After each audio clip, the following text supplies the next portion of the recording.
She fell in love with the drill. This is a certified hood classic, The Trip Show. Might have to drop it down, you know what I'm saying? I don't like that shit.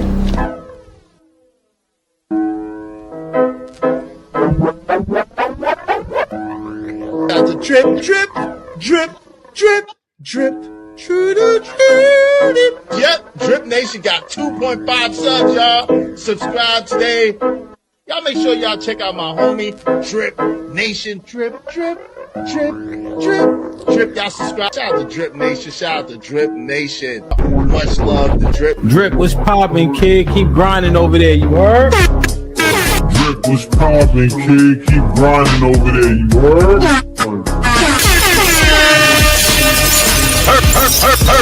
Late at night and all that, man. Make sure y'all holler at the Drip Show. From what I could gather, man, he's doing his thing over there, you feel me? So salute the Drip. You know what I'm saying? The Drip Show, look it up. One of the mods will drop it, man. Especially if you need a late night flow. I think Drip go dumb late. I think because he on the West Coast and shit like that.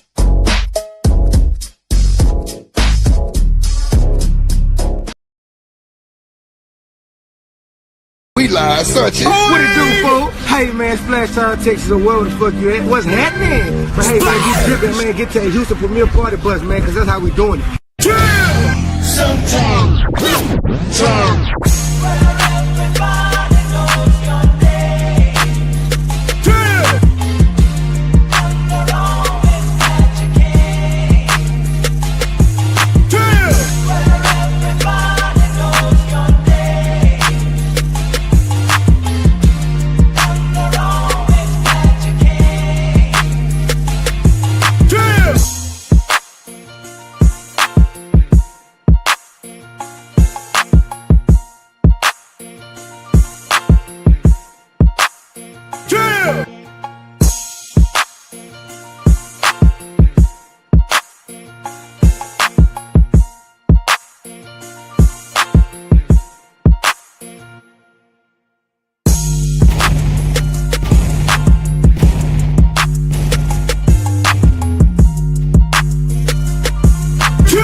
How you doing? How you doing? Yup. Welcome to the Drip Show, ladies and gentlemen. Welcome to the Drip Show.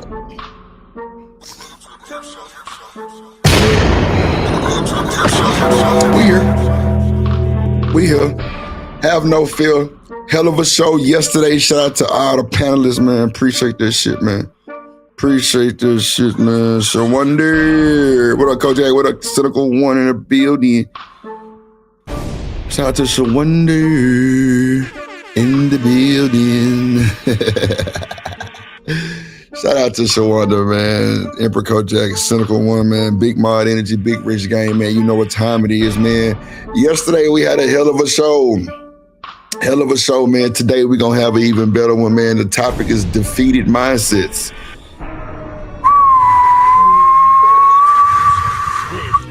Defeated mindsets, brother. My phone dead. Where my glasses at?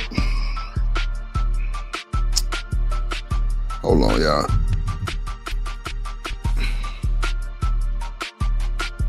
Hold on, y'all. Let me get my motherfucking shit, man.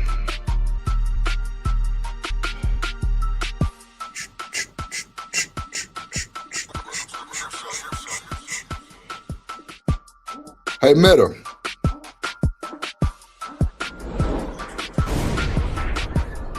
Hey, Meta. What's up? What's the definition of a defeated mindset?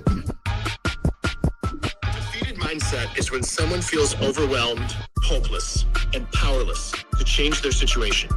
They might feel stuck, like they've given up, and lack the motivation or confidence to tackle challenges. It's like they're trapped in a negative thought pattern, believing things won't get better no matter what they do. Does that make sense? Yes, sir. Thank you much. Yes. Thank you, Meta. Thank you, Meta. Thank you, Meta. Thank you, Meta. Thank you. Shout out to the folks watching on the plug, the Hideout, Twitch, Kick, X. Appreciate all y'all, man. Appreciate all y'all for watching, man. Appreciate the folks that's here. You know, we always start slow and end big, but it's cool. We're going to rock out with our socks out. You know what I'm saying? Today going to be a hell of a show. The whole topic is defeated mindsets and what comes from a defeated mindset and hopefully how we can better ourselves with the defeated mindset. So, oh damn, Meta was listening to all that. Motherfucker be recording my ass. But at the end of the day, like a lot of men, a lot of women have defeated mindsets, and it's not just black or white. Black is everybody can have a defeated mindset. It's a lot of people that delete themselves for having, for having a defeated mindset. You know what I'm saying? A lot of people delete themselves from having defeated mindsets. They feel like there's nothing left. Yeah, appreciate y'all over there on Kick, man. Nah, like they feel overwhelmed. They feel like ain't no more. That's how it is, man. Come on, man. Yeah, like it's nothing left. It's nothing left. So if there's nothing left, like how do you expect yourself to feel? You know what I'm saying?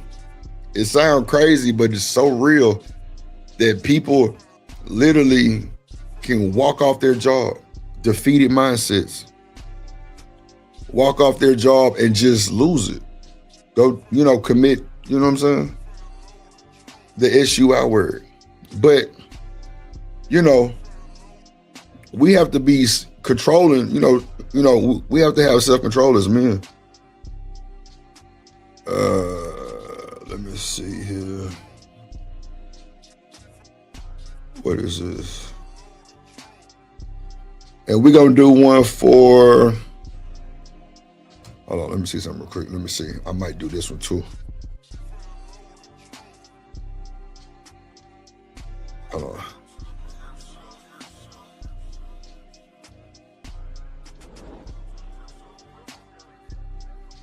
Yeah, I'm gonna do this one.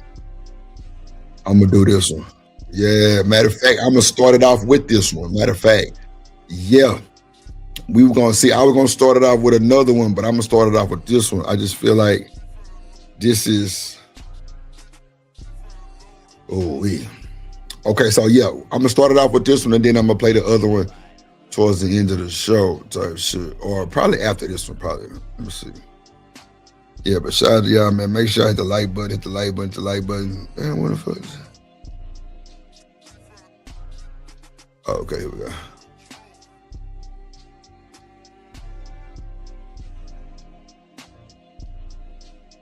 Oh, okay, I see. But shout out to y'all, man. What's going on, everybody? Clap your hands. Shout out to Dr. Quantum in the building. What's up, pretty lady? Let's see. We're gonna watch this right here, man. We're gonna watch this right here first, man. We're gonna watch this right here, man.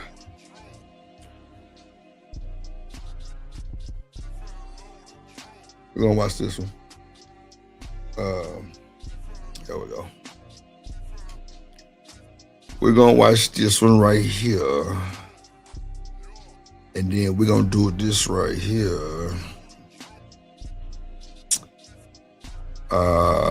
No, this not even an icebreaker. Shout out Drip Nation. What's the 4? 1-1. This is America. Don't catch you slipping now. Don't catch you slipping now. This is America. Yeah, so we're gonna do it like that. Oh, my bad. Here we go. Hi, I'm Dr. Tracy Marks, a psychiatrist, and in this video, I'll be talking with you about how to break out of the Fair victim use. mindset. I'll be giving you 5 ways to recognize whether you have this mindset and 5 solutions to break out of this mindset. And why is this even important? Because setbacks and disappointments and hurts, they're all part of the uncertainty of life. How you respond to these setbacks determines how satisfied you are or will be with your life. You can't control your circumstances, but you can control your response to them. So, how do you know if you're wallowing in victimization? Here's 5 ways to recognize it. Number 1, most things have a negative tone to them. Come on. We see this every day, ladies and gentlemen. We see this every day on these panels, ladies and gentlemen. Negative ass folks. I ain't bullshit. Hold on. You can even get to the point where you feel like life just isn't even on your side, or you've been dealt a really bad set of cards. Number 2, you ask yourself why a lot. Why does everything in my life have to be hard? Why don't question God. Oh yeah, we're gonna run this back. Don't worry. Why can't people just leave me alone? Why don't people understand me? Number 3, you mull over things a lot. The psychological term for this is ruminate. Picture a cow chewing cud for hours. This is what can go on in your head when you're thinking about your life. Wow. The script just runs over and over, and nothing seems to work out for you. I never seem to get fill in the blank. Why bother? Because I always fill in the blank. Number 4, you don't think very highly of yourself. You are your own worst critic. You feel like damaged goods, which means you don't deserve very good things. Number 5, your first emotion is anger, and you're often resentful of other people's gains. An example of this may be you resent the fact that your best friend got a $7,000 bonus at work. She already has nice things. Why is she always the one who gets these things? These things never seem to happen to you. Come on, man. Put a 1 in the chat if y'all fucked up.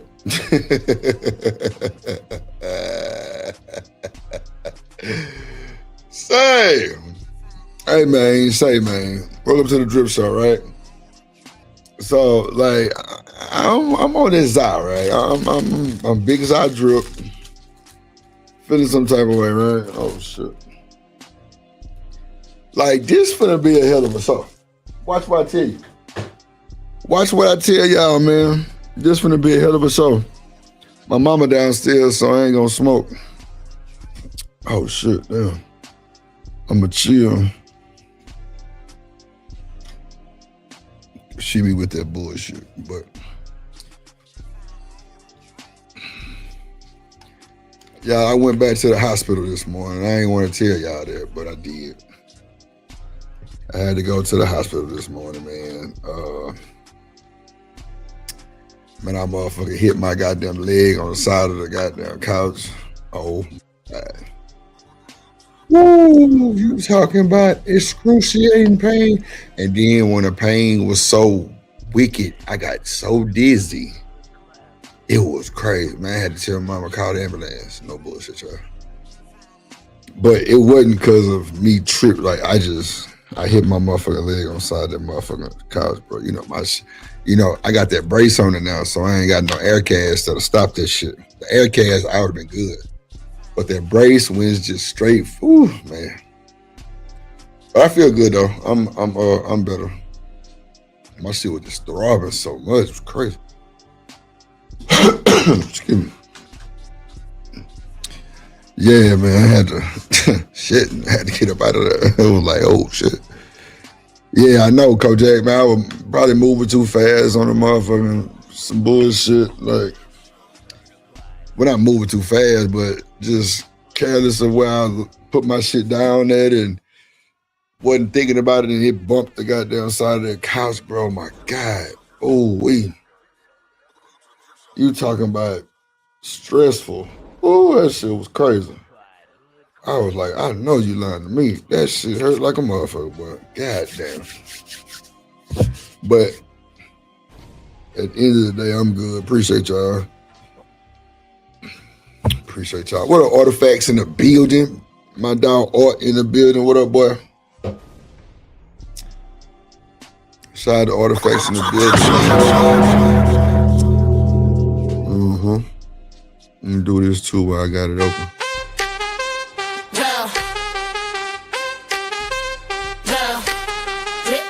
Drip Nation, drip, we going up. Drip, we going up. Shouts out to Cynical One, let's go. Queen moderator, drip, big rank game. Drip, listen to my game. Drip Nation, drip, we going up. We going up. Drip, we going up. Shouts out to Cynical One, let's go. Once upon a time, there was a moderator named Kojak the Great. He told mofos to get down or get put down. Drip Nation salute. Welcome to motherfucking Detroit, goddammit. Wonderboy. Shit. Drip, drip, big brush, club, big brush, big, big brush, club, big brush, get down, or get put down on foreign. Salute to the Motherfather, the Emperor. Kojak 313, the great, the Motherfather. Shout out to the Motherfather, Drippin' Nation, West Gang.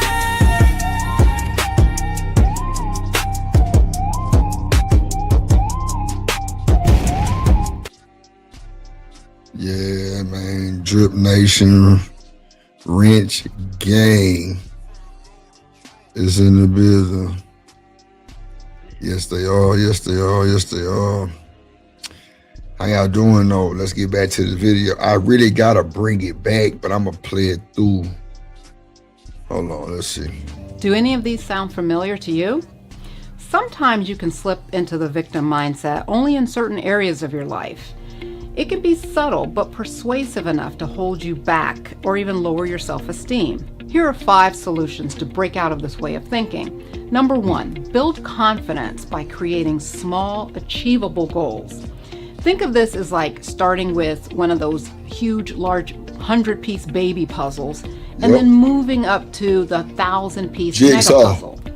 If you're convinced that good things never happen to you, you have to retrain your mind to see that you can win at something, even if it's something small. True. Then you have to give yourself time to reflect or ruminate on these small accomplishments with the intention on moving on to even bigger accomplishments. Number 2, turn your attention to giving to others. Victimization breeds neediness. And the more needy you are, the more opportunity you have to be disappointed when your needs aren't met. So adopt the approach of getting by giving first. Meeting someone else's needs allows you to rise above the victim mode and by being someone's hero. The satisfaction that you can get from loving or showing love to others gives you a reason to love yourself. And when you love yourself, you build a hedge of protection around yourself to guard against future hurts. Number 3, make a gratitude list. You've probably heard this before. But when you're in victim mode, you focus more on what you don't have and you lose sight of the things that you do have. So you change your perspective by spending more time counting your blessings when you write these things down. And you can remind yourself of these things later when you slip back into feeling sorry for yourself. So you actually have them that you can pull them out from a piece of paper and read them. Number 4, get closure on your past hurts. And this may involve forgiving someone. It may involve forgiving yourself. If you blame yourself for continuing to make the same mistakes over and over or trusting the same wrong person, you need to do the following. You need to understand what draws you to these bad decisions in the first place, and this will take some work. You may need the help of a therapist or a counselor or even a good friend who knows you very well. But once you have a good handle on your pattern, you press the reset button and you trust that you can move on to better decisions in the future. Number 5, take ownership of your decisions. No one can make you feel a certain way without you allowing it. And if you're around people who make you feel bad, maybe because they're critical of you, then you've got to limit your contact with them because they're not helping you. And sometimes you don't have the option of never seeing them because it's a family member, maybe a parent. In that case, you have to set an emotional distance between you and that person to protect yourself from always being hurt by them. So don't let past hurts define you. Identify how you may be wallowing in victim mode so that you can put it behind you. You have the power to rid yourself of the victim persona, but it will be a daily, ongoing process that requires a lot of effort. But it does become easier the more you rid yourself of that victim mindset. Here's a challenge for you.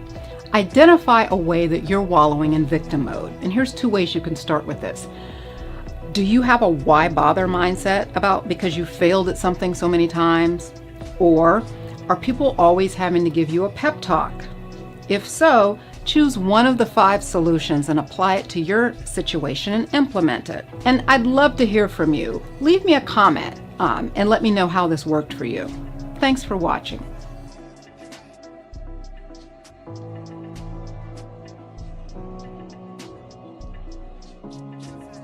Ooh, we got some motivational videos for y'all today, boy. I'm just downloading them now, but I'm telling you, this shit finna be crazy, bro. Today's show is finna be crazy, bro. It's finna be crazy, bro. I swear to God. I feel it already. Hold on.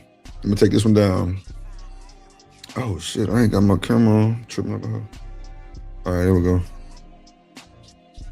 Let's see. Let's get to the good shit. Ain't mental toughness. How you become the person you want to be is constantly facing the things that you don't want to face. If you constantly run away from things that you don't want to face, how is there growth? Come on, man. We finna break all this shit down, bro. We finna break all this shit down. I'm gonna play it again. We're gonna break all this shit down. How you gain mental toughness, how you become the person you want to be, is constantly facing the things that you don't want to face. If you constantly run away from things that you don't want to face, how is there growth? Come on, fear.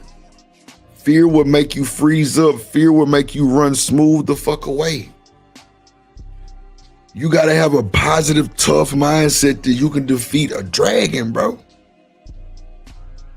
You gotta have structure in your mindset, bro. You gotta have God in your mindset, bro. You gotta have some type of, well, I don't want to get religious, but you know, whatever y'all, bow down to. You gotta have all that in your mindset, bro. You gotta be strong. You gotta be around positive people, bro.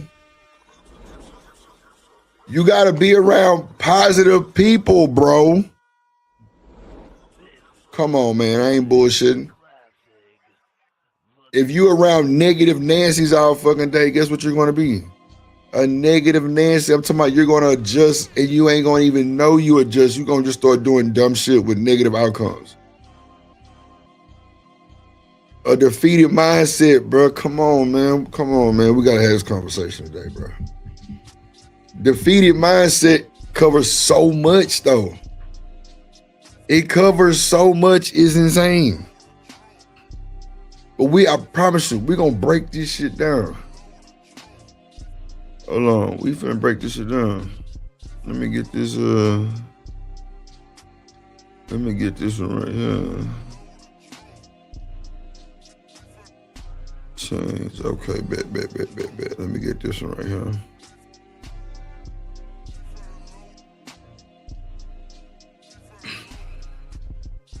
All right. Let me get this real quick. Yeah, we finna break this shit down, ladies and gentlemen. I promise you we finna break this shit down. All the way. Let's see. All right, we're gonna remove this one. I'm absolutely convinced that far too many of us have learned to live with negative and limiting mindsets. Come on. That are keeping us stuck and they're keeping us living small. We might even come from this shit. It might be like a generational thing. What if our people never had positive mindsets on life though? You know what I'm saying? Like you just never know what people, like they generational curses are. Like you just never know what they seen in life that fuck up their mental. Like you gotta have a tough mental to have a positive mindset. A defeated mindset, come on man, you want to give up on everything. You never think nothing's gonna happen for you. None of that shit. You're not gonna be superior. No, bro. It's not gonna work for you, bro. You gotta have a tough mindset, a willing mindset. Come on, man. You gotta be balanced, man. You gotta have an enhancement, man. You gotta be good. You gotta be great. You gotta have, you know what I'm saying? You know, you gotta know how to read. Like, bro, you gotta know how to understand. All this comes in a great mindset. There's no perfect mindset, but at the end of the day, it's all about stability. When you come out that storm, how you gonna be? You gonna shake that rain off, or you gonna continue to be soaking wet? I'm trying to tell you. Hold on. That's why two different people start the week and they're in the same exact stage of life, same age, they make the same amount of money, but one starts the week thinking about all the ways they wish their life was different. And the other starts the week grateful for what they've been given and excited to bring their best to whatever that week holds. Two different mindsets. Yep. Coach, I can say, yep, we live in a tough world, man. Gotta be strong enough to, you know what I'm saying, to be able to deal with that bullshit. Yep. Gotta be, strong and tough and determined. Yep. Facts. Big facts, Coach Jack. Two people can have the same opportunity in front of them, and one sees all the potential ways it could fail. Just caution, don't risk. It could fail. The other sees all the potential and all the ways it could succeed. Facts. It's mindset. Our lives move in the direction of our strongest thoughts. The life that you have today is a direct reflection of the thoughts that you think most.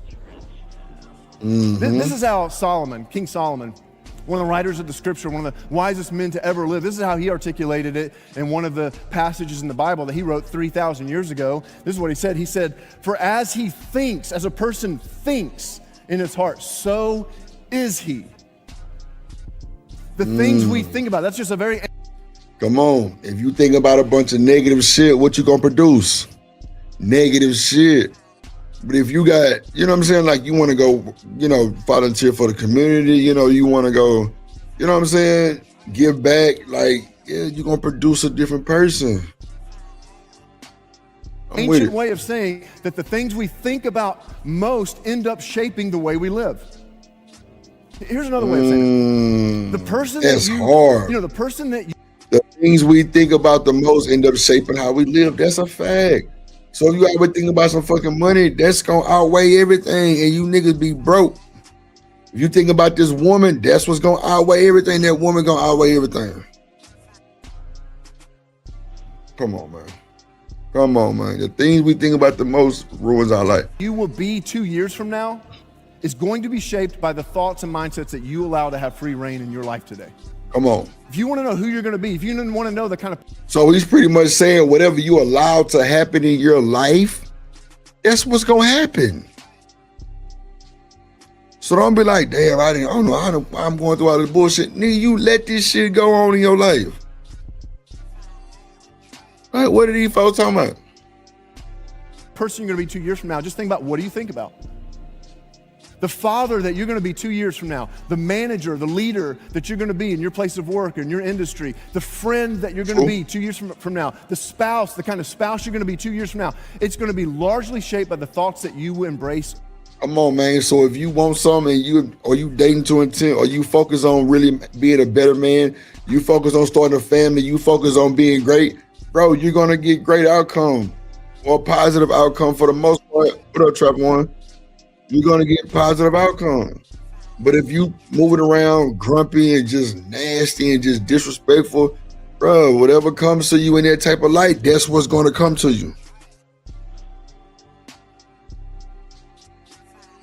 It is what it is. Don't think like everything supposed to fall in your fucking lap. Ain't no handouts. Ain't no way. What up, Trevor? Ain't no way. I'm trying to tell you, ain't no fucking way. You gonna have to stand on that shit, bro. You gonna have to stand on everything that you were thinking about, everything that you desired. It don't go like that.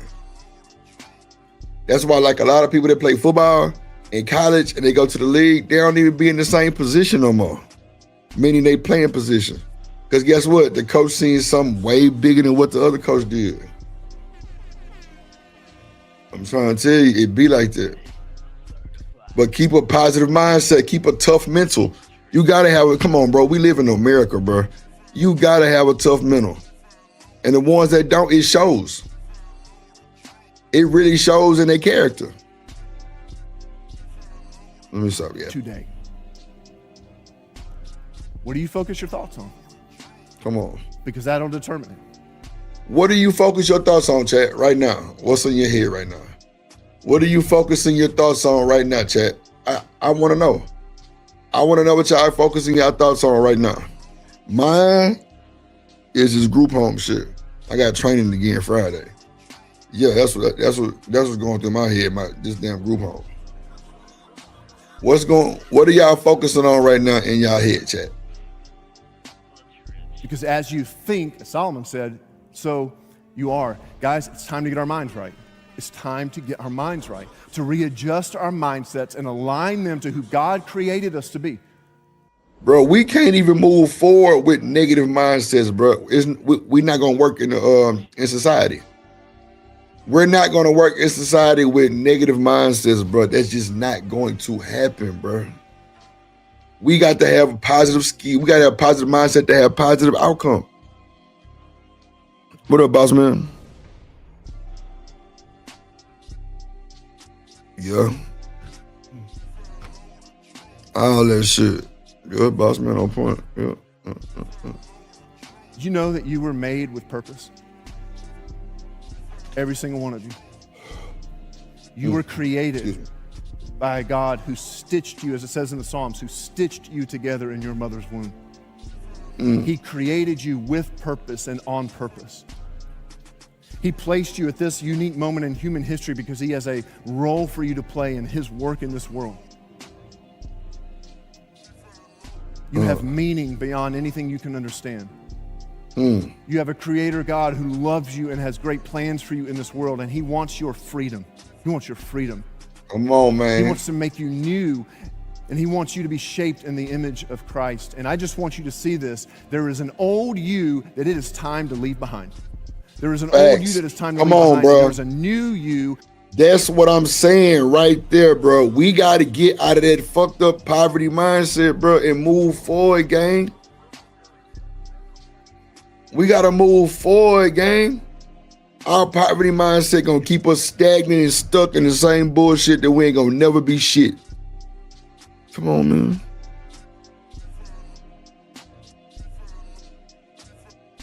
Come on, man.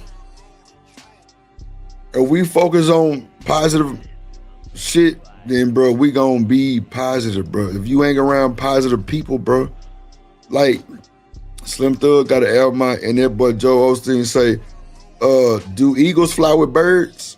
We were like, damn, that shit sounds stupid. Nah, winners fly with winners. Eagles fly with eagles, bro. They soar, bro. They soar with eagles, bro. I was like, damn. But like, it's always like, bro, whatever happened to the barter? Hell, we ain't got shit to barter, huh? That's what they said allegedly. Like, no, he said eagles don't fly with pigeons. He said eagles fly with eagles. They soar together. Nigga, we on top. We a winner. And boss man say black people will never get our poverty mindset. Bro, it's so much fucked up narratives on the black community and the person, bro, and the man. And the woman too. It's insane, bro. We'll never grow from that because we stuck in that shit. And if you got a positive mindset before you get on YouTube and then have a negative mindset, bro, that's a problem. That's a huge problem, bro.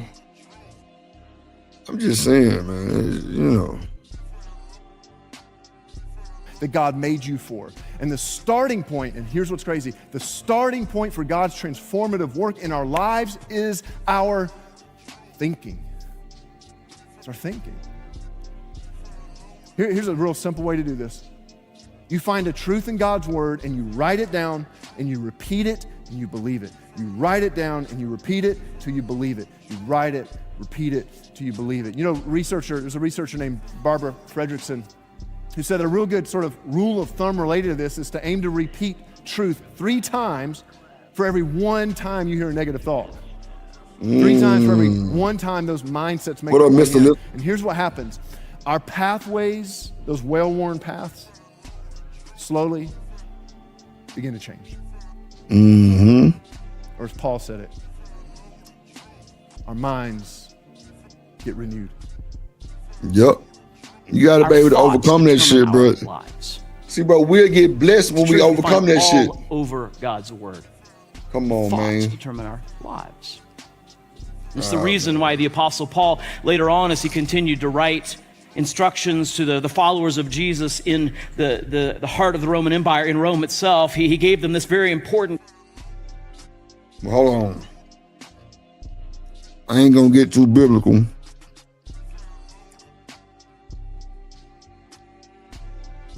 Come on, man. Come on, Mr. Lister.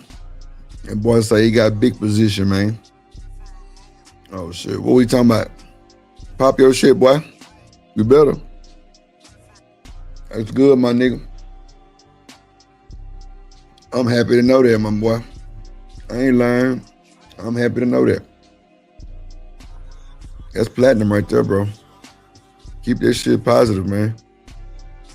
You know, when they say keep hope alive, bro, that shit really means something. No bullshit. It really means something. Hold on.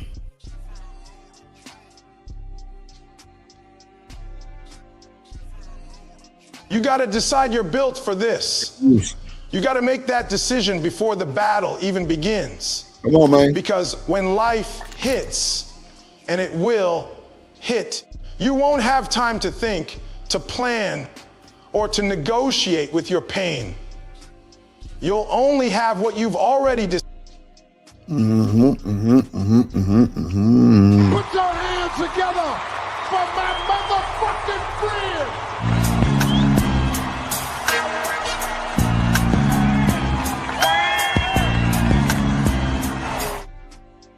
What up, boy? What's going on with you? Mr. List in the building. What up, boy? Man, I think that's about my favorite intro, man. That shit, when that shit come on, bro, it remind me of the Kings of Comedy joke. Bro, that's where it come from. Yeah, that's where it come from. You on point, bro. What up, Royce? That's exactly where it come from when the nigga Steve Harvey introduced it, boy. Yeah. Mm-hmm. Yeah, bro. But man, I don't know if you really big on the spiritual tip, but man, this show is for me, bro.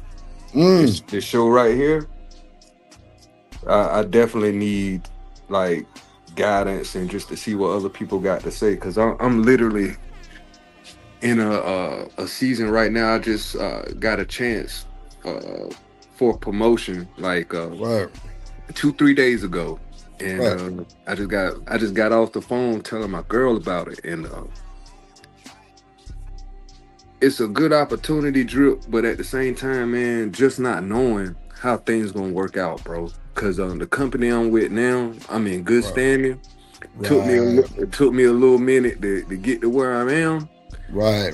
You know what I mean? And to just leave just because I say I want better, and the company ain't necessarily do nothing wrong, I feel like I'm taking a chance. You're definitely taking a chance. You know what I mean? And then you get to this place and it ain't like you pictured. You got to worry about getting to know new people. You know what I mean? Starting over again, bro. See, bro, I've actually been in this situation before, right? And Dr. Quantum say, yeah, the unknown. Yeah, I got you on this. Yeah, bro. It's real. Hey, so with this part right here, bro, this one, see, Mr. Listen, I think this show for the both of us. You feel me? Yes, because when you get to this shit like this, bro, that's when your faith kick in, bro. Come on, brother. Come on. That's when your faith kick in, bro, and you gotta be quiet and distant, bro. Wow. Come on, bro. Wow. You gotta be quiet and distant and let that man talk to you and lead you, bro, to the right to the right path, bro. So you feel comfortable, your girl comfortable. You know what I'm saying? God didn't bless you and put you in a situation where man. It's just unbelievable now. Yeah, bro. Because at the end of the day, you ain't said nothing wrong. You ain't said nothing wrong yet, bro. Nah, real shit. Cause hold on. Boss man, yeah. What's going on, boy? Hell yeah, what's good? King mentality. Hey, I want to talk to Mr. Lister real quick, man. Go ahead, you got it. Yes, sir. Mr. Lister, man. I'm gonna tell you right now. Most of the time we fail because we don't even try. Ooh. God. All right. Listen to what I'm saying. I retired in 2023. I didn't know what the fuck was gonna be next. Right. I had no fucking idea what the fuck I was gonna do next. Most of the time we fail because we don't even try. Think about that. Next thing I have to tell you is there's a reason why you got a better opportunity, man. Don't let that shit pass up on you. Don't be scared, because this how I look at it, because I do contracting now, right? So this how I look at it. Your best work come from networking. The reason why you being put in the position that you in right now is because God is testing you to trust Him. Right. Keep faith in His word. So what? You got to start over. So what? You got to start over. We're always scared about starting over. The problem with you, and I ain't even trying to diss you. I don't know you like that, but I've been in this position. The problem with you right now is that you're too comfortable, and being comfortable is the devil working. Yeah, bro. Ain't even gonna cap. That's exactly being comfortable the problem. Is the devil working, bro. And the thing is, not to cut you off, because you you good. We having a conversation, right? And so I'm trying to figure out, do I want to get out of this comfort that I created for myself? Because it's a lot more responsibility too that I'll be adding on, but the reward is going to be significant. But I mean, Biggie said more money, more problems. It took me a while to get to where I am. So, and you've done it once. You know, you've done it once. Yeah. Why you can't do it again? Because I remember how hard it was. It's not going to be that would make it easier now. That's what make it easier now. You already know what you got to do. Right. So like you said, it's the comfort. Do I want to uproot myself from where I am? Because I ain't say I got it all figured out, but we never got it all figured out. You know what I'm saying? I could, you know what I mean? I've been navigating, you know what I mean? And to totally uproot myself to something I don't have no clue. You don't got no clue what?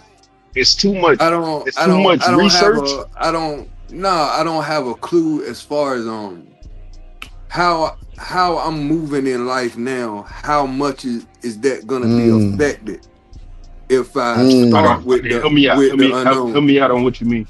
Help me out on what you mean. Okay, I'm an engineer, right? Yeah. With the company that I'm contracted with is a part of the Coast Guard. Okay. So with that comes perks. Right. I'm able to literally, if I'm hungry, I can leave. If I want something to eat, I don't have to answer to nobody. I don't have an overhead. If there's certain things I want to take care of, I need to go to the post office, or I can run errands on the clock. Right. You see what I'm saying? That's just one aspect of comfort, the comfort that you was talking about. Okay. Like there's just certain things that I've become accustomed to doing. That nigga spoiled, boss man. Right, spoiled. I became spoiled, boss man. And with this opportunity, so you mean it? Hold on. So you mean to tell me this opportunity that's coming up, you can't find the time to do the same thing like you've been finding the time? No.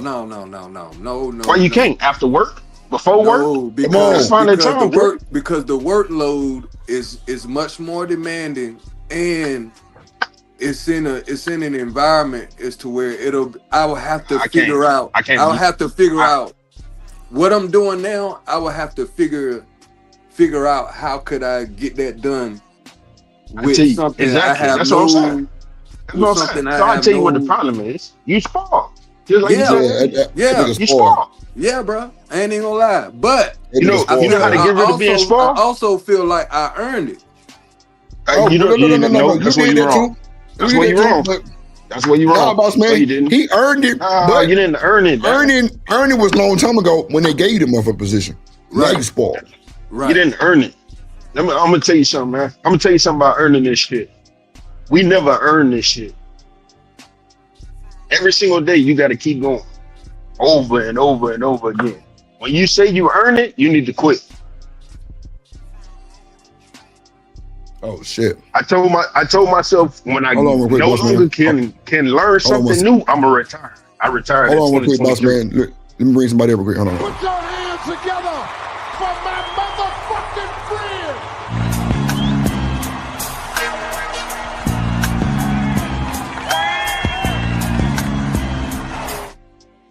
Peace, my mind. You silly. Good morning. Oh no. What's good up? What's up?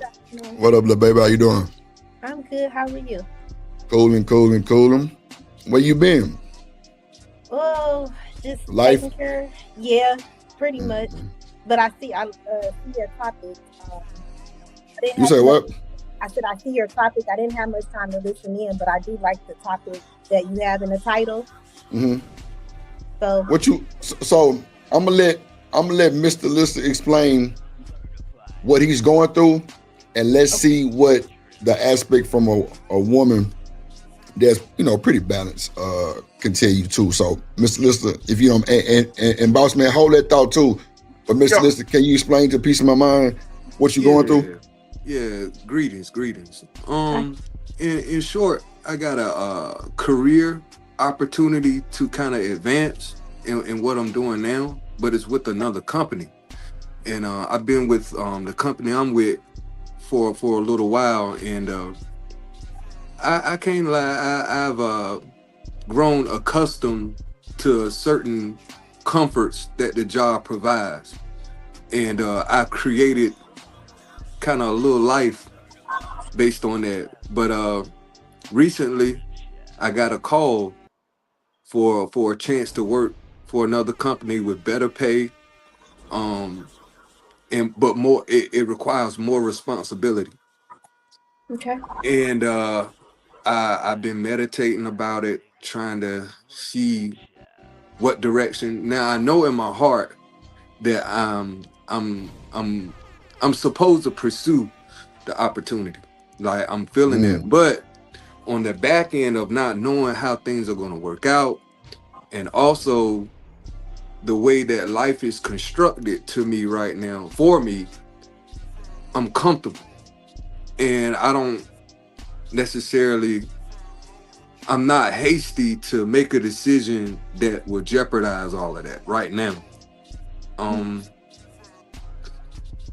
There might be a little bit of punk in me, some nervousness. I ain't gonna lie. And I really am at limbo. Like I'm weighing the pros and cons in every aspect about what I should do. And on top of that, I think it's a spiritual thing going on with me at the same time.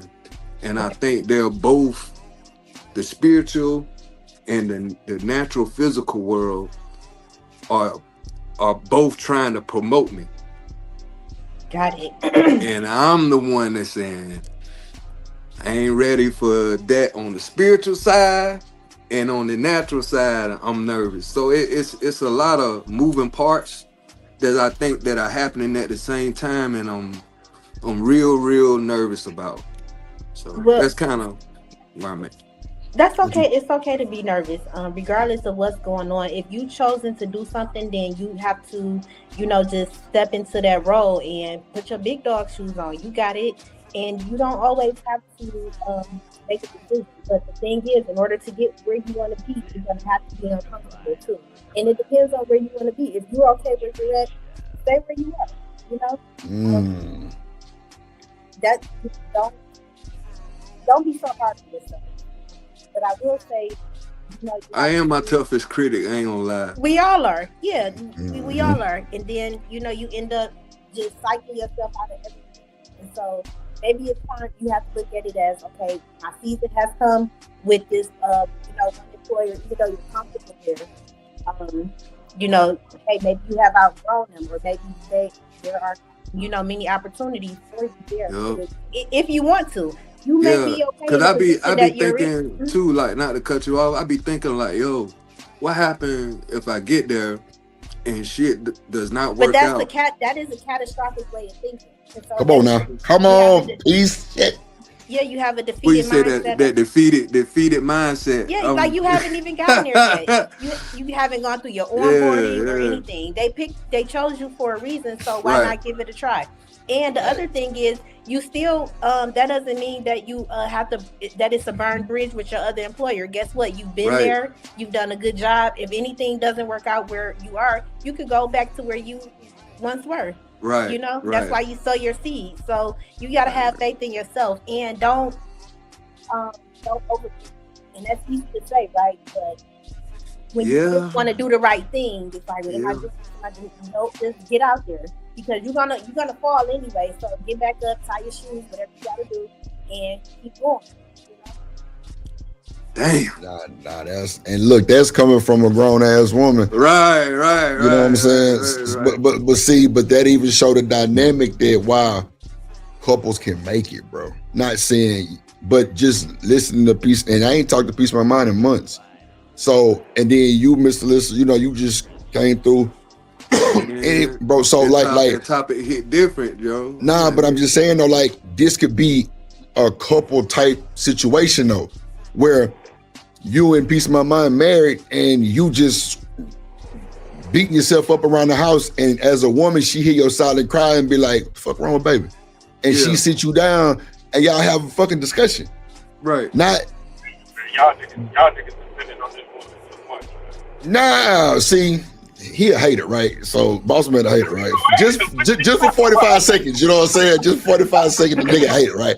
Nah, but I'm just putting it in that type of format to where I'm saying though, like, this shit can happen in real time households. A lot of men don't go to their women telling them about their defeated mindsets. It make them look weak, allegedly, right?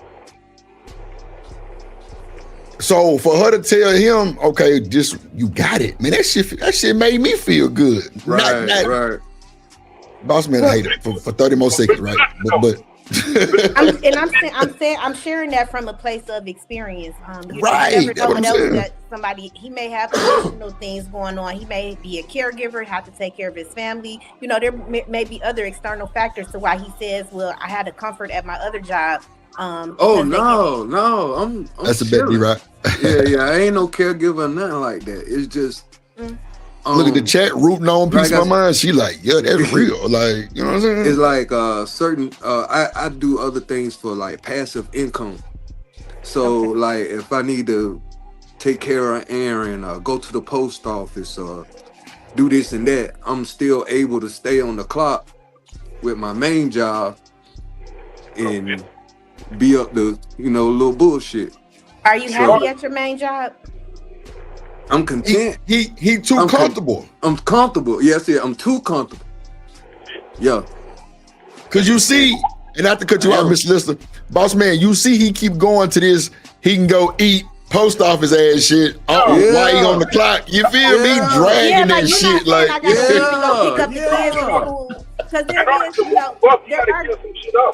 you gotta get some of that shit up. Go ahead, please. Situations where you might have to leave your job, a little bit earlier in between to go pick up the kid or take care of a parent or something. Yeah, I ain't got no kids and that. Like I said, I'm straight. But it's like I said, man, am I willing to give up the way I'm living now to be the best version of myself? Cause I see the best version of myself, but I don't know if I want to accept.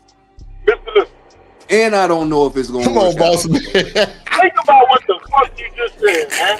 Do I want to give up being comfortable to be the best person? That shit real, bro. That shit real. That shit real, dog. That nigga spoiled, dog. That nigga spoiled, dog. Yeah, the reality is you're not going to be comfortable in life. You're going to be uncomfortable somewhere along the line. Yeah. Plus, is it a pay upgrade or is it stagnant? Is it still the same pay? Yeah, it's competitive. It's competitive. Okay. My old junk, they willing to match. They keep me.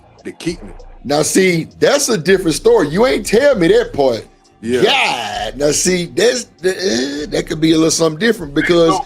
But I ain't gonna lie though, Drip. The benefit, the job is better all the way around across the board. Like, So you had a comparing bill in it front of to- you and you still don't want to take it. Hold on. Yeah, because I know I ain't gonna be able to duplicate this. So then stay where you are. Don't go messing up people's business. What? Nah, man, you're selling yourself short. No, because this is because this is what's going to happen when if you get That's there. why black people don't make it right here. No, shit. if he get there and he half step at all, that at the same time it costs employers a lot of money to hire somebody. Oh, I don't half step. I don't half step at my job. You know what I mean? My main thing is I'll never sacrifice my main gig. So like anything that involves work performance or lack thereof, that's not the issue. Can you do both? Can you work one, maybe a morning shift or rotate days? Or ask your other employer if you can go part-time? Nah, the type of job that I got is salary based. So no matter if I go in 40 hours or 1 hour a week, I still get paid the same. But I am on call. So that means I get a call that wake me up out of my sleep. I gotta go to the base. So wait, is this new job like elevating your resume? Yes, sir. So what's the problem? I'm talking. That's adding more value to you, right? I'm the problem. I ain't even gonna lie because I don't know. Sure. I'm the problem, but I don't only because I don't know how it's gonna work out, and I'm too comfortable where I am now. Like the way the walls are closing in, I'm gonna have to make a decision in the next few days. Like it's because the window of opportunity is closing. I already see it, so I have to make a decision. So what do I want to do with my life? Where I want to be? Hold on real quick. Let me read this super chat. Shout out to my boy BJ Curry with the $5. He say, grown men talking. The young bull, which is him, is listening and learning. I've seen a lot and done a lot. But I've seen a lot and done a lot, but it's going to take a while. But thanks to Drip Nation. Now, I appreciate I can't get my shit. I appreciate that, my boy. That's deep. That shit touching. Right here. Yeah. That shit touching, man. You know what I'm saying? You made me feel like I'm doing something that you know what I'm saying, is worth doing, goddamn. Yes, sir, man. Oh shit. Oh shit. I be sweating like a dog and I might slip. So with the right hips I get a tight vice grip. Appreciate you, BJ. Let me bring up somebody right now. I gotta be real with myself. Hold on 1 second, Mr. Lizard. Let me bring up my boy real quick. Hold on, y'all, 1 second. We on the block. Rock the block of Drip Nation. Shout out my play OG Point and D-Rock. Drip Nation. Shouts out my homie D-Rock. Drip Nation. D-Rock, we rocking your block. D-Rock, running the block. Drip Nation. D-Rock in this motherfucker. Damn, I ain't upload the new one. I'm tweaking. Yeah, I need to do that. What's up, D-Rock? What's going on, my boy? Shit, I can't call it. What's good? How everybody doing today? How everybody feeling? Cola. We finna kick Mr. Lissa in his shin real quick. Cause he spoiled. And we can't, but bro, this is a real life situation, D-Rock, of not defeated, but a comfortable mindset. Yeah. So Mr. Lissa's kind of nervous of getting a new job because he comfortable. He can go to the post office. Nigga ain't got no mail. But he can go to the post office and go get his mail and go eat and cheat on the clock. But on the new job, he can't do all this. D-Rock, what's going on? What's wrong with our mindset? He's in control of what he got going on. Come on. Right. To the best of my ability. You know what I mean? You are 1,000% right. Yeah, I mean that's what we try to achieve. You know what I'm saying? I heard the lady say sometimes somebody else said it too, that you have to be uncomfortable sometimes. That's true.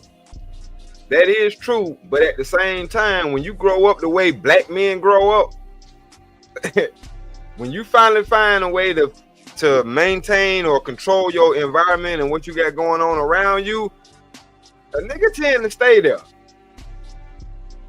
Bro, you got to take race out of making money, bro. You got to. What? You got to take race out of making money. Man, got to put your feelings aside. Hey, all right. You can do that, but don't ever, as a grown man, tell another grown man what to do. My point to that is, if and you talking about don't bring race in it.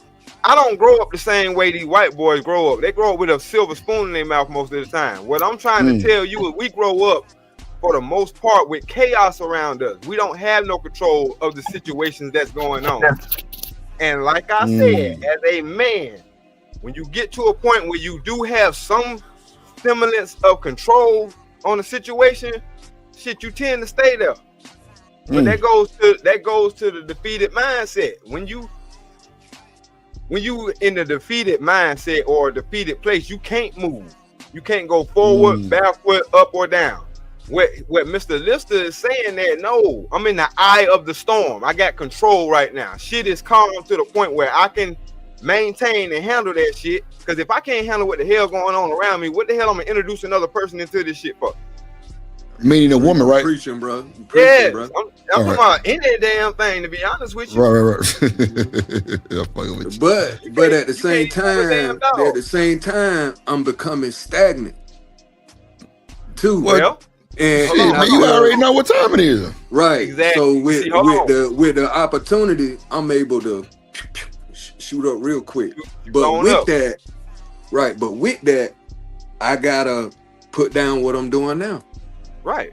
You ain't gonna be able to necessarily move the way you want to move, and right. Move the way you want to move.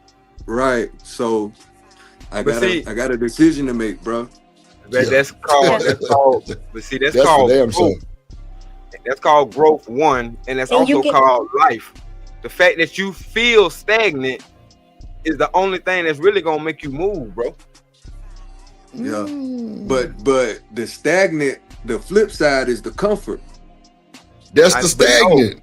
See, there's always two sides of the coin. And what's up to everybody who said what's up to me in the chat? What's good with y'all people, man? But now there's always two sides of the coin. You know what I mean? Right. And I've been in that position before. I know exactly what you're talking about, bro.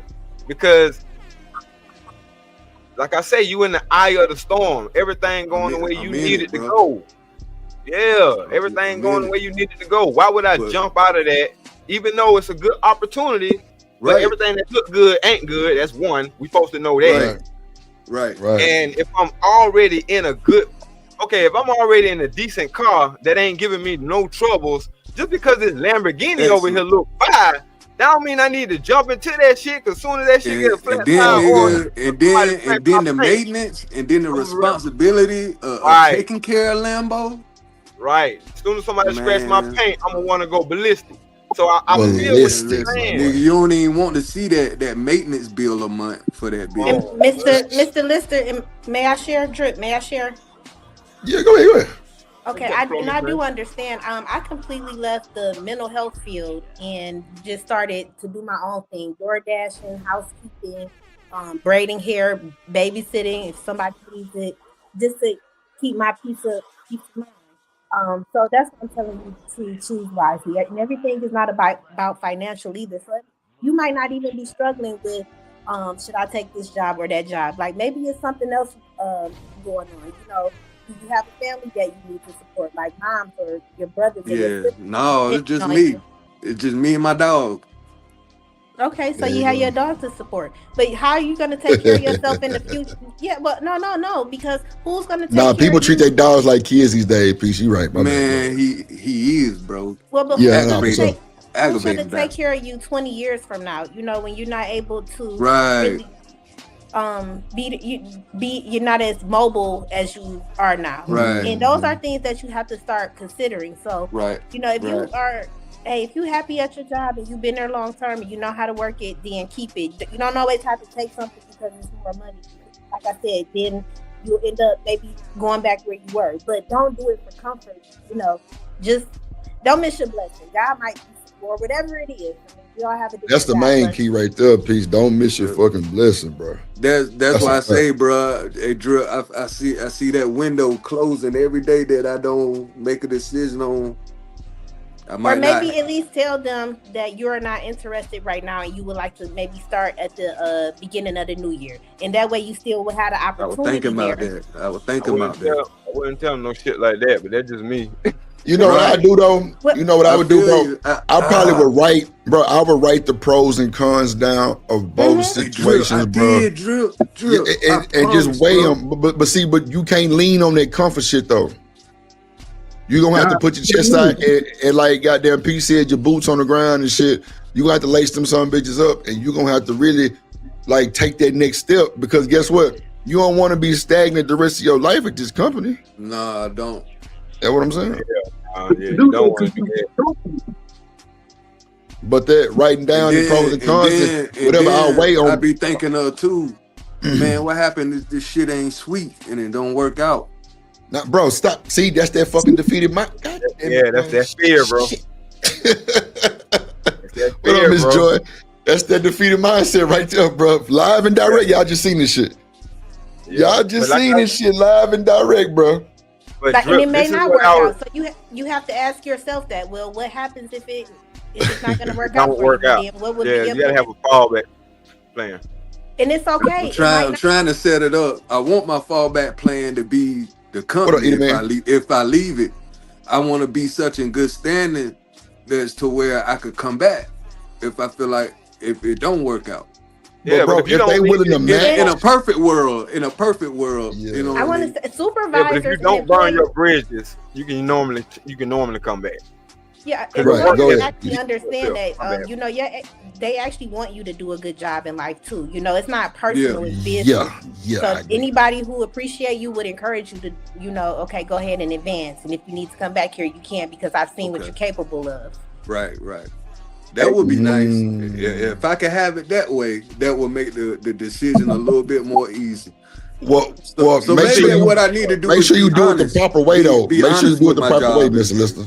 Make sure you do your 2 weeks in and all of those shit. Make sure you do it the proper way to where they can't hire you back. But bro, don't have this mindset because you want to hold on to the other job like a woman, like you holding your woman. Nah, bro. Opportunity for greatness, bro. You can't think about that past, bro. You got to move forward, bro. Because this opportunity could be, and you talking about the post office and getting something to eat. I don't think that's gonna outweigh the job. Yeah, but see, Because guess what? You just like how you had to work for that shit at this job. And my bad, D-Rec, I got you. Just like you had to work up until this point, nigga, you had to work up to the point of that one, and you might have the same thing, or better. Or there you go, or better. Come on, man. You just heard a pretty woman tell you you got it. Right. Nigga, See, that's what? what the ladies do though. I ain't even gonna knock the ladies. I appreciate y'all for that. When y'all see Nah, for real. potential in us, y'all will tell us. Yeah, you know got what I'm it. saying? Nigga. What? But Mr. Lister, this is the reason why I don't want the fellas to have a defeated mindset. Having a defeated mindset is almost like saying I'm gonna lose the fight before I even get into the fight. If you have that losing, I'm gonna lose the fight mentality before you even get into that fight, you're gonna get your ass beat. See what I'm saying? So you can apply the same thing to everything. If you don't feel like, damn, I'm gonna perform at my best at this new job, or if you already go in with this type of, it's gonna fall apart. Yeah, it ain't even my performance that's making me feel like it ain't gonna work out. It's the job itself and the people that I don't know. Right. And new overhead, how they do the hate, all that, like rebuilding, like almost Nigga, like you start scared going to- to a new school. You know what I mean? Hey, you seen Baby Boy before? You seen Baby Yeah. Boy before? Yeah. You know what I'm finna tell you, right? Yeah, I know. Come on, man. You gotta lead the nest, my boy. Gotta lead in that. And what if my you- boy said, this grandma's house. Grandma's house, man. ain't gotta lead a nest if you ain't never left grandma's house. And you have to be confident within your own decisions. There you go. Too, because you got people who might want to follow behind you, and if you're not strong in where you going in the direction you going in, then how you gonna take anybody else with you? Ooh. Damn. So you got it. Listen, you gotta come on, man. She said you got it, my boy. Yeah. That should have been enough right there to provide and show up for your household. You got it. Right. Let's We go. can't be afraid of our own success, but that's what I was talking about. And Drip was like, hold on, what you mean by that, D-Rock? I'm telling you, bro, it happens to a lot of us. We be scared to elevate. But I told the story about how I kept myself stagnant. And I had a woman, you know what I'm saying, that put that battery in my back, was like, no, baby, you can do anything you want to do. Don't let this fact that you got a felony hold you back. You know what I'm saying? And when I did that, I ended up getting that high-paying salary job. And you know what, D-Rock? I'm going to cut you off. Hold your thought real quick. A lot of these niggas so scared to negotiate their salaries too, bro. That's what I was trying to. Yeah. Ooh. I had to do that last night with the call I had. He asked what I was making, and I told him what I was making, and they upped it. So then I talked to the supervisor at the job I'm with now. They told him what they was gonna pay me, and they said they was gonna match it. See, that's where it get ugly right there. And It's they want to getting match ugly, your shit, man. and you can still keep And your what's same crazy, job, but they Trip, can match it. That's wild. Yeah, bro.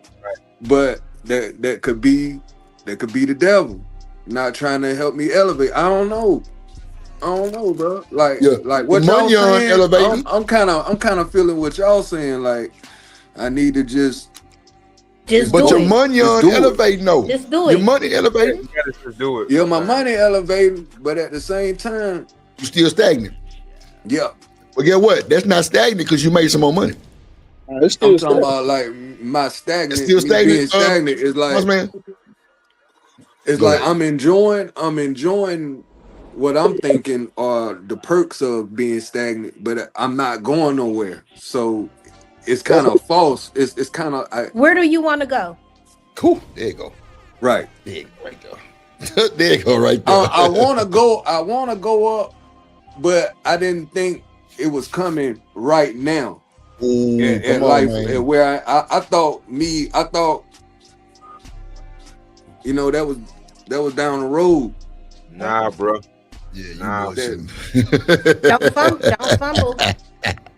Don't fumble. Come So why- on, bro. Now, because you've done above and beyond what the company you're working for now has happened. Yeah, for real. So that's why it's right now. That's why it's in your face right now, because you've already accomplished whatever that company has. You're right, And to bro. that point, and this is what it's staggering. You are 1,000% correct. They don't have anything else for you to do. Yep. Yeah, I'm they gonna can pay piggyback off. And I know that. I'm gonna piggyback off a piece. What she say? What you want to do, nigga? Are you ready for more? That's the question. Are you ready for the upgrade? Because it's definitely an upgrade. It's what you want to do. It's how you want to do it. It's how soon you're willing to do. Well, the window closing, boss man. That So bitch ain't no closing, whole bro. hell of a lot of That time to bitch make them closing, go. bro. You know what I'm saying? Yeah. Guys, So I'm gonna even go my just dinner even and based I'll on back- the strength of Hold on, Miss Lissa. Go ahead, I'm piece of sorry, my mind. I'm just gonna go eat my dinner real quick and then I'll come back and rejoin you guys. And what okay? you cook? You ain't cook nothing. What you cook? I didn't cook. I got White Castles. Oh shit! I'm okay. Ooh, That's Perfect. Now you hear? I know your tummy gonna be White Castle. Sounding off too. She was trying to hold it, but them things they're creeping out of the bed. They good That's a as bet. hell though. But yo, That's a bad piece. We'll see you later. Okay, I'll see you soon. Bye. All right. Man, that's crazy because, bro, like, ain't nothing like having a positive vibe around, you know, Mr. Listen, bro. I was just talking about this right before y'all came on the panel.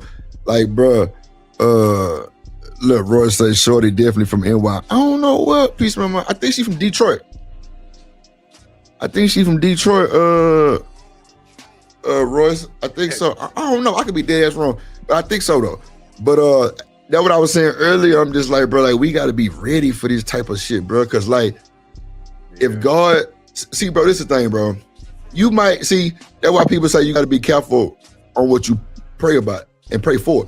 Because, bro, if you praying for this shit, bro, for better days, for better job, for better this and that, bro, and you pop up with this opportunity, bro, and then you be struggling to figure out this some shit like this, bro. That's why I say this way it come to your faith. And you got to be quiet and distant and let that man put you in the right, you know what I'm saying? Let me share this with you, bro. In real time, God is blessing me with what I pray for, and I don't know how to deal with it. Because when I'm asking for this shit, the way I'm responding make me feel like I ain't think it was gonna happen. Boy, you playing with God. Boy, you playing games, boy. And now that I see this shit starting to manifest, now I'm like, I don't know what to do. Okay. The thing about it, bro, and I said this before too. Watch what you ask him, because he will give it to you. He gonna give you exactly what you ask. Come on, exactly what you asked for, bro. Straight up, bro. When he give it to you, when you give it to him, you know what I'm saying? Sometimes that shit do feel like a big plate, but you ask for it. Yeah. Straight up. I believe that 1,000% right there, my boy. You got that shit is true. That shit is true. But here's the thing: I'm coming from a life I ain't never really got what I prayed for before. I kind of made it happen on my own, and when I kind of surrendered to God, like, you know, God, your way or no way, man. The moment I be like, all right, I'm gonna fall back, man. My life, I ain't been able to have no grips on it. It seems like shit happening beyond my control. I don't have shit to do with it. Cause you gave it to him. Yep. And I'm low key. I'm asking, man, give me this motherfucking wheel back, bro. Nope. And he won't. Nope. Nah, it don't work. Once I get it to him, bro, he won't take his hands off the bit. ASAP. Yeah, that's how it's supposed to go. Yep. Hold on, y'all, real quick. Hold on, Leroy. Let me bring up Georgia. Also ATL.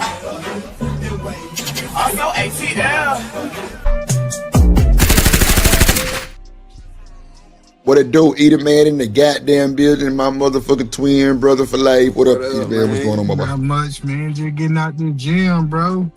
I see you, my boy. I see you. Gym rat. I didn't even know they made Nike suits that big. What up, E? Oh Lord, I try to get Mr. Lister size, man.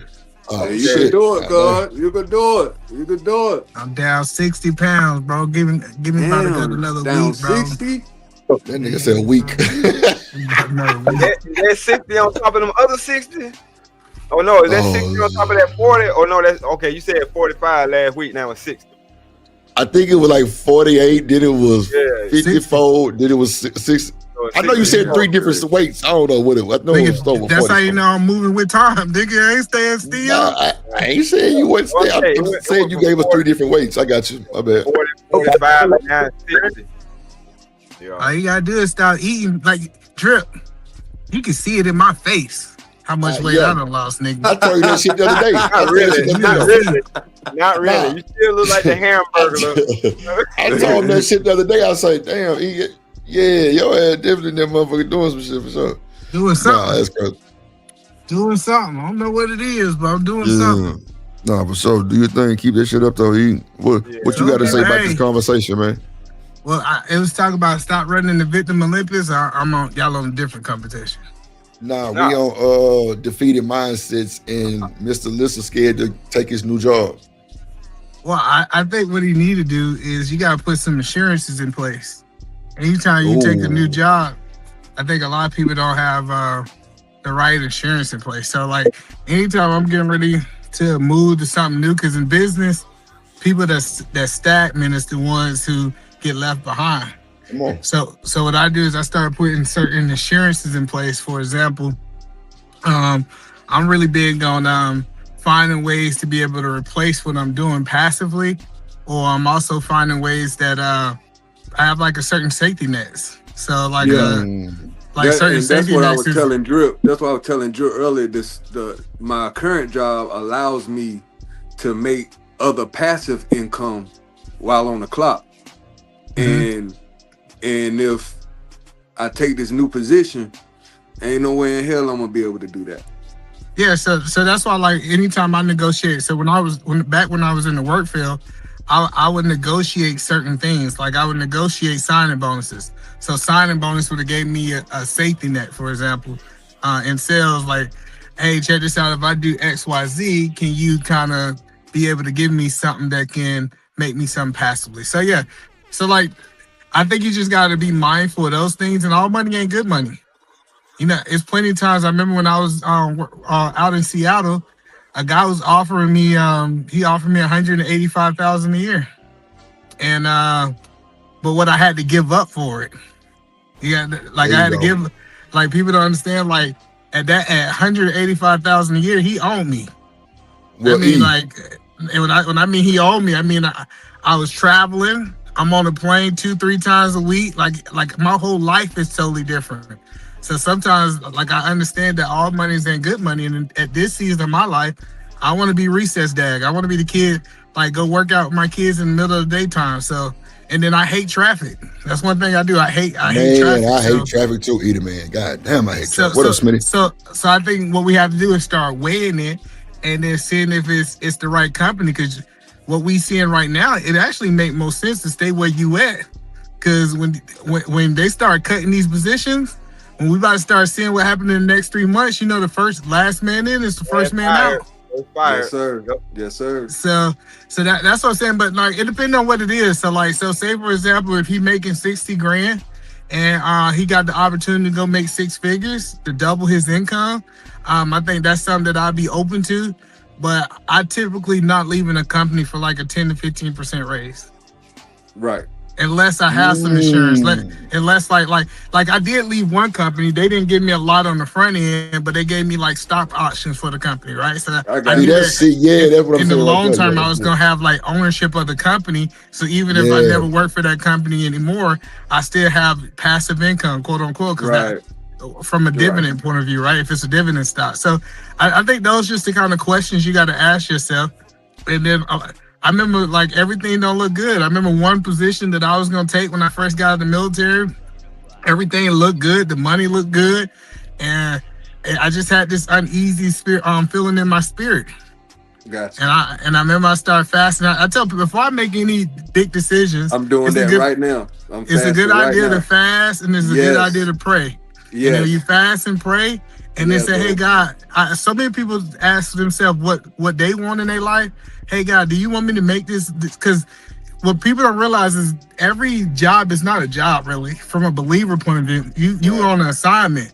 So he might need to stay in one place because he got an impact on others, maybe leading them to Christ, right? Or to become a believer. Versus that other place is going to be the opposite. It's going to be a toxic environment. So it's just so much more than money when it comes down to taking these positions. But like only he knows what's best for his life, right? But here's the thing, man. I seen the topic, and I at this point, man, I thank God for y'all, man. I was telling Drip a few shows ago, man. I feel like everybody that hit this panel have something valuable to add to what I'm going through specifically. You know what I mean? And I'm able to take everybody's perspective and like literally use it as a template for my own life. And I think that's so dope, man. And so I'm just so appreciative of y'all, man. Don't go off Eater Man bullshit. He gonna have your ass. Oh bullshit. Y'all be hard on Eater Man, man. But I tell people, in reality, you make that bed, you got to lay in it, mister. Nobody else got to. So I tell people all the time, like, you guess who wanted me to take that $185,000?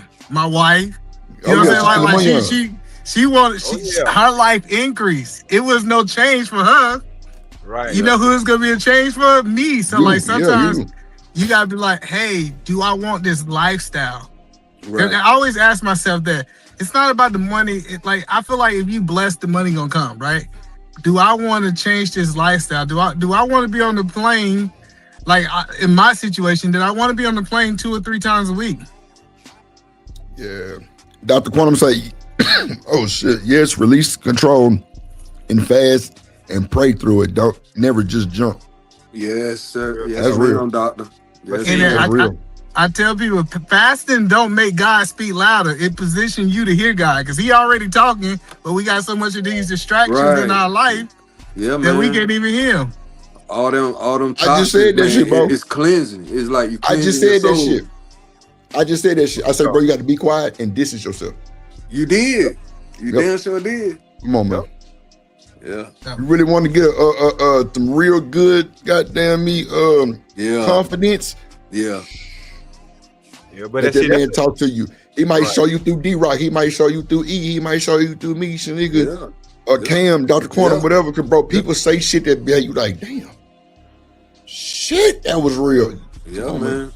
Hey, man, that's why I tapped in. As soon as you put the joint in, I'm like, hold on, man. I'm going through this shit in real time, man. And I know for a fact that we ain't gonna see Mr. online if he gonna take that new job.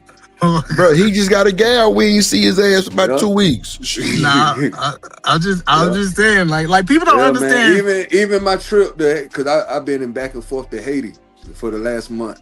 Right. And hey, even my trips going overseas, bro, I'm not gonna be able to do that. Exactly.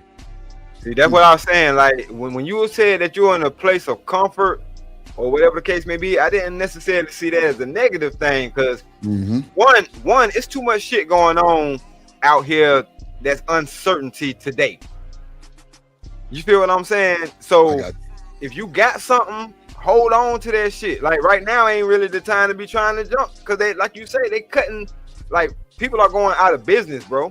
I'm talking about companies that been in business for 50 years are going out of business. They shutting down 500, 600, 700 stores and all this extra shit. You know, it's a lot going on. So if you do have, you know what I'm saying, some shit that you know that you got some control over and you can still maneuver, that's the key thing. We still got to be able to maneuver. We can't be a slave to a job or have a job that we a slave to. Because even though my girl taught me, you know what I'm saying, or like I say, she put that battery in my back to get that salary job, I ended up being 24/7 on call. And that shit was not beneficial for a relationship or a new marriage. Right. She started not to liking her. Bro, we in the middle of smashing. Power. I gotta go. I got the kids, you know what I'm saying? It's me, her, and the kids. We're in the grocery store. We getting our shit rung up. We gotta go. We gotta leave this shit right here and go. Cause my position at the job, if I get a phone call or I get a certain type of message, they not gonna be there in a certain amount of time. I'm gonna have to be there because my building could be burning down. That'd be my first thought. Right. Because those are the calls that I get. You know what I'm saying? The building burning down. The fire alarm then went off. You know what I'm saying? It's always something drastic. And I was like, damn, you know this salary good and all this shit. Man, this shit right here is a headache. I'm losing years off my life at this particular job. What up, Cam? Like everything I did had my life in danger. What's good, panel of chat? Hey, could I ask E a question real quick? E, you a financial I see you in the chat. I say you akin to you akin to like a financial advisor. I got like a real question for you. I'm not a financial advisor. I got a financial advisor, brother. Oh, okay, my bad. Never mind. So I went to school for accounting and math, but I'm not a financial advisor. I actually run a business. But I can answer your question to the best of my ability. But I'm gonna tell you at the end of it, get your own financial advisor. Which is cool too. Yeah, let me shoot my shot. Go ahead, Cam. What's good, man? I got man? a decent little stock portfolio, bro. I never really it's not that I didn't believe in real estate. It's just that I've always told myself since I was young that if I was gonna buy something that I never wanted to mortgage anything. I would like to buy it outright. So I never really invested in real estate. Now I do own some real estate outside of the country, but I never owned it inside the country. My brother been tapping in my ear. He done bought like a little quadruplex out there in the Northeast Florida area. And the way the stock market's been going and shit like that, like things are really at an all-time high, and my shit looking all right. So it's kind of like I want to invest out there, but at the same time, like I'm not gonna be living out there. I can't manage the property myself. So what the fuck, you know what I'm saying? Like I'm a bit confused on like where this money should go, because I definitely don't want to keep it in the stock market at this time. Well, the first thing that you got to understand is, in most situations, I don't know how big your portfolio is, you got monopoly money right now. Once you sell, that's when tax is going to come into play, right? So I think the first thing you want to ask yourself is, if I sell these stocks, I get rid of these stocks, how much I'm going to owe the white man, or the IRS is what I like to call it, right? So that's the first thing, is how much it's going to cost me to get this money out, right? I think that's the first thing that you want to understand. And then the second thing is, all of my, outside of like my hometown, I don't own any properties outside of where I live at, right? Because the reason I don't do that is because I gotta trust somebody to manage these properties. And let me tell you, like, since I'm in real estate, right? I see it all the time. Somebody be like, "Hey, you need a plumber to go out." And remember, you're not local. A plumber might go out there and plunge a toilet, and it costs you $200 that it could have, if it was locally, you could have went to go do for free, right? So it can get very expensive, especially if you got 1 or 2 units. Now, if you're doing like some apartment complex type things, it'll kind of balance itself out because you got so much more income coming in my opinion. But I'm not a big fan of, especially your first one, being that far away from you. But then the biggest thing that it's going to come down to is the relationship that you have with your brother. Because now if your brother already got a property manager, he already got the stuff. If your brother is saying, "Hey, check this out, we're going to partner on this thing, and I'm going to go out and I'm going to make sure that if it's something simple as snaking a toilet, I'm going to be willing to do that for you," that's a totally different situation. But you being on your own, I strongly don't recommend it. I think it's a recipe for disaster, especially because you're entering into it. Now, if you as a type of person that says, "Hey, I got 7 locally, and now I'm looking at getting one in Georgia," you already know kind of the upkeep, the costs, and different things like that. And I would never buy a property that I see on paper. Like, I want to go look at the roof. I want to go look at the mildew. I want to look at the foundation. So that's just why I feel at it. But it really come down to you. Yeah, my brother, he owns the quadruplex. So I believe he put the mortgage down on it, but I think he bought it at like $325,000 and it's valued at like $600 something right now. But he lives on the property as well, so he's able to maintain his property compared to me being in a completely different state and putting all my trust in him. There was another option to where I'm on the east side of my state, and the east side is the east side of the state, not the town. The east side of this state is completely different compared to the west side. So to own just a single family unit here, probably 2-3 bedrooms, you're looking at $300,000-$400,000 compared to me owning a duplex or a triplex on the west side of the state is what, $200,000, $175,000. I could probably find one for, but at the same time, that's some long ass fucking traveling to try to take care of a property that I'm not gonna live on. Does that make sense, brother? Yeah. So like, I was just having this conversation with my brother. We started with trailer homes, right? Like we get a small trailer home, some 15,000-20,000, something that's not gonna cost you. Like, you gotta learn the game. And the question that you ask is, how much learning the game is gonna cost me? You know, that's the first thing I thought. I remember when I first got into being doing the Airbnb thing, right? I didn't understand it, so I lost a lot of money. When I say I lost money, I technically didn't lose money because I made more money than it cost me, right?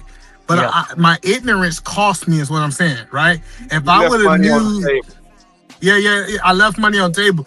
If I would have knew what I knew now, it's like, hey, cool, don't let nobody stay in my Airbnb less than 2 days. Make people commit to 5 days. Decrease my cleaning. Like, it was just little things that I learned in the game being around the game long enough. So I get it. Like, that's what I'm saying. It's like, if I'm looking at property in Georgia, but I'm going to partner with somebody. If I go to Georgia, with somebody who got skin in the game. So like, if I was looking at something in a different state, I'm telling my brother he coming in on a deal. Because I need to know that he ain't playing Monopoly with my money. I need to make sure he got some skin in the game, that he going to lose some too. Because if we go in 50-50 partners, we both in 125,000. He make bad decisions. You know what that happens? That means that he lose his money too. So I wouldn't do it by myself, just especially if you're not familiar with the area. No, I used to live out there, but I'm not familiar with the area like that, as in rental. You know what I'm saying? Rental upkeep and rent prices. Even I haven't been out there in some time, so I'm not familiar with it like that. Now, the properties that I own, I wouldn't even say I own them. I say it's me and the wife's name, and the mother has gifted them to us. But those are Airbnb properties that don't need constant upkeep, because we just like, we'll rent them if I'm not there. The wifey can go check in, let the people in the place. The building has guards or whatever, because it's like a building in downtown. It's real like near some banks and shit. So there's really nothing that needs to be done unless it's plumbing or electrical work like that. But yeah, I feel like this would be something whole new, and like you said, that's a big ass fucking investment to just be putting it in the nigga hands, bro. Yeah, and then like everybody thought I was crazy, man. I was talking, and this is offline, right? I want you to talk about this online. Everybody thought I was crazy when I took most of my money out the stock market and I just put it in a high yield savings account. I have no risk of losing it. I am gonna get a return. It's not gonna be a big return, but I always can re-enter into the stock market. So I think some people think I gotta have my money working. I gotta have my money doing something. I'm just saying, I done have a lot of conversation with a lot of wealthy people, and when they're unsure, they just let their money sit. Because what happened if the market crashed and you let your money sit for the next 6 months? Now we having a whole different conversation, because you might be getting these properties pennies on the dollar like we seen in 08. So that's what I'm saying is, like, don't be anxious to make a decision. Like the anxious money lose money quicker than anything else. Even if you like, man, I'm just gonna take my money out the market, I'm gonna put it in a high yield savings account or life insurance policy where I ain't gotta worry about losing nothing. And then I'm just gonna make sure that I'm led by the right spirit, right? And I don't know what you believe in, to be able to move with that next step, because the people that are patient, the people who's not money hungry, in my opinion, are the people who win long term, in my opinion. Yeah, that make a lot. I wanted to put it in, they got things out there that are like credit unions. The one that we use, or the one that her mother uses, is called JEP. But you can't throw, so for instance, the FDIC insures $250,000 here in the United States. So any bank in the United States insures up to $250,000. There it's only like $50,000, but they pay us, and they use the US dollar. So in Ecuador, they do use the US dollar, but they pay a 7% interest rate. And boy, you park $100,000 in one of those and getting 7%, you know, that's gonna take care of you're gonna be making about $500 a month off the top. You know what I mean? Yeah. But at the same time, I can't park $100,000, because if that bitch ain't insured, I ain't fucking with it. Excuse my language. No, yeah. So like, what you could do is, man, I got like 40 bank accounts, bro. Each bank account is $250,000. Yeah. So you can spread your money out and still do the same thing. But what I would strongly encourage you to do is look into dividend stocks. I'm invested in. I got one dividend stock, MSTY, because I don't like Bitcoin, so I got about 70,000 in MSTY that I collect. Yeah, nah, get you a couple of them, Cam. Yeah, so like, they pay back dividends. Yeah. Yeah, so and then you got an option. So with dividend stocks, you got two options. The first option is you can get a monthly paycheck, depending on what dividend stocks. Some of them pay quarterly. And the other option is you can take that money and reinvest back into the dividends. So, but if you really look at it, especially like I tell people that $500,000, once you get past that $500,000, really to $500,000 to $1 million, you really can have enough money to sustain your lifestyle. Because like, say if Mr. Lister had $500,000, I'd tell him to gamble. Because it's like in reality, if he loses his job, you know what's gonna happen? That he's still gonna have money coming in just from the passiveness. So I that's why I'm really I ain't at a $250,000, but I'm doing well in the 6-figure range, but I am into Bitcoin. I'm heavy into XRP right now, and it's doing its thing. And also, I'm into real estate too, but it's totally different. Like the house I'm in now, and the first house I own outright, and I got it through an allodial title. You know, you're familiar with a allodial title, Is man, that right? with the minerals and everything too? Like you own the mineral rights to the property and everything? Yeah. I think I've heard of those, yes. Yes, and so I don't have like a monthly mortgage payment or anything like that. I own the house outright. So I was saying, if people can claim sovereignty to where you are, like if you can go to your local clerk's office, or go to your local court and go through your ancestry. And if you can prove any type of sovereignty through any type of Native American blood, it can be 1%. You might have rights that you didn't think you had just based on your ancestry. Yeah, and then another good point that people don't know about the crypto market is you can stake your crypto. Yeah. So you can. So a lot of people don't understand. I can take my crypto. I can stake my crypto. I can get 10-12% depending on what crypto you got. I know people getting 12% interest on their money in the crypto, and the only thing they agree to is not to move it for a certain period of time. It's almost kind of. And then literally after that certain period of time, they cashing out. They literally. But my only problem with that is like, so I've looked into that as well. The only problem I have with staking crypto is that they don't give you good APY rates on like solid crypto. If I'm investing in like Bamboozle coin or something, they might give me 50% APY. But if you investing in something like Ethereum, they only want to give you ass 2-3%. Because Ethereum is already proven. You see what I'm saying? And a lot of people, Ethereum has made, especially if you want to like, if you starting out with Bitcoin, Ethereum is a good base, solid coin to go with. But I think y'all got to understand what I'm saying. So if I don't need the money and I get 3% stake, and on top of that, this crypto is still growing in value. Yeah. So I put $2,000 in over this 2 years. It done grew to $4,000, right? So I done doubled my money. Plus on top of it, I made an extra 4%. So that's just my mindset, is that I'm not all like, now if you need the money, we having a whole different conversation. But if you say, hey, I just need somewhere for my money to sit, I have seen in crypto, as it grows in the stake on top of it, those two things, in my opinion, is growing better than the stock market.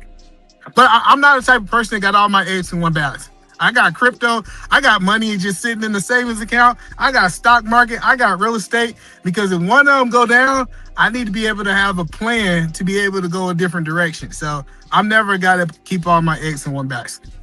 Yeah, see, most of my money in the stock market, but I got to feel the same feeling that I had that told me to jump in the stock market, and I done been able to do what the fuck I've been able to do, is that same feeling telling me to get the fuck out right now. Like, it's I just don't know what to do with the cash, if that makes sense. Shit, liquidate it, brother. But he talking about, like he just said though, I ain't even accounted for what he just said. Most of my holdings are 5, 6 years old, 7 years old, but I didn't even account for what he just said, the tax that I'm gonna have to pay. So if I'm holding 400,000 in the portfolio, at the same time, everybody getting taxed. At the same time, because what I'm recognizing now, man.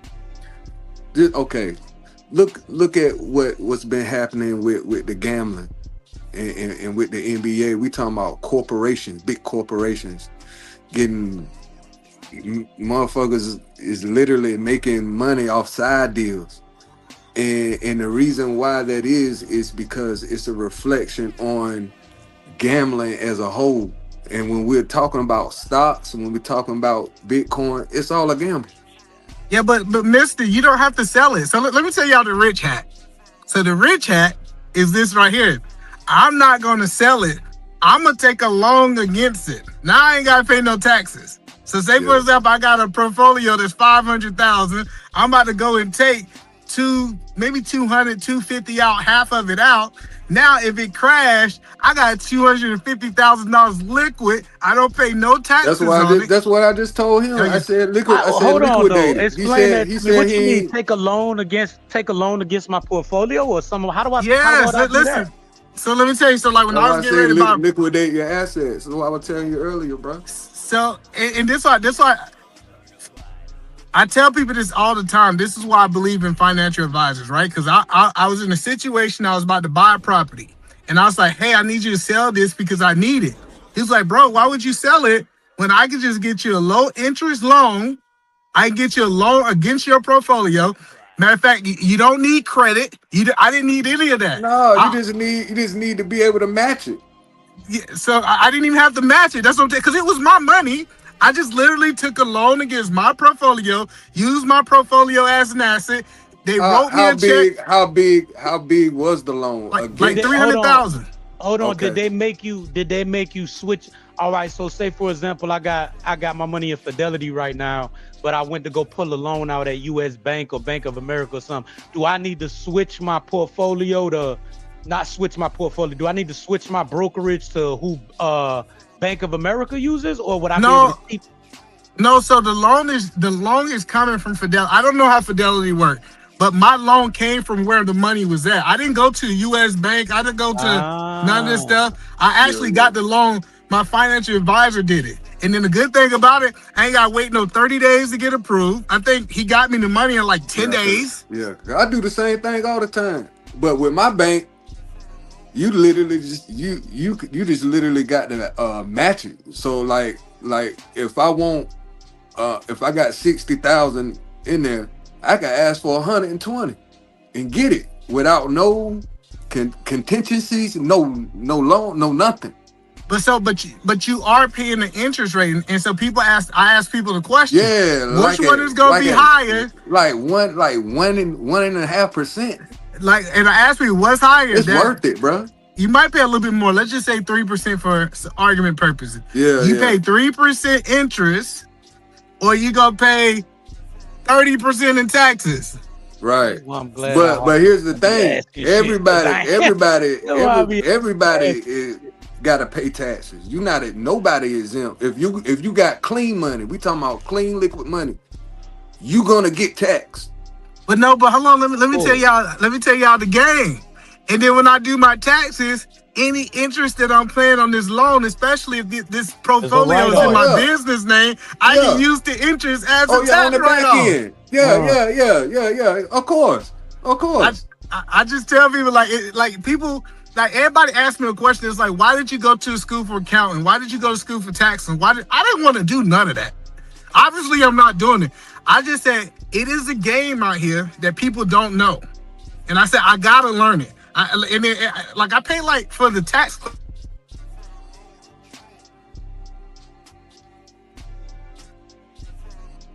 You done froze up, or that's me? Nah, I'm about to just ask y'all.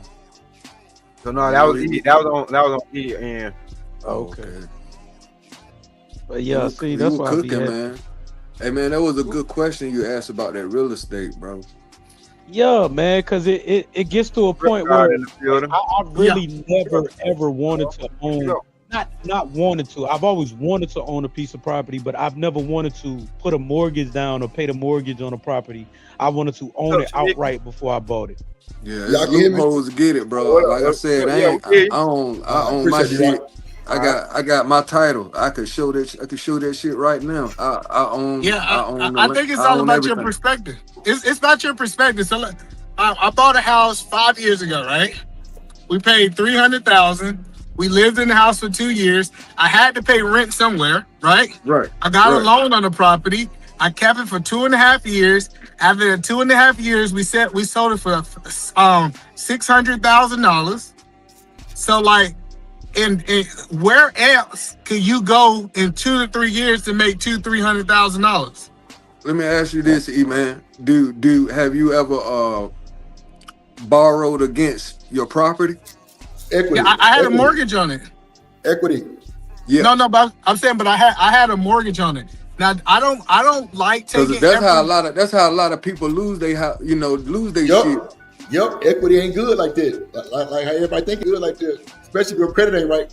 Right. So you gotta be up on your shit to, Well, you know what I mean? So equity makes sense, but the problem with equity, when you do an equity loan, you're looking at 20,000. Some people pay 15,000 just in fees. Come on, man. So you gave up 30,000, 20,000 in equity just in closing fees alone. So like, but it's not a bad deal because again, I done seen somebody that my best friend, he's a flipper. He mortgaged one of his properties. He took that 300,000, and in 1 year that 300,000 turned to 600,000. So like I said, if you got purpose for the equity, like if that money, I call it pregnant money. People don't like when I say this, but I call it pregnant. I want my money to have some baby monies, right? And like if I have the opportunity in a short period of time to be able to make that money make money, it makes sense. But like if you taking that property out and you trying to remodel a house that you staying in and it's not gonna make you no money in the future, I think that's crazy. I agree with you. If you ain't planning on selling or recouping it within the next couple of years, you gonna catch yourself up when you done spent all this money and you done broke some stuff that you put in your house. With them bad kids you got running around there. You know, Drip nephew and nieces out there running around acting crazy, breaking ceiling fans and stuff. Come on now. Hey, look, why I seen a picture today of this old lady about to hit some badass kids with a ceiling fan blade. Shit. That's whatever they can find. That's how they used to do it. Whatever they can find. Me either, bro. That shit look crazy though, bro. Yeah, I ain't gonna lie. I ain't never caught the wrath of a blade, but I done caught a bunch of more other shit. But damn, whatever mama could get her hands on at the time, brother. I ain't gonna lie. A fan blade cheating, bro. Hey, bro, she ain't gonna miss them ass chicks. No. Hell nah, not with a fan blade. Your ass hit every time. Wow. The niggas. Nah, for sure. But you know, back to just the whole defeated mindset. Like D-Rock, shout out to D-Rock for the whole concept. You know what I'm saying? For sure. Like D-Rock, what can you say is all covered in a defeated mindset? Because you know one of the main things of a defeated mindset is overwhelming. It's like being overwhelmed. Yeah. Like a lot of people are overwhelmed. Yeah, but that overwhelmingness will shut your system down. That's a fact. You but D-Rock, would you believe me if I told you a lot of these people are overwhelmed on lies? Yeah. That's what the internet is. Yep. And the thing about it is being overwhelmed with lies is a problem because that means you believe some bullshit that ain't even true. Come on, man. But you don't know it's true. You believe the source. Come on, either man probably told us some bullshit. We done went mortgaged our house off, got an equity loan, and then lost our shit. Yep. Fucking right. That's what happened. Solid advice, though. He was giving solid advice, and I appreciate that. I'm just fucking with you, man. I'm fucking with you. I'm saying, but hey, let me tell y'all the life hack. If you can get rid of that mortgage, if you can get rid of your mortgage, you can get rid of what you paying rent, where you spending 30 to 40% of your income, you'll be wealthy. Yes, it's only a matter of time. Like as long as you ain't effing off your money. But like people don't understand, like we pay millions in rent and mortgages over our lifetime. Oh yeah. Like if you get rid of it, I ain't gonna lie, E. My mom always told me don't do no rent and shit because you'll never be able to own it. So, bro, my first house came at 23 years old. No bullshit. Straight up. And I got that bitch for 107. That bitch worth 398,000, right? Come on now. Come on. Yep. I had a I was telling y'all about this when I shot the when we shot the movie in Greenville. We was in a house that the dude let us get, and he was one of the first houses out there, right next to the lake. And he bought his for like 150 or something like that. Yep. That house worth $900K right now. No bullshit. Just because of the houses that went up around him, and he was the first one there. Yeah. Yep. That's normally how you go. Tell you, man, folks don't be and see. I'm gonna keep it a buck with y'all. I could have sold too. I was nervous. I don't think that's a defeated mindset. I just want my first gut to just stay there and just kind of develop, you know what I'm saying? Just build my equity. So, you know, when I do want to sell it, then it just start raining. God damn. So I sold mine. I ain't gonna lie to you. When I seen that 275,000, man, I know, bro. You gotta understand. In my lifetime, I ain't never seen that much money hit my bank account. And I was getting into something else. I didn't like sell my house and move to an apartment. Like, so I bought another house, you know. But see, that was my problem. I didn't have plans to go nowhere. It was just like, well, damn, where I'm gonna go? I didn't want to go blow my money on no fucking rent, just so I could build another house for like cheap. But still, I was in love with that $1,700 mortgage. I ain't gonna hold you. Drip, you got kids? No, I ain't got no babies, but I got nieces and nephews that I treat like my babies. I can probably buy. Yeah, see, that's how I am. I thought maybe that's what got you into the mentality of getting a home, because it's like I really ain't got no fucking kids, so I'm gonna look out for my people, for the older folks in the family, my grandmother, my mama and shit. But ain't nobody that I really got to take care of like that. See, I gotta understand. I was popping out babies every year. Well, I had my wife pregnant. I think my wife pregnant so much, man. So we went from a 3-bedroom. You gotta understand. We first had us a 3-bedroom house. It was good. It was 1,800 square feet. Then you add 2 more kids to it, right? Now I'm like, man, I gotta get something else. And then like the property that I'm staying in now, I really didn't want to buy it, but I understood that since it had a mother-in-law suite that I can make my mortgage. That's platinum. Yeah. So on my Airbnb side, so that's kind of why I was like, yeah, you know what? I'm gonna make this move, and if I get enough money to cover the mortgage, I'm actually in a better situation than I was in at my first spot. And I got $275,000 to play with. No, that's back to you. You ain't bullshitting. I was just nervous on like where I'm gonna go.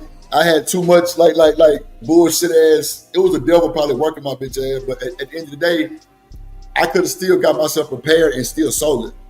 But I was just like, bro, I ain't gonna never find mortgage just cheap no more, because the house I was trying to build was gonna have like a $2,500 mortgage instead of like a 17, which it's not just a huge deal. I could afford it, but it was just like, bro, I wanted to, for me, eat. I don't know why my mindset went like this, bro, but I was like, nigga, I can go stay with my mama for like 6 months and see what I want to do. That's what you should have did. That's what. Yeah. Okay. Say for example, like if I stayed close enough to my mama and I could have moved, especially I'm talking about from a single point of view. Now you sold that, you put that in something that's gonna give you like let's say 10%. You're gonna make $30,000 on the $300,000 you would have made, right? Then you would stay with your mama. You know, I would like, hey mama, let me get your floors redone every now and then. Let me get you some new windows. I help my mama out, upgrade her house while I'm there. And then that's building value. And I really believe, like, if a dude's single, man, live with your parents. Like, me and my little brother had this conversation. I like, bro, what you need your own place for, bro? Move in with daddy. Help daddy remodel his house. Like save your money up. Cause imagine if you ain't got no, and that's if your mama and daddy ain't on no BS. Some mamas and daddy be like, you gotta pay half of my mortgage, which it is what it is. If they like that, then you might need to. But if you got somebody like my parents say, hey man, you can stay here for the next 12 months, just help me fix up the house, and you can put a little sweat equity in their house, like with paint and all that kind of stuff, and stay with your parents. Let me tell you something. My mama and them ain't asked for a bitch ass thing. They would have been like, all right, bet, how long your ass gonna stay here? Because I know me and my mama bump heads, but you know, cause bro, we the same people. She just a little off the chain more than me, but at the same time, I love her and like I know how to respect, you know what I'm saying, and stay in line. But at the end of the day. But that's what I'm saying. My little brother worked 15-hour days.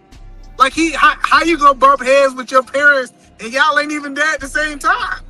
Like that's what I'm saying. It's like, I'm saying no. I'm not saying we were gonna bump heads. I just know me and my mama, we just too much alike, and that's just what it is. Plus, I don't like a funky ass dog because she just treat the dog like bullshit ass babies. It's crazy. And I'm like, bro, this is not a fucking baby. This is a fucking dog. She be doing too much, and like she'll get mad at me for doing something to her dog. Shit, like. Just say I'm doing something and I move the goddamn dog cage. Why in the fuck you fuck that dog? You feel me? Like I'm sorry, Peter. I don't mean fuck the dog, but I'm just saying, like, that little shit will probably work out nerd. But that's stupid shit that I can get over because at the same time, goddamn, I didn't make $398,000 off selling my house, bro, and I'm chilling with my mama. And I'm just, fuck it, mama, get you some floors, get you a new island in your kitchen. Bro, my mama got a big 6-bedroom house. So, shit, that motherfucker been updated 2-3 times, but that's just what she do. Like, they retired. You know what I'm saying? Pops retired with military, and he was an oil engineer. So all that shit played in a big ticket. But at the end of the day, bro, what if I want to bring home a lady? You feel me? That's a good point. So that's why I think I think the next level is like, it's a reason that I think we need to start finding properties with mother-in-law suites, multiple properties on one suite. So like, I got a mother-in-law suite. I just got a daughter that's just turned 18. So I'm using it for an income now, but wouldn't it be cool if she could stay on my property? So she want to date, she want to do all that. She want isolation time. She got her own kitchen. She got all that stuff. She's still under the covers. Well, I can see what's going on my cameras. Like so she don't have to stay in my house, but being attached to my house where she don't have to pay nothing. I think it's that, like, and I'm pretty sure, like, with my daughter, I'll say, hey, you got to invest my way, $1,000 a month, whatever it is, so that you can be able to buy a second property or different things like that. And I don't understand why parents don't co-sign for their kids. If you can't co-sign for your kids, you raise bad kids. Don't you think they go? I ain't gonna hold you, E. You know, but my daddy was military and all that old fancy shit. Bro definitely stepped in on me because I was supposed to put 10,000. Nigga, I put $1. That's a my fact. Man, my old man stepped in the door and it was like, nah, let me do this. And I'm like, why? I'm like, nah, this is gonna be in my name. He said, nah, it's gonna be your name too. So I ended up refinancing my shit like about 7 years ago, and it actually brought my mortgage down cheaper and everything. Plus, I had like a little small little bag, but it just went back into savings. But bro, I just got to refinance in my name. But I still did, like I say, my closing was $1.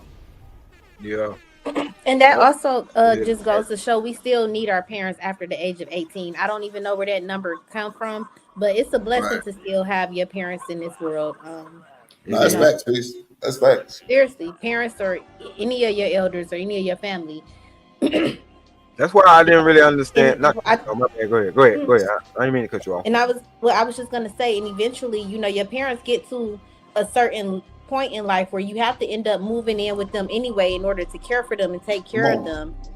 When they start making their transition or just their health start declining. So you might as well stay in the house anyway. There's no shame in that. Not at all. Hold on, peace. Don't start capping. Ain't no shame. Now you meet a nigga and he tell you he stayed with his mama. Come on now. What we saying? What we gonna tell you? She going if that's the nigga she want.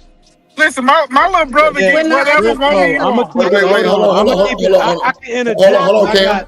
Hold on, wait. Let her respond first. I pointed out something specifically. I said there comes a time in life where you end up moving back home to take care of your parents or your loved ones anyway. And I'm meeting no man, so I don't even care. I'm just telling you, listen. My little brother, me and my brother had this conversation. Like, he just bought his first place, but he was staying with my mama. Them women was going. I'm telling you right now, there ain't no women was like judging him because he stayed with his mama. I seen them sneaking. They was sneaking in the back door with his ass. Motherfucking old ass women. I'm just saying, that's what the narrative is. My bad, Cam. Go ahead, you got it. I was gonna say, I take care of an elderly person. I take care of my grandmother, and when I travel, my mama step up and I go see the wifey and shit like that. But me, I done brought women over here, bro. I've never ever had. I done had like questions like, what's going on, what's the relationship? Because obviously I don't look like my grandma. I look like a Spanish nigga. But I done had the women ask like, who is that to you at the same time? But I've never had no woman try to downplay me for that. Never, bro. Real talk. Okay. Yeah, I'm just saying, bro, it's songs about that shit. Man. What up, Trey in the building? Trey, what up? It's bro, it's songs about that shit. Oh, you stay with your mama. You know what I'm saying? Like, it's a lot of that shit going on. So I'm just saying, like, but then me personally, I wouldn't want to bring a woman to my mama's house. Well, I get what you're saying because you have been on your own. But if you working at McDonald's, they gonna have a problem with you staying with your mama house. If you a software engineer, you don't get that type of energy, bro. Like 'cause you can afford. I'm a software engineer. It's no doubt in my mind I can't, but I think this is the play. Especially if you got some games. Like, hey, look at little mama. You know what I'm saying? I was thinking about you before you got here, man. I want to make sure I get you the house of your dreams. That's why I'm saving up money with my mom right now. So throw That shit sound lame. That shit sound lame as fuck. I know. Thank you. I It's not appreciate it. it's not reasonable. Are we really having this conversation though? Like, y'all Yeah. talk about Yeah. I want to hear what she got to say. Y'all talk about niggas staying with that mama, bro. Niggas is getting taken care of by the girl, bro. Like, Nah. the game ain't That changed, boy. bro. Nah, Niggas we got still you. dropping that girl off at work in their cars and all that, bro. These That motherfuckers boy gonna take care. straight. Bro, they want you. They going. You making sense, right? We know it's women that'll take care of nigga. We know that shit. We just talking about me because I was saying like, bro, I bought my house at 107. Now it's worth like 398. So I told Edelman, I'm like, bro, really, I was really nervous of selling because I didn't know where I would go. I didn't want to go rent nothing. But I said, really on the cool, I'm gonna tell you the truth. I really should have went stay with my mama because she said I could and just save my money up and then just, you know what I'm saying, have something built. But You should have. And so you base your future decisions off of some coochie. No. Ooh, get him. That's what I'm talking about. Put that nigga Drip in his face. Wait. Let him say that shit again. We need to Hold double on, that sale no, one time, yo, man. the fuck we don't because you had piece of my mind crazy. Hey, Let me tell you Drip something. doubling back. I'm just kidding, Drip. I'm just kidding. No, Don't hold it back. You told it right. Hold on. First of all, you and piece of my mind. Both of y'all crazy here, right? So that's cool. I'm just saying this though. You know what I'm saying? I thought about that. It wasn't about no coochie. It was just the whole point of me. Like Mr. Lister was saying, I'm comfortable in my crib. Your comfort. Like, and then like my motherfucking mortgage is 17. I ain't want to go to 26, 27. You know what I'm saying? Like, it was like I was giving all my money up and still getting a house, but like, and then I didn't really want no. Okay, so I got a 2-story, right? 5-bedroom. I really ain't want this shit. It's just me. But bro, like I said, it was an auction because it was a foreclosure, but everybody wanted it, so they auctioned it. Bro, I came in 5,000 under and got that motherfucker. But I told y'all my story. Me and my grandma went and walked around the house 7 times. Nigga, with the whole, I'm talking about, bro, it was like an epic situation. So it was for me. Real But talk. you know what I'm saying? But I ain't got no babies to fill up this motherfucking house with. Like, it's 5 bedrooms in the game room. Like, I ain't got no kids, but my niece Stephanie got their own room. I want to go If back a to you woman made ever decision over coochie. Man, shut up. If a woman ever did ask that question, I don't think I'd ever be offended. Like if a woman ever came over and said like, ew, what you doing? I think I'd be offended if follow-up questions didn't come about. Like if you worried about the living situation, but you're not worried about how much finances I got, like can I make sure that if we needed our own place, could we get it? That I made sure that if you needed something I couldn't get. It's the follow-up questions that I'd be more concerned with. It's natural for a woman to kind of be like, hey, what's going on here? I've never had that happen. If it I'm were- telling her, get out of here, bro. I'm like, man, get out, man. Man, go, But no, man, go back to your y'all streets, niggas speaking on somebody like y'all gal or y'all. How you I'm gonna talking put about somebody just up in my mouth? a random. I'm showing you how I do. And you want to show you how I'm gonna put you out? Drip was talking, y'all. One mic, y'all. Yeah, go ahead. Yeah, just I want to you know, answer like- a question that Drip done. No, like I said, of course I'm not setting out for no motherfucking coochie. I'm just saying I didn't have a plan. You know what I'm saying? And like I felt like if I would have did that, I would have made a bad decision because I didn't have a plan of like where I wanted to go, what kind of house I want, none of that shit. So for me, it was like, well, that motherfucker gonna be worth this for some time until they do another, you know what I'm saying, appraisal. So shit, I'm cool. But nah, never for no coochie though, because I don't even bring women around my niece and nephew like that. You know what I'm saying? No, like, I was really, just, I really was not just at all. kidding when I was just kidding when I Oh, said that. I know, but listen. I feel what you're saying. Nah, you said the right thing. Don't take it back. That nigga said I can't get no coochie. I ain't selling no house. I That never coochie said was I worth couldn't get no coochie. 300,000. No. That coochie was worth 300,000 to him. I never said I couldn't get coochie, nigga. I'm You saying said I don't want to. You said you didn't want to get no coochie at your mama house. No, you did I say said you like, no, man, I'm no, moving my no, mama no. house. I ain't gonna feel comfortable getting no coochie. No, That's I what you didn't, said. nigga. You a fucking lie, right? So wait a minute. I said, this is what I said. I said I wouldn't want to bring no woman to my mama house. That's what I said. See, bro, you always trying to stir my goddamn words, so it's all good, though. I got you. You definitely don't want to bring them to the mama house. Like, All right, so but in reality though, what it is, and she asked how I'm gonna kick somebody out my mama house because that's Hold my on, mama. watch this. Hold on, watch this. Hold on. So I wish we had some more women up here. Women in the chat, please. I don't know why the women ain't here today, but y'all, Sneaker, where your black ass at? You probably at work, but because I don't want to make this all about your peace. Peace. No, I got you. But see this thing. See, I fucking forgot what I was going to fuck. God damn it, Cal. You call him for help. Nah, nigga, don't call for no help. Nah, But no, that's all I'm saying is if I meet a woman and she don't like me for where I'm at, she ain't the woman for me. Like I don't know why men just can't accept, like, all right, cool. If she's so materialistic that she ain't worried about like you taking her on nice dates and all this stuff, she worried about where you stay at, especially if she stay out in the apartments. I know what I was gonna say. Did you stay in the apartments? You worried about where I stay at? Hold on, watch this. So peace of mind. If a man brought you home and he stayed with his mama, right? And y'all just come from the movie, y'all just chilling. Would you feel offended if he tried something with you with his mama there?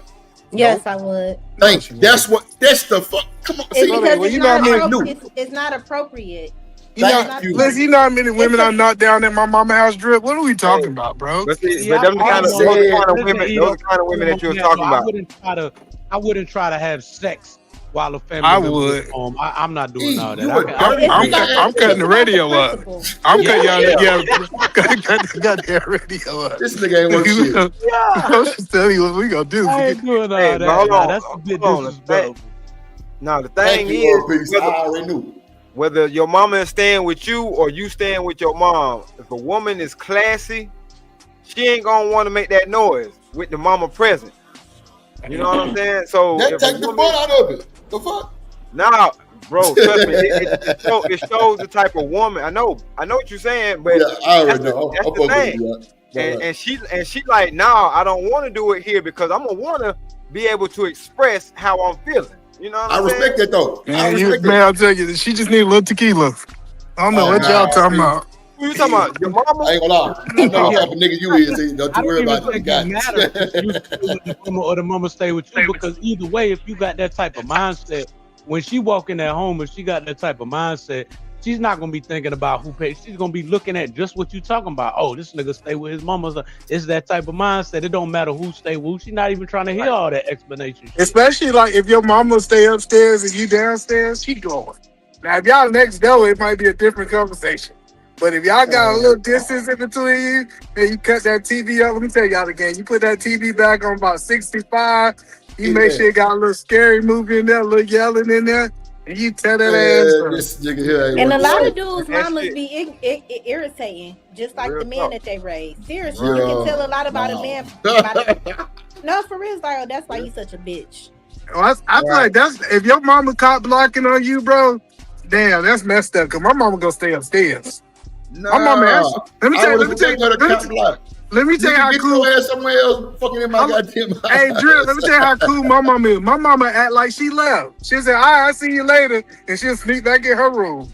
Nah, man, yo. But see, she doing that. But see, hold on. That's not cool, though. Cut you off. Hold on. Come on, please. That is cool. That's not cool. No, you don't. It shouldn't be allowed in her house, and she should have that respect and standard for herself. To where she set the tone, you shouldn't even want to do it. That's not okay for you. That's like, you know what? That's the kind of woman who had the perverted uncle in the family. And my daddy ain't going for it either. That's crazy. That's crazy, Drew. You see how crazy that went?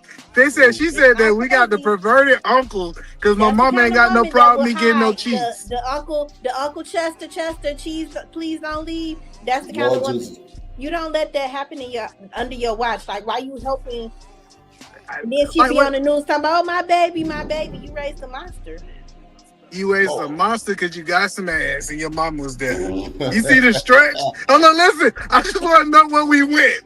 We went because you got some ass. You are a monster because your mama was there. Hold on. Yes, because your mama Hold on.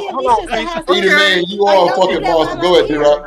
Hold on. Let me explain what he your just mama don't want to hear this. He ain't got no fucking decorum. No. I'm nasty, Yeah. and I ain't fucking with my people. It ain't gonna be like that. Either I bitch ain't gonna be. nasty. The thing is, see what, No see what fucking y'all- decorum.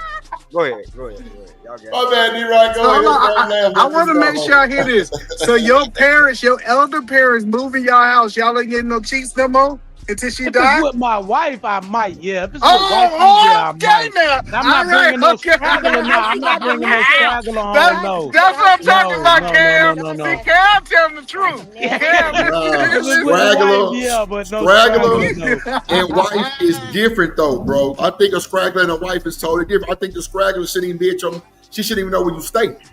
Thank you. I know that's good. That's perfect. I love it. Like, listen, a one night stand Your shouldn't. ass Hold would've on. died. Hold on. I want to be clear. A one night stand shouldn't go to your house, your mama house, nobody house. She should go to a hotel. Okay, Like, I agree with it. Like, even, I agree. hold on. Even if I have my own house, a Drip, for example, he should not be taking one night stands to his house.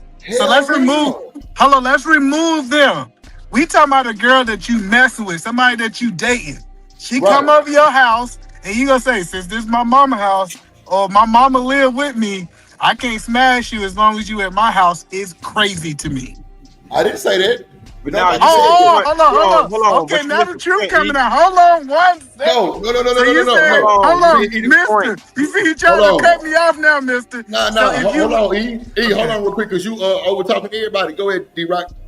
Now, the point that got missed is, like I said, if a woman really rock with you, like you said, this is your girl. She's going to want to let her hair down. She's going to want to be able to express herself while y'all, you know what I'm saying, doing whatever y'all doing. If mom did a slick move, like pretend like she was leaving, y'all got the house to y'allself, but she snuck back in the room. What the problem that ends up occurring is now this woman think that she, you know, is able or in a position to express herself, but then come to find out, no, mom was right there. She's going to be embarrassed as hell. Mrs. Marcus, your mama might as well hold the camera. Right. Come on. So, Not I'm Miss just Marcus. saying. Doing a lot now. Hold on. I'm looking at it. They're doing a lot now. I'm looking at it from that POV. Like, you don't want to cause that type of embarrassment because that she's not going to want to show her face around mama ever again. And this is Thank you, somebody bro. that What you if that's the claim- one you end up with? Come on, D-Rock. That's what Come I'm on, saying. bro. This is somebody you claim that you rock with. That's I what see, I'm but saying. that's the crazy part. Your mama, she was fucking to get you, and you think your mama don't know you fucking? Like I don't care. I don't know why people be thinking like these parents don't know what y'all doing. I'm not But saying that. they don't Your want to mama hear know it. that And you should have enough you- deference. No. They don't want to hear it. You should have enough deference. Like, we all know what somebody else may or may not be doing, but you should have enough deference and respect and principle about yourself not to do it. Hey, all I'm saying is you better soundproof your room. You better get them air curtains like the studio. You motherfucker put that shit. You can call it whatever you want to call it. Like you call it whatever you want to call it. But like the whole point is like, and I'm glad Cam told the truth. Because if I visit my parents and I'm with my wife, I'm not about to forfeit, especially if I'm staying there for like 2 weeks. Now I ain't gonna get no ass because I'm at my parents' house. I said a straggler and your wife All right, is so two check different this out. So things. check this But out. I'm agreeing. Hold on, I so agree check to this that out, point, though. Drip. Oh, okay. So if my mama come see me and wifey outside the country, she want to come see us. This didn't happen. So my mama come see us at our place out there, and I'm knocking my wife down in the house while they there. I'm wrong. That's what they saying. I'm not. No, nobody stayed at Cam house. You can't wait 2 weeks until your mom leaves. No, hell no, you crazy. I ain't gonna lie. That's crazy. Listen, Wait. I ain't gonna lie. Now, I ain't talking about full power scene. Now we can get a quickie. Me and my wife, you know what I'm saying? Just a thrill of just not getting caught. But I'm not bringing no straggler and trying to go knock her down in full throttle. Drip, we all agree with the straggler. Let me tell you how dope my parents is. I remember I was knocking this chick. My daddy came in the door. He seen what I was doing. He left. He said, "I'm gonna go find something else to do until he get finished." Like it's weird. Like he don't want to hear that. That was your wife, yeah, bro. Don't be in that bitch trying to Dougie. I'm Dougie. Fuck that Right, you shit. ain't even see I'm the part where I Dougie had in my that leg thing. I don't care and what you y'all acting talking like, about. hey, Bro, it's the same thing, though. Yeah, It's the we same gotta do it quickly. concept. He didn't even want to see that or hear that or whatever the case may be. No, so he didn't want to left. mess up my flow. That Well, It ain't he was about hoping you messing would up your stop. flow. Either It had a lot to if he do. walk in the door What, They have your flow. He walking the door and your wife and her legs in that motherfucking air, and you down there. Oh, come on, bro. It's embarrassing. I hope he know better to close that motherfucking door. What you No, open no, my goddamn door I for agree while that I'm if knocking they walked this into bitch my down? room, What's hold on, because now we talking about something totally different. Your parents walked into your room and see you in the act. That's a whole different conversation, Drip. Was he like, boy, That's what I was like a that part same of, ass? and that ain't good. Me too. Yeah, no, that's something totally different. Like your parents mom, walk in man, and see my you. mama caught me, bro, and let me tell you, it was Did you so stop? bad. Bro, Hell yeah, stop. I got Come caught on, by my bro. mama and her Hey, mama. bro, that's the worst. That's the My worst very thing. first That's the time. worst thing you ever want to go through as a young boy. Your mom walking on you, bro. Boy, Come what on, Yeah, man. the hell? my very first time I was when I was getting some, I was knocking her down, and stepdad had walked in the room and said, "Oh shit," and then closed the door. But I guess he went and told mama. She done told the whole fucking, can't be fucking in my house. What's wrong with Yo, this I'm telling you, man, that's what I'm saying right mamas, there. when your mama know they sons fucking in the house, it's a problem. Come on, bro. Problem. It's That's a for problem. kids. bro. That's for kids, though. That's Look, because my y'all mama was 15, 16 years old. Your mama ain't got no problem with no And what's 25 crazy year old is fucking my down the mom. house. And what's crazy is, man, my mom gave me rubbers and stuff. But when she Yeah, caught but me, not bro, for you it fucking in the was house. different. Yeah, Well, where did she different. think you were going to use them at? Her I house? don't know, but it can't be her girl house. It can't be her house. I do know that. I'm just saying, especially if y'all niggas paying bills up in there. Bro, If you I paying know I bills, won't. you need Nah, to. I was still in school. No, Bro, I how get many it if niggas- you're a teenager. How I many get the niggas that teenager. got caught? How many niggas that got caught smashing somebody in their mama house or the other chick mama house and they unalive? Let's Bro, start there. Now you want to make up numbers. We don't know. We done got 3 people got caught and they all alive. What are we talking about?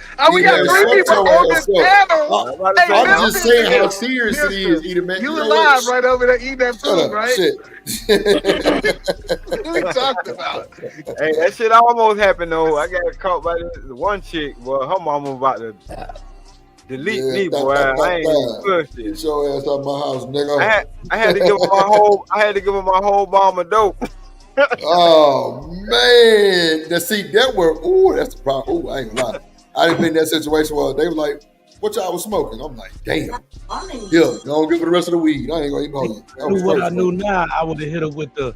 But you always saying that if I'm trying to do something, I should be doing it in your house. Don't smoke outside the house. You feel comfortable. Well, I'm having sex inside your house now, man. In the comfort of my So home. she You hear set me? that tone. You shouldn't be smoking inside your mom's house either. Anything, and not your mom's house, your family home. Anything that could be a sign of disrespect, you just don't do it. You know, like we know better. You don't smoke. Oh no, we know better. I'm talking about like young niggas, like you know, before 21 type shit. You know, I had a little weed on me, and her daddy was like, "What y'all was smoking?" Like real shit. I'm just like, damn, I had to get my weed up. Like I literally gave it to him. Or he was like, "Man, I'm gonna tell your mama you smoke," because he was like kind of like a neighbor. So I gave the boy like a good dime, because you know back then niggas smoking rigid. Oh yeah. So yeah. And you want things that are dysfunctional or that could potentially be harmful away from your home. So if you just messing down, you know, messing with chicks, then now they know where your mama lives. You smoking in a house. That's just a sign of I don't even have any respect. You already know they don't want you smoking in the home. No, I was using that as an example. Siblings there and all kind of stuff like that. The realest thing my mama told me, well, I had to respect it anyway, but I felt like it was the realest thing she said. She was like, the only woman you can sleep in my house with is your wife. If y'all not married, y'all can't even sleep in the same bed together. Boy, that's what did your father say? Huh? What did your father say? My father ain't said shit because he wasn't around. Yeah, that's So crazy. it was- I ain't gonna lie. I remember the first I time don't know what got my daddy would have said, because he didn't really do too much, nothing. I mean, not nothing like he was sorry, but like he one of them niggas that was military, just quiet. You know what I'm saying? Right. Plus, you know, I had already kind of knew he was my stepdad, but he was trying to play like he was my real dad, so I was just rebellious as fuck. Sorry. No, you good. So it's just like, you know, he wasn't really gonna do nothing. You know what I'm saying? Probably gonna tell my mama type shit, but it's all good. No, I wanted to say that I was only using that example because I remember my first time I got caught smoking, My mama hit me with that. I can't repeat it verbatim, but it was something like, you know, if you're gonna be smoking, I'd rather you be at the house smoking instead of outside smoking. Like, you know what I mean? Kind of like, if you're gonna do something, I'd rather you be around me where I can protect you, or I'd rather for you have to to be kind at of say what home. you do. So if I'm having sex in your home, that should apply there too, ma'am. No, I ain't gonna go ahead. Go ahead, D-Rock. Nah, I'm just Yeah, saying. D-Rock. Nah, I hear what you're saying, cause on But that, that's on where that, stuff gets really twisted, and that's how you end up with a lot of pregnant teenagers too. If you're gonna do it in my home. Seriously. Ooh, that's yeah, a bar. it does. Because That's why I ain't it even. be That's why I ain't wild in even. some stop. people's homes. You had no idea. And Yeah. it may be a good intention of well, it is, you know, it's meant to protect you, but it's not the reality of this world. There are consequences to that. There's a Yeah. reason why you just shouldn't do it. Nah, I believe that bar. That's a bar. That's a bar. I'm with that because anybody can get brought in mama house now. I got the green light. It's up. I'm going beat. Hell Right. nah, boy, your ass ain't got that many condoms. No. Well, I see it with these kids that we have here. I told you, you know, I substitute teach and just around, you know, the kids in the area, just within the community. Some of my own cousins and stuff. And it's like it's just a free fall. It's like, dang, you're not even protecting the kids. Like, I mean, these girls will come over and be living in the house with the boy, with the mama, right there. If she's about she ain't got nowhere to go. No, I'm serious. That's a fact. Like, no, your family won't let you have your way, so now you done ran away from home, and this woman let you stay in this house. But as soon as something happens, everybody's gonna be looking for you, or you know, blame your parents. But it's just you can't come. I don't know where I come from. You can't come to the household unless you talk to the parents. Like, if you need somewhere to stay, then fine. But don't be coming here talking about, oh, my mama this, my mama that. Fine, let me talk to your mama and let's see what's going on at your house. Because you can't lay up in here with, and these are 15, 16-year-olds laying up with each other and playing house in the household with the mama there. No, I'm so serious, and that's how, at least within the inner city, you end up with a lot of pregnant teens, because, hey, my mama said I can do this, my mama said I can do that, or they want to be the cool mom of the neighborhood and all that other shit. It's like, you your back ass home. You don't let kids do certain things in the house. You have to be a parent. My stepson had a child like that. I told him and his mama. I said, you letting that boy do what? You letting his girlfriend spending the night. Yeah, like, yeah, your ass house gonna is be a grandma. brothel. Yeah, you finna be a grandma. Yeah, now the friends come over to your house, and you know, because your house is the whole house. Right. Yep. And guess what happened? She ended up being a damn grandma. That nigga had a baby at 15. And she was a grandma by 22. She was 30. Same difference. She was a 30-year-old grandma. Damn, I ain't gonna lie, that shit be looking crazy, but at the end of the day, it's going on, man. This shit It is really going on. Yeah. And then now they have access to so much stuff. They have weed now. Like, these kids are rich. So they got money. They can DoorDash stuff. They don't even have to leave the house if they don't want to. And they are shacking up right. You know what? This my mind. I ain't in control, but where these kids get their money from? These motherfuckers got some money. I don't know. I mean, well, besides robbing, shit, Cash gaming. App. Gaming. They do have this thing. They have these different things on the internet. I don't know how they're doing it, but they have Minecraft, Discord. They'll send each other money too. That's the other thing.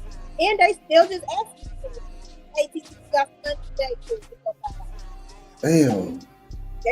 But it's scary and it's sad because they so dusty. And they right here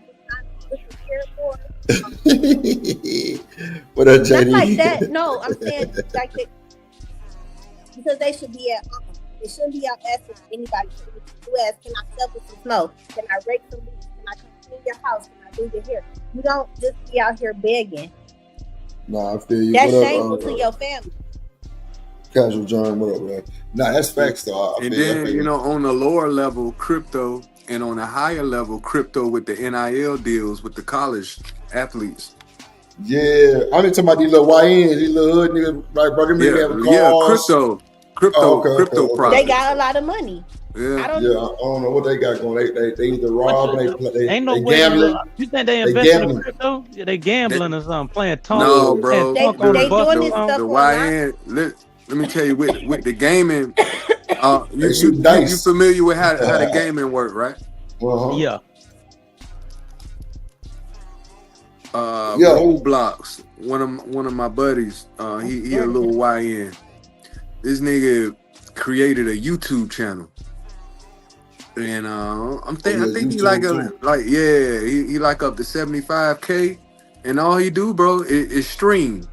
Stream is make money off streaming, bro, and a lot of the little YNs that he deal with, they got channels and they stream. Casanat. Yeah, Casanat did the same shit. That nigga made millions off playing video games, bro. Fortnite. Crazy But that work. just show you that we're entertained by the least. I watched him. And it's like entertaining about that. There's nothing like it's cool that because I don't want to diss him. You know he's good for whatever he's been doing, but now he has big grown adults coming over to his show, celebrity entertainers, because they have been watched up, and now they're coming to him because they want to still appeal to the a younger audience or just in general. Nah, I think the algorithm with them gaming channels to push that kind of stuff, shorty. So, like if somebody got 75K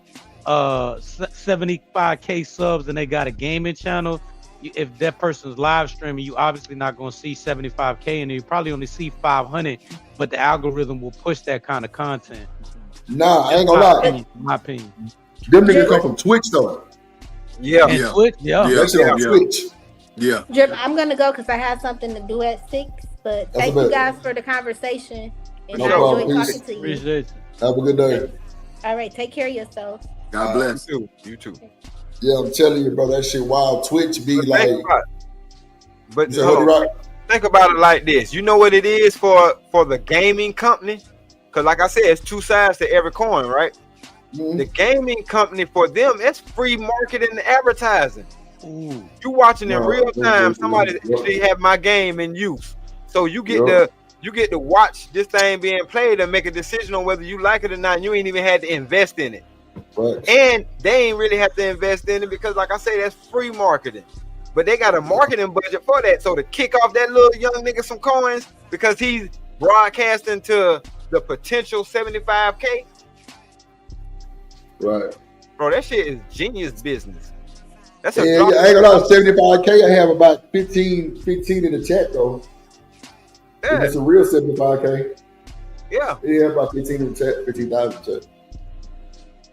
But see what companies end up doing, and I wish E was up here because it's that business type shit. You know what company? If a company is able to say, I got 10 people with 75,000 followers who are streaming my product, they're able to take that information and get loans off just based off that.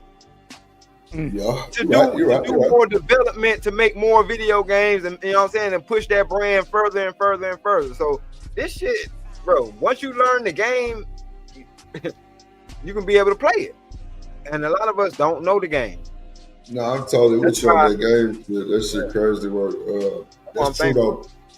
That gaming shit make a lot of money because, bro, I done seen niggas, especially bro, me being an engineer / producer, I done seen niggas in the studio bet 1,000 a game on Madden, 1,000 a game on Live. You know what I'm saying? Like 1,000 a game on this. You know what I'm saying? So, you know, them nigga got the money to bet. Them nigga be having the chains and shit on.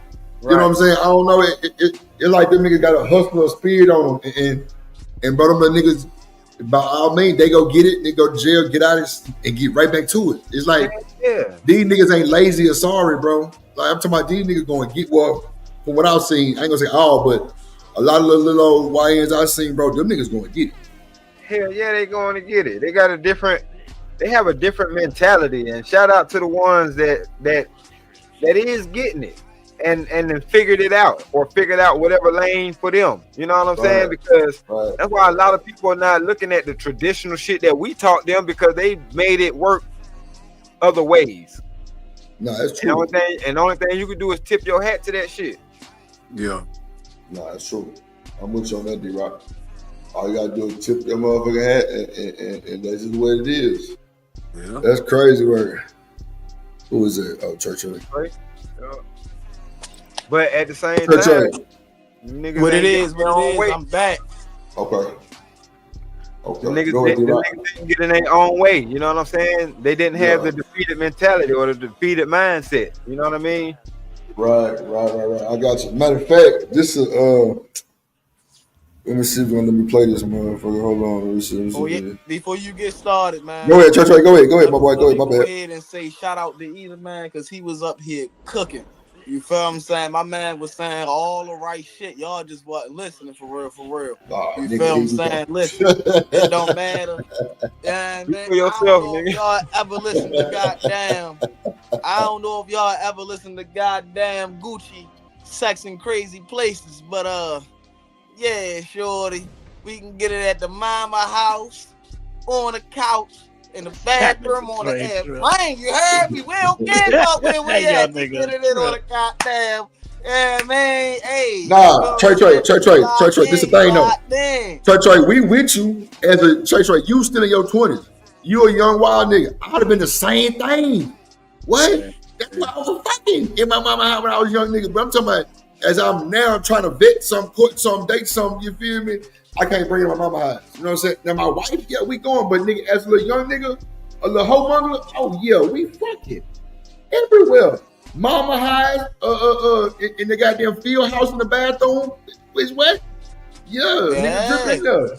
Shit, Even I was about to say you still got to do it today. You can't, man. Listen, I'm sorry to tell you. You feel what I'm saying? Listen, it don't matter where you at your mama house, on the couch. My mama would smoke that shit. If I'm married, I'm busting everywhere, bro. It depends on what kind of. It depends on what kind of mama you got. The reason why I upheld my mama's laws because I already know she was a gangster. She would have smoked one of them bras. She found one of them hoes in the house. Hell no, my mama was a fucking hater. I love her to death, but she was a hater. She the type of a shorty calling me, she finna purposefully call out another girl name. Oh, is that such and such? No, that ain't that. Oh man, that ain't nothing. My mama pick up the phone and listen in. This back before cell phone. Oh, yeah, them home phones. Man, my mama pick and then come and recite everything that I said. Was like, man, a young man shouldn't be talking like that. I'm like, man, you listening to me and my girl on the phone? Come on, mom. Man. Let me tell you something. Mine is listen. Hoping you ain't saying get your ass off the phone. Yeah, Too late. Crazy. Yo, I was about to say, see, it gets so bad, right? What be motivating that shit? Man, mom's hard. I'm gonna tell you. No, I'm gonna tell you because mamas don't think that no woman walking this earth is good enough for her boy. Well, baby, yo, I feel you. That D-Rock. I feel you. I can rock with that. That's how it be. They don't think nobody good enough. My mother used to play so much, man. She used to get on the phone and act like she was somebody else. I swear to God, I can't make it up. So I swear to God, bro. That's wild, Church. That's wild. I'm like, bro, she played too, bro. I'm talking about something, bro. She played too much, bro. Hey, I was doing it to myself, though. You feel what I'm saying? I had so many. It was crazy. Like, she used to just, and you know, he had her over here last week. My mom do that too. You telling her you love her. You had that other girl over here a couple of days ago. For real, dad, bro. That's some hating ass shit, bro. Make me want to swang on my old girl. For real, dog. Yeah. It's cool though. You feel what I'm saying? You know, they still stayed. They was, you feel what I'm saying? A little you know, you gotta get them back in order type shit. But you know. Definitely made the game harder. That boy. Yeah. Nah, it made my game better. I knew I couldn't bring them hoes home, so I had to figure something else out. But they were gonna get smashed. Trust and believe that. One way or another.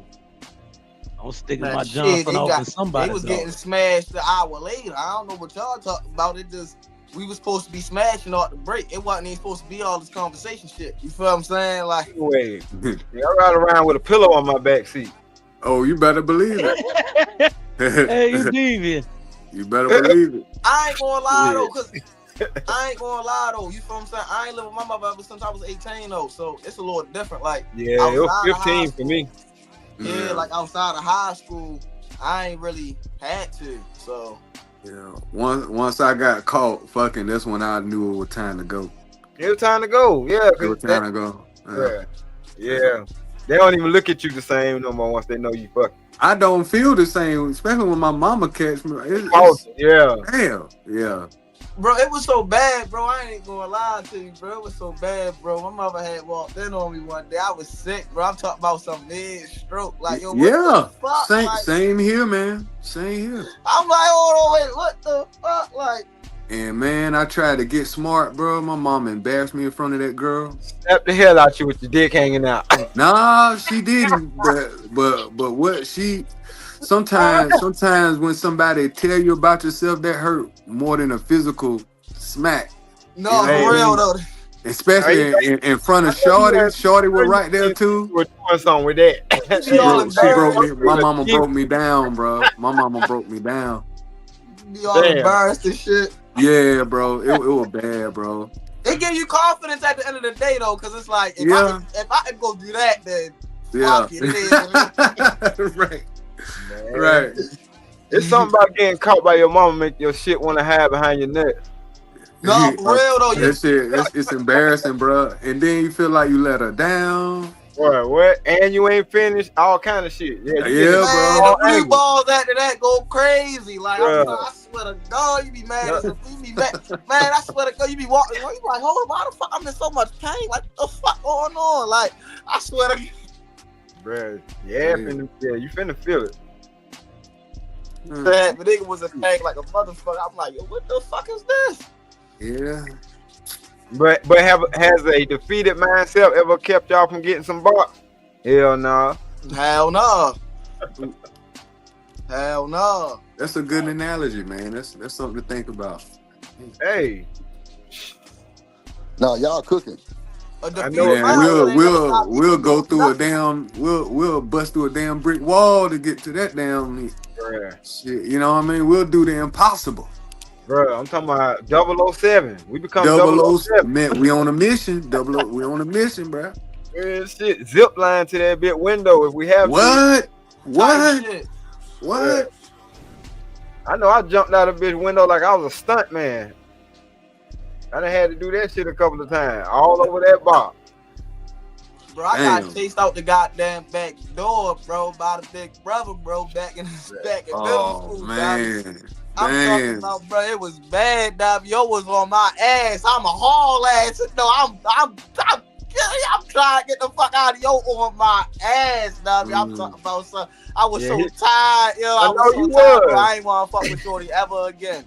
I swear, but I did though. My dumb ass. I went back over there. The hell, something about almost getting your ass destroyed. Pause. But something about you getting beat up made you want that shit that much more. No, I swear to God, though. I swear to God, like I did all that. I ain't even get nothing. Pussy got a bodyguard. Man, what you trying to keep me away from? This shit's on fire. Yeah, he about to put fire. Yeah, he sure finna say, you finna set your ass on fire. You know what I mean? Yeah, especially little sis, cuz. Nigga, man, listen, when you get chased down the street, Dami, you hit 4-2 speed for real. I'm trying to tell you this. For real, you get low. Yeah, bro. I don't them problems, you big in brother. the house, you like, who that? That's your brother. Oh no, I don't know what's back door, and I gotta beat your to it. Fuck. No problems with big brother. Hell no. Yeah, I had some shit like that happen, but there wasn't no problems. Cause the one chick that I was telling you about that I got caught with, she went and go told my partner, cause see, it was his cousin. It was his little cousin. And shit, I thought I was gonna have to beat this nigga ass, but he was like, shit, I don't give a fuck. You know she goddamn be getting out here. Yeah. You know some family members know what it is. Yeah, they know what it is. Yeah, that's true. You just but when the motherfucker, I was about to say, but it's different, right? Because your little sister, She in high school. You a full-fledged grown man, damn near 30. You ain't going for that. Yeah, you that, hate- that is, yeah, that's hating kind at of that crazy. point. That's kind of crazy. You not going for that. You definitely say ain't you out going. in that house, it's over with. Like what? Like I'm trying Yeah. to tell you, like I ain't give you a chance. I was gone. I'm talking about some hit the back door, all types of trying to unlock it, all crazy. I'm looking behind me. That boy I'm getting say, close. I'm like, oh shit. I was scared as a bitch. I ain't gonna lie. Yeah, because at that point, you just an intruder to that nigga. Yeah, For real. yeah. Hey, That's crazy work. I swear. Trey say he hit the back window on a bitch. Man. Back door. Man, shit. I was about to say that wasn't, man, listen, that wasn't the only thing I did, man. Listen, I was over the motherfucking house, right? It was probably like 2:00 in the morning. Her mother get up out nowhere, dummy. Yo, I'm hiding under the bed. Yeah, ain't that some bullshit? Hey, let me tell you what I hate. Do that shit one time, bro. Get up under the bed, no bullshit. Yo, I done been through some shit, dog. I ain't gonna lie. Maybe this only happened to me, but when you in a situation like that, why the first thing that happens you got to use the fucking bathroom? Because cause it's like you was just doing it for real. Right. So it's like I don't know. It's like you automatically like you already. I don't know, bro. So just automatic, man. That's Yeah, all I I can was say. Automatic, bro. It That's just I all ain't, automatic. I ain't had to use the bathroom none this whole fucking time. Now I'm trapped up under this bed. I'm Man, god damn. you scared to the motherfucker drilling and Bruh. rushing like a bitch. Like, oh shit, look under this bitch. I swear to God. Real talk. But see, having these experiences, man, it don't sound so crazy when folks say the shit, because you ain't the only one to go through this shit. There's a lot of people that go through this shit. A lot. For But, For real. but when we That start shit be having funny these as shit, though. right, but when we start having these conversations, people who understand or who know what's going on, they're like, oh shit, you ain't really been through nothing. For real, for real. It ain't no diss, you know what I'm saying? That's why I got a lot of love and respect for young niggas who is actually out here doing it because they slept on. But it's a bunch of young niggas that's following in the same dumb niggas' footsteps as the niggas before them. And I can't rock with them type niggas because they living off what somebody else done did instead of actually having the experience. Mm-hmm. I could talk to a motherfucker that had the experience all goddamn day because I know he know what he talking about. And that shit definitely hit different because when somebody know what the hell they talking about, they can go into debt and we can start breaking real situations down instead of breaking down so-called skits. Yeah, we can get into detail. Yeah. Because some shit that, in telling the story, it might be some shit that you overlooked that somebody else might have picked up on. No bullshit. Yeah, because even with what Mr. Lister was talking about earlier, like, it don't necessarily be a bad thing to be comfortable in your situation, depending on what the climate or the environment outside of your situation look like. Because at the same time, if you was to jump into that situation and that shit failed and now you done lost your comfortable situation, ain't none of these motherfuckers gonna be here to help your ass up out of the shit. Nope. You know what I'm saying? But everybody be having so much to say. But a nigga got to weigh shit out for his own. And at the end of the day, your decisions are your decisions. Yeah, that's why I try to seek wise counsel from y'all. I call y'all my bros. So, you know what I mean? I chop it up with y'all, see what y'all got to say about it. And Yeah, real shit. And then You know you what take I it mean? from there. You know what I'm saying? Yeah. You use what you can use and you toss out what, you know what I'm saying, what don't apply Especially to if you. it's good free information from brothers for that's sure. out here doing their thing. You know what I'm saying? Right.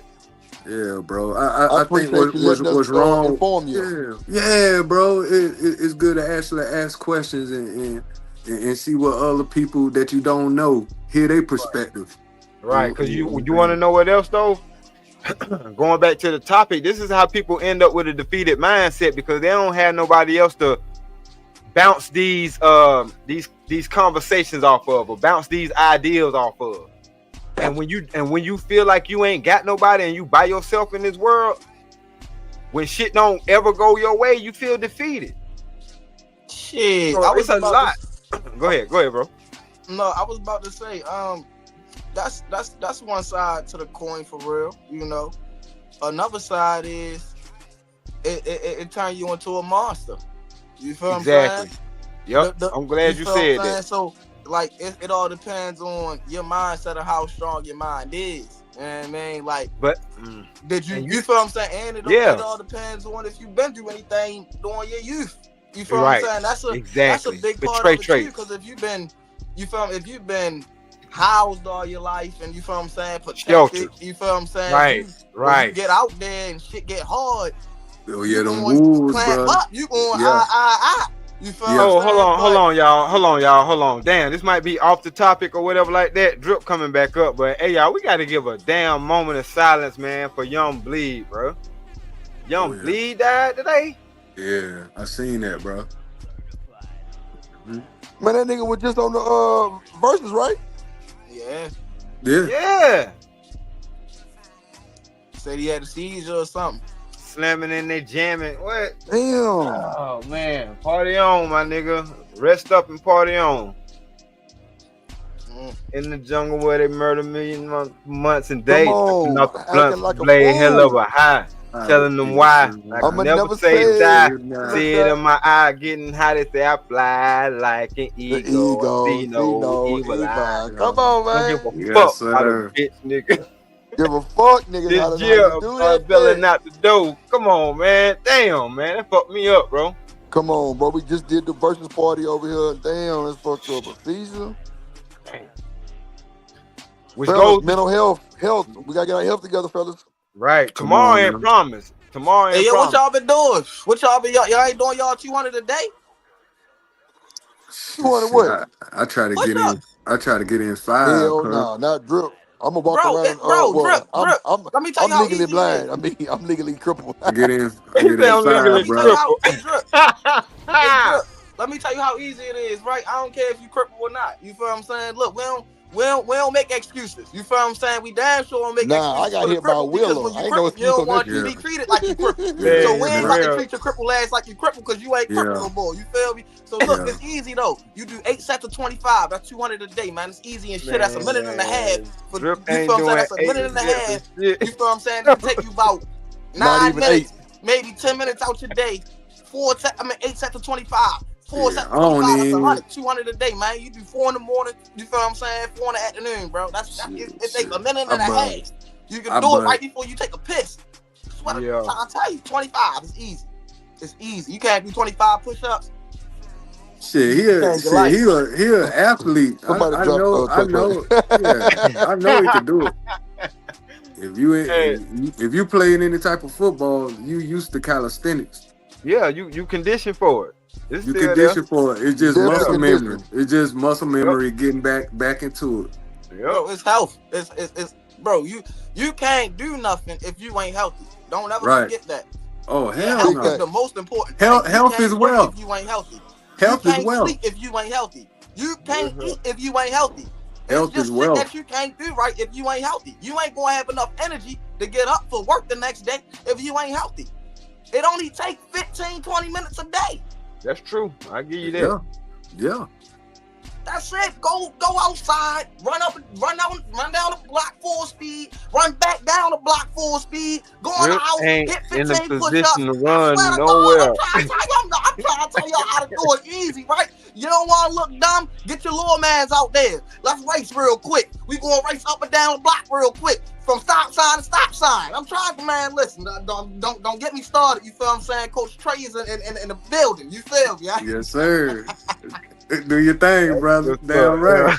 yeah. Talk your shit. I love For it. real. Cause niggas in the hood, niggas don't be wanting to look like, yeah, niggas jogging and shit. Niggas, Right. I'm all right, bet. Right. Call your mans up. Man, you's a bitch ass nigga. You slow ass, dumb ass nigga. Fuck you talking about, nigga. You ain't racing, no. You ain't racing, no. You feel what I'm saying? You get the nigga Nigga, hype we and shit, do you that feel what I'm right saying? now. Woo, We woo. be outside talking shit, smoking, talking Trying shit, to tell you, bro. shit. Trying to Race tell you, right man. now. Listen. Damn right. Trying to tell you, bro. I'm like, yo, let me get my get back. Take my shoes off. Race that nigga again.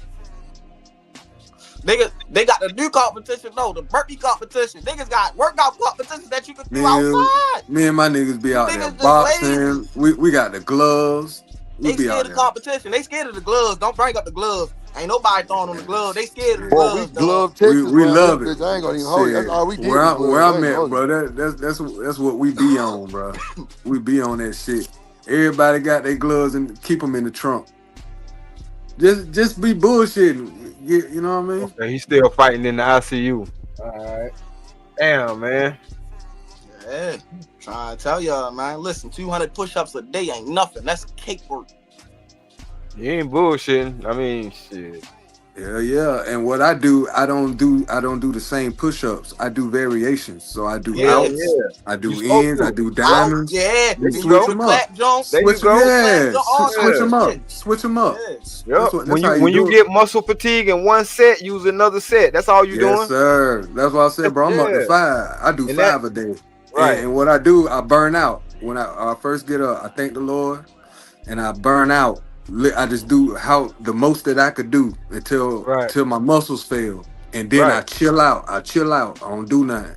Then I like eat breakfast, shit like that, and then I don't have no set time. It's just when I feel it, I bust out 10 before 12 o'clock. I'll try to get as close to 500 as I can before 12 o'clock, before I eat lunch. Right. And so I just bust them out in 10s so that way I don't get burned out no more. Cause I already burned out. So I already burned. I can do 60 push-ups straight right now without stopping. Right. That's what's up. What up, Shanique? So after 60, I take as much time as I need because I know I'm gonna need the remainder 440. I'm gonna need the energy to finish before 12 o'clock. So, bruh, I just bust out 10 whenever I feel it. Just hurry up, 10, boom, boom, boom, 10, boom, boom, boom, whenever. And before you know it, you'll be at 500, bro. Before the end of the day. Oh, trust me, I know. Not by just 12 o'clock. You know, I just give myself 12 o'clock to push myself. I feel you. No, that's good that y'all even had that regiment and y'all are not military. That's what's up. Because I was about to say, bro, this shit be so easy, right? Because people don't be thinking about it like this, right? You feel what I'm saying? If you give yourself 2 minutes, right? Give yourself a 2-minute drill. Do push-ups for 2 minutes. Do jumping jacks for 2 minutes. You feel what I'm saying? Do squats for 2 minutes, bro. You can do 2-minute drills, literally. You feel what I'm saying? This is stuff that you can do while you in the bathroom, before you take a shit. You feel what I'm saying? Before you go take a piss. You feel what I'm saying? Before you brush your teeth in the morning. For real, like this shit, bro, you can do squats while you brush your teeth. You feel what I'm saying? I swear to you. You feel what I'm saying? You brush, you squat. You brush, you squat. I'm trying to tell you, like, I'm trying to teach y'all some shit now. My wife would check my ass in somewhere if she see me squatting and brushing my goddamn teeth. That shit, you can do it though. I ain't gonna knock you for doing that shit, but I'm telling you, my wife would have my ass in a loony bin somewhere. What the hell you doing? I'm working out, baby. You know, brush your teeth and then go do some squats. If it takes for you to look goofy, I know get some entertainment out of what you're doing, sometimes you got to do that. You feel what I'm saying? Because plus, man, I ain't no gym type of dude, no way, bro. I be seeing either man hit the gym hard. Respect to the gym goers, but I feel like, man, all that shit that you could be doing, you could do pull-ups and shit. Right, you could do the same shit at the crib, bro. Yeah. To be honest. I think that the gym is really for, and I'm sorry, hey everybody, hope y'all having a good day. The gym is for fellowship. You know what I'm saying? You ain't never been like feeling like you at the end and then the person on the treadmill to the left of you be like, come on, you got it. Or just seeing them run long make you want to run long because the white them be boring as hell for real. That's why I go to LA Fitness. I only go to LA Fitness. When you at LA Fitness, you work out for 15 minutes. You in the basketball court. I don't know what you talking about next to somebody. Man, nobody worried about that, man. We trying to butt these sets out real quick and hop on it and hop inside that basketball court. Niggas ain't going to no Planet Fitness. Niggas is going to LA Fitness. Niggas is trying to hoop. I'm just saying, sometimes seeing other people in that element can push you to keep going, especially if you see somebody doing something that you're trying to do. Because I know, like, when it comes to me running on that treadmill, if I got the right person to the left or right of me and they running for a really long time, that's gonna make me want to go longer. Because it's like, I should be able to do this shit for 2 hours and I'm getting tired after 10 minutes. I'm gonna try and, you know what I'm saying, push a little. I know exactly what you're saying. How this fat bitch still running and I oh, that's don't keep it a buck. That's exactly how I be. That's so fucked up. She running beside the fat bitches, man. Come on, man. I didn't say that. You didn't have to say it. I'm your evil conscience. I'm your non-filter. You running in beside the plus size girl. Anybody, it don't even matter. It don't even matter. Just seeing other people, you know what I'm saying, riding out, it make me want to go hard because I'm like, yeah, they just did, you know, something crazy. And I'm over here with the lightweight. Like, yeah, let me pick up that 10 pound instead of the 5. Like, you know, I want to match their energy. So they inspire me to keep going. Hey, man, I can't match them motherfuckers in the gym energy, bro. They be going hard, bro. They be going too hard. No. I can't keep up. I can't putting the powder on the hands and all types of shit. I be like, hold on, wait a minute, like, them niggas in there be swole, bro. I'm like, bro, why you got so much aggression early in the morning, bro? With them big old ass arms, you ain't fucking nothing with them big old ass arms. You ain't telling me shit. I ain't hating on you, but you ain't fucking up with them big old ass arms. You can't be in the front leaning wrestling with them big ass things. I'm telling you. That shit gonna get tiresome after a while. That shit look good, you know what I'm saying, for niggas that want to bulk up, but man, the average bitch will think you gonna break her. Shit. Man, what? Man, all right. I ain't gonna lie. I'll let y'all motherfuckers have that shit. I'm just athletic as hell. When they love touching on my shit, they be saying, what the fuck? Okay, yeah, man. My homeboy all the time be trying to get me to go in there. He was like, man, just come off my membership. You ain't even gotta get in. I ain't motivated to go. I ain't lying. I got a free gym I can go to. I don't be going to that shit because I work out when I work. That's my workout. I go to a free gym every day. The crib. No, trash. Oh. That nigga said the trash. Yeah, you got to run and shit, and so often you might have to lift some weight. You feel me? Yeah. That's funny.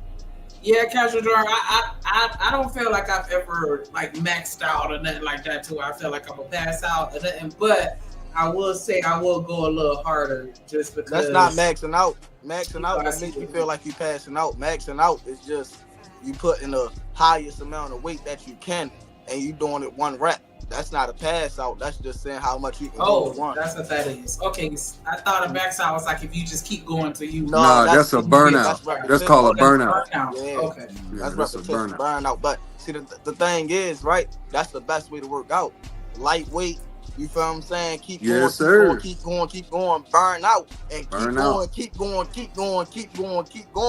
You feel what I'm saying? Burn out again and catch that third win. I'm trying to tell y'all, but I'm all about that life. Once you catch that third one, it's like you got unlimited stamina. Work the muscle failure. Like you feel like you can't do nothing else, and then spend as much energy in your recovery as you do burning out. That way you could do more, and that way you're not actually tearing muscles.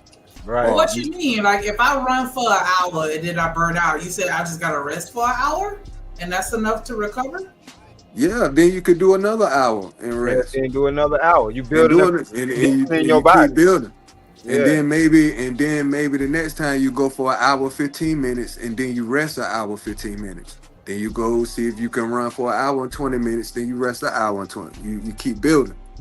And what he mean by resting is you don't run or you don't do any legs. Yeah. You do arms for that hour and a half. Oh, that's why y'all be splitting it up. Like, it's leg day. And then tomorrow. You cannot skip leg day. You cannot skip leg day. leg day the most important day, right? And the thing Absolutely. is, right, a lot of y'all just be jogging and y'all just be running forward. No, your dumb ass. All right, look, I'm gonna tell you something. Look, turn around, run backwards for a whole block, then run up some steps. I'm trying to tell you. I'm trying to tell you some good shit. You giving them the Now, game. listen, you You got to giving them turn the game. around and you got to run backwards for real, for real. You Yeah. feel me? And don't Yeah. fall on your ass because it's going to hurt, especially because y'all don't know how to run backwards the proper way. So you got to bend down a little Oh, bit. yeah. You feel what I'm saying? Tuck your butt. You feel what I'm saying? Yeah, Put it's your called toes duck walk. forward. And then, Yeah, it's you called feel a what I'm duck walk. saying? Hit the back pedal on their ass. Absolutely. You feel what I'm saying? Absolutely. Boom. Run Yeah, backwards. The hamstring out. Not only that, with bear crawling. Bed Yeah. crawling the door too. Yup, up and down them hills. You Yeah. gotta find the right hills though. I'm That's talking right. for all. I'm talking for all the hood niggas. It's easy to find steps. It's easy to find Yeah, concrete. bear crawl- you bear feel crawl what I'm up saying? And steps. it's easy to find pull-up bars and shit. I'm trying Yeah. to tell you, man. Trying to tell you. Man. I'll pull up on anything. I'll see basketball goal and I ain't dunking or nothing, but I Yeah. can jump high enough to grab the nets. Shit and I'll pull up on the nets. Right.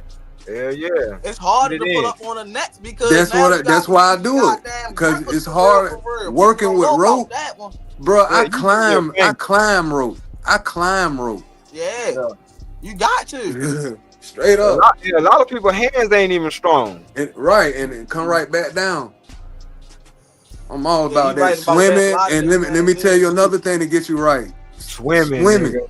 That's Swimming. a full body workout, boy. Damn right. And you working out your lungs. Swimming and wrestling, those are the two exercises that work out every muscle in the body Absolutely. at the same Yes, time. Shanika. That's Absolutely.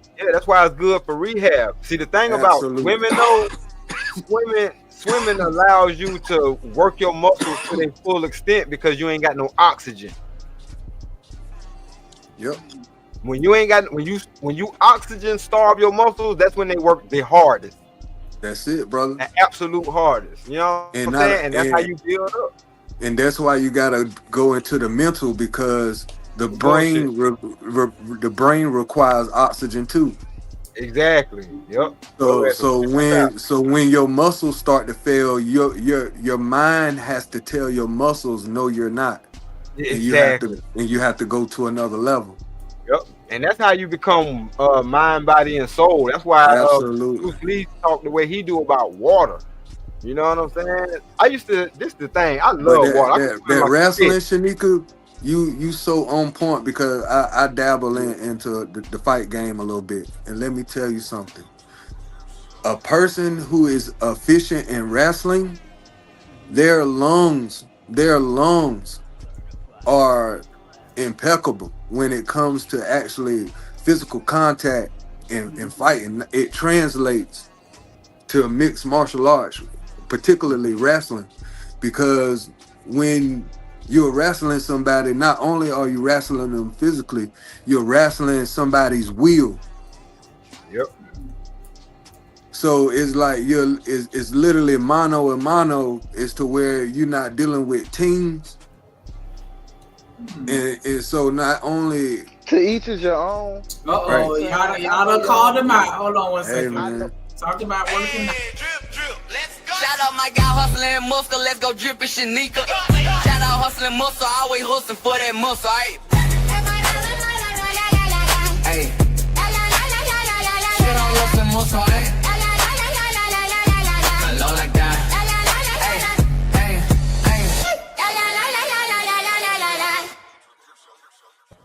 What up, what up, what up, what up? H&M in the building. It's your conversation. Salute. Yeah, but Salute. what the hell? To each is your own, right? To each is your own, right? Because of the fact that, you know, I know y'all preaching the wrestling shit for real. But me, I was never big on wrestling. I feel like boxing, you got I was. training for real.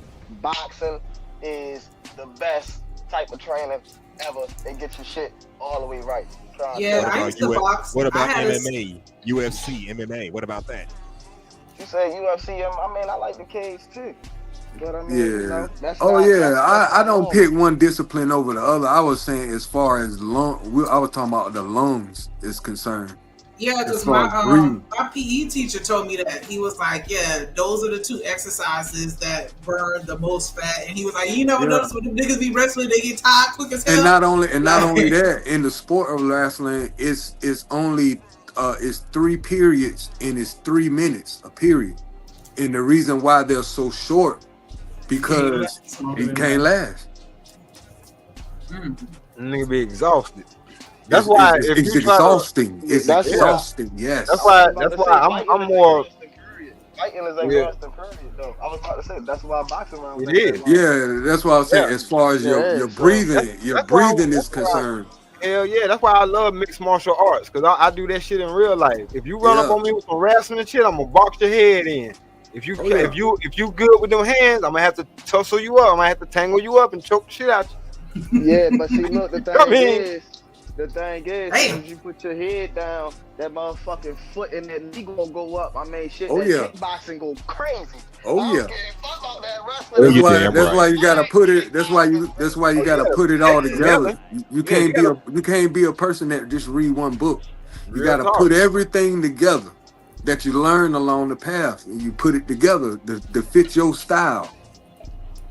To fit what it is you do best, because you might learn a discipline, but you might have a strength. Right. And I would suggest you tap into your strength and what you are weak in. You pay attention to that. No, you work on your weakness the most. Like that's what you work on the most. You really do. Real. So you know what I mean? Like I know I struggle with my flying kicks for real, so that's what I'm working on right now. You feel? Did you just say flying kicks? Flying kick, yeah. You Bruce Lee up in this No, I'm here doing that in real life. Hey, if you don't master that shit, somebody gonna catch your ass and throw you some. Hey, but wow, years to get it. I'm talking about some the spin around, all that. Yes. Yeah, it's called a roundhouse. Yeah, called a roundhouse. Spinning roundhouse kick. Spinning roundhouse. Yeah. Roundhouse jump. Man, when you kick off your back you need to do a spinning roundhouse kick? Like that's just real random. Like I know y'all ain't in the club doing this when y'all get in fights. That's the thing. It's so random. Nobody gonna see the shit coming. Right. Yeah. Exactly. You can do that shit. You can do that shit with your Louis bag still in your hand. Hey, bro, I'll be happy to see one of my brothers fighting like that. Versus what I see now. If I see 2 brothers using actually discipline to fight, boy, I'm gonna sit there and be proud. Bro, most niggas, I swear to God, most niggas they use their hands and they straight get the wrestling. That's why they never worry about the kick. Niggas think that you Jackie Chan is the moment that you kick. They like, what the fuck? I'm not trying to fight you no more. Nigga using feet. Like, that's not fair. Like, nigga ain't no rules in fighting. What the fuck you say they can't use feet? Like, I swear to God, like people will put their head down real quick, but then you feel what I'm saying? They had their hands up the whole time. And then the moment that you kick their ass, they be surprised in the motherfucker. Now they trying to do some different shit, and now they all fucked up in the head. Cause they don't know how to kick a knife, so that's why I'm so glad I've been able to fight so many people, tall niggas, short niggas, fat niggas, skinny niggas, big, strong niggas, whoever niggas, because I'm able to figure motherfuckers out, and motherfuckers motherfuckers, especially as men, motherfuckers tend to size you up. You know what I mean? And I'm the type of nigga, I want you to sleep on me. Cause I done had experience fighting every type of nigga. A nigga with an 80-inch. I done fought a nigga who was 6'11" one time. Damn. Just a basketball player, bro. On some shit. I don't know. It was a situation with me, him and his girl. I ain't know she was playing both of us. She was playing both of us. And so I guess he felt embarrassed because he was the big high school jock or whatever. Man, All-American center, man. Stole off on me. Right in the lunchroom, hit me. So we tussling, and I had to figure this tall nigga out. Because I'm over 6 foot, but this nigga like 7 foot tall, man. It's not even fair. So it's like he kept stiffing me with his jab, and I couldn't get in close to get a clean shot. Oh, because his arm or his Yeah, so I had to figure him out. And what I noticed is as he swung, he left an opening for himself. So as he swung, he left himself open to get hit. So what I was able to do was get in close enough where I can uppercut him. Every time he tried to jab, I can get under his long ass jab and hit that jaw with an uppercut. And so it got to the point where I beat him up so bad, I got charges pressed on me because I end up hitting the assistant principal too because he tried to break it up. So I end up getting charges pressed on me. I was a junior and he was a senior. And so the judge issued me, said I had to have straight A's for my whole senior year in order for my assistant principal not to press assault charges on me as an adult. Hey, why do I love that? When Is I that like graduated. a normal part of people getting in trouble? Nah, that's some South bullshit. Damn, they need to do that for everybody. Like, Yeah, straight A's or you going to jail. straight up. And they issue me and say, bro, if I don't get straight A's, as soon as I turn 18, they gonna bring them same charges up and try me in as adult. What up, Artifacts? Casual German shit talking about the assistant principal probably had it coming. Probably did. I don't know. That was his karma. But here's the crazy thing. My sister, What up, T.O.? she's a teacher, and the same assistant principal is her principal, and she knows my sister, and she told that story to my little sister. I'm just glad that they didn't prevent her from getting a job working there. Yeah. I mean, can they do that? Like, Oh, how you gonna no. not hire me because somebody else did? Like, that's Oh some no. bullshit.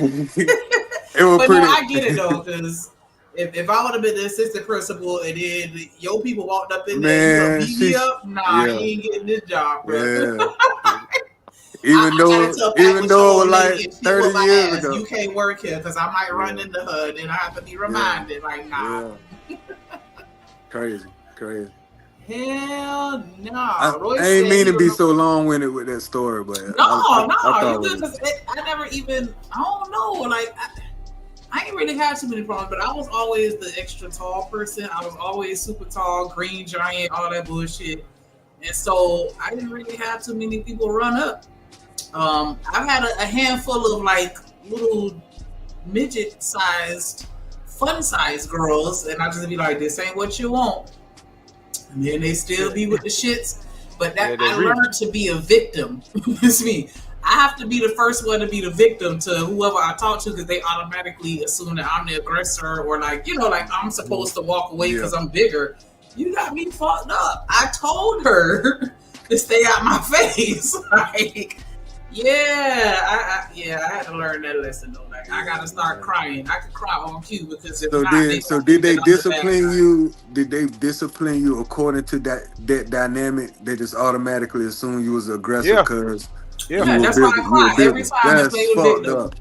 Yep. And that psychologically could do something too, like it make you feel like you hated can't being tall. defend yourself. Yeah, I hated And- being big. It wasn't until I got a little older and people started asking me like, "Do you model?" And I was like, "Oh yeah, tall girls are models." And so that was the only time I liked it. But other than that, I hated being tall. It's the worst. As a woman, it's the absolute worst. I'm sorry. Yeah, it's hard for you to play victim, like you said. Hey, bro, But, I mean, let a just tall a lot of girl. reasons why that shit sucks. I got another story, and I shut up. Mhm. I let a tall girl beat me up, and only because I was raised not to hit a girl, and my mama fussed my ass out to the For getting point. beat up? Yeah, for letting that girl beat on me, and I ain't do nothing. Yep. I was raised not to hit. But I was raised this not is to why get here's why. But I mean, Go here's ahead, why go though. I think because when my mama brought me to the school to fuss everybody out. When she seen how tall the girl was, the girl like 6'4", 6'5". Exactly. Like you could beat that nigga up. my mama said, boy, the next time you let anybody do scratch, cause what it was, she scratched my face, like kept scratching my, and I let her. That would have made my mama mad too. Yeah, and my mom's, and I learned a very valuable lesson, cause my mama said, would you rather deal with me, right, or you gonna handle this before you get home? She sound like she sound like we related, because that's how my people are. Yeah, You fight and yeah, you lose, you gonna get your ass at home. Yeah. Like, My mama a criminal. Yeah, my mom a criminal for real. Like, she just got saved. My mom just got saved yesterday. No lie. That's what's up. Yeah. But I got a similar story to that too, because I was raised not to hit women, but this Yeah. old ass chick was trying me. So I uppercut her ass. Look. I'm sorry, but you picked the wrong day and the wrong nigga. I just freshly got off a 3-hour binge of Street Fighter. You couldn't tell me. You couldn't tell me I wasn't Ryu. You know what I'm saying, man? Yeah, same here. Yeah, I ran into a girl. I ran into a girl that I beat up in the 5th grade. Cause this is post 5th grade. Right. After my mama told me that the girl I beat up is friends with the girl that scratched my face. Okay. So mind you, this was over the summer. So over the summer, the girl scratched my face. We go back into 5th grade, and I guess she felt like she could do it. Oh shit. Man, this was a big girl, but I was a big boy back then. Man, she went in to try to scratch my face. I picked her ass up like the Undertaker or somebody. You tombstone? Yeah, bro. I power bombed the shit out of her on the concrete, bro. That's what's up. Like I did a real wrestling move, and her big brother. And a real wrestling move is crazy work. Yeah, bro. That nigga say a real wrestling move. A real wrestling move, like some WWF shit. So her brother come out there, and he's a gay dude, but he the biggest gay dude you ever seen in your life, bro. Hey, them punks could fight. Don't get it twisted. Yeah. And he was older. Like his shadow and shit was already starting to come in, and all that. So we already knew we were older. And man, listen, bro, I had to fight that nigga, man. Yeah, that was a work, ain't it? That's why I said I got experience fighting every type of shape dude. I done been in a squabble with, so it's like I already know how to deal. I already know that there only takes 5 pounds of pressure to break a kneecap. Like I'm different. I'm an equalizer type nigga. And less than that to break a grill. You feel me? That nigga thought he an equalizer. I'll be there. Straight up, bro. I'm already in my mind. I'm already knowing the exits, and I'm already knowing what could potentially be a weapon to me and what could harm you. Ain't no rules of fighting, so I can't do nothing but respect to it. Yeah, man, because let me tell you something. We talking about fighting, and we talking about getting a nigga off you. Right. It's 2 totally different mindsets. Yeah, I'm making it Meaning, if you grab me, a nigga gonna try to fight you to get you off. Versus if you grab a nigga that's trying to get you, I'm gonna bite your ass. Nigga say gonna bite you. You see the difference? You see the different mindset? Hold on, do I gotta pull up this clip? Nigga, Bruce Lee said that shit on the clip I watched yesterday, nigga. Get out of here, bro. Bruce Lee had this nigga in this chokehold, and he was like, so what you gonna do? He Pull was it like, up, dog. Hold on. Let's see if I can find it. I'm gonna put it in the back there when I find it. We talking about a Chinese kung fu dude telling you this shit. Legend nigga said this exact same shit. So Hey, the bro. dude was I'm like, telling hold you, on. bro. That shit real. He was like, well, so what was I supposed to do? I'm poking eyes, nigga. I'm hitting niggas in nuts. I feel you. I throw dirt in your eyes. All Girl. Whatever I gotta do. Girl. Mess with What up, Shanika. boss man? Mess with Shanika and she cooking. She throw that salt in your goddamn that meat. Yeah. Boy. My mama told me that ain't no such thing as a fair fight. Whatever Man, you gotta listen, do to win man. is what you gotta do to That win. hot grease and skillet can tell stories. You hear me? I wish a bitch would. I seen my grandma throw a meat cleaver at my granddad because she thought he was cheating one night. Not that she thought. Yeah. Damn.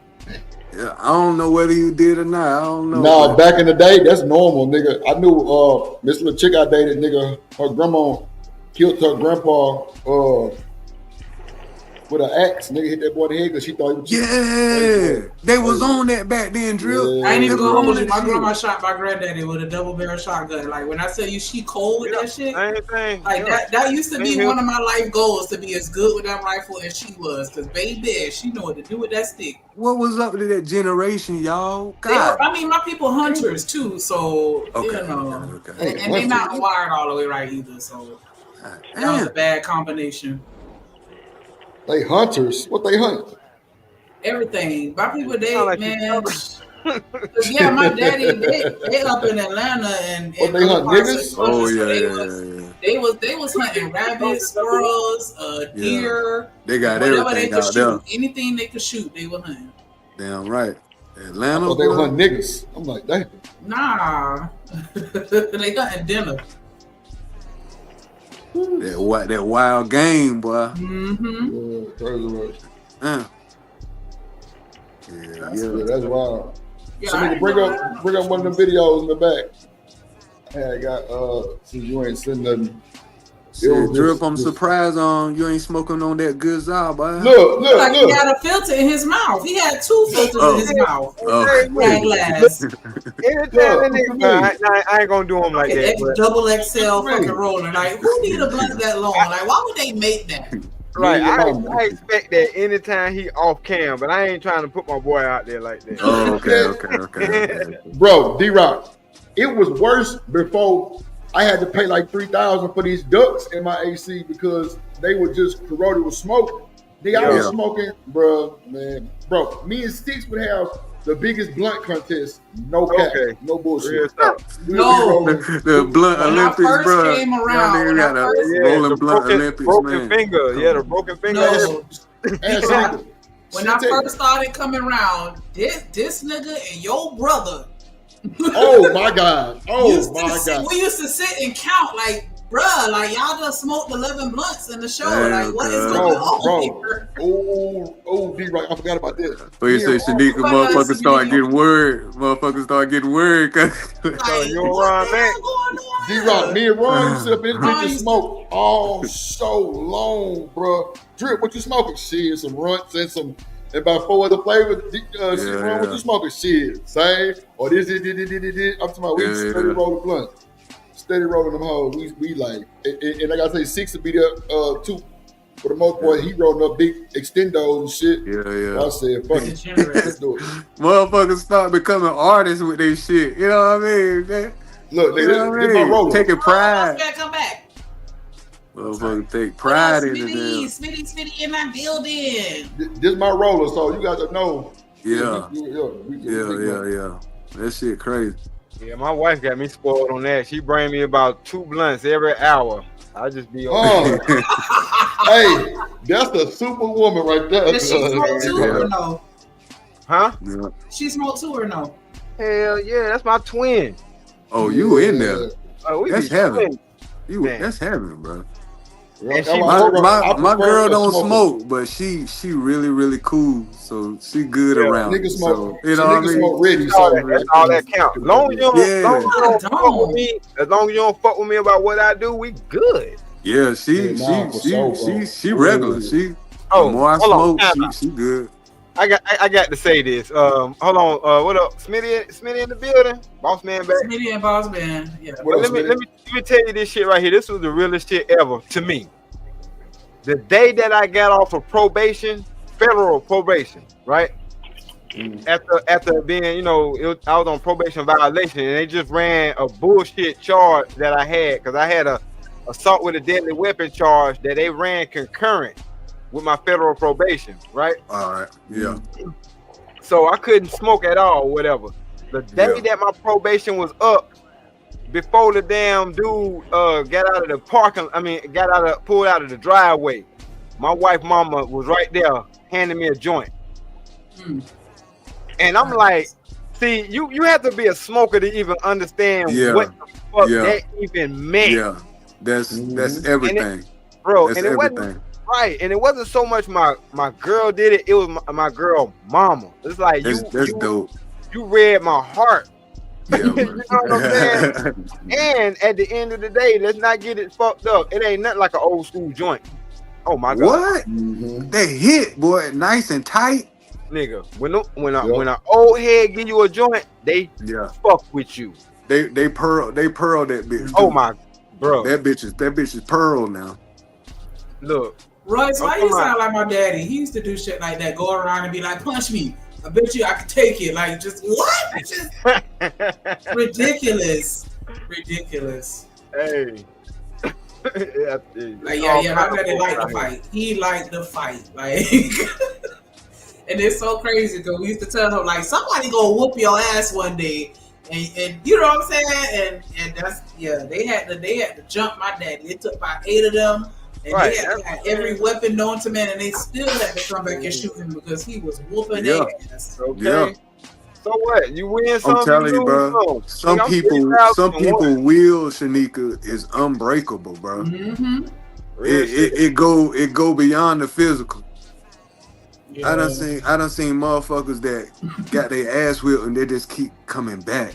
Royce, every time I see them, whoop your ass. Royce, it goes back to what I said earlier, Mr. Lister. If you go into a fight thinking that you're gonna lose, you're gonna lose. But if you go into that fight with that mentality, that nigga, I don't know about you, but I'm making it up out of here. I'm gonna do whatever I got to do to get you up off of me, since you wanted to smoke. Straight up. And you got folks like that. I'm one of them niggas. Yeah, me too. Go ahead, bro. I black out. I ain't even gonna hold you. I black out and then I come back to, and then it's like, oh shit, what have I done? That's so crazy, but that's dangerous. That's dangerous. It is. It really is. But yeah, I ain't doing no blacking out. I'm punching. I ain't blacking shit. I'm trying to. I morphed into that nigga trying to black somebody eye. Man, you need to have a conversation about that blacking out shit. Cause look. When we say blacking out, that just means we ain't got control over what really happening.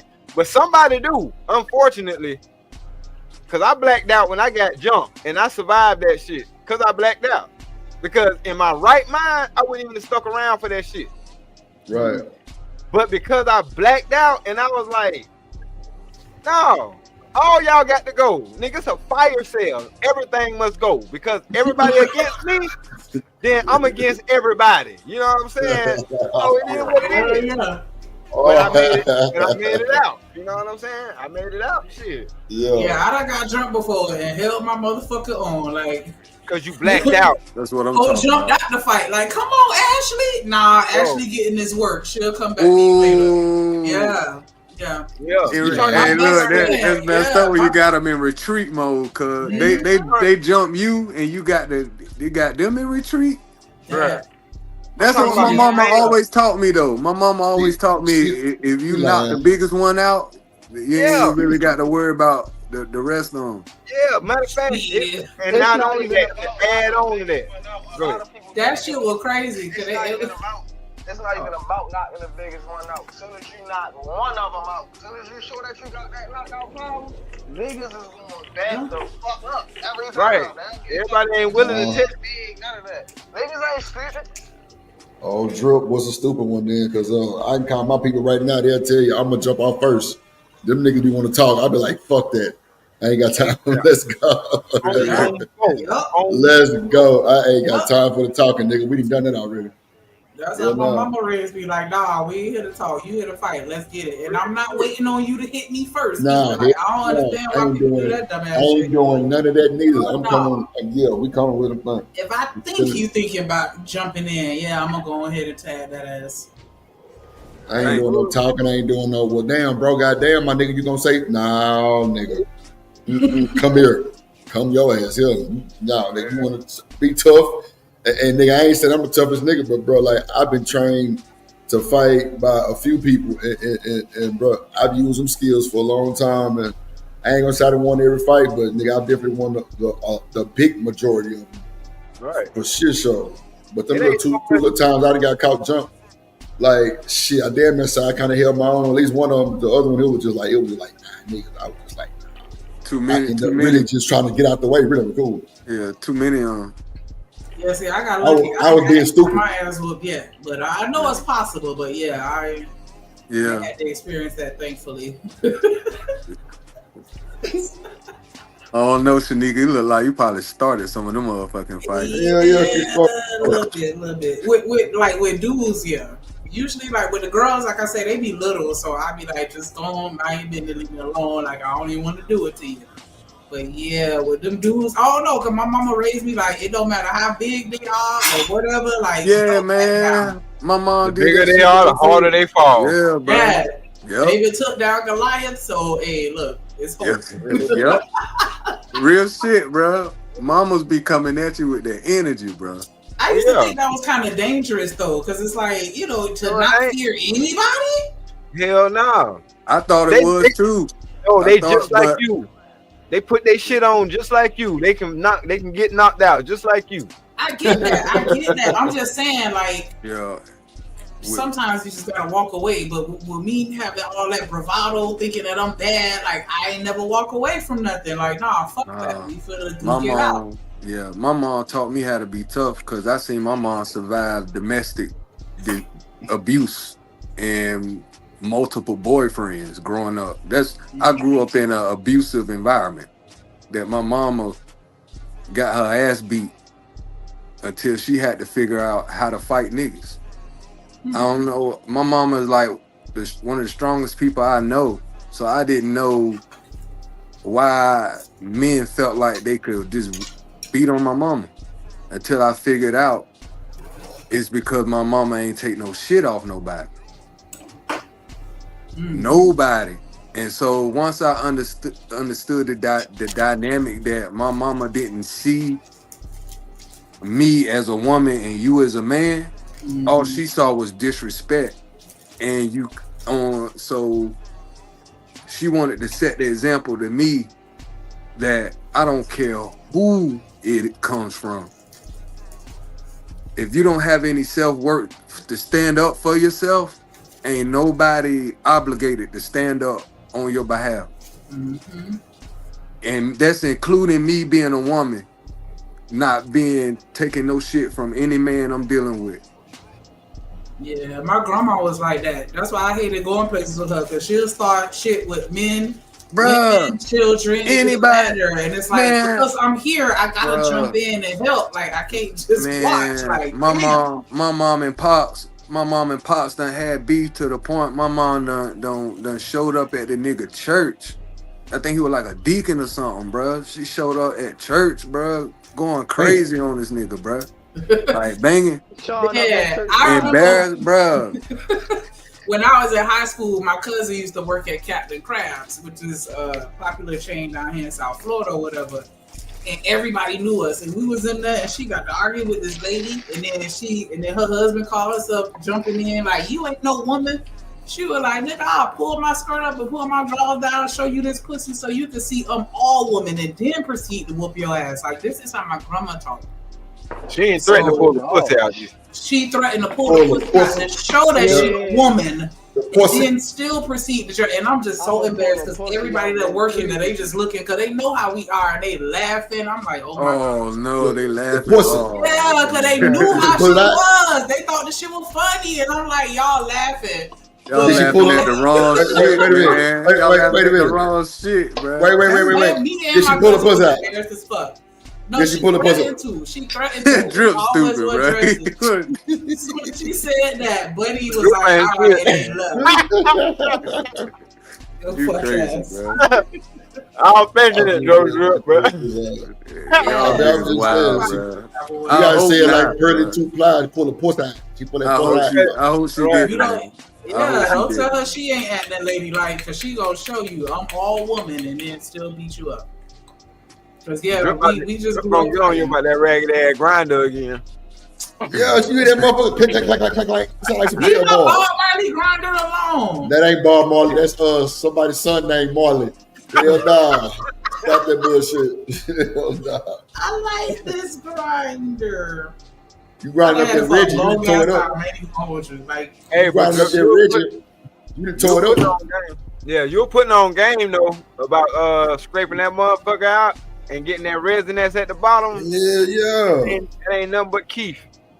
Yeah, I was saying just dust and dirt. Nah, ain't no damn dirt. That's she said dirt. Yeah, that's that dirty ass weed you smoking. That motherfucker Reggie.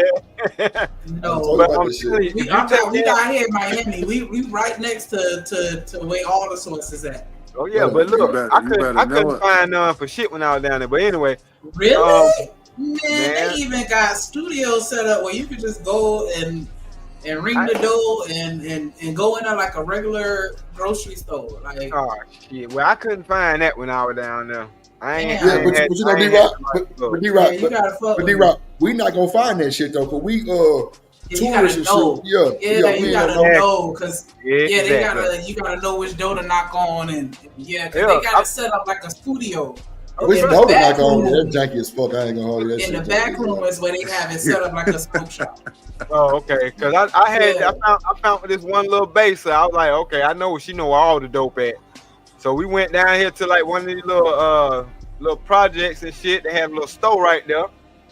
So them niggas out them niggas was out there in lawn chairs and shit.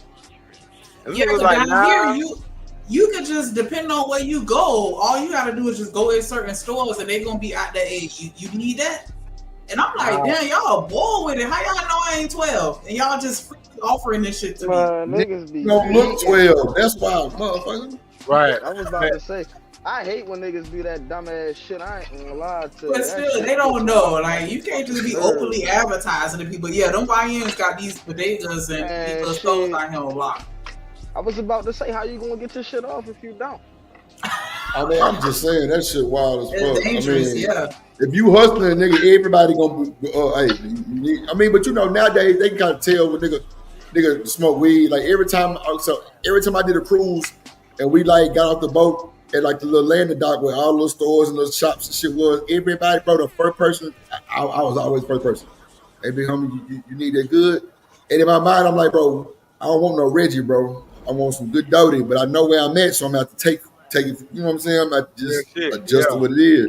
Yeah. Cause bro, I ain't gonna lie, bro. When I went to Playa del Carmen, bro, for my sister's wedding, my nigga, no lie, D-Rock, this was the best trash ass weed, but it was just bro, like, no, listen to me. It was just what we had, what two stories really.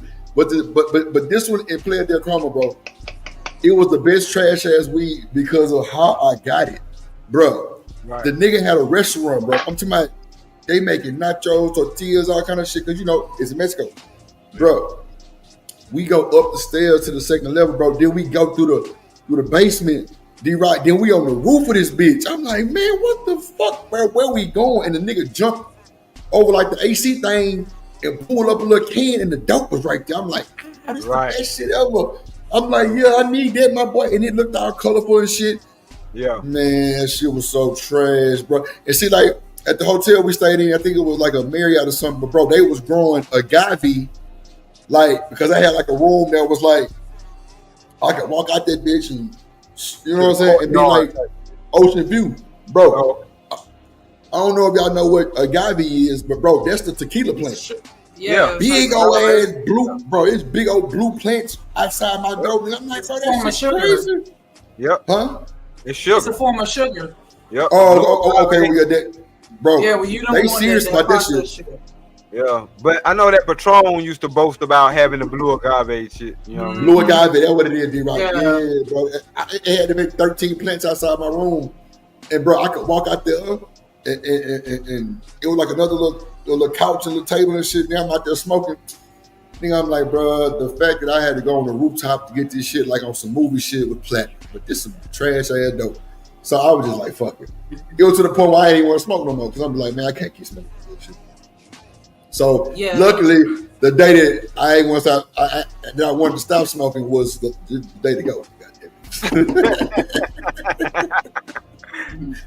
Because the first day I got there, I ain't find shit. I was just high from before we got on the plane and got there. I smelled like 4 blunts in my cousin. Nigga, we fucked up. I'm talking about big side.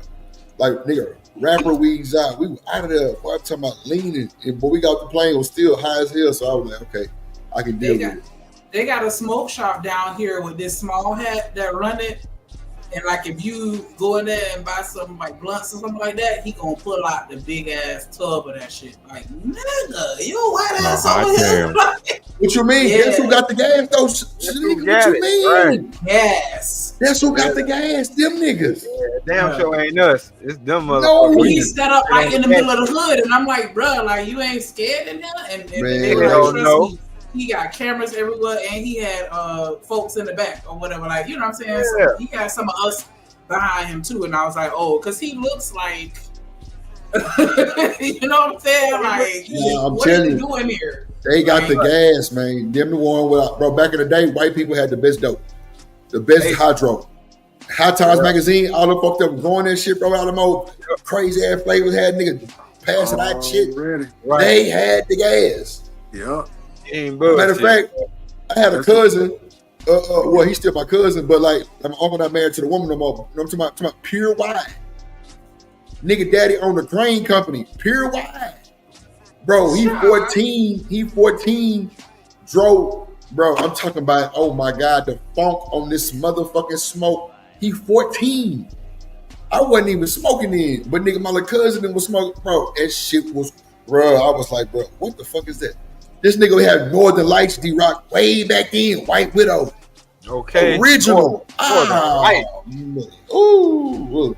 Smoke The some funk of Northern that Lights. shit was insane. Smoke some Northern Lights while you listen to Northern Lights. You'll never regret it. Never regret it, bro. That's a fact.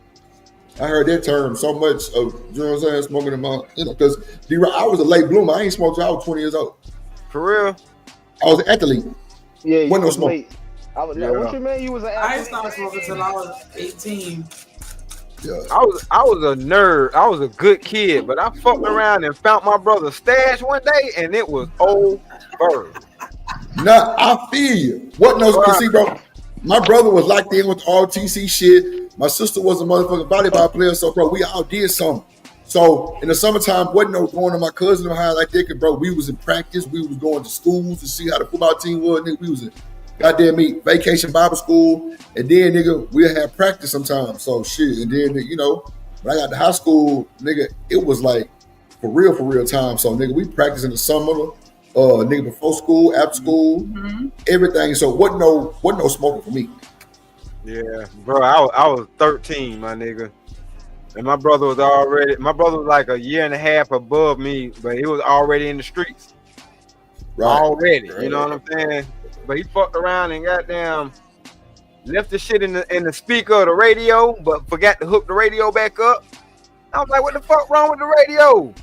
I knew this nigga was just left town, you know what I'm saying? Because he said he was going out of town to handle some business. You ain't got to say nothing else. I got you.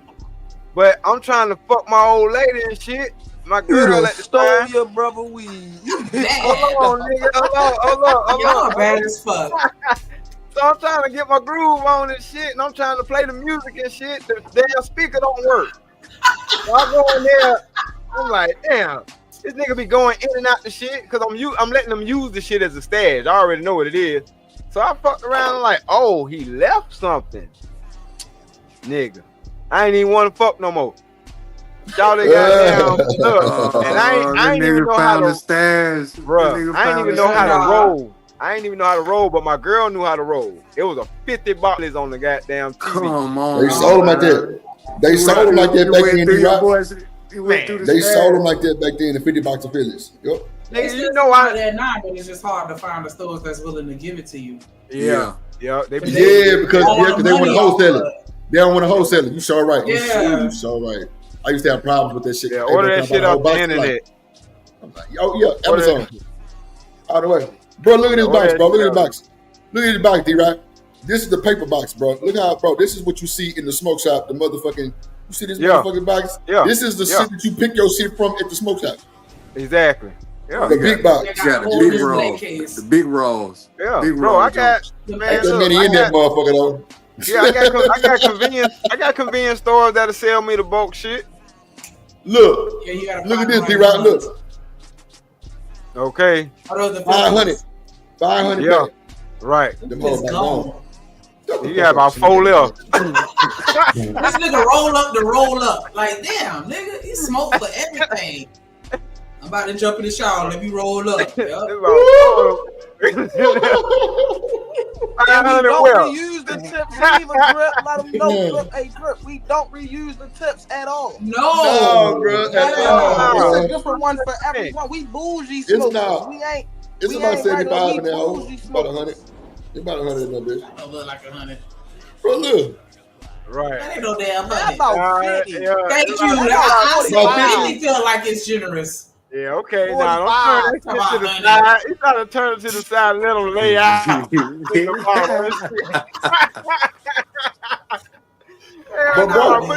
But hold on, D-Rock. It's time to re-up. D-Rock, I've been having this for 3 months though. Yeah, okay. All right. That's why you extend those. But I know what the That's the hell only is reason going why on. you using as many, because the blunts as long as your damn foot. Shanika. He Well, said in the last 3 months, like that shit don't mean nothing to us. You weren't in the position to smoke like that in the last 3 months, nigga. Oh, shit.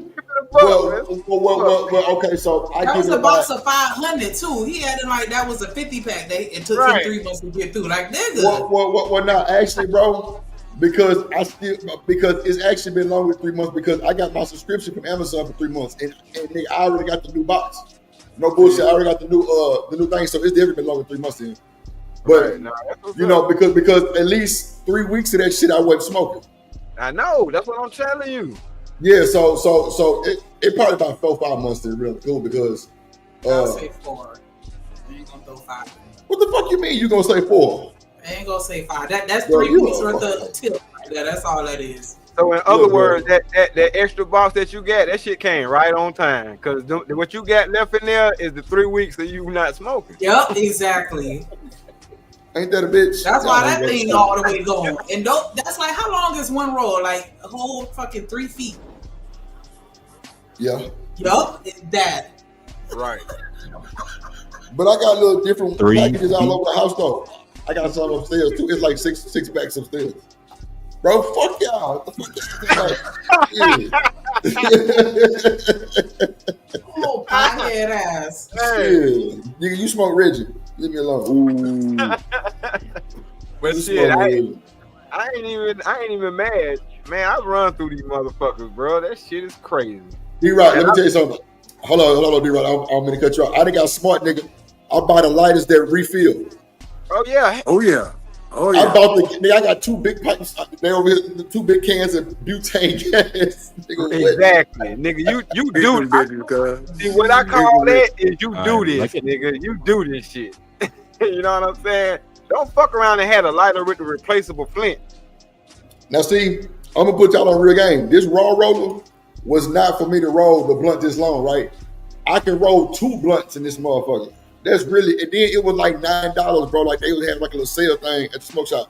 So I just bought the bitch. You know what I'm saying? I'm like, bet, let me see if I can do it. Yeah, I need Nah, another for one real. because this one's starting to like lock up on me. Yeah, this motherfucker 12 inches long, and I can roll 2 6-inch blunts. You know what I'm saying? I can put a filter right here. Yeah. I can put a filter right here.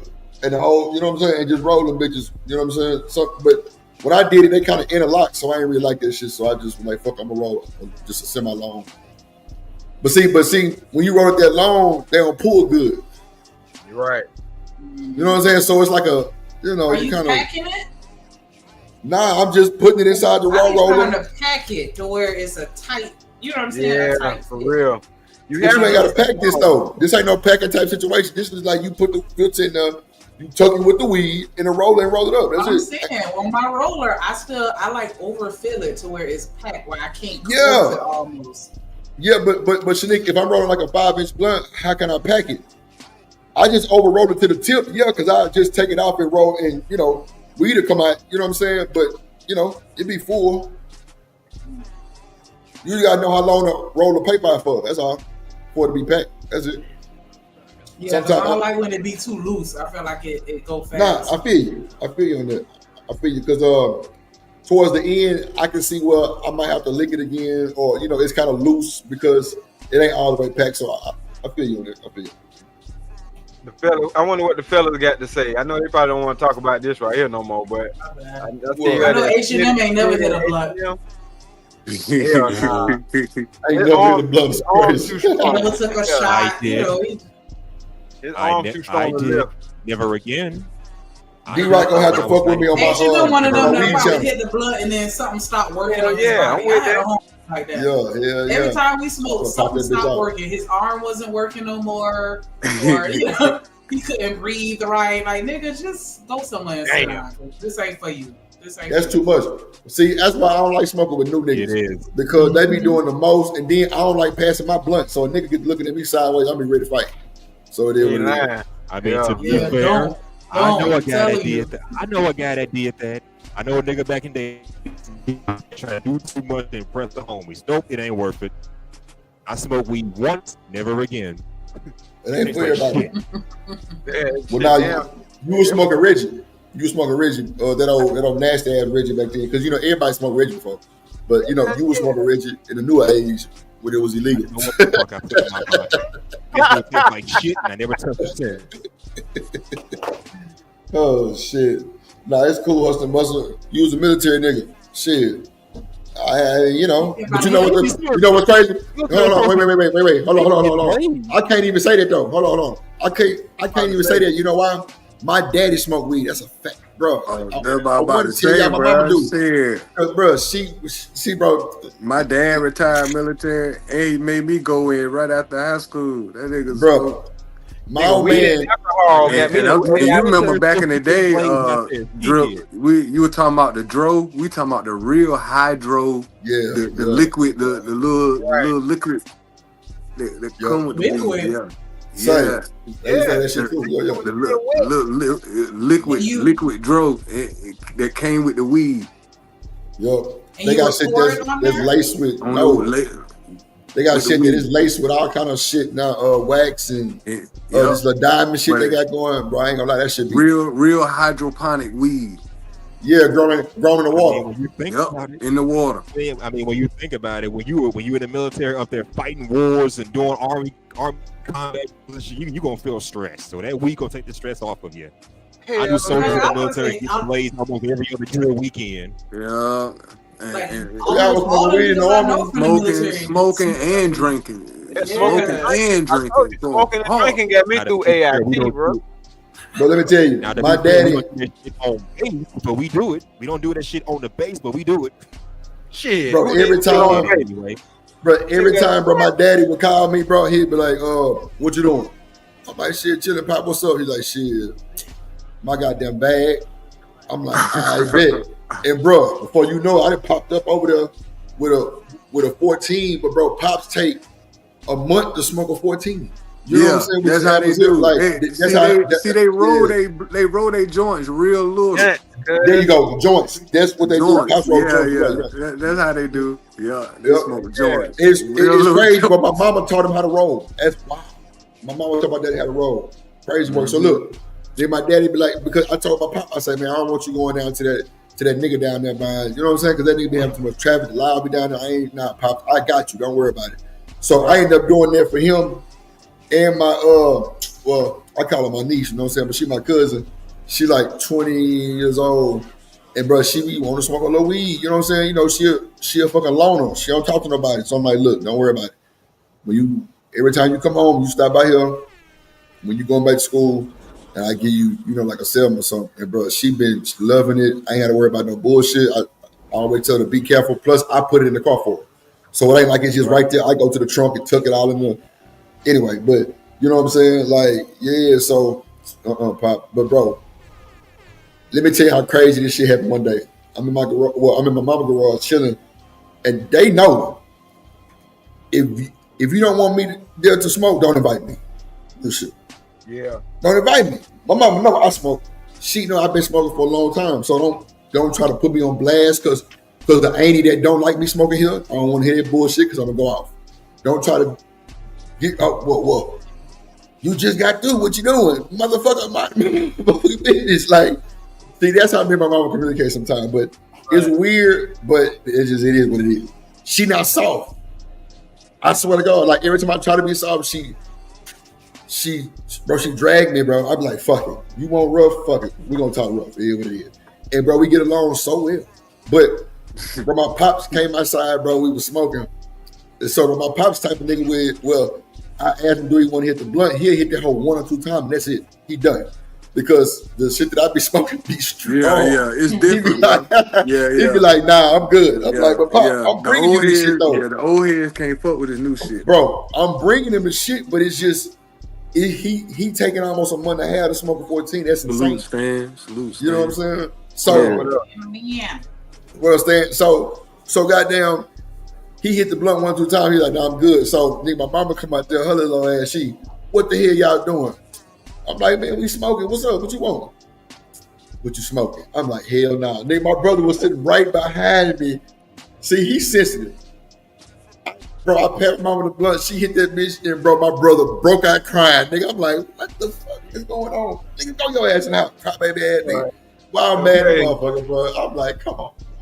You gonna do the, me and my mama want you to smoke. I ain't never seen you smoke. She say, nigga, I smoke. Bro, my mama say they used to drink this shit called, it was called black coffee or black night or some shit, bro. She worked at the post office overnight. Everybody at the post office fucked up. I swear to God.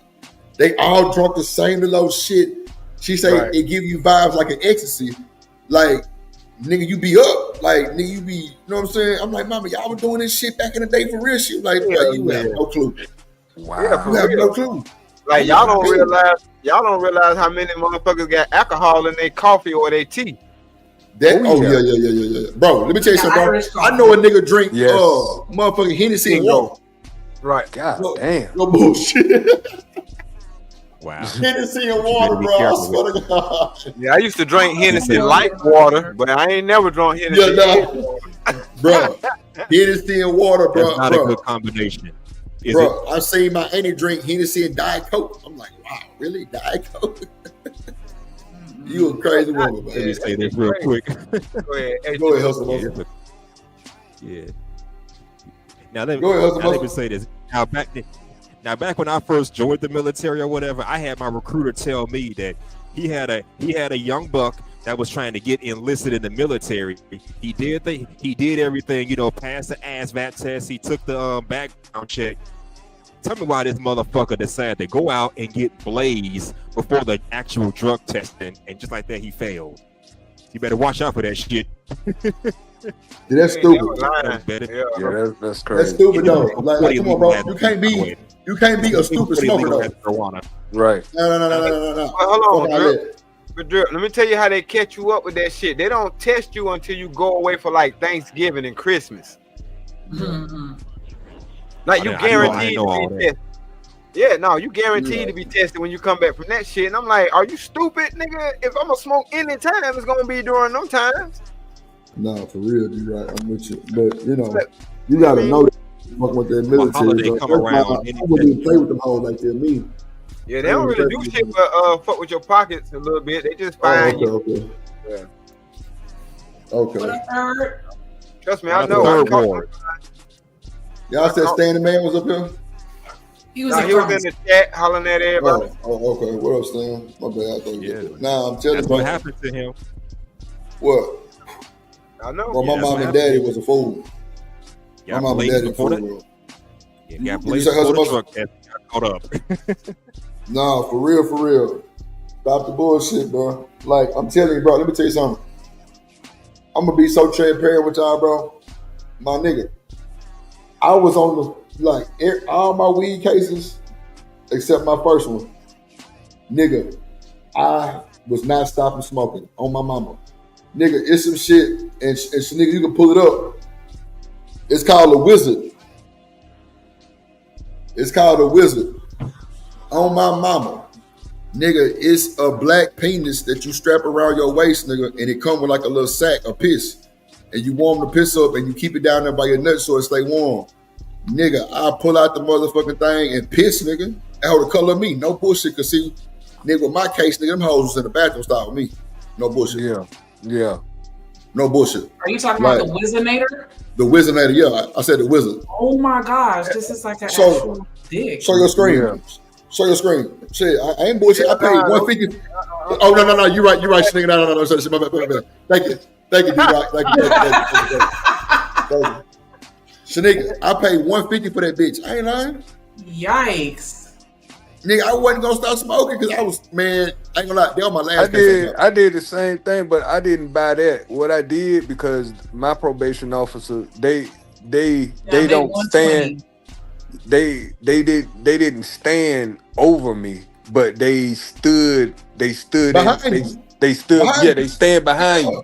Yeah. But so what I did, I had a bottle, a pill bottle, and I used the rubber band, right, and just attached the pill bottle to whatever, and did it that way.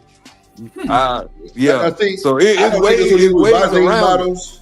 What? I think the pill bottle is crazy because you want that bitch to make the streaming sound. Yeah, you know what I'm saying. Yeah, with that Wizinator, nigga, all I do is grab that bitch and like squeeze it. That motherfucker gonna come out, bro. I ain't bullshitting. That bitch coming out. If y'all Google it, y'all will see. I ain't bullshitting. I squeeze that bitch. That bitch coming out, bro. Aesthetic penis. That's what the same color as me. That's crazy work, bro. That's crazy work. It's $120. I paid $150 for mine. My probation violation was for smoking. You know what I'm saying? I failed 66 piss tests. That's crazy, bro. I couldn't use no Wizinator type shit.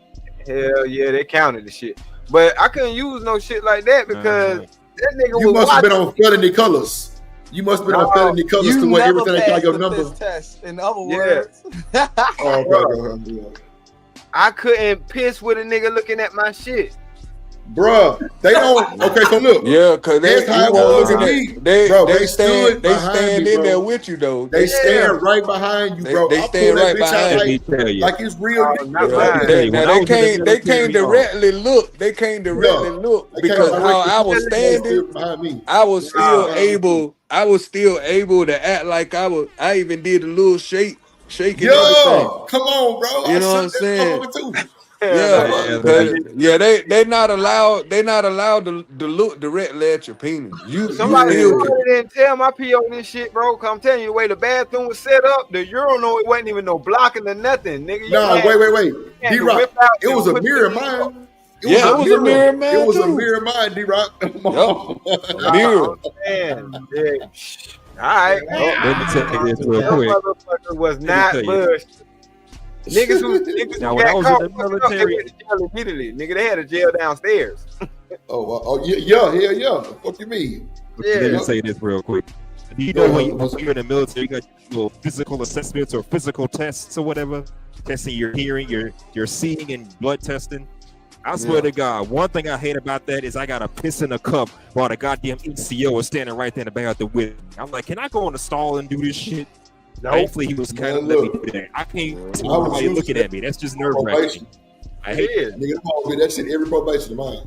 I say, nigga, I'd never get used to pissing with another man looking at me. What type of shit is this? Man, look, that motherfucker was every time I had probation, that motherfucker did me like that. Every time, and like twice I had the same lady. She was cool because she was that went to school with me, so that was kind of good because she was liking the nigga and shit, telling me how much she liked me and shit. But nigga, me and her got so comfortable, nigga, we emailed each other, but I'm emailing her on a job email. Nigga, they moved her to a whole other station. I'm like, motherfucker. Unprofessional as a motherfucker. Look, I ain't give a fuck, bro.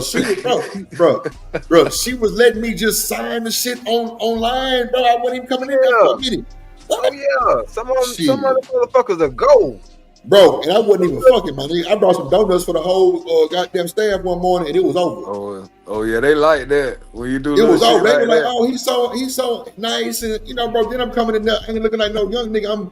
I'm collar shirt, khaki. You know what I'm saying? Bought donuts for the whole shit. Come on, for the whole staff, nigga. Everybody can get 1, 2, 3, whatever. You know what I'm saying? She was like, "Oh, honey, I'm so thankful for you." I'm like, "Bitch, you just don't know." I'm trying to be careful, bro. I tell you, your girl work with niggas like that on the job all the time. That nigga that always buying everybody breakfast and shit. I'm trying to tell you. Watch out for them niggas. Oh my mama, nigga, I went bullshit. I'm like, man. And the crazy thing is, I had a little gal, And I'm telling the gal, I'm like, man, look, this was finna go on. So if we see some emails, because like, bro, I was the type, I ain't give a fuck about all that hiding my phone shit. Look, it is what it is, because I wasn't really trying to do no cheating shit like that, because that shit was just too much for me. You know what I'm saying? It was just, I always got caught. So it was just crazy for me. But like, nigga, I was like, nah, nigga, do what you gotta do. You know what I'm saying? Like, nigga, do what you gotta do. And nigga, whatever it's gonna take, nigga, for you to ease out the goddamn probation. Bro, I ain't have to come no more. No piss test, no nothing, nigga. And then once we got caught emailing, them hoe pulled me in for interrogation. I lied like a motherfucker. I'm like, bro, I'm not gonna get this woman caught up in none of that shit. Like, nigga, she too cool. So I'm like, man, I don't know what y'all talking about, man. I ain't getting no email. So them hoe pulling up shit. I'm like, that ain't my email. Real shit. But anyway, nigga, they ended up moving her to a whole other office. And nigga, my gal got mad. Like, what the fuck? Damn, nigga, what the fuck you did? And I'm like, wait a minute, bitch. Messy, like, I ain't bro. do shit. Messy, bro. Messy shit. I ain't do shit. She's like, well, how the fuck she got moved in? Because then I had to start coming in there and paying for them piss tests, bro. And then, bro, then when they moved her, they were like, why don't you have piss records on, I mean, you know what I'm saying? Piss tests on record. I'm like, man, I already know.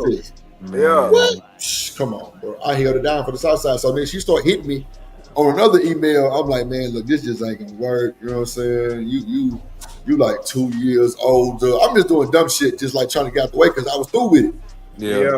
And she was just like, damn, you gonna use me for probation? I'm like, nah, because I already told you what was going on. I told you how to get out and everything, but you want, you want to see me. That female don't even give a damn about her own job. That's crazy. Go ahead, nigga, read some chat. Shout out to Dr. Frizzle Falls Award with the $2 super holler. He said, "What it do, Drip Nation? Hope all My is boy, well, Falls, everybody." man. Can somebody match that energy? Because I was scrolling up and scrolling and scrolling and Yeah, it scrolling ain't and none. scrolling and scrolling. I ain't see no color in the chat. Make sure y'all hit that like button. Make sure y'all subscribe. No, so nigga BJ sent one. BJ sent a super chat. Yeah, that's what I was saying. I only seen BJ. one. I had to scroll up for that thing. Come on now. You know what, don't you nigga, like, you know what'd be crazy? I'm gonna start reminding myself to do that shit because I think that should be my fault. Because I don't never say nothing about that shit. I know you do sometimes, you know what I'm saying? When you can remember to do it, and I ain't got no problem with that neither because I know that ain't, you know what I'm saying? Like, I don't really say it a lot for me to just be just saying it type shit. But at the end of the day, I'm definitely gonna start, maximizing that shit. Like, we got a goal, let's reach it. Right, Like, we gonna go ahead. I know I go to everybody showing support, you know what I'm saying? But not that I'm trying to look for nothing back or none of that, nigga. Let's just reciprocate the love, you know what I'm saying? It only gets spread wider. Right. You know what I'm saying? So yeah, that's how that shit goes. But at the end Shout of out the to day, you, Dr. Frizzle. but nah, shout out to Frizzle Cross. Love you, bye. Go ahead. Hey, drip, say let go drip nation. Money, money, money, let get it, don't be surprised if she asks where the cash at. Drip under be cash out, hit the super chat, I say let go drip nation. Hey, money, money, drip. Money, money, money, money, money. Money, money, drip. Money, money, money, money, money. Money, money, drip. Money, money, drip. Money, money, money, money, money. Money, money. Man, that money drip part, all I see is ass moving. God damn. Big Rock, we gotta get the video shoot, man. We I gotta was get the gonna say, shit. are you looking at my screen? No, I'm just kidding. We'll hook something up, because I got to come out that way anyway. You know what, nigga? You be trying to crack a funny joke. That shit don't even be It funny. wasn't a joke. Oh my God. God damn it. Shout out to D-Rock with the $5 super chat. He said, keep cooking. I'm finna put your nigga ass in the pot. Shit. Anyways. D-Rock on Drip Nation. We on the block. Rock the block of Drip Nation. Shout out my play OG Pony D-Rock. D-Rock. Drip Nation. Shouts out my homie D-Rock. D-Rock. Drip Nation. D-Rock, we rockin' your block. D-Rock, running the block. Drip Nation. D-Rock. Shanika, run that. I gotta.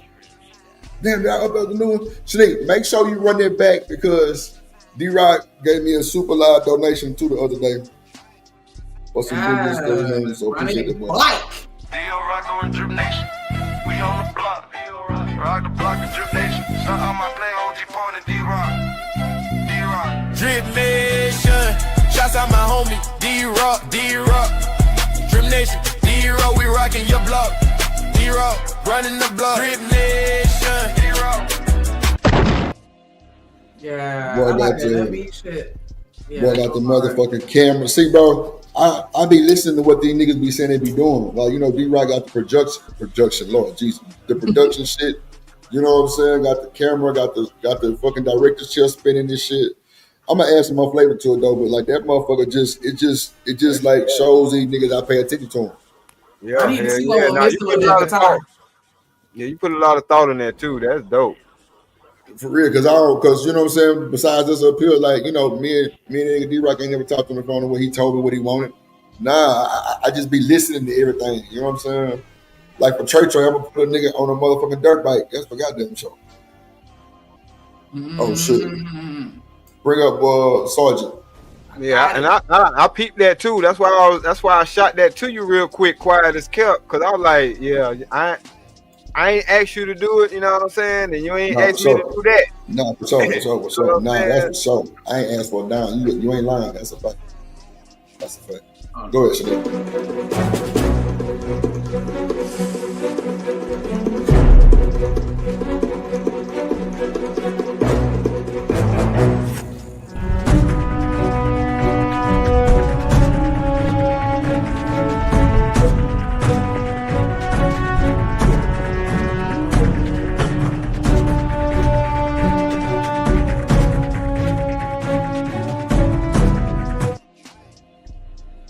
Man in the building. What up, Stan the Stan man. Hey, salute, Drip. G.I. Joe, what it is? And Mr. Lester, D-Rock, the block. Hey, old Trey. Hey, man. Hustle and muscle. Boy, you got a live set tonight, Drip. Man, what a wonderful time when brother and sister dwell together. Hey, man, but I'm going to tell y'all something, man. I've been in the military long enough, man. I remember when it was so lax, right, with urinalysis, and then they ramped that shit up when we started deploying a lot, right? And, bruh, I seen a lot of people crying, bruh. They pop hot, they gone. They were What you mean by pop hot, Stan? That's when you dirty? Yes. Oh, okay. Yeah, when you pop hot, bro. I mean, I've seen a lot of careers ended behind that, man. And then, and D-Rock is right. See, because when he had them federal charges, see, it would have been state and local county. They kind of like, they do certain things. When you talk about Fed, man, they be trying to find any reason to violate you, right? Yeah. So that shit is rough, man. I mean, y'all can come on with all them gadgets, man. I remember in the military, when people came out with that synthetic smoking shit. Oh yeah, K2, the K2. Yeah, that K2, bruh. Yeah. The military was already on it, man, and they was just popping people. It's just all about what are you willing to take the risk, right? You know, I'm with you. Yeah, man. And that's what it was too, OG. It was a risk. Yeah. Even on my probation, when I had this little thing wrapped around my waist, you know what I'm saying, and everything tucked in my shit, it was still a risk, because what if that bitch would have malfunctioned? Money wasted. Hey, just tell him. You talking about you were born with two of these? Oh, you see 150 down the toilet. 150 down the toilet. Them all tell you in the direction, Stan. Make sure you clean the lines. No bullshit. You better clean the lines, motherfucker. That shit If you squeeze that bitch and it don't go through because it's all kind of bro. corroded shit, you're done. That shit funny, man. Yeah. Hey, bro, I used to have to pay my little brother, OG, $20 every time from the piss for me because that nigga ain't do no drugs. Oh, yeah. He ain't do shit. That nigga so charging my bitch ass like, nigga, didn't I tell you stop smoking? I'm like, nigga, what the fuck right. you tell me? Fucking $20 a piss. I'm like, wow. And he stood on it. Hey, damn right. And your ass gonna pay it every time. Every time. Hey, you know, Drip, niggas found out their daughter was pregnant from that shit. I remember the first time I learned that it didn't matter the gender, like, and I used the man's pee to pass the test. My people tried to scare me because they try to, make me get on the good straight and narrow. Hey man, they could tell if it's a girl or dude, right? I was like, for real. I was like, for real, like, yeah, bro. Hey, but I'm gonna tell you this. You fired one nigga because they said he came up pregnant, bro. Hey, Drip. Go ahead, Stan. This was like some of the funniest times in the military. So when you pop hot, right? You go in, you go in with your senior leadership on the enlisted side and get with the commander, right? And we tell the joker, congratulations, you're pregnant. And the guy talk about, huh? Yeah, you pregnant, buddy. Now, bro, you done tuck it and ramped it to a whole nother level. You already was fried, and now you did this, and now that shit goes in your file, bro. The best thing for you to say, I throw myself on the mercy of the court, and we're gonna mercy your ass out. We're gonna give you some treatment before you go, though. Yeah, man, but man, people ain't wise, bro. He tried to use some other female's urine to pass a drug test. A lot of times they would use their wives. Girl, yeah. Yeah, and then he didn't even know his girl was pregnant. She didn't know she was pregnant either. He said, congratulations, you're pregnant. And and you got a baby on the way. So. Yeah, like, damn. He got you in the military. You're trying to get that baby knowing you ain't got a military career to fall back on. Shit. Man, look, that shit is crazy. Yeah, man, but you know what? I've heard of people doing shit like that, but that's the kind of shit I worry about. It could backfire on you in a major way. Using somebody else's DNA, you don't know what the fuck they got, what's in their system, and you just putting your own self at risk. Well, nigga, I knew my little brother was I knew my little brother wasn't doing a motherfucking thing because he wasn't fucking with shit. Shit, I tell my older brother right now. Right. That man don't drink, he don't smoke, he don't do shit, like nothing. No. I'm trying to tell you, so it's certain people out here that that man, they ain't no. My damn brothers didn't do that shit.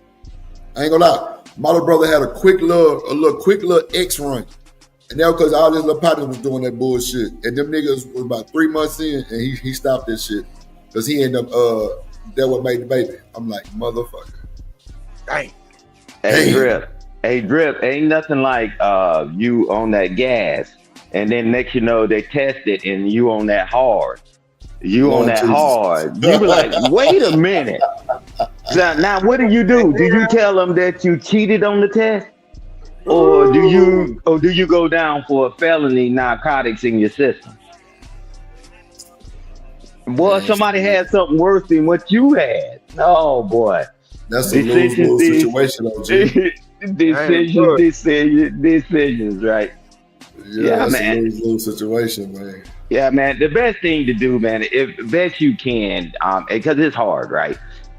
You just be honest with your PO or whatever, and they kind of give you a little grace, but don't try to crook them because this is what happens, right? You think you're gonna sucker the system, and they'll violate you, right? Because they know you're already there. Because they already know you there because you need help. Your ass going down. You're going down. The POs can't wait for you to tell them that you dirty. They going to take wait a minute. When I ain't gonna lie, when I first signed for my PO, he let me buy with the 2 dirties. But when I failed it again, that whole signed me up for drug class. And that's when I ain't gonna lie. This drug class was crazy because, bro, when I got in there, I'm like, my name is so-and-so, and my drug of choice is weed. And, they say, well, how long have you been sober? I told them about my court date, which is the other day. So look. One old white lady stood up, no teeth, nigga. She was like, what? Weed? Tried doing heroin and coke at the same time and jumping out the window. I'm like, oh my God. Yeah, this ain't for me. I need to go. Hey, Drip.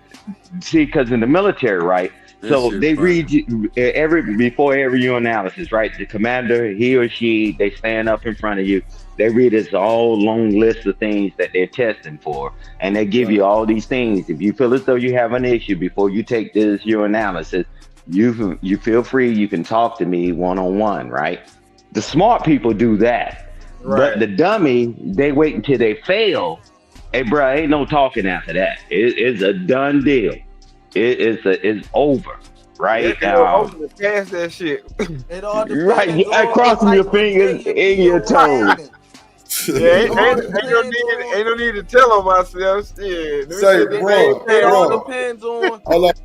Remember the niggas were taking them red What nices? day your PO having, and if And be your PO itching having like a hell. day, your ass going to shit jail. But that's just what it is. Itching like a crackhead. Itching like a ooh, nigga. I fuck around and did that shit one time and was, boy, Lord Jesus. No, and that shit still don't work.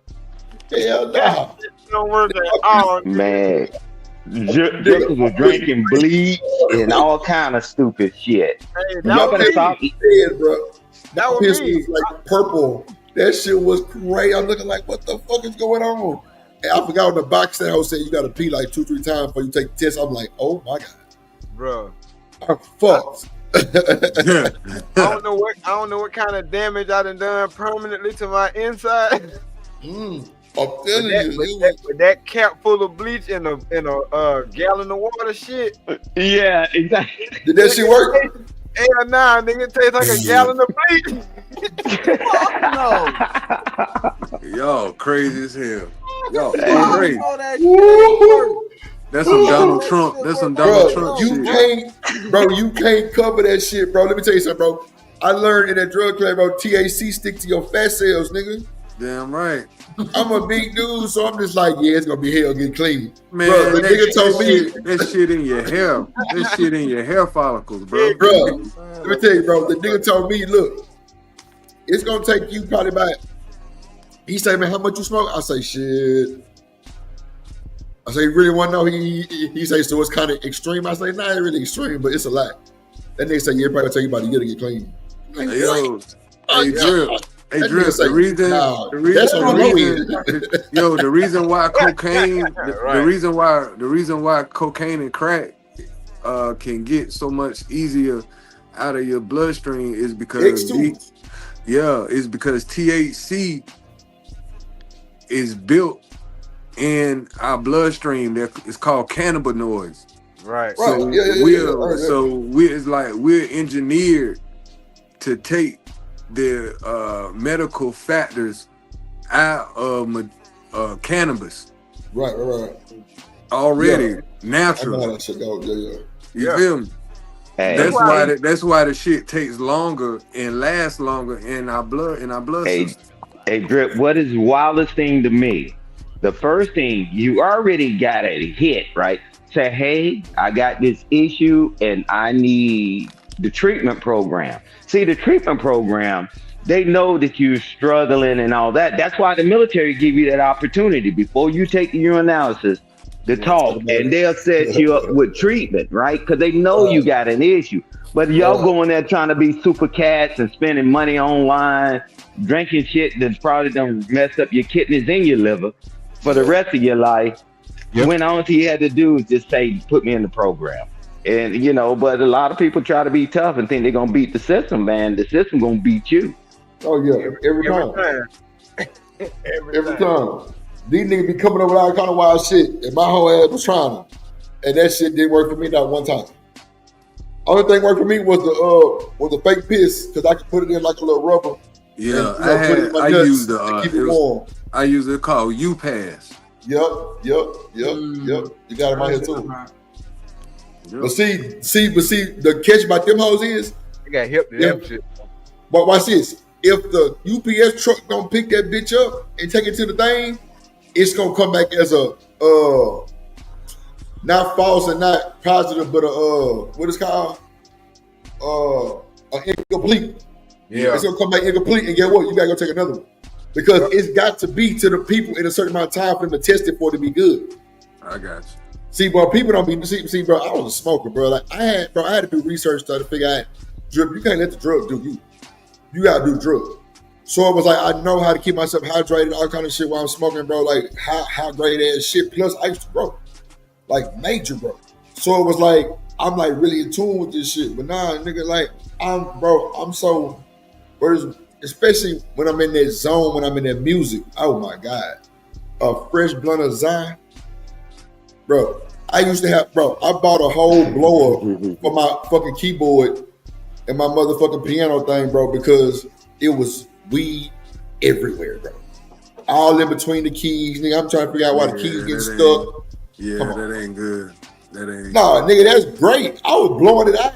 But it was just that weed just had me in my zone, bro. That's why when niggas say they do certain drugs to get in that zone, to like sing a song or write a song, bro, that Zai had me just, especially, bro, when I was on that guitar, bro. That motherfucker had me, boy, I thought I was Bobby Bland. I ain't bullshit. Blunt in my mind. What? Blunt in my mind. I'm talking about chip. Oh, I'm talking about, boy. Hey, Drip, that sounds like the guys, the people that say, I drive better when I'm drunk. Yeah. Salute. Yeah. Hey, it ain't the same though, Stan. No. What I'm saying is this, right? Be responsible and understanding that if something goes left, are you willing to take that heat, right? You know, and that's why you got to, like y'all was talking about earlier about the mindset, right? I know I'm taking this risk. You know, are you resilient enough to bounce back from it, right? We've all done dumb stuff in our life, but are you resilient enough to bounce back? Unfortunately, some people can't, right?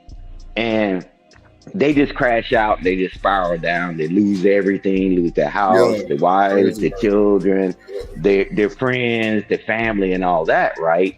But are you willing to take that risk and walk down that damn road and go to hell with gasoline draws on, right? So, yeah, shit. But yeah, so I'm gonna give y'all a fun fact, right? You know, the reason why I never did a legal drug a day in my life, right? When I was growing up, date myself. What was the paper called? 0.5 paper and all that other shit, right? What? Yeah, the rolling papers. The rolling paper. Yeah. Oh, yeah. So I'm standing in the hood, right? It was in Campbell Terrace, right? So all these guys in a circle, right? And them jokers rolling it up, and I saw how they was doing it. And I'm a pinky-fied motherfucker. I saw that motherfucker licking that shit, twisting that shit, put both in his mouth. And the nastiest guy on the planet, breath smelled like he had a shit shake all day. And he talking about, hey, you gonna spark this? I said, man, you don't get this shit out my damn face. So that's why it will not give me hugs, not drugs, and you know, and my parents don't kill me. Hugs, not drugs. I'm through. Yeah, I said, nah, man, because that was a big campaign back in the day. Give me hugs, not drugs, officer friendly, and all that shit. But when I saw the way them jokers was rolling that shit, I said, ain't no damn way I'm trying this shit. You know, but you know, it's to each his own, man. I ain't not gonna nobody hustle. We all got reasons why we stopped doing things or started doing things, but that was my reason. I was like, I can't do no communal shit, you know, and that's why I knew I could never be a wino and, you know, and just passing the bottle back and forth and everybody drinking out of it, man. I was like, man, come on, man. Man, I was a germaphobe, man. I said, I don't even pass my blunt stand. I don't even pass my blunt stand. Like, way before C19, I don't, bro, fire up your own blunt, bro. Like, bro, my cousin used to always tell me, stop passing blunts to these niggas, bro, because niggas nasty and niggas don't know how to take care of themselves, their hygiene bad. Nigga pass you the blunt back, the blunt soaking wet. I'm like, yeah. I just stopped right now. You don't know where their mouth is in. Hey, D-Rock. Hey, D-Rock. You sit up there chiefing, and then you look over there at the one that passed it to you, you look, and that definitely got a big knot on his damn lip or her. You're like, holy moly. Oh, hell no. I don't even like smoking with chicks that wear lip gloss and shit. I hate when my blunt get wet. Like, that's why niggas I don't pass to. Now, a chick, I definitely slide that motherfucker her way. And, you know what I'm saying? See what time it is. But other than that, Yeah, man. But like I said, man, to each his own, man. It's just like, man, is it worth the risk, right? Man, life is full of risks, right? Are you resilient enough to bounce back? You know, is you resilient enough to bounce back from the situation, right? You know, so I mean, hey, hell with that. I know I'm resilient, but I can't take risk in every damn thing, man. Because I know eventually one of them gonna catch your ass. Nah, go ahead, Snake, read some chat. You right. We can read this one again. Shout out to D-Rock. Oh, it's Am I frozen or is that Drip? Drip, you still there? Yeah, I ain't froze. That's recent. That's super chat recent. My bad. Hold on. Said, If y'all can y'all still hear us? Oh, that's probably my shit on my end. Yeah, I hear you. My bad, player. I thought that was a new one. My bad. I'm scrolling through the chat. What up, chat? What up, Miss Bridget? What up, Casual Germ, Cynical? What up? I ain't looked at the chat. Kojak now. Rooster. What's up, Rooster? Bring your ass up here. Shit.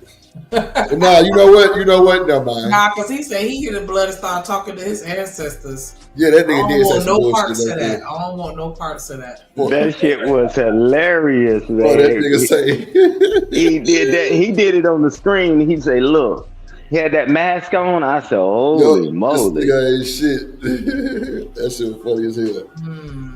That nigga Rooster different. That nigga say, "Yeah, I'm a smoke and be talking to my ancestors." I'm like, what? Yeah, like I don't clearly meaning he gonna be high as a kite. Clearly, you know what I'm saying? Absolutely. Hey, yo, they do be the YNs do be say they be smoking on that pack when somebody die. Yeah, I smoking on that always tupa. thought that shit was weird and scary as fuck. Smoking on that tupa. Yo, that shit sound crazy. Crazy. Yeah, I had to smoke a pack of a few niggas. I'm talking about roll them up. Man. Come on, man. Roll them up and stuff that Drip. shit. Fuck them. You know, it wasn't no real deal. Like, you know, it's just internet bullshit. You know, pussy. You know, nigga hate me shit because I'm just dripping. You know what I'm saying? So I roll that whole ass. That shit sound like the coldest shit you could say though, bro. God Yeah, damn. you know, but it is what it is. You know what I'm saying? So some niggas don't even know what that shit mean. They just go along with it because that's what it was. Yeah. But you know, at the same time, you know, it just bounces. You know, I ain't finna do a motherfucker thing. To one of these niggas on like that stupid as fuck to put my life in jeopardy or even play like that. You know what I'm saying? Yeah. Hey, Drip, y'all took it next level. The worst we used to say, you know, we're gonna piss on your grave, right? Right. That's the words. Y'all took it to a next level. Y'all say y'all smoking. Stan, they actually dug up that nigga King Vaughn grave. Well, straight up, bro. They dug that nigga grave up, Stan, and got caught. No bullshit. Yep. What the Yes, they dug that nigga grave up. Now what they was finna do with that shit? up and embarrassed. Come on, man, for the piss on nigga, all kind of shit. Smoke that Von pack. Smoke that Von pack. Look, it got so bad, OG, they had to put a cement barrier under the motherfucking ground so the casket can be under the barrier because they try to do it again. That's crazy, bro. That's wild. Hey, Drip, you know you got to be on That's something. called a cult following. Yeah. Matter of fact, Shanika, pull up King Von grave dug up on YouTube and share your screen. Watch. I ain't bullshit. These niggas got on masks and everything with shovels out there in the, I want to say the daylight. Come on, man, broad day, I ain't man. bullshitting. Watch. Why would she put this shit up? I ain't bullshitting. I can't make this You shit can't up. even die in peace. Come on, man. Bro, King Von was a fucked up nigga though. When you put it out there, Oh, yeah, ain't nobody gonna yeah. die in peace. Ain't nobody gonna let you die in peace. Yeah, I guess that's true. Well, man, yeah, you're right, Church. I hear you, bro. I hear you. You get what you give. Oh yeah. And if you the face of it, Yeah. Yeah, that's why I asked to be cremated. Ain't nobody coming to dig me up. You gonna be wasting your fucking time. Man, that nigga THL Bates who just got killed. That nigga with Dirk Homie. Yeah. All them niggas getting popped, bro. Over some bullshit. Over, I think like a watch or some shit. Somebody stole somebody watch and they were with that person, so nigga, they caught it too. So yep, that shit all over in there right now. THL Basil getting fucking deleted over some bullshit. But you know, bro, these niggas nowadays, but them niggas shoot so hard and so fast. Yeah. Bro, it ain't even a doubt in the mind you're gonna use your hands today, sir. Yes, sir. You might well retire them some bitches. Ain't no more Golden Glove boxing awards. You ain't heard that shit in a long time. Yeah, man. Them damn switches changed the game, cuz. Yeah, they doing the trial of Julio right now, isn't it? Yeah, and bro, it's looking crazy. They on day 6. Bro, it's looking crazy, bro, because the little bitch, excuse me, the little bitch, bro, she said she didn't want to kill that nigga. Jump. I'm talking about a little light skin jump. Yeah. What? Yeah. She say I've been wanting to kill this nigga for years. Yeah. Wow. Yeah. You gonna say that? Oh yeah, you stupid. Nah, her feelings coming out. You could tell. Oh yeah, she emotional. She emotional. Yeah, for sure. Like nigga, she mad. And niggas was talking about smoking that Julio pack. Yup. But you know what? The Julio knew he was gonna go. I think real shit. But they say, bro, acting so Julio was different. the biggest troller in the world. The biggest that man troll was so fucking funny. I swear to God, you'll have me rolling damn near every day, bro. This nigga was disrespectful on a whole different level. I'm not gonna lie. Until you talk about taking disrespect on times 10, that was Julio every day. Yeah, man. He was a terrorist, man. Day. That nigga was hilarious, bro. I'm not gonna lie. Yeah, I ain't really check out Julio till I seen him on that Say Cheese interview, but he got shot in the foot. He had a hole in his foot. Yeah. That's the first time I ever really seen it. Well, really caught wind. Bro, of that every nigga. time that nigga got hurt, he went live and told niggas that they ain't do shit. That shit was funny as Wow. every time he was like, y'all niggas shot at me. Y'all ain't hit me. Y'all ain't do y'all job right. Fuck wrong with that. I swear to God, that nigga was different. He was crazy as hell. But I get it though. Like I ain't gonna lie. I was a fan of Julio because everybody hated him. Everybody hated him. I'm talking about everybody. I'm talking about allegedly, man. He did a lot of that shit. That's what made me a fan. Bro. He the underdog. So I'm like, he did a lot of diss songs too. Like I'm not from a lot of disrespectful at diss songs too. A lot of niggas, he caused a lot of fear and a lot of havoc in the streets, man. Yup, that too. Nigga was responsible, allegedly for a lot of people lives, you know what I'm saying? Being fucked up. That nigga was funny as hell. Nah, Julio was a fool. I ain't gonna lie. Like fool, yeah, he was his name. He was a fool. He was a fool, bro. It was in his name, right? Yeah, he was a fool. Like you know what I'm saying? I ain't really listen with rap. It was just his little old clips that I was seeing. It was crazy. Like, bro, was it was little bitty ass nigga. Yeah, he had a personality, man. It was. Yeah, that's so wild. Then that nigga just looked weird with that long ass hair. I'm just like, looking crazy. Yeah. That shit wild as fuck. But He reminded me of that character from The Simpsons, the dude with the dreads. Y'all know what I'm talking about? Yeah. Yeah. Or the Black Simpson shirts. Shit, them niggas on the Black Simpson shirts used to have them. You bought it at the beauty store, D-Rock. Right. Real talk. Oh shit! Wicks in general, man. Florida, man, that shit, the culture down there, bro. Did that nigga JP have some wicks? I was about to say, but don't them motherfuckers stink like they I'm just saying like oh my motherfuckers God. don't like you gotta not wash your hair to get that shit right. Like Well, now hold on, Trey.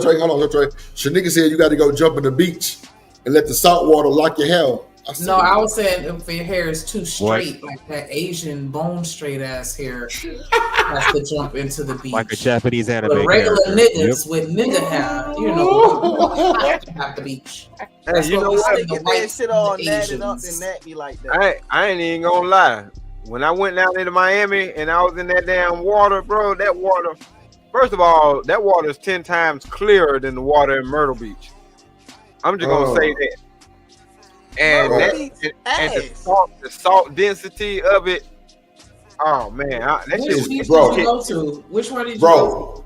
That's how it was in Mexico, bro. Ooh, D-Rock. Oh, yeah, I was God. at South Beach.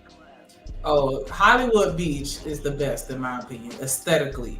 Okay. That's where you go to take your pictures and get married at Hollywood Beach, and it's super calm. You can like the water teal, then blue, like you can see everything. Like Yeah, I was down there by the Carlisle where they shot Tony Montana at. Yeah, I was down on that side. I mean, it's straight. It's just oversaturated and they ruining it. Hollywood is that untouched gem where it's like they don't get as much traffic, so they're not beating up the land. Don't tell everybody about the yeah, I got you that on the low. Hell no, I know about it now. Yeah, I'm know about it now. I share it with my peeps, yeah, for sure. So Miami Beach be like You supposed to overpacked. send that in the back chat. It's Tell just everybody congested. read it. That bitch be overpacked. Look at Miami Trey Beach. gatekeeping. I mean, shit, it was pretty packed when we were down there for the film. Yeah, I know it's packed. It's always packed. We got down there at the same time as a damn parade, a LGBT parade. I said, oh, shit. You was I down am- there with the faggies? Oh, Bro, you can't say that word. Oh, my Say bad, that my word. bad. I was with my wife, so I didn't care what they had going on. But I'm just saying, it actually happened. Like that shit was wild. Bro, I couldn't ever in life. Bro, that's too many in one spot. I'm sorry, bro. Same. Ron, I kind of got the same experience with my boy. You know, in Houston, it's this shit called Splash. It's like it's the LGBTQ LMNOP capital. So Trina and them was down there, all the motherfuckers. So, bro, the biggest LMNOP club host was on the bus. So, bro, they had 2 studs from HPD on motorcycles, which I've never seen in life before. Motherfucker escort the bus all the way down to Galveston, nigga. No light stopping, nothing. I'm talking about, bro, the LGBTQ LMNOP is elite, bro. Yeah, for sure. They elite, bro. No bullshit. I'm talking about, bro, they drove on the beach. Nigga, I was so nervous because I'm like, man, these tires gonna sink. These tires gonna sink. Bro, it was like, bro, the police officers guided us straight through, bro. We pulled up there into the stage, bro. It was so platinum. And, bro, like the chick that was a big club promoter, she got on stage and like her and Trina hugs and man, it was live. But, bro, they motherfucking elite, bro. I've never seen 2 HPD studs before. Not even one. Fuck 2. I ain't seen one. Right. HPD stud? Never. Wow. And I live in the city. Black? Huh? They were both black? Yeah. You ever seen an Indian stud? Bro, Nah. You know what? I seen an Asian. I seen an Asian. The show is but over, I ain't, bro. I ain't seen no Indian. I'm just saying, I don't think I've ever in my life seen an Asian stud, but I've seen every other race as a stud. Oh, okay. Yeah, I seen an I Asian. seen an Asian stud. Yeah. Yep. I seen an Asian stud, bro. Yeah, and she was police too. Well, you know, she probably like a dude. Nasty, no Asian Yeah. stud.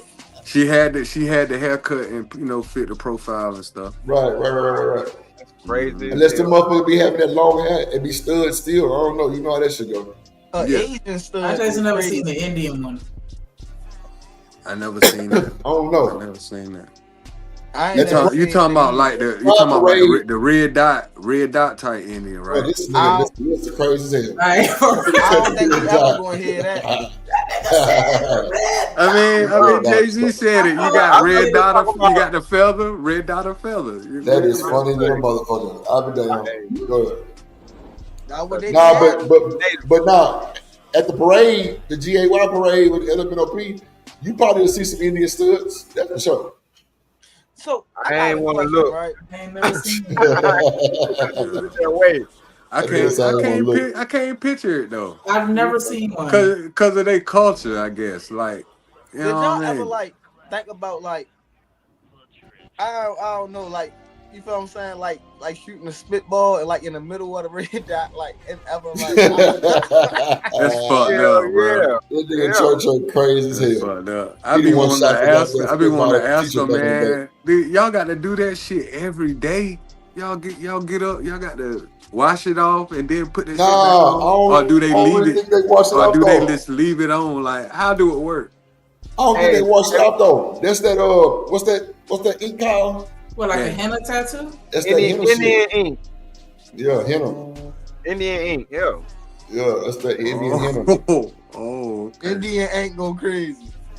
Man. That's real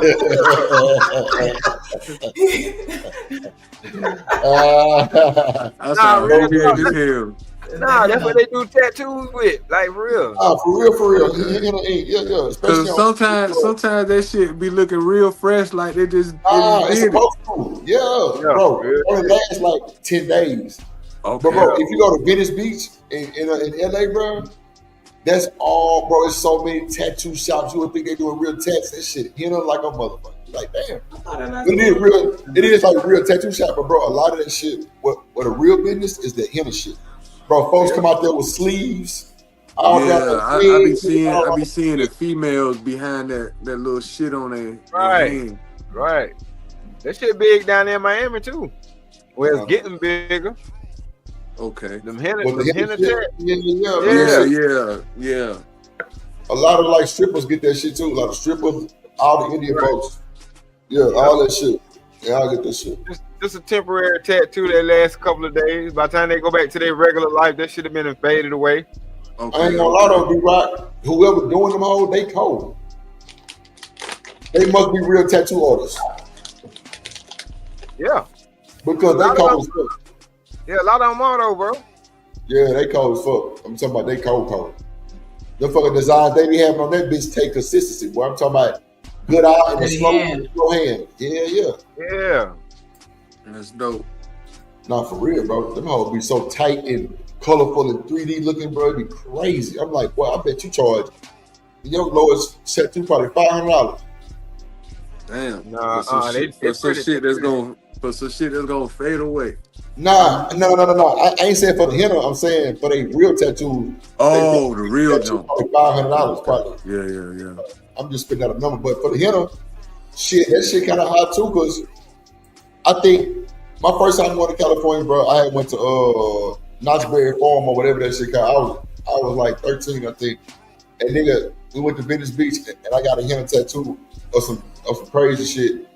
But mine was on some hood shit. I think I had my neighborhood and some shit. Oh, and my name. So all niggas get their names first. So I think that was like $35.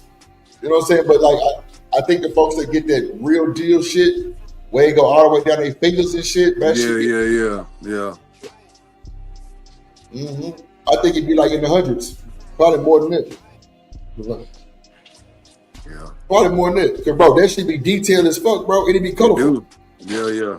That shit take time like a motherfucker. Yeah. I'm telling you. Shit. The cost of beauty, man. Shit. Yep. I just knew that was one religion I would never probably be able to get into. Whatever religion that is, where you gotta have that red dot. Yeah, that shit interesting as hell. When you gotta have that red dot on your head. I be seeing that style a lot. Right. What's that?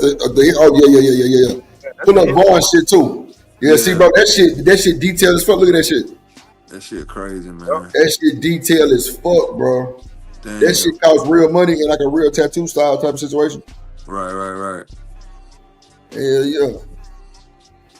I was looking for the Vaughn shit, and they was saying like it was some rapper that stood over his grave and was like talking trash to the OTF or OFT or whoever they are. Yeah, that too. Yeah. But I didn't see the one where they like dug it up. Well, put in King Von Grave. What's the word I'm thinking of? Not abandoned, but what? That shit right there. That shit right there got to be a henna tat and not an actual tat. That's what I'm saying, bro. That shit I heard like Grave diggers. Yeah, not grave, but not slander, but it's another word I was looking for. But anyway, like put in King Von Graves King Von Graves slandered or some shit, or tampered, or defaced, or whatever that shit called. Yeah, defaced, or vandalized. Vandalized. That's the fucking word I'm looking for. There you go. Vandalized. I said, yeah. See, all that shit mean a lot of shit. Vandalized. That's what I mean. It's gonna show about these little niggas in hoodies and masks, and they digging that motherfucker up. And it's gonna show you, but he had to put the cement barrier under the goddamn grave because they had moved it.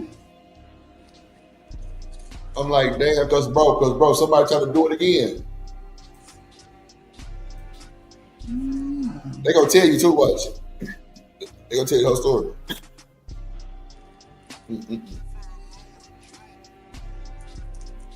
They're talking about a mural. I'm gonna have to pull it up, man. I'm gonna go back. Well, I searched King Von grave vandalized. Did you scroll through all of them? You gotta scroll through it, man. It show.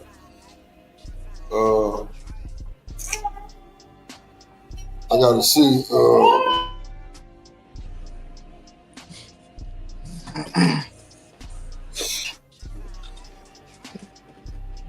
That's I gotta fucked up. see. I ain't no. Hold on, let me see my phone here. Let me see my phone. Hold on. Hold on, let me go to YouTube. King Von. Hold on, King Von.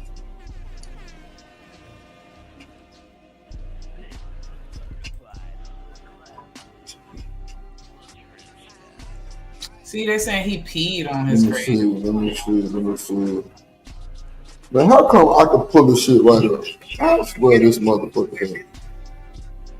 I typed what you told me to search for.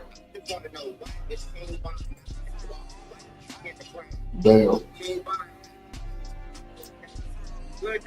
Man, he's a bug. Oh, here you go right here. Here you go right here. Here you go. Yeah, 2 barriers. Yeah. Yep, this is right here. This is, hold on, sweet. I'm gonna send it to your phone.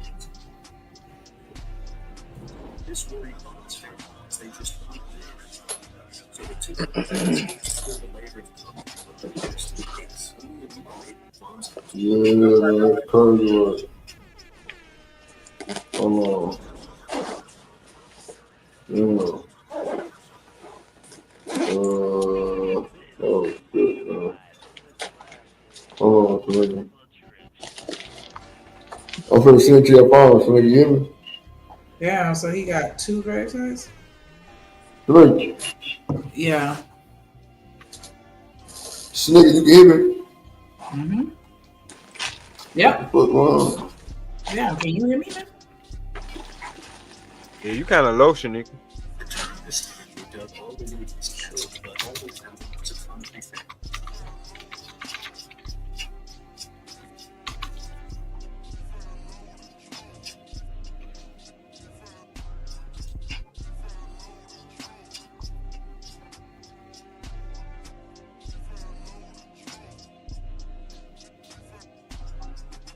Yeah.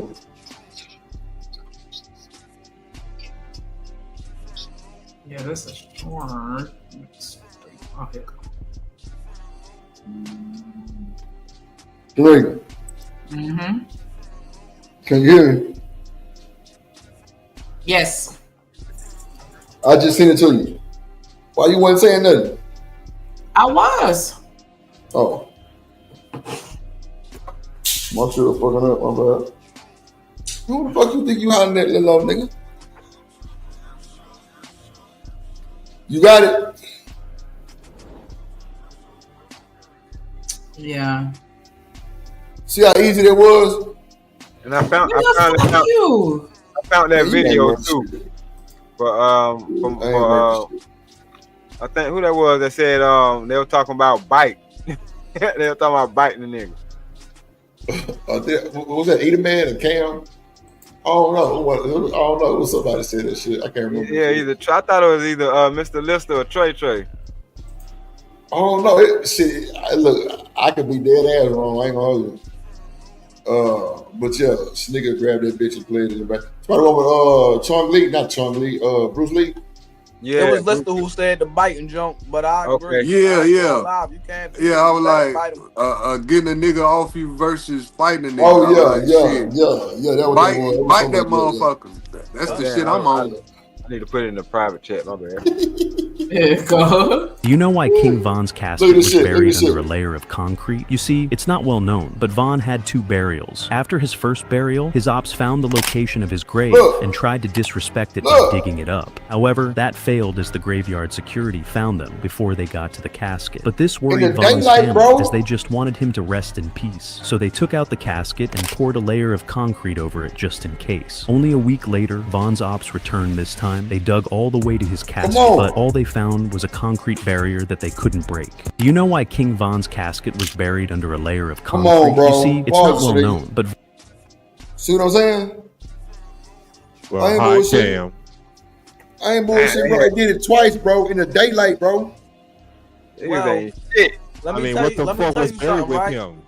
When you make a song, we dig them up and tell them die again.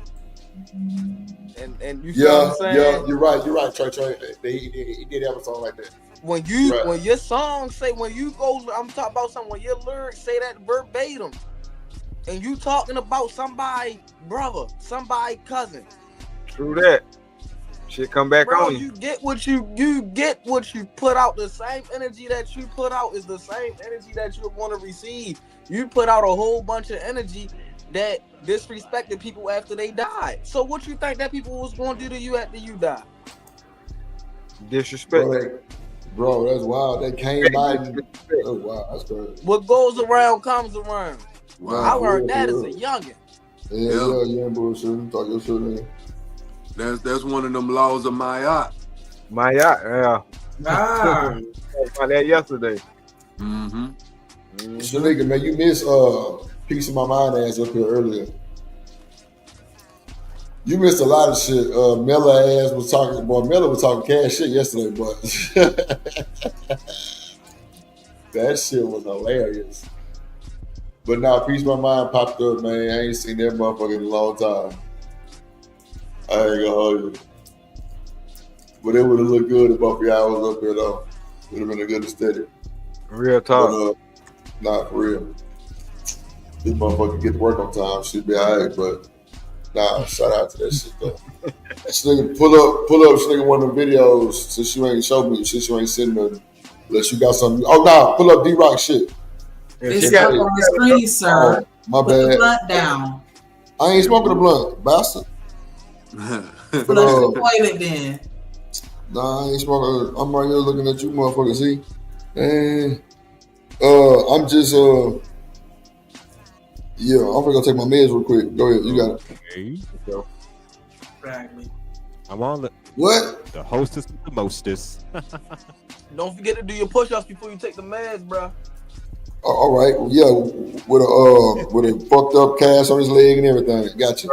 Shit like that. Shit like that. Shit like that, Tay. Like Forrest Gump. And you talking about doing some See what I'm saying? Wow, Forrest Gump, man. That's fucked up. Yeah,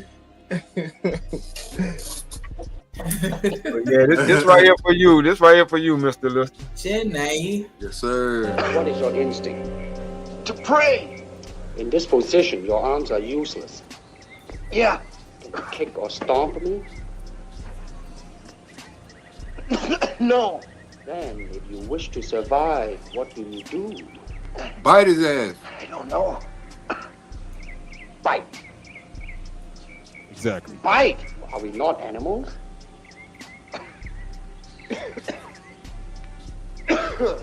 All right. I can't find much evidence to the contrary, Lee. Bite. Biting is efficient in close quarter. Listen to what he about to say, though. A plan of fighting. That is a very good way to lose your teeth. There's so much to remember. If you try to remember, you will lose. Empty your mind. Be formless, shapeless, like water. Now you put water into a cup, it becomes the cup.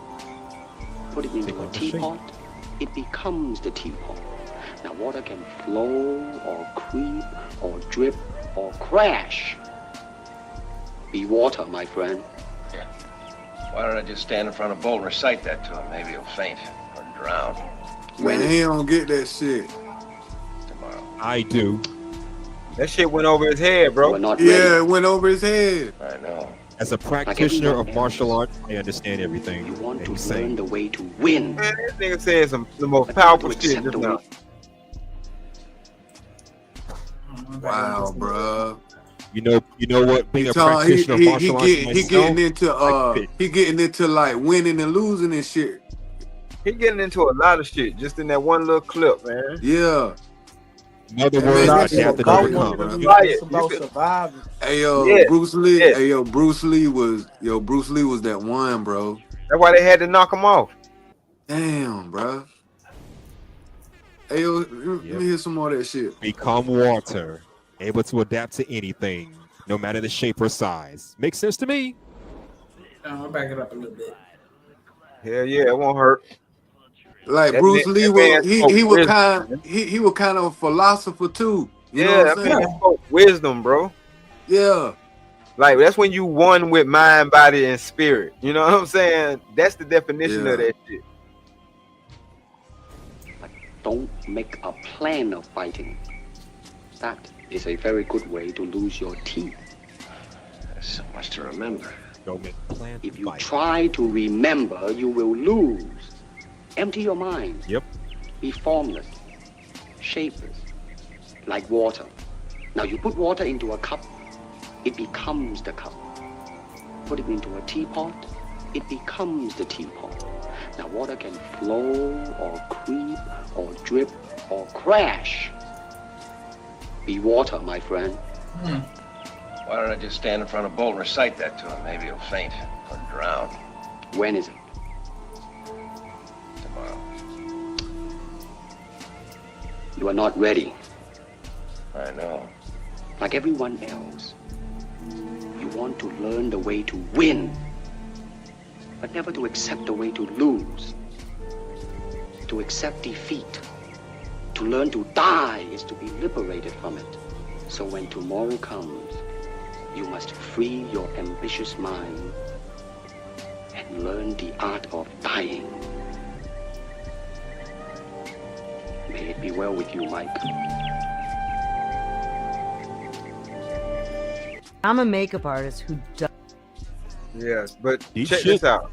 Hold on, but check this out. You know how that shit was cold. so perfect. That shit cold. That shit. But That's some that was cold perfect shit. for the title, bro. That's because think about it. That nigga right there has a defeated mindset, and Bruce was telling you, don't Right, have a brother. defeated mindset. You know what I'm saying? Like Wow, bro. you gotta think about, you know what I'm saying, survival and Yeah. think about dying and what does that mean? You want to be able to leave something, you know what I'm saying, for these people that get coming up behind you. You know what I'm Yeah, saying? And you can apply this shit to any and every and all situations. Yeah, That's that's a all dope I'm- segue. That's a dope segue, bro. Yeah. That Like man this. said water. Basically, he said adapt to whatever environment you are put into. That's why I was Yeah. telling Tanika when that blacking out shit, when you blacked out, that means you became water at that moment. Because guess what? You made it out of that situation and you didn't have full control. That means you allowed yourself to take over. That's why I say that shit right there. I did it before I blacked out, but I made it through because I relied on my instinct. My instinct kicked in, and my everyday nature lay dormant. That's It's what happened different. when I blacked out. You know what I'm saying? Go ahead. I was bro. about to say, but it's different when you train though. Like because so when you train, your instinct is just your instinct. Like if you think about it, like you say, if you think about it, then you already lost. You don't even think. Like it's you just go. Like you know what I mean, everything you just go with the flow with the, you know what I mean? Like you study as you go, but you know what I'm saying? Like you're not thinking it, you just do it. Like, and it's like my whole thing is if you black out in a fight and you fighting against me, you already lost. Because you don't even know what the fuck you doing. No, you do. That's what I'm telling you. Nigga, they think because you blacked out, that means you don't know what you're doing or you blind to what's going on. No, you're not. Like, because when I blacked out, I was perfectly in sync with what the hell was going on. But my thing was, I blacked out because I saw myself bleeding. See, this the thing. This happened while I'm still in the military. Like, I'm like in the military at this time. So the training that they taught me, that shit automatically kicked in. I felt like I was in a war zone type situation. Nigga, I turned into John Wick. That's what I'm saying. I wasn't like blacked out. I didn't know what the hell I was doing, just randomly swinging on people and shit. No, I was moving with expert precision. I was proud of myself because I'm actually watching myself from outside. Yeah, I was just gonna say it's like an out of body experience. Like, like that nigga is kicking ass, nigga. Because it is an out of body. Because we are really two people. Bingo. We are our conscious and our subconscious. Right. And when you so-called blanked out, the two separated, where you was able to see yourself and observe yourself. Right. And I was sound crazy, it sound bugged out, but it's a real thing. A little bit. And look, I don't know whether and it probably had a lot to do with the Mad Dog. I ain't gonna lie. But I went into the situation. Hey bro, they call alcohol spirits, bro. Okay, yeah, exactly. I was on that Hawaiian Blue. But look, I went into the situation with I'm not about to lose. I know it's a lot of y'all niggas out here, but I don't give that. That's just more. That's for me to do. That's it. Minor challenge. You know what I'm saying? Just give me some shit to do. I ain't going to that. I ain't going to the situation with the mentality. Oh damn, I'm about to get my ass whooped by all these niggas. Well, shit. When I was in the service and when I was doing my blackout thing in the SEALs, bro, and they taught us hand-to-hand combat, we learned Russian Sambo as well as other kung fu tactics, bro. Yeah. There's another video but hand to hand for sure. But look, when Trey was talking about training, I got another video. I gotta go find it though. But nigga was talking about growing up in the hood, growing up in the projects. Nigga, that was the damn training ground right there. Mm-hmm. Nigga, we fought neighborhoods just because we were from a neighborhood. Mm-hmm. We weren't trying to do shit but go to the store. That's crazy, man. But you know what I'm saying? You learn how to fight. Yeah, that's crazy how your environment can be a training, almost like training too. Yeah, but I'm gonna let this nigga say it. Let me find this video real quick.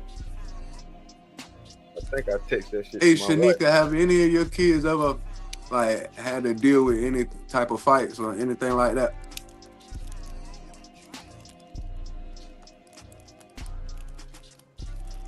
No, she heard me. I wonder in this generation when kids fighting, how do you parent that? Like as opposed to back in the day? Like you still tell your kids the same thing? Not get your ass whipped. Yeah. If you thumb hard and if you run, I'ma whip your ass. And that shit the same way for real. I got you. Don't start it, but you damn sure better finish it. No. Shit like that. I mean, it's the same shit, just a different day. I got you.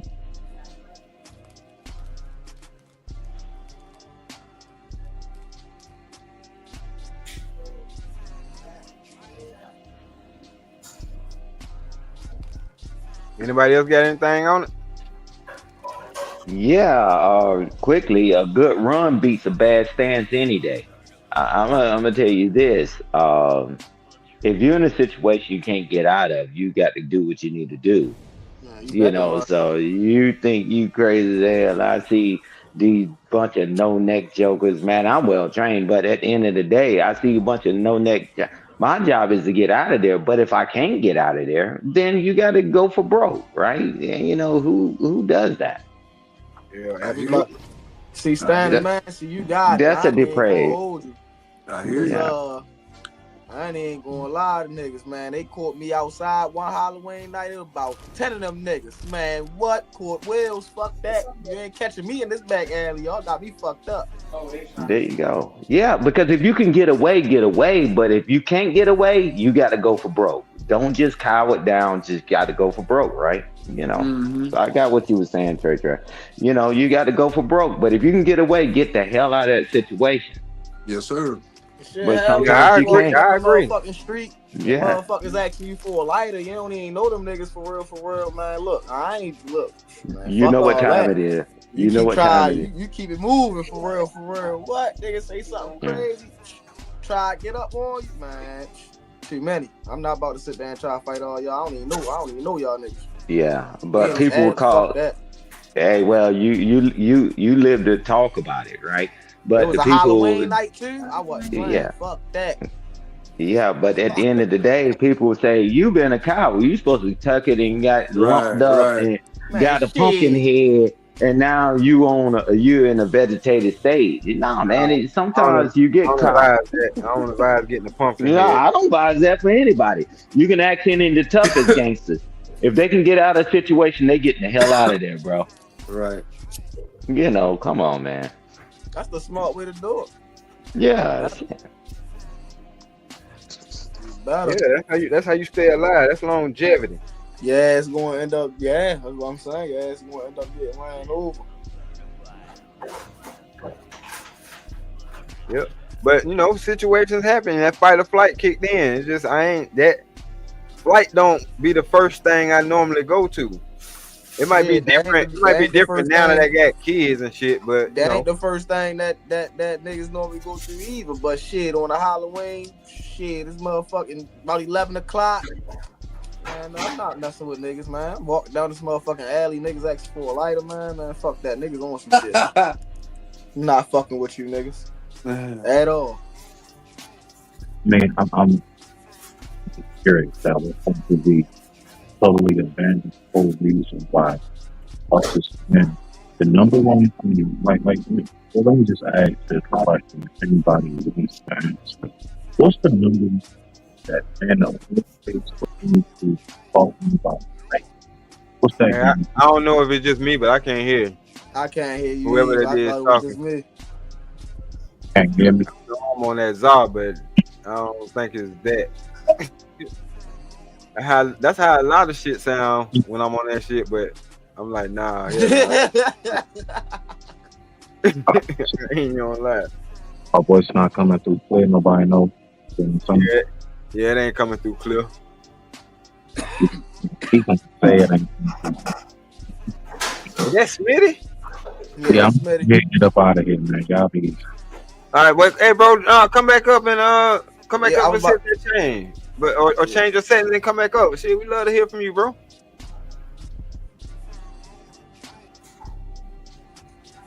Yeah, hell yeah, but shit, I'm about to get up out of here. My dumb ass gotta wake up early and shit. Fuck that. All right, Trey. Shit, appreciate you sliding through. Alrighty, man. Y'all niggas be safe out here, man. You too, my brother. Be blessed, man. For sure, man. Yes, sir. Don't forget to do them 100 push-up. I do 10 every day. Hey, Shanika, you still there?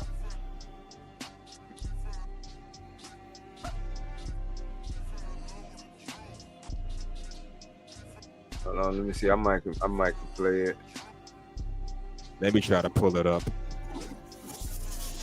All right. Okay, you got you can do it, H&M. Is it this one that you just put in here? It's a short, or is it something else? Yeah, that's the one. All right. This it? Damn, my brother calling me. Hold on. This it? I can't see it. Oh, wait, hold on. Ah, damn, Shanika got to bring it up, or Drip, or one of them got to bring it up. It's in the back. Hold on. Where is that? I can't see it. You can't defend. Oh, never mind. I see it right here. I got you. I can add it to the stage. Oh. Where everybody go? Hold on. Where is it? I guess you're streaming from your side too. Okay. Well, I'm trying to add it to the stage. I can't do it on mine. Oh, hold on. I got to bring the other one down. My bad. I'm tripping. You can't share no two videos. I tried that before. It doesn't work. Okay. Yeah. See, that's that Zah kicking in. That's what that is. Exactly what that is. Yeah, for sure. Oh, we got you. But yeah, play that real quick. How you put this in full screen? Oh well. Hover into it It should be in the corner of the video. You got to hover over the video though with your mouse, and it should pop up somewhere. But you might not can put it in full screen. I don't know. I'm tripping. But just make sure it's up loud. Just make sure it's up loud enough. All right. Fair use.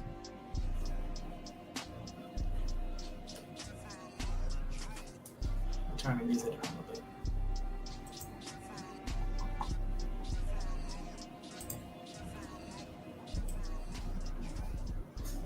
Can anybody hear it?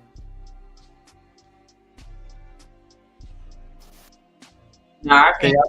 Can y'all hear it? Nah, I can't hear it. I cannot.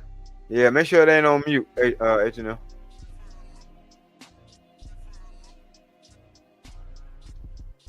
It's turned up. It's all the way up. I'm all the way up. Oh, okay. All right, let's try this again. Let me know if you can hear it. All right. Where we study that. We learn patience and pain. We learn balance and chaos. We learn loyalty through loss. If you from the hood, you got a degree in real life. They call it the hood. I call it the hardship. They call it struggle. I call it the university of survival. We ain't getting no syllabus. We got tests with no warnings. We ain't had no teachers. We had examples. We ain't get grades. We got consequences. That shit was real. But every failure that you ever had taught you something you couldn't learn in school. You learn how to turn nothing into something, how to keep hope when the lights got cut off, how to stand tall when your name got dragged, how to smile when your heart broke. That's curriculum they on print. They let society make you think your story ain't education. The world study people like you when you finally make it. They write books about the same lessons you learned the hard way. You just been in class early the whole time. You really the one. Some of us got PhDs in pain, masters in faith, and still smile through finals. Because the test don't define us, the survival do. The number one rule is to make it out. Never forget that. Whatever you doing, keep doing it and keep going and go hard. They want to see you fail, prove them wrong. Get up and get up. Makes sense to me.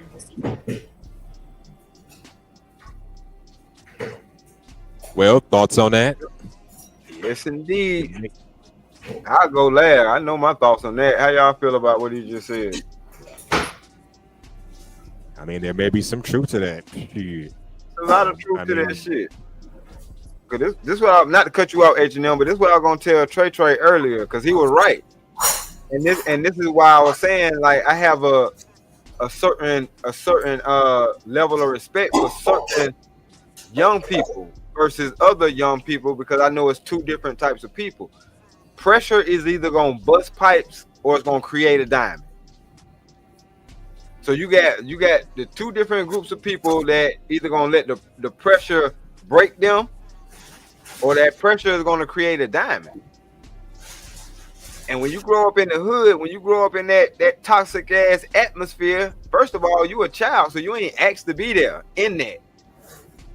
That's what you had. That's the environment that you had. But like Bruce Lee said, you got to be like water.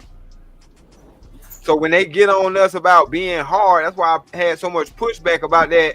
Oh, we thought being hard was something cool to do. Hell no, nigga. We had to be hard or we were gonna get terrorized. How about that? Absolutely. And the adaptability like, is, no, nigga, I'm not finna be nobody's victim. My bad, H&M, what you about to say though?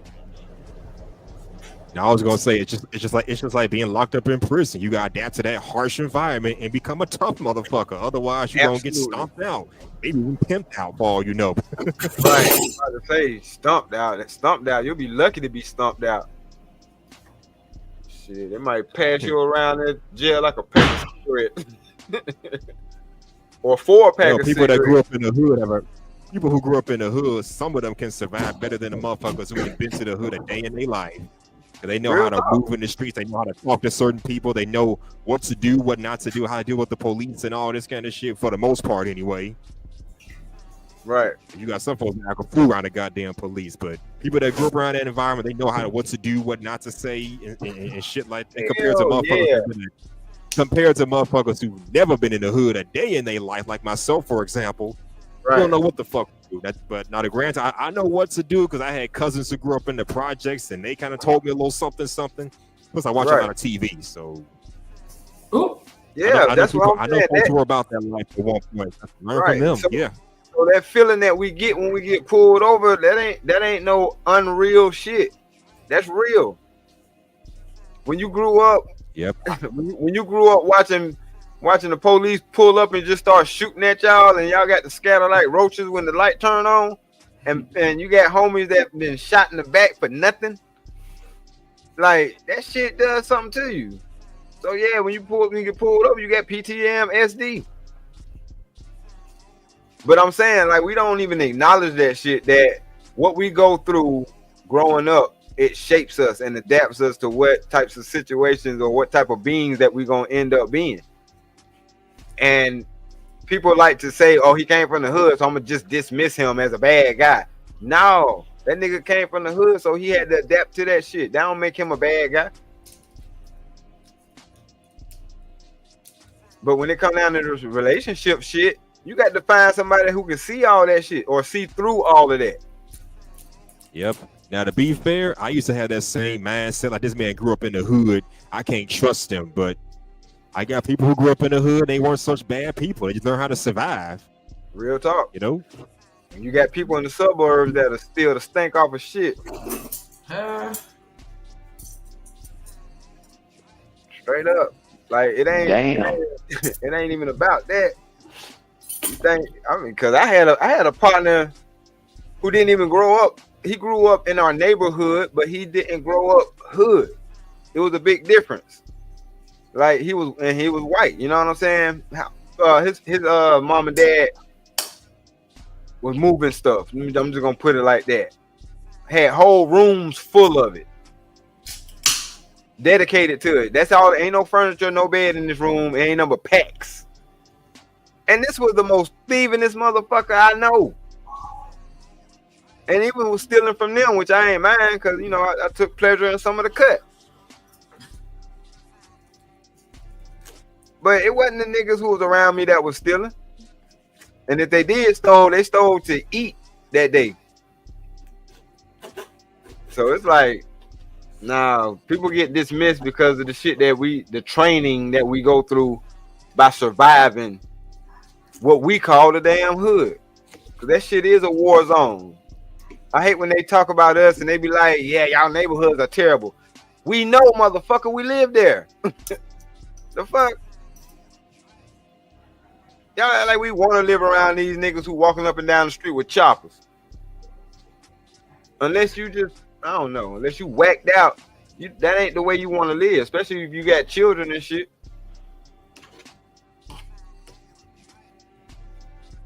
Then you come to find out that niggas who do that shit, that's because they defeated. Life done already kicked their ass and they ain't got nothing to live for. So they think. To be fair, you got some people who are just contempt on living in the hood because they don't know any better. They don't know any better opportunities. They just weren't given any opportunities, you know? They defeated. Right, and they defeated. And that's the problem with being too complacent or being too comfortable in the situation, Mr. Lister. You know what I'm saying? Like a lot of people are comfortable with being a big fish in a small pond. No doubt. Yeah, like Coach Ferg talks a lot, right? It's just that's being resilient, right? But don't be complacent because that doesn't identify you. Because a lot of people, they end up giving up hope, right? I don't care whether you're in the hood, corporate world, or wherever you are. They just give up hope and or believe that there's nothing better than this, right? There's nothing better than this. And the trick is, what's the biggest trick in the hood? To teach you that we your family, not the ones telling you to do your homework and go to school. No, we love you and we this. man, the record of the streets is undefeated. And when you get sunk in that mindset, it's very challenging to ever change it, right? So be resilient where you are and keep that resiliency.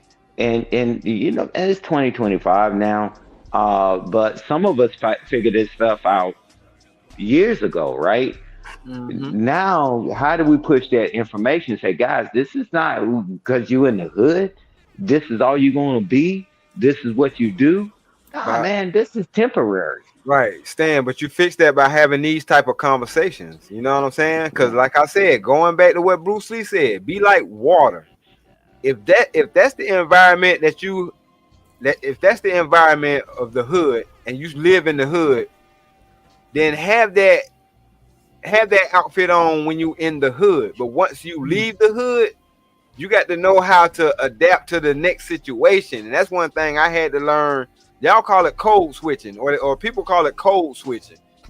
But if I'm at corporate, even though corporate environment is actually worse than the hood, they just don't cuss as much sometimes. But corporate and the hood is the same shit. If anybody ever tapped into both worlds, tell me I'm lying. That shit is the hood, nigga. Real talk. The hood with a tie. You just fight a different way. You just fight a different way. Yep. I know back in the day. I know back in the day they had this old saying. Absolutely. They had this old saying: you can take a man out the hood, but you can't take the hood out the man. Out the nigga, real shit. So, but what I'm saying though is we have to be able to leave that shit. Like it's cool to know it. Boom, put that in your safe though. You know what I'm saying? Keep that knowledge, but then go learn some other shit because now you know that. Because it's other shit to do. This world is so big. It's so much for us to do that we don't even live long enough to do it all. Hey, we did it when we was in the hood, right? And growing up, right? You know, certain people you knew that you could deal with a certain way. Well, I don't need to bring out the big hammer. The rock hammer would do. And that's the same thing as you transition through life. It's just like, you can't keep bringing out the big guns when it's not a big gun situation. But some people mindsets is stuck that I just got to just level everything, right? And I'm telling you that lets you know. I've been on the panel, like, you know, and shout out to Grip Nation, is that people said, man, I got something to live for, right? My family, my parents, they getting elderly, whatever it is. But some people mind get locked and they say they don't give a damn. You know, so we got to figure out a way. And like you said, these conversations are healthy, is that before we get them down that road so far where they brain locks, that this is all it is, we got to start it earlier, right? Having conversations and saying, hey, how in the hell? Because I'm no better than anybody else. And I'm saying, if I can overcome, right? Now, let me tell you what I had to do to overcome. People always say, if I can do it, you can do it. Bullshit. I had things along the way. Conflict resolutions and all these things and mentors and all that, right? That's how I made it through. My late father, my hero, my late mother, the matriarch of the family, and God, right? And mentors along the way. But we don't never get that far. We just get to, I did it. Anybody can do it. No, man. Let's tell them how they got to do it, right? At least tell them, give them a way, not the way. Stop listening to people have no way. Right. I'm telling you, this how I overcame. And just like D-Rock, when you were speaking, this how I overcame, right? Through all these situations and challenges and all that. But if you're going to be so rigid that you think you got all the answers and you think you got it together, bruh, you might as well be standing on sand on the beach. And eventually that tide will take you into the river, man, or into the ocean, rather. But yeah, man, let's stop with I did it, you can do it, anybody can do it. No, hell no. We had some help along the way. People say I did it all by myself. Bro, you a liar. I never tell that lie. And the truth ain't in you. And they tell you, oh, I got it out the mud. I don't know what the hell that dumb, ignorant ass shit is. Somebody had to take care of you, and you had to listen for you to get to who you are. You notice that the successful people, they never say, I got it out the mud, I did it by myself. No, it's always these slack jaw people after they make it there. And why do they end up having to return to the hood? Because they forgot about it, right? Let's build the next generation. I mean, I'm tired of every generation has to start from zero. I went through it, now you got to go through it. Man, if we don't get out of that mindset, man, we're going to keep hustling backwards. And I land the plane there. We don't have any balance, though. That's the problem. We get in one extreme or the other. Either they're being too soft with the children or being too hard to a point where it's possibly abusive or negligent or, like it's not conducive to producing a successful human. And we just have to learn how to, again, I think, find balance to where we can, give just enough to create that stable foundation without toppling it over with our emotions and irrational actions. It's an individual thing, right? So whenever with my children, just let me use me growing up and let me take it back, right? It's that my oldest brother and my youngest brother, right? It was a different dynamic, right? So certain things I didn't need and motivation I didn't need, it's not a one size fit all. I know they came out with that head one size fit all. That was the biggest scam on the planet, one of them, right? But it's about the individual, right? We don't want to take the time because it's easy for me to say, this is the answer for everybody and walk away instead of deal with individuals, right? And that's why it's especially, it's the skill set. Man, all them years in the military, you think every soldier was the same? You think all that? No, you have to roll up your sleeves and do the work. Well, I could have just chapped them all out that I felt as though they didn't meet that measure stick. The only thing I had to do is care a little, and they thrived. But we just want to put a blanket over something, say this is what it is, and people don't. Let's be honest, most people don't want to put in the work. And that's your choice as being an American. You don't have to do anything. But eventually, you're gonna meet these people in society that people forgot about. And your children gonna run into the people that we forgot about. So what are we gonna do? Wash, rinse, repeat? So my thing. Started out though, Stan. As long as people don't want to do the work, that's exactly what's gonna happen. We're gonna perpetuate the cycle. It's gonna be wash, rinse, repeat. That's what happens when you don't do no extra work, or you know what I'm saying. You don't add no extra steps in between. Like Coach Ferg, he doing all these things, right? And then he went back to coaching. Cause me and him, we talk and stuff, and he said, "Man, I'm going to do this coaching thing. I'm gonna go back in this thing again." Well, how many times can we continue to go back, being older, when it's not catching on, right?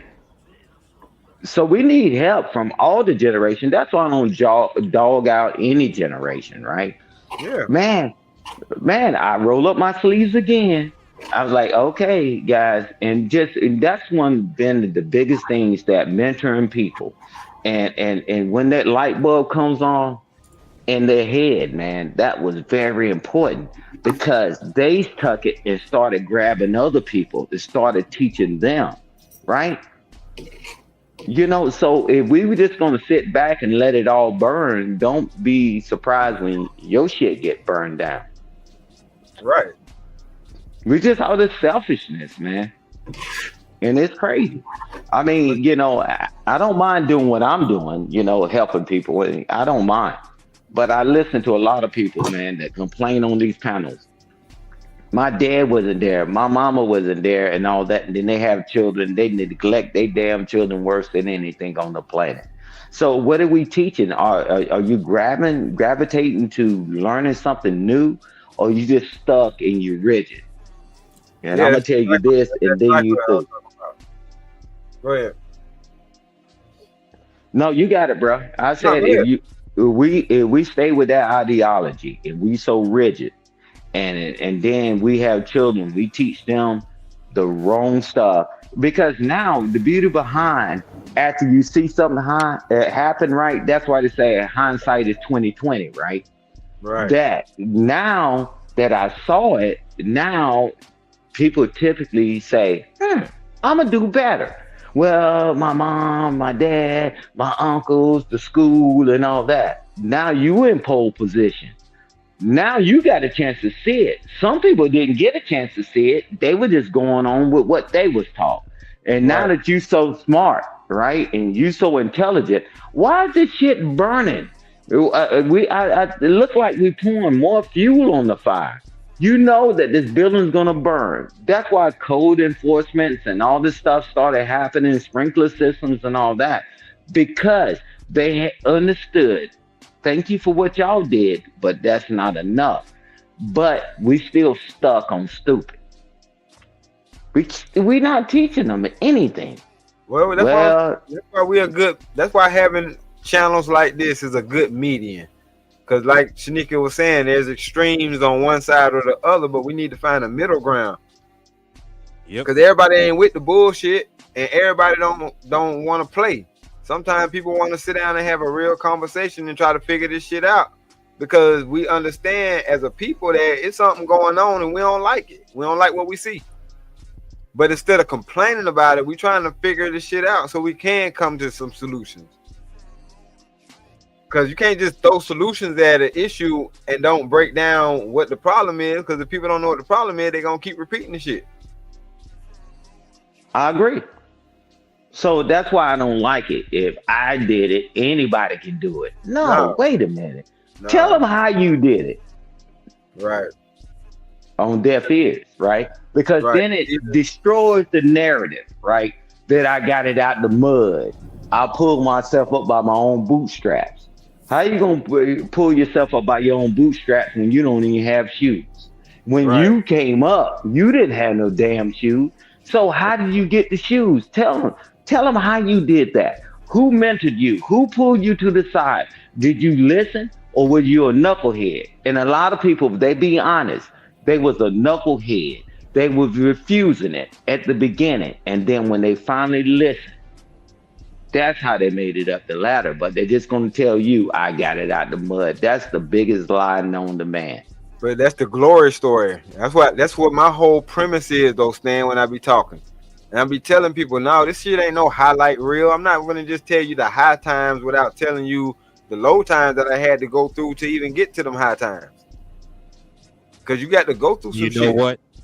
It's funny you mentioned that, because that's the thing I don't like when people tell their little success stories. They don't tell you what the fuck they had to go through to get from the bottom to the top. They just want you to just get there, beat the adversity like he did. Okay, what the fuck did you have to go through? Right. That's what I'm saying, man. That's why I'm like, nah, a lot of y'all niggas be pissing me off, because I hear the shit that y'all saying, and I'm like, bro, you ain't convincing me. Because anybody who know anything about talking, you ain't just preaching to the motherfuckers you talking to, you really talking to yourself too. So stop lying and stop trying to tell us that shit is all just, you know what I'm saying, fucking gold roads and shit that you traveled down. No, because then when people do face adversity, they don't know how to get through that shit, because they ain't get that part. Yeah, I agree with you. It's just like, man, you know, and you know, when I talked to Shanika and Drip and even on the panel, I said, man, my military career, all those years, it was a blur. I'm like, wow, and, you know, but it's just like when I'm edifying others, I'm edifying myself, meaning that I'm paying attention. I take my own advice, right? Because it's easy to give advice if I'm not using it for myself. I'm like, what am I doing? Right. And it's hard. It's really challenging for a lot of people. But for me, it's like, okay, yeah, I'm this guy, right? But I know that I didn't get here by myself. I don't know where people keep saying, I did it myself and I did this myself. Are y'all kidding me? You think I buy into that bag of bullshit? I've spent 36 years, 2 months, and 25 days. The children that people threw away. You know what? That you told them they weren't going to be anything. Stan. I could sum this up. What you saying? I could sum this up like this. It took 2 people to make you, and it's going to take about 6 people to carry you when you leave here.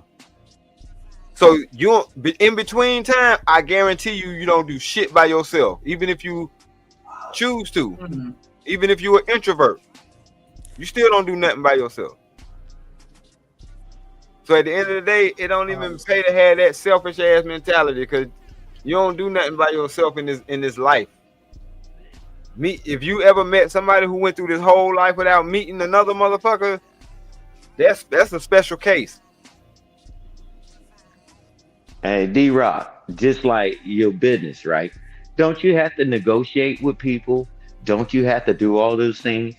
Hell yeah. Even like... Oh, okay, but you did it by yourself, though. You're doing it by yourself. Shit, no. Okay. Yeah. And America wouldn't be America if they didn't deal with other people, other countries, cutting deals and doing all those things. Those other countries wouldn't be anything without negotiating. But they say that you did it by yourself. Are you kidding me? We need to stop that mentality, man. Go ahead, bro. No, I'm saying even something as small as finding a location. A lot of times we be having to stop people business so we can film in their location, their restaurant or their business establishment. And that shit ain't no easy ass. So, you know what I'm saying? I know this shit don't happen. Matter of fact, anytime you look at a movie, just pay attention to the credits. It took all them people to make that shit work. That's all you got to do. Look at the credits. It took all them people and then some, because there's some people that don't even get credit. But everybody named in that shit, that's what it took to make that film cross the finish line. And then what's crazy, to add on what you're saying, as soon as the credits show up, we out of that motherfucker. We don't even stand. That. Yeah, I know y'all don't give a fuck. Don't give a fuck about who put the work in. Hey, but watch this. This is even crazier. But the people that they interview and do all that stuff that's successful and all that, that is wild, because they couldn't do it without them. And so stop the rapping and capping, right? Because without them, you can't get it done. And people say, well, I did this and I did that. And congratulations and this and that. I'm like, okay, cool. Now let's erase everybody that was in that situation. Would you still be able to accomplish those things? I couldn't accomplish what my things were in the military or whatever, in school and all that, without others. And they talk to you like, I did it by myself. Nah, man. We need to stop that narrative, man, because, hey, Mr. Lister, I heard this stuff way earlier. Hey, man, the choice is yours. And you got to do the math, right? Because I think E-Man came up and, like, man, in this economy, what's going to happen and all that. Now, maybe a delay is better for you because, the last person they're going to fire at your job is you, the current one. Right. But this stuff is all up for grabs, right? But don't ever be like that, hey, I can do whatever the hell I want to do here. Well, until you get a person like me and they hire me at that job and I see you bullshitting, hey, bro, it's over, right? So it's a two-edged sword, you know. But this economy, man, is all over the place right now. It's just like if you can make your money and do what you need to do, but make a decision. But you need to research that company. Is it heavily dependent on the government, or is it heavily dependent on people buying things, man? Because they done fired. I don't know what the numbers is because it keep going up. How many people are losing their jobs? How long is that job going to really be there, right? Right. And that's just a keystroke. But Now, go ahead. Stan, let me say this real quick. You just dropped the bomb just now, whether you realize it or not. But do y'all realize that they taking folks off of food stamps at the same time they laying folks off? Yeah. They've been trying to force people into a certain job market. And everybody know what that is. They're trying to force us to the fields. I hope y'all know that. It's a big ass game. You're exactly right. I'm telling you, it's a big ass game. Oh, my bad to cut y'all, but I did a whole show talking about the food stand cup and the Section 8 cup, and I had a guy on my panel telling me that around the time this shit was going on, he knew some people out in his home state who literally had motherfucking farms or plantations in their backyard, like makeshift greenhouses in their backyard. So they've already started with that. Some of them people already started with that, planting their own food again, growing their own crops again. Shit. Yeah. But it's next level stuff, right? So why this is how people don't never get together. I'm not talking about just race wise. You remember when the farmers was been complaining about the tariffs and all that, right? Yeah. Right. The farmers, right? Yeah. And now they're going off after the beef industry. Now the beef industry is like quacking. Like ducks, right? They're quacking like ducks. What's going on? We just gave the whole contract is supposed to be $40 billion to another country, right? And they're gonna get the beef and all that stuff from them. What did that mean for us over here in the US? We so separate, and we don't see the hustle playing out in front of our face. Like when we was getting our ass kicked as the people, as everybody else was just doing their thing, and now they getting their ass kicked now. Now they want us to come help them. It's always a hustle. Yeah, it's always a hustle. But I'm like, now the bee people complaining now. We didn't give a damn about the farmers complaining. And then now the bee people, now they jumping up, talking about, hey man, now why are you gonna buy the beef from over there and bring it over here and all that? And we're giving them people money, another country money, to develop their stuff so they can take care of us. What did that mean for us here? And all these farmers that and I'll find the clip, Shanika. But the farmers was complaining about the farms they had for hundreds of years. They taking over their damn farms. Hell yeah, they are. And they putting houses on that shit. Now they want to talk.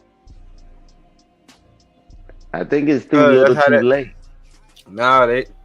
I've been watching a lot of videos that's been keeping me up to date on type of shit like that recently. And what it boiled down to is they upheld the system thinking that it was going to only hurt black folks. Yes, I'm making it a racial thing for anybody who got an issue with it. But being that it didn't just hurt black folks, it's starting to hurt them. You hear them starting to cry now.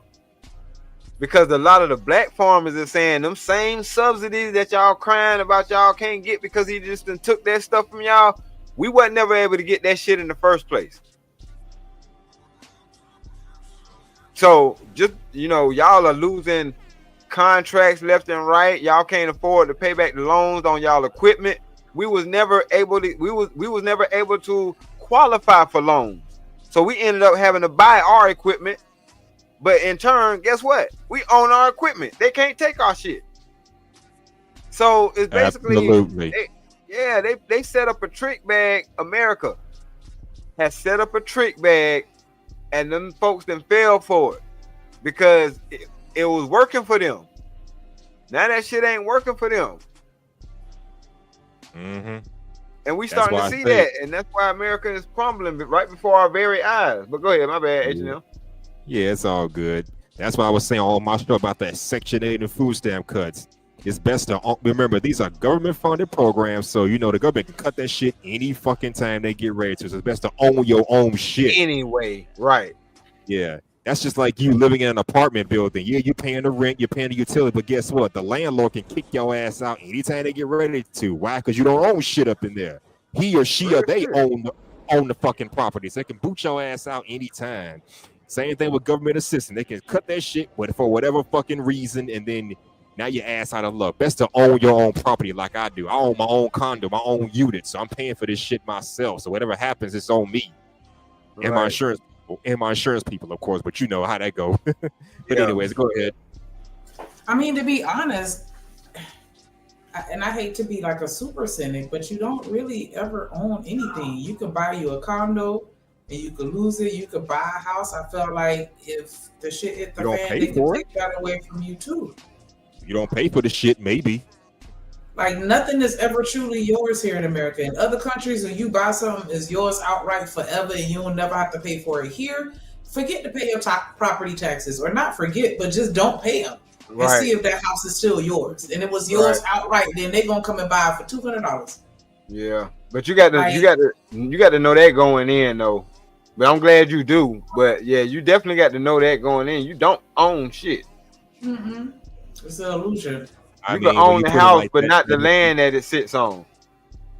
Well, technically we don't, but if you know what I mean?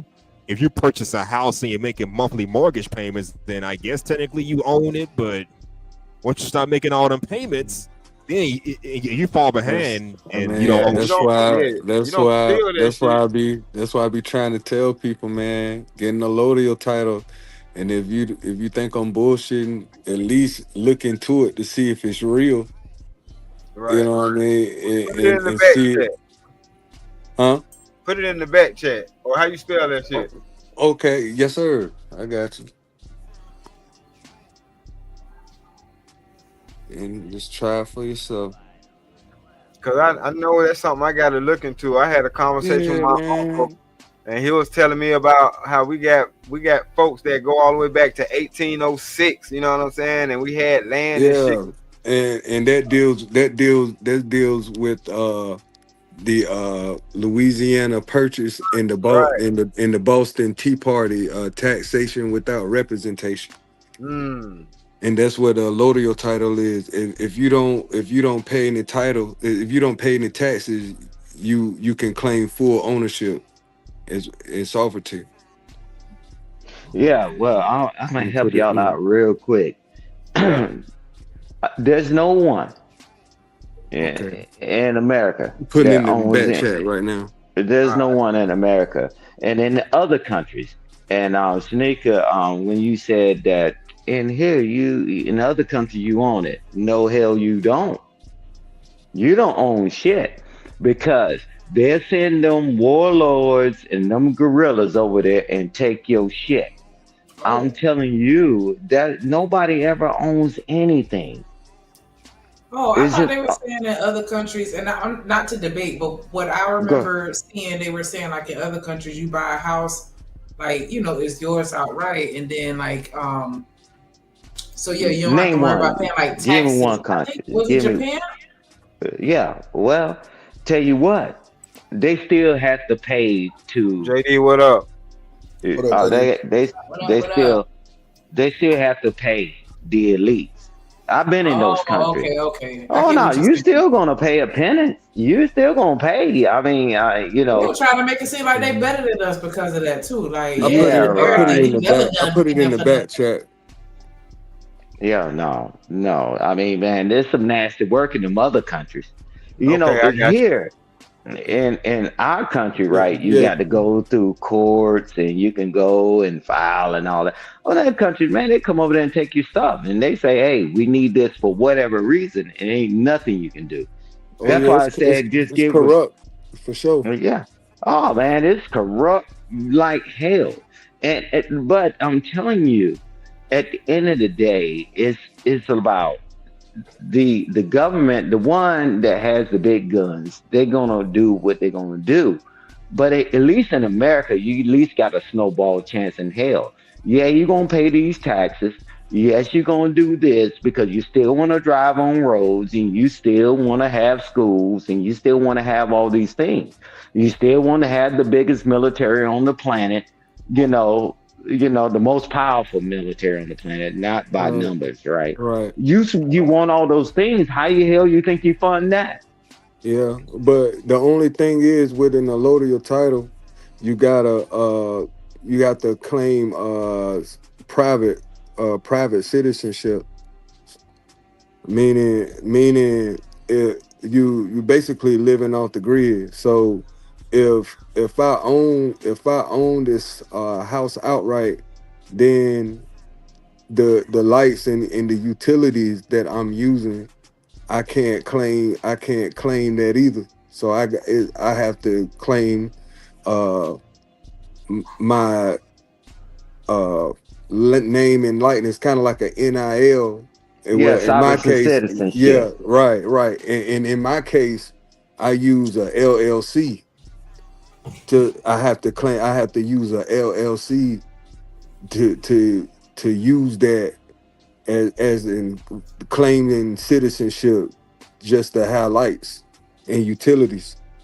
And or if I want to drive, I have to use that same nonprofit as a legal citizenship to drive. Like I can't even use my name to citizens once you file everything and how you move.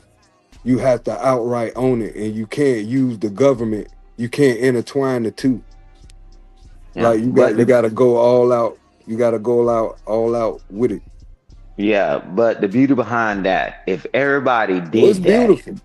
I said the beautiful thing about it, if everybody did that, we wouldn't have anything. We wouldn't have military. We wouldn't have. Because you wouldn't need it. No, yes, you would. You think that? Hey, you would think we need the military? No, we wouldn't need it if everybody claimed sovereignty and outright lived off the grid. We wouldn't need. You can't live off the grid. Hold on, why not? No. There's plenty of people that live off the grid. Why you No. Listen what I'm saying. Man, I'm in NC, bro. We got people in the mountains and all that. I'm not talking that. But New York would cease to exist. Charlotte would cease to exist. The power companies and all these jobs and all these things would cease to exist if everybody created their own power. Well, let me help you out. Most people, the majority of people, I'll say, don't even know how to even wire anything. You just know that you flip on a light switch and flip it off, right? So if you think for 1 second you're gonna put this shit back in the box, get rid of your damn cars, get rid of your microwave, get rid of your stoves. Who in the hell, the majority, some do, right? They build their own stuff and they be out in the middle of nowhere. I'm telling you, you're not gonna get rid of your licky, chewy shit. I don't know why people talk like, hey, I'm just gonna find me some land out here and I'm gonna build it and I'm gonna take it and I'm gonna set up my own plumbing system and all that. Bruh, that is not the way modern society will ever work. Because you wouldn't even have a damn job. That person wouldn't have a job. Come on, man. Yeah, but I don't agree. Yeah, what I was saying was, I let's do like the Native Americans. The Native Americans get stipends and get grants all the time just for claiming sovereignty by having just less than 1% drop of native blood. And with white people, especially in the Midwest, forgive me for saying white people, but it's the truth. They have manipulated so many laws during the Buffalo Soldiers during the Civil War, where they gained so much land from Native Americans by literally claiming sovereignty by changing their names, just changing their name from their name to legalize Native American name by marrying Native American women and having Native American babies. They were able to claim literally 75% of the West. From you see what I'm saying? And I'm just saying there are laws set in place that you can legally, if you can through ancestry, find any type of lineage to any type of Native American or Black Native American and claim sovereignty to your land, you won't have to pay taxes. And if you don't have to pay taxes and you own it, won't nobody be able to take it. But you will have to prove that your family just have a percentage of Native American blood, and you can claim sovereignty. Yeah, and I'm telling you this: if it was a great TV movie, I'd say, bro, you're right. But I'm telling you, you got the majority of people won't even get up and brush their damn teeth. I don't know. Like, I mean, I've seen people get through loopholes and all this stuff and use the laws and all that. We talking about people that don't even care enough about raising their own damn children. The guy was on the damn panel the other damn a few days ago.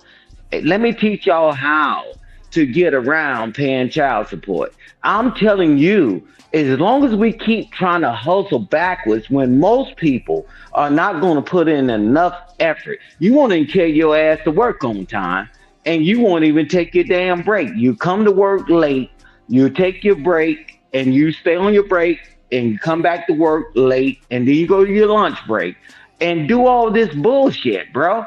I'm telling you, that is not the makeup of the world, not just America. I'm talking about the Western society. You think for 1 second that people are going to sit up here, because it takes money to find out all that information you have. I mean, you're a fortunate person, right? No, not for public. All you got to do is go to your county court or your county clerk, your county clerk or your courts. Hey, bruh, we don't even want to vote. Yeah, I'm just saying it don't cost money for that. Oh, no, you can do that, but guess what? It takes something to do a petition to the court. You have to file a petition. That costs money. Yeah, but it's not like it's inexpensive, especially once it's worth it. Once you can prove it, then you're able to file a petition, because then you feel like you have a legal proof. Bro. All right, bro. Hey, man. So once you get your lawyer, which everybody should have a lawyer, you get you a lawyer, and you go before the courts to prove it. And that costs money. People crying about paying $50 a month in child support. You think they get ready to do all this work? You think these jokers that sit up here complaining? I'm just not trying to have a defeated mindset. You know, I'm just I'm just giving people an option. Like, it does exist, and you can do it. You know what I mean? It does not. You can go down to your courts, and for our black people, a large percent of our black people have Native American ancestry. And we always been taught, hey, we got Indian in our family. Well, I think that would be something to explore. Your people wasn't just saying that you got Indian in your family. It's for a reason. Yeah. Hold on. What's that? Why you say it's not? I'm saying it's not a defeated mindset. It's a realistic mindset. Oh, okay. Yeah. There ain't no defeated. It's a realistic mindset. I'm telling you, I live in the real world, and I'm telling you, people that do stuff like you're saying, 99.9% of them fail. See, because one thing about it, hey Drip, if I say Drip, I went and did this. And you know how they fail? Because they don't try. That's what I was told. No. I'm telling you, the people that did try that. I said the people that did try. Nah, I disagree. I think the people that try have a success rate, and I think what it is the preparation. I think the preparation of going through it, people fall by the wayside to see the end result. You see what I'm saying? I think people don't have the longevity to see it through to the end. And that's a realistic mindset. Yeah, versus getting to the end and failing. I think this showing up and persevering through the process will be well worth the benefits at the end. Okay, that's a realistic mindset. The people that tried, what is the percentage of success rates on that? The people that actually go through it. I know it's higher than the ones that never tried. Yeah, the success rate is high. But the people, 1 to 2%, 2% is higher. I'm saying the people who go through it successfully win their sovereignty. This is what I'm telling you. But a large percent don't start the process. Get it going. Okay, you know why? So what I'm saying is, if we motivate our people to let us know, hey man, there might be a slim chance that you might have some Indian in your family. Right. So just go down to the clerk's office to see if maybe you could trace up in your family. You might have some land. You might have some land out there. You just don't know. Just check it out. Disrespectful. I'm sorry. Yeah. Hey, but what's even crazier to me, people won't even go to the parents-teacher conference, and you telling me that they get ready to go do this? I'm talking about realistic. Let's be real, man. We in 2025. Watch this. If I was raised and I was like 6'5", and I decided that I want to play basketball, football, or whatever, right? I'm telling you, you got to understand, it's a difference between what we perceive that can happen and what's real. And that's why I keep saying the mindset. I'm not saying you're wrong, brother, but how do you change the mindset? I'm telling you, they taking their own land. By sparking interest, I'm like, man, have you ever been told you got Indian in your family? I bet you a large percent of blacks will like, yeah, I heard that. Yeah, and then you just start there. So, I'm saying a lot of them though is like, nah, I don't. I'm like, you want some? Shit. Yeah. What up, Beezy? Man, y'all, you know the funniest thing about it is that a lot of people told y'all that you were gonna be, hey, you can do anything. You can be anything you want to be. That Joker still had them strap-on shoes when he was 10 years old. Man, get the hell out of here, man. You need to stop. Yeah, you're still strapped. No strings, can't tie a shoe, and even adults can't do it. But at the end of the day, it's the mindset of the people. You can say all these mystical things. What the fuck are you even talking about anymore? Like, what the fuck did I get into? You ain't get into shit, but I'm telling you. I don't give a fuck what you're telling me, bro. I'm done. I don't know what numb nut motherfucker came You don't need to know. It's fine. Yeah, we good. yeah, but what I'm saying to you, I'm talking about what's real, what's plausible, and what's practical, right?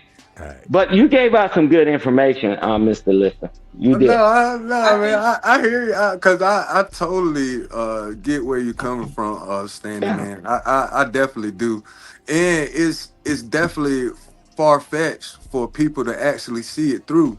But I just want to let people know it does exist, and it might be worth it to at least check out to see if you do actually got Indian in your family.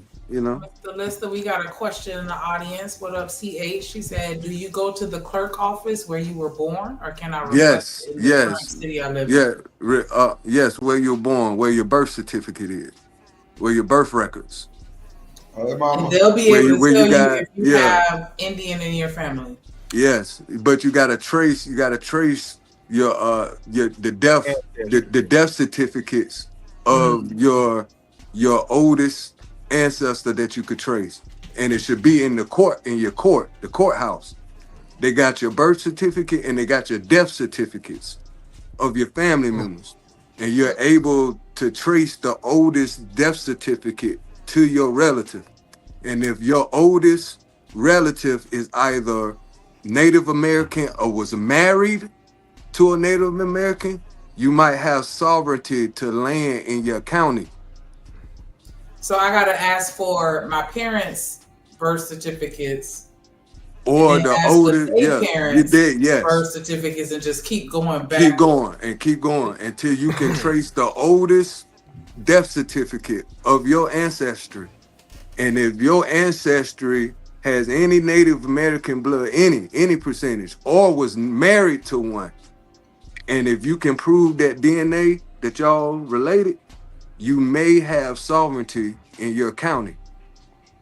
Well, see, I think that might be the problem right there. Because if you talking about the oldest birth certificate or death certificate or whoever, and trying to get their DNA to match up with my DNA, that's gonna be kind of. D-Rock. But it differs between state, county, whatever. Right. Because I know, like me, I'm in Maine. I was born in Maine. I grew up in Florida, but me, I'm Micmac Indian. Like I have a lifetime hunting, fishing license. You know what I'm saying? Yeah. And I can go to Canada because my Micmac tribe is in Canada. Sir. Yes, Problem is like back in 2009, a lot of people started, they're like, oh, we need to get on board with this. Oh yeah, so they start buying the shit up. They shut it down. So They was start like, buying the shit up. If you're 33.1% or more, you're good. But if you're 30 and less, then you get no benefits. You know what I'm saying? So So, and like I said, I don't know counties or states or their different laws. All I know is me. Because back in my kids should have gotten everything paid for, like I said, a hunting, fishing license for life. Like Absolutely. I never have to renew it, That's what's but, up. But they stopped it at a certain point. Right. So, but you was right though when you said they said birth certificate, and you can't ask for somebody's birth certificate. You can get their death certificate, and you rightly said death certificate. But it's the same thing. Like I said, I don't know how it is on other parts of the country and shit, but right. Oh, that's loud. That's what's up. I actually got a copy of my mom's death certificate. Oh, that's great, man.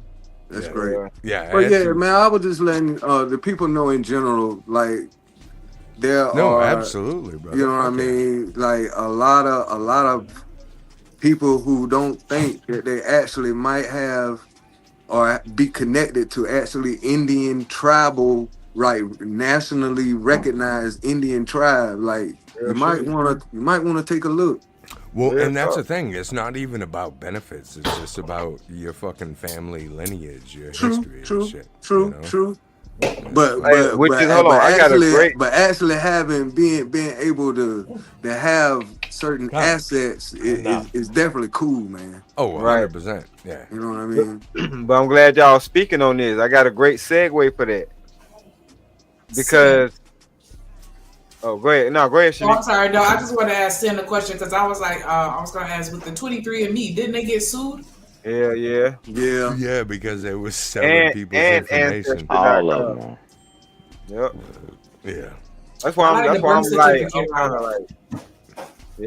kind of like shaky on that shit, man. I don't want y'all find out I'm supposed to be the Messiah or some shit, and y'all come hunt me down. Yo, he's scared some ICE agent gonna come in and deport his ass to Guatemala. Man, you speaking of that shit, they talking about the NFL and Bad Bunny and all that shit. I gotta go. That's crazy work.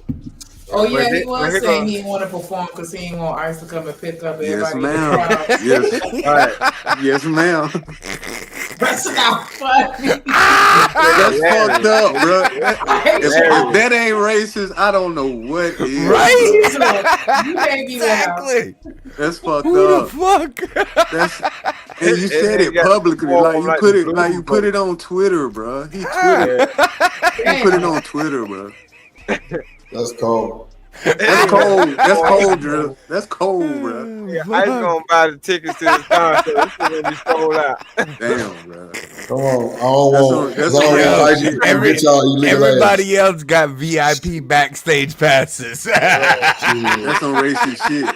That's some racist shit, bro. Well, I don't want everybody to get picked up, so I'm not gonna perform. Type shit. God, that's fucked up. It's fucked up, bro. You can't even go and enjoy a Super Bowl show or whatever performance he was doing. Like, this dude doing the most, bro. He doing the most. Let them perform. Wouldn't they be Harvey and the Fugitive? Wow. Niggas can't even go to the game, bro. Can't even go to the game. Dang. That's crazy. But nah, I just wanted to say this though, because y'all was talking about like the heritage and shit like that.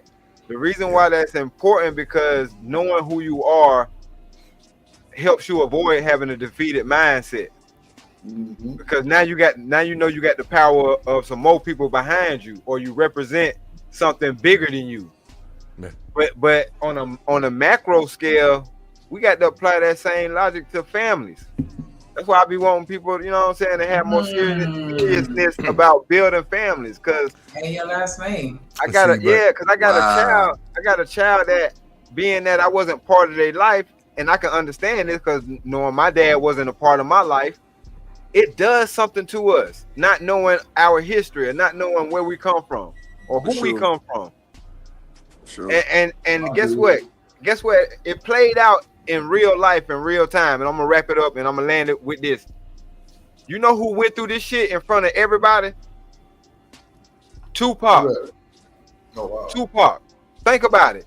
This nigga was on a crash course with death, and if you really boil it down, this nigga thought that his daddy was dead the whole time. Yeah, that's crazy. He didn't, this nigga, and he admitted it too. I ain't started living until I got with my dad and I realized my dad wasn't dead. He was with his father pretty much up until the day he died. Damn. Once he found out. You know what I'm saying? And this ain't no knock or no shot to Afeni. But you, as parents, we stunt the development of our children by not telling them the truth. Or, you know what I'm saying? Like, because I know my daughter got fed a lot of bullshit about me. And now that she's around me and get to see it for herself, it goes against what she was taught. But what that ended up doing is giving her, because now she don't even know what to do with the hatred and the anger that she pent up and had towards me. You know what I used to do with that shit, dude? Back But it's in the still day. there. You feel me? But she can't use it on me because she's like, no, because what I'm seeing or what my father is showing me is completely opposite from what my mama told me he was. So I'm telling y'all, we do a disservice to our children doing that shit. And my release was, we know limit soldiers. I thought I told you we know limit soldiers. I thought I told you. I used to get it down, bro. They did their thing on the verses, bro. They did their thing. By the way, speaking of no limit soldiers, Yeah, but that was a sign. That was a sign of leadership, bro. Y'all seen leadership on display. No, I know, but that was my release. This is to hear about Young Bleed dying. Hey, Drip, Shanika, y'all seen the verses joint with No Limit and Cash? Yeah, I did a stream. I did a stream on it. Oh, okay. Well, what you think about that, bro? Nigga, I was No Limit all the way, but I was lit the whole stream. You about it, I was lit the whole stream. I was lit the whole stream. I know I'm about it. I was live. Dr. Warner was like, yeah, Drip on his element. I'm like, yeah, we were lit. We were lit. Hey, yo, why y'all think Lil Wayne? Why y'all think Lil Wayne? Oh, you wanna ride in the backseat of a So cab? Wayne said he wasn't coming. Wayne said he wasn't coming if Turk didn't come. Damn. Wayne said he was not coming unless Turk came, which was smart as hell on Wayne's part because if anybody really know the origins of Cash Money, nigga, that was goddamn Turk. Yeah. Yeah, the OG Cash Money was the shit. Yeah, Turk was in pretty much every song. That's why I say they had Juvie hold it down, but Mia X held it down too. Oh, Mia X was the fucking like she was like a ball of fire, bro. When you were screaming, I wanted to come up, but I was working. But I wanted to have this conversation. What people don't understand was, I don't know about everybody else, but for most people that I knew, you was either Cash Money or you was No Limit. Right. Yep, I remember. But when Juvie, but no matter what side you was on, when Juvie dropped 400, yeah, it was over. It was over. The South rides again. You know what I'm saying? It's like I don't understand what side you was on. You understand? You understand? It didn't matter what side you was on. Every day of the week, you understand? Get your understand? You understand? Shit, I ain't gonna lie. See, It would have been a better on TV. I bought that. Right. It would have been a better versus if like Wayne was there. Who else?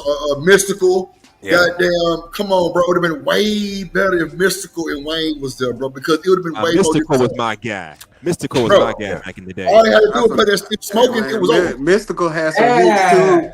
Mystical has some hits too. I smell smoke. I'm telling you, I'm gonna tell you what you done did. I done smoked up the goddamn shit down the toilet. I'm gonna tell you. Hold on. I'm gonna tell you what would have killed the game. I'm gonna tell you what would have just destroyed the game if Soulja Slim was there. He would have been able to rap with both sides. Yeah, for 20 years. Yeah, because they do got a song together. They do got a song both sides. See, but it was like a perfect harmony because then then Texas motherfuckers got off the map. You know what I'm saying? Like Poe Pimpin', MJG, 8Ball. Yo, the Down South Hustlers. That shit was fire, bro. Tila. Yeah. Everything Tony Draper put out to the side was hard. All them niggas was hard. That's right. But Hey, matter of fact, coming out hard. Yeah, coming out hard. Come on, bro. That's a legendary album. Come on, man. What you talking about? Like, you know what I'm saying? Like, bro, like it's crazy because we need more verses like that.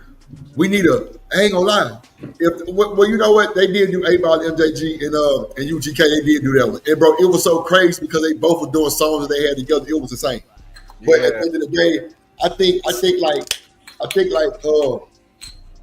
well, damn, Lil Jon and T-Pain did one too during the goddamn pandemic. So, yo, I don't know, bro. I don't know. I would do like Beatmaker, like a Zaytoven and like Metro Boomin. Yeah. Oh man. Yeah. That'd be number Future.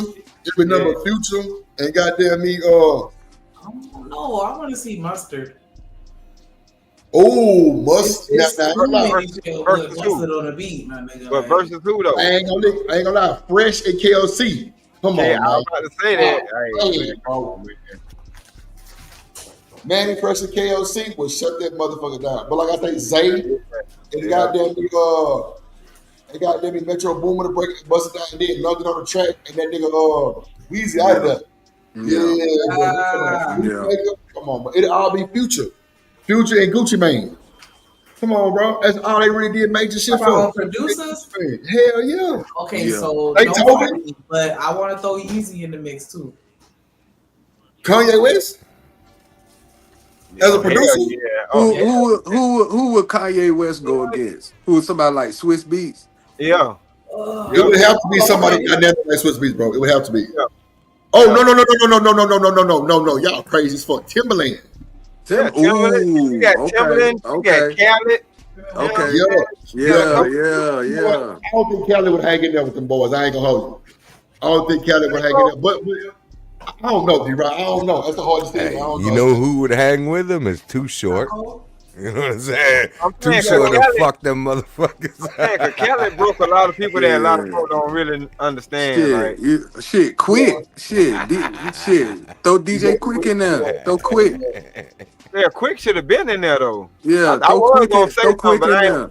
ain't want to show my age, but I was gonna. I got shit. I'm gonna show mine. Hey, look, it's all right. I'm gonna show mine. Damn it, Quick. Show that shit with some pride. Quick. he said, I'm gonna slap my chest, motherfucker. We good. But you know what? Guess who got a podcast now? Guess who got a podcast now? EA Ski. What y'all know about EA Ski?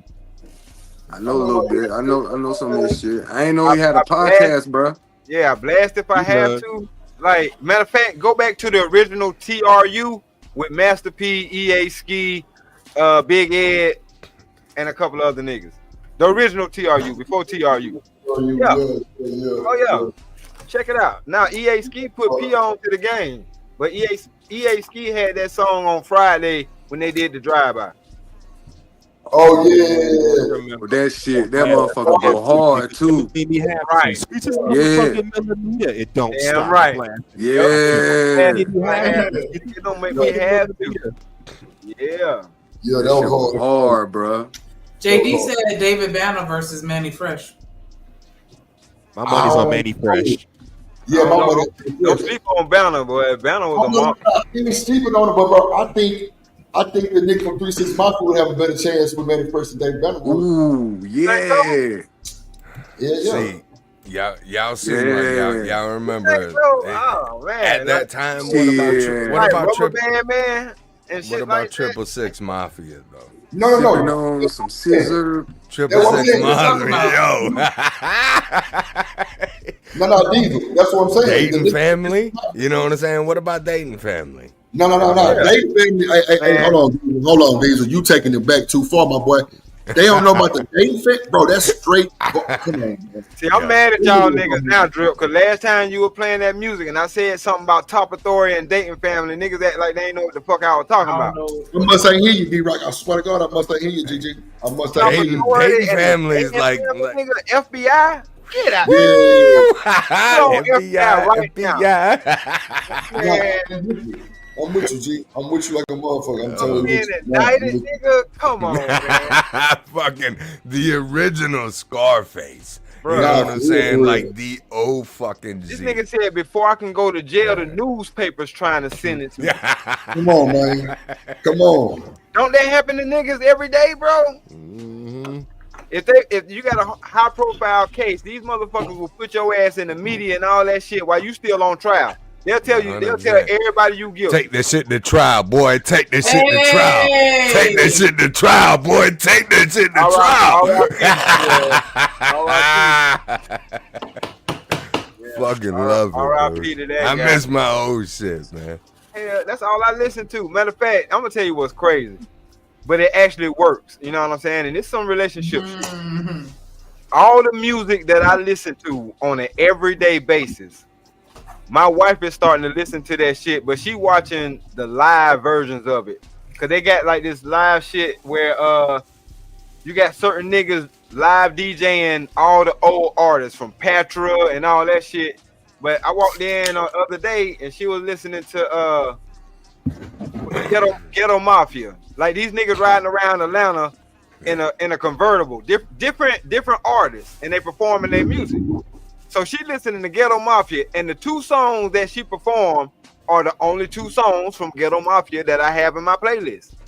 So I said, I'm just thinking, I'm like, so I guess I got good taste in music. She was like, you know all the hits. Bro, you know what that did for our relationship though? This nigga got a taste in music because the taste that he has in music, he can hear the hits. These are certified hits. I don't just listen to bullshit. Yeah. Oh, 100%. Come through. The AR ear. Real talk. What instrument you play, D-Rock? Yeah, I ain't play no instruments. The only thing I my did mind good. playing tricks on me. The only thing I did good with my mouth was eating box. Oh, Lord. I think I had a recorder back in the 3rd grade. That shit wasn't even a flute. It was the shit before the flute. You got to graduate. You got to graduate to the flute. No, the only instrument I ever played was a recorder. But no, I actually I'm in the music business. I used to have that. We do music and jukebox, dude. That's what's I up. fucking Hey, with a Shanika, little what tape player. What instrument you play in the band? I play the trumpet and marching band, the French horn, and symphonic band. That's what's up. Yeah. You got some big lungs, then. Yeah. I'm just saying. Shit, no, that's real shit. Oh shit. Oh, that hell shit. yeah. Yeah. Okay. Yeah. Yeah, I done seen you pluck it on them streets. That's something that I kind of wanted to get into, but then I felt like, man, I waited too late. Like I wanted to get into like either the bass or like maybe the cello or something. But I felt like I should have started that when I was 2 years old. Like, No, it's you can do anything. I play the bongos and the congo. That's what's up. It's actually not that hard to learn, but the problem is why I never did it. Because I got a boxer's break on my hands, so my knuckles are infused like in between, like the part in your hand. So they just it's hard. Flick them, but they just don't work right. They're just, you know what I'm saying, like solid bone and shit back there. Like the cartilage. Basically, they call it a boxer's break. So if you hit something, you break the cartilage with your knuckle. And then if you don't go to emergency room or nothing, it just heals itself. So your fingers just kind of get, almost like arthritis and shit, Yeah. Basically, yeah. That inflammation makes them fuse together. Yes. Oh. Yeah, they heal together. They shorten. It's fucked up. Damn. It sucks because I'm like, I wanted to play the guitar and shit, but yeah.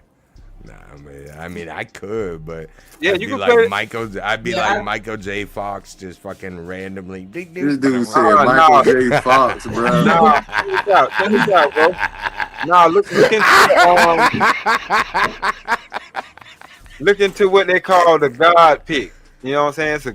It's a guitar pick they made with a 3D machine, and it's 100 picks in one. Yeah. Wow. And you just strung that bitch one time, bro. Right. And he'll give you the right jump every time. What? Hell yeah. It's like a cheat code. Like a cheat code. It's a Nintendo boy or whatever the fuck. Hey, man. It's like they 3D printed Game Boy. Yeah, bro. They 3D printed that shit, bro. Like you could just shut that shit on the guitar and strum that shit. It's gonna come out. What the fuck? Bro, you ain't even got to really learn how to play for real to sound good that's now. dumb though. Why would you do that? Crazy. I don't know, bro. I guarantee you people buying that shit. Oh, fuck yeah, I'll buy it. Man. Yeah, I'm telling you, your ass be playing like Jimi Hendrix. I swear. Yo, whoa there, what's up? I got a guitar, but I ain't that good. They call it the God pick.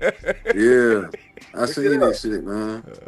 Shout out to Kojak Mama playing the trumpet. I like that. Damn. And the drums, the drums. I feel like that's something that's easy to pick up as well. Like where you could just play it by ear, where you just naturally get on them things and just start tearing them up. That shit singing hard though, because you got a lot of shit going on.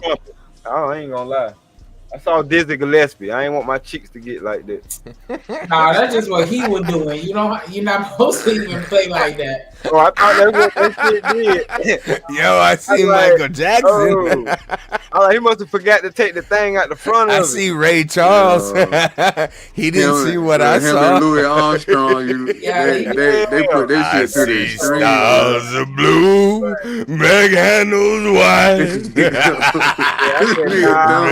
night. I think to myself, what a wonderful world. That nigga really sound like Louis, bro.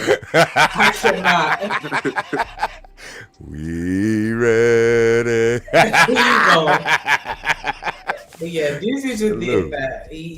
That's something he chose to do. But yeah, he ain't supposed to be having yet. That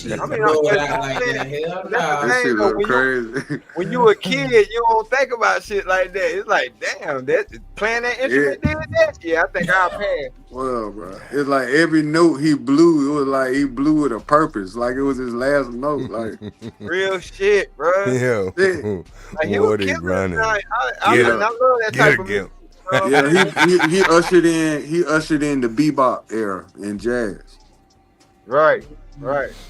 Yeah, so that's when jazz started to drift away from the swing band. Yeah. And started condensing, getting smaller, and playing more Give me sophisticated the shit. beat, boys, free my soul. I Wanna like get all lost of in it. your rock and roll, and I drift away. What is it, Leonard Skinner? What do you know about that Leonard, boy? God damn. Oh, shit. For sure. But don't get it twisted though. Oh, what's Call him, that? that's the simple man, Leonard Skinner. Yeah. Yes. Now I'm saying, don't get it twisted before everybody could afford BET shit. We ain't had no other choice but to watch MTV. You right, bro. That's You right. Hey man, it's They had a interesting little bit though. Cause when did they take music videos off of BET? Oh, you talking about late night? That came out. You talking about uncut? Just in general, just in general, music When videos. the internet started popping, because once we started being able to stream videos on like Vivo and shit like that and on YouTube, wasn't nobody watching for the videos no more. That's why all that shit went downhill. I remember like I was I between remember like 2009 and fucking 2012. That's when the shit fell off. Yeah, damn. That is a good ass point. That shit just showed TV shows. You Man, right. that shit just stopped, Well, bro. no, I'm it- like, what but happened? here's What the happened to thing. the music videos? Here's What the thing fuck? though, ridiculousness. MTV picked up Yep. ridiculousness Yep. and started basically showing the internet on TV. So everybody that was watching videos and BET, they fucking tuned into ridiculousness. They're like, look at these dumb motherfuckers. And then they Right. play a little bit of music, you know what I'm saying? But that's when they, I don't remember what year it was, but that's why BET kind of followed their montage. And then, no. I like 2010. And that's the Yeah. problem. Yeah. The old MTV treatment. How you I gonna have a remember network? watching it. How you gonna have a whole network devoted to music, but then you want to trash it by adding all these reality TV shows and sitcoms and it's dumb shit? as fuck. Because that was the way. Because Yeah, it he's on it. held their base. Yeah, that They're was the like, way. hey, I don't Damn, want to do Tyler music. Perry, It's Tyler gonna Perry cost got all us the a- damn shows on BT. You got all them motherfuckers. Yeah, but here's the thing. But They're we like, didn't need hey, them for music anymore, so they Right. had to pivot. right, and Right. here's I don't have here's to wait until hold on. 106 part come on to see my favorite video. I can just click a button and watch it now. Yeah, Here's You know the what? other thing. Here's the other thing that nobody tells you is that okay, yeah, listen, millions of people still would have watched it, but here's the thing. If we do our own show, our own reality, we don't have to pay the musicians or the bands or fucking any rap guys anything if we just run it ourselves. So they're like, whoa, instead of paying $100 million to, you know, do fucking videos that we got to pay per diem on them, let's just make our own shit. And yeah, like it And the they rest killed is history. themselves, you know? Yeah. Yeah, but we used to look forward to coming home and watching what's new. Oh, So 100%. we can talk about it at school tomorrow. I still remember between 2000 2001 being 16 years old, rushing home after I watched Toonami, watching 106 in Park to see my favorite Right. videos come up. Yep. Right. But the thing is, that generation made us proactive, and it kind of tested our patience a bit. Because imagine having to come home from school, waiting for your favorite video to come up. It tested Oh, our yeah. patience, and it made us more stoic. Oh well, we had no internet. Well, we had internet back in the 2000s, but it was minimal internet. Dial-up shit that took forever to load. So we had to. And everybody didn't have it in their house either. No, they Right. didn't. No, and that was the everybody thing. couldn't get on it. If you had an older Yeah, sibling, you nah. can count for that shit. They on that. Yeah. Only one computer. Man, I And remember that's the when thing, you, like- you used to have to burn music like off Yeah. of LimeWire and shit like that.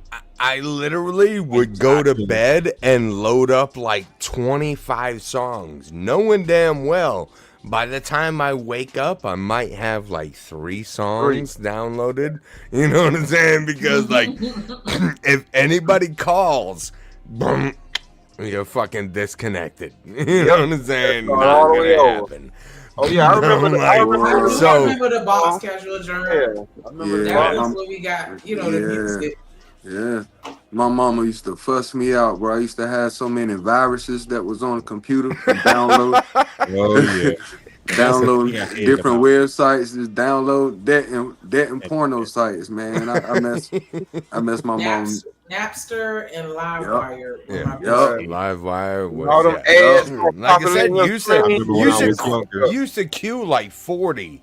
You'd be lucky to get 5. You know. Them links weren't no good. Nah. Don't get me started. Crash your computer, man. Let me say this real quick. Don't get me started with dial-up internet. You know how many times me and my mother had to fuss with each other as far as who gonna use the computer, who gonna use the goddamn phone. Man, damn. I tell you, I was on America Online doing whatever. She called my phone like, boy, why you didn't answer the goddamn phone? That I remember, I had the internet plugged up. Boy, you know better. Yes, sir. Bro, that's how I used to get my brother back though. When they used to hog the internet, I just pick up the phone and run out the door on his ass. Thankfully, I'm gonna say by 2004. The sacrifices we had to make. I'm gonna say by 2004, we had this generation don't know. Now y'all can talk and be on the internet at the same time. Y'all exactly. Come on, grateful bastards. I'm gonna say by 2004, we had to walk 5 miles to school. Girl, real. Damn, the CTA bus to school when I was younger, or the school bus. Shit. There wasn't no air conditioners on the school bus. These niggas sat at home. These niggas sat at home for 2 years and went to school from home. You know how much I would have paid to do that shit? Man. You know how much I would have paid to do your mom, brother? We good? Hey, nah, I would have loved to have access. Yeah, you ain't got enough of that. That was almost you. I wish I could have had access to YouTube and the internet growing up when it came to doing school. Ooh, nah, that would have made up. Yeah, I was gonna say, Lister, like I don't even know. I don't think I would. Transfer the German, then transfer it to French, and then transfer it back to English, and that's how I wrote it. That would have been a valedictorian. That would have been valedictorian. I had to read the Encyclopedia Britannica when I had to do a project. I hated it. Oh man, your parents was on the encyclopedia tip. The whole set, my guy. Like. And I'm talking about to finish one report, you're gonna have to go through about 6 damn books. You got Hey yo, I want to do. They still got it in those big ass books around, bro. Yeah, I got to. I remember they used to always upgrade them, so you always had to buy a new set. Like, damn. Go to look some shit up, and then you got to get the new one. Like, Nah, they don't even make that shit no more. They all digital now. I got you. Dang. If you can get your hands on the set, you better grab that shit because there ain't nothing like it, bro. I used to get the Wildlife magazine jumps. Me too. Yeah. I was getting the Wildlife cards and shit. Okay. When they came out with the little shit with the green box, and then they'll send you a couple of them every so much. You had to have a subscription and shit. Yeah, man. My mama was mad as hell. Like, I ain't finna keep buying this shit. Hey, man, that's crazy how things were and how things work now, bro. God, in such a short amount of time, too. It didn't take long for us to kind of get this digital thing as a norm. Right. So I can imagine what's the next shit after this, like what, virtual reality type shit? Like, no, that's why they're trying to replace our ass now. It's them went to them niggas that made like robots and shit. Extinction, Yeah. That's what it's gonna lead to, extinction. Damn. That's the next step. AI full blown, like right. I am what that nigga? I am robot. Yeah. You think that social media what impact do you think social media has on the defeated mindset that most people have? Do you think that amplified it? Yeah, and it keeps us brainwashed, or it keeps us occupied while that shit going on. 100%. Because like I feel like, we didn't have access to see everything else that was going on outside of our neighborhood and our community. We had a different perspective. Leo. No, I was just wondering how much you feel that social media contributed to that. Because like now everybody's insecure, everybody's super sensitive, everybody. It wasn't always like that. I remember. I don't know about y'all, but my first taste of social media was back when MySpace was popular. That was my first taste of social media back in the day.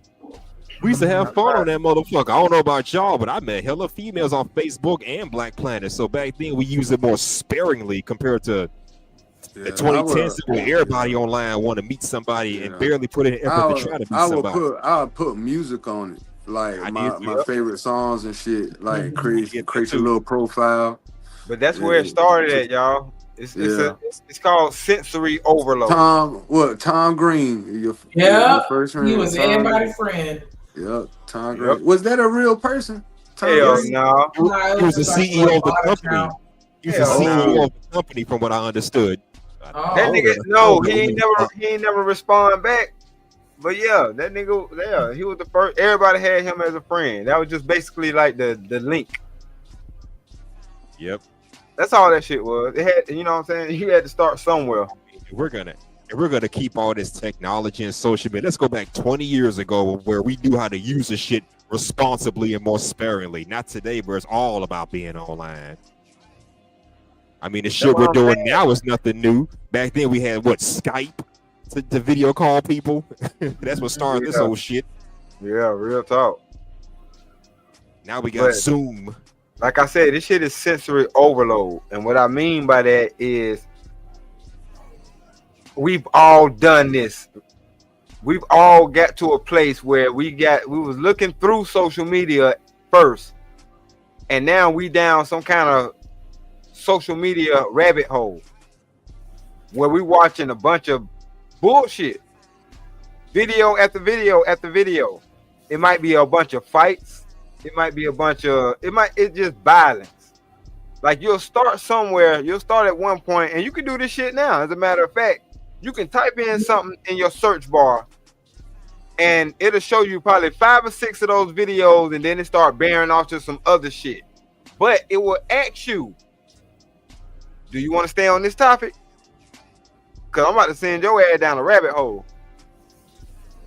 You're not lying though, because I done had moments where I'll start off watching like a hair video. Then next thing you know, I'm watching pimple popping videos. Then next thing you know, I'm watching rug cleaning videos.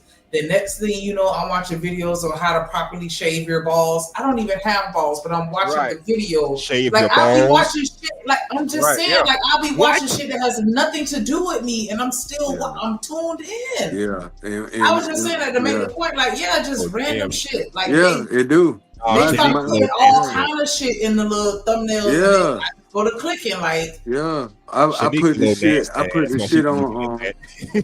Like I be putting like. Yeah, I be putting like the live on the big screen on YouTube, and I have it on TV, right? And that shit'll just randomly stop, and I ask you, "Are you still watching it?" Yeah, I'm still watching it. Why would you stop it to ask me? Right, like it'll pause, it'll stop on its own. And are you still watching? Click yes or no. Yeah, bitch. And if you don't click anything, it'll randomly take you off that. Yeah. Into something else. Yep. That's crazy. Especially if you got autoplay on. Yeah. Be like, oh, okay, well, we're gonna play what we want to play. Yeah. That's crazy, bro. That ain't even right. And guess what? The shit that they play ain't even nothing that you recommended or subscribe to. It's not a part of your algorithm to where it makes sense. That's why I was saying like the ball shaving, like I was just being extreme. That's weird, like, bro. It don't have nothing to do with me. Like why is the technology not reading that, or it is reading that, and it's like fuck it, we finna shove some new shit down your throat. Yeah, I still have social engineering type shit. Yeah, but I'm saying a lot of people when they on social media and then you fall asleep in the TV playing, they're trying to take advantage of that. Because I'm telling you, they had this thing. Yes, I don't know if you've ever seen the ads on YouTube for the app called Calm. Yeah, and it's like you listening to white music, brown music. The people were complaining against them because if you follow, like as you listen to it after so many hours, it'll run an ad, and it was for LGBT shit. Right. And they was like, "What the fuck? This ain't what I signed up for." I'm telling you, like they take advantage of knowing that you might be asleep. and that shit still getting in your ear gate while you sleep. Yo, that's all they do. They sit back and they observe us, yo. We being observed, man. Let me tell you how far they create this shit based off our behavior that they study. And your phone's got proximity on it. You want to know how I know? If you still get ads on YouTube, you might be listening to something. Put your phone down and walk off. As soon as you get far enough, an ad is gonna come on, and your automatic instinct is to go back to your phone and hit the skip button. Before you get to the phone, that ad gonna cut off. Think I'm bullshitting? Just pay attention. Hell no. Pay attention. I said, "Oh, this is some bullshit." Yeah. So is this like some metaphysical, quantum physical type shit where the algorithm and our thoughts? Hold on, Mr. Lister. We can't skip over that. You said it, bro. Why you think they call it meta? Oh shit. Why you think they call that shit meta? Metaphysical. Let me put this. So I mean, so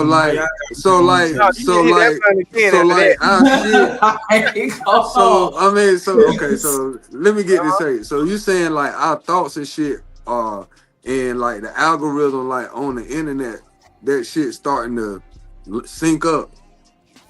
Bro, let me tell you something. That's crazy, bro. Have you ever heard the saying, and you said it earlier, you prayed for something and you got it, right? Yeah. Whatever a man thinketh, a man is. That's why we having this. That shit be popping up. You right, bro. That shit'll pop up right in your search engine, bro. Exactly. You could be thinking it, and that shit. You right, bro. But I just thought it's like coincidence type shit. No, nigga, no. I'm gonna tell you why, and because they changed the game when. Look, they did certain shit that changed the game. That's all I'm gonna say. That's all I'm at liberty to say. I got it. But what it is, because think about it. Think about this right here. While we was talking about the Mandela effect a couple of years ago. Right. It's one thing to know something, and it's another thing for somebody to say, "No, you don't know that."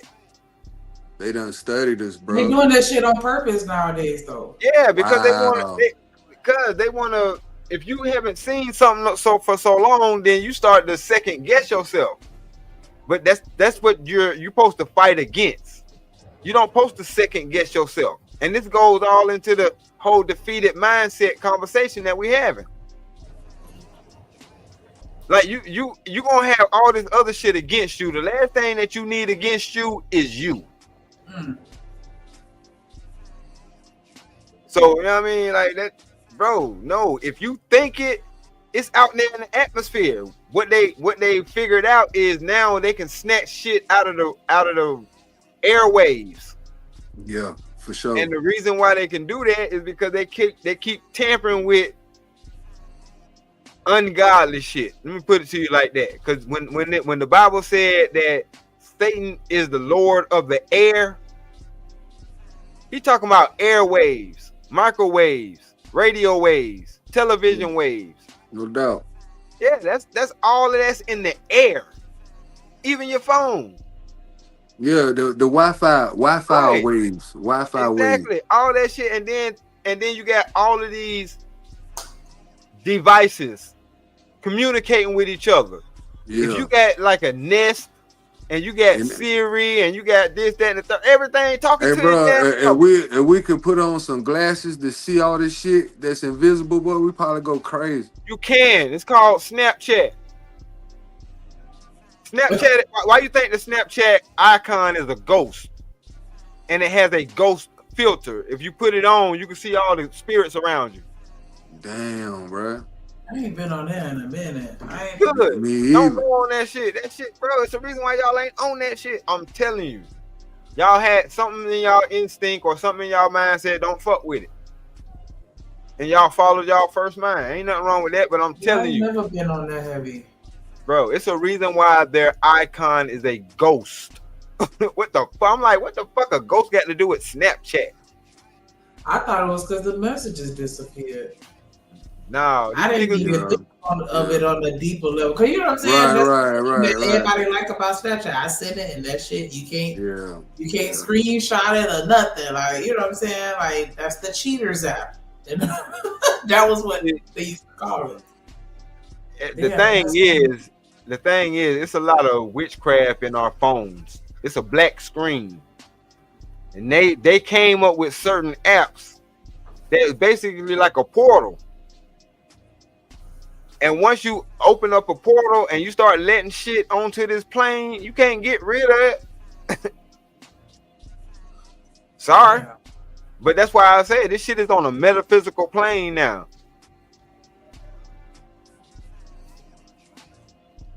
But at the same time, as confusing as that shit may seem or may sound, people are starting to wake up without even realizing they're waking up because there's something in their spirit that's saying something ain't fucking right.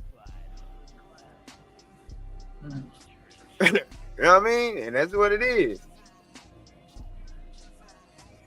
Because even before we had this conversation, you knew that, hold on, this shit popping up. Why the fuck am I watching something about shaving balls? Like, what the fuck this even got to do with me? Yeah, right. You like see what I'm saying? you ain't. She won't so lost in the shit. Like she ain't like exactly. Man, yeah.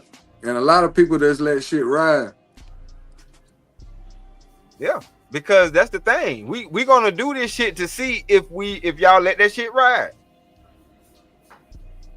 Damn. Because they even changed up. Because first you used to be able to comment on some of these ads, or at least thumbs the motherfucker down. They took that away because I used to do it all the time. Yeah, you could thank me for that. I roasted their ass every time one of them bullshit. Just because you got a little dick and you suffering from ED, that don't mean I'm suffering from ED, motherfucker. How about you just talk to the people that you know doing that shit? Like, why do I have to hear y'all story about y'all on ED, and then I'm hearing it from a woman? Damn. Think I'm bullshitting? Bro, I done blocked this ad and did all kind of shit, reported the ad, and I'm still getting the ad. I'm like, bro, this shit doesn't have anything to do with me. What the fuck going on? I'm so sick of seeing them with them blue chew. That's what I'm talking about. ED pills. Oh my God, bro. What the? All these they pushing that shit. Like, yeah, what is that, bro? They like they pushing male arousal, like artificial male arousals and shit. I'm gonna tell you why though, and it's the trick bag right here. Why you got a whole population of motherfuckers that's having the same problem unless y'all caused it? Yeah, they caused the problem. But at the same time, since they only look out for certain groups, that's why they pushing that medication. You know what I'm saying? Because I know the commercial that Mr. Lister talking about. Yeah, man, you got that black ball dude up there. Right. Shit, now you can get these pills for like 17 cents a pill. Yeah, bro. You can get these shits for free with with money back guarantee. They pushing that shit like they pushing dope. Like they pushing they'll dope, send bro. it discreetly to your house and all that. And I'm thinking to myself, Mr. Lister, how the fuck you need 100 motherfucking Cialis pills or Viagra pills? Hey, bro, I'm tripping on now. Hey, bro, now I'm tripping on they done put this shit in chewables now, like gummies now. Like, oh shit, you on mute? Can you hear him, Shanique? Yeah, I heard him. Oh, okay. I was going to say, Casual Germ, like you hit it on the head. All these social media sites is pretty much softcore porn. I mean, corn. That's really all it is. Like, even here on this platform, I've seen so many videos where I'm like, I don't think this is appropriate. Like, this needs to be on X Hamster or, you know what I'm saying, Black and Tasty or, you know, some other shit. Like, why is this on here? Why am I seeing all the prints? Yo, Mike, check. Breasts. I can hear you. Can you hear me? Can y'all hear me? We can hear you. Can you hear me? Oh, but I can't hear y'all. Hold on. Let me drop down and come back. Okay. And I was going to tell you, like, you noticing they're also supplementing a lot of these ads that are sexually provocative with ads about, hey, pop this pill and you don't have to worry about getting this disease. Pop that pill, like they're taking away the fear. Because I don't know about anybody else, but like I was still to this day scared to get them letters. Like what? Yeah. Real talk. It's like now they're not even afraid of it anymore. That was the main reason why. Cause they been had the cure. They been had the cure for this shit, and what they do, they create the pharmaceutical companies just gonna make it so, you know what I mean, they could just keep it leveled off to keep you hooked on the shit. So it's a big business behind the actual disease and actual keeping people treated and keeping people taking that shit. Yeah, that's crazy, bro. But yeah, so a friend of mine who work in the pharmaceutical say, yo, they actually got a cure for that shit. Like it's a shot that, and they constantly keep the shit in like a freezer, and it's a shot that you can get, but you gotta have a lot of bread or A1 insurance or some shit. Like everybody just can't get it. Like, so for the common folks, they give you like the pills and shit. Mm-hmm. But for people like, I guess like what Magic Johnson, I would say, they give that nigga the shot. It's a shot that. Damn. That's fucked up. Yeah. It is. Yep. Even with Dr. Sebi. Dr. Sebi cured 7 patients with that shit and went to the Supreme Court Justice to prove his case and won. Dr. Sebi gave 7 people with them letters, gave them a strict diet and gave them a time to deal with it. And the next time they went to the doctor, all along was negative. And it was some type of dispute where he had to go to the Supreme Court Justice because he got sued and he won. Yep. Dr. Sebi, man. I remember hearing about him curing people, but I didn't know he got sued. Yeah, they try to discredit him.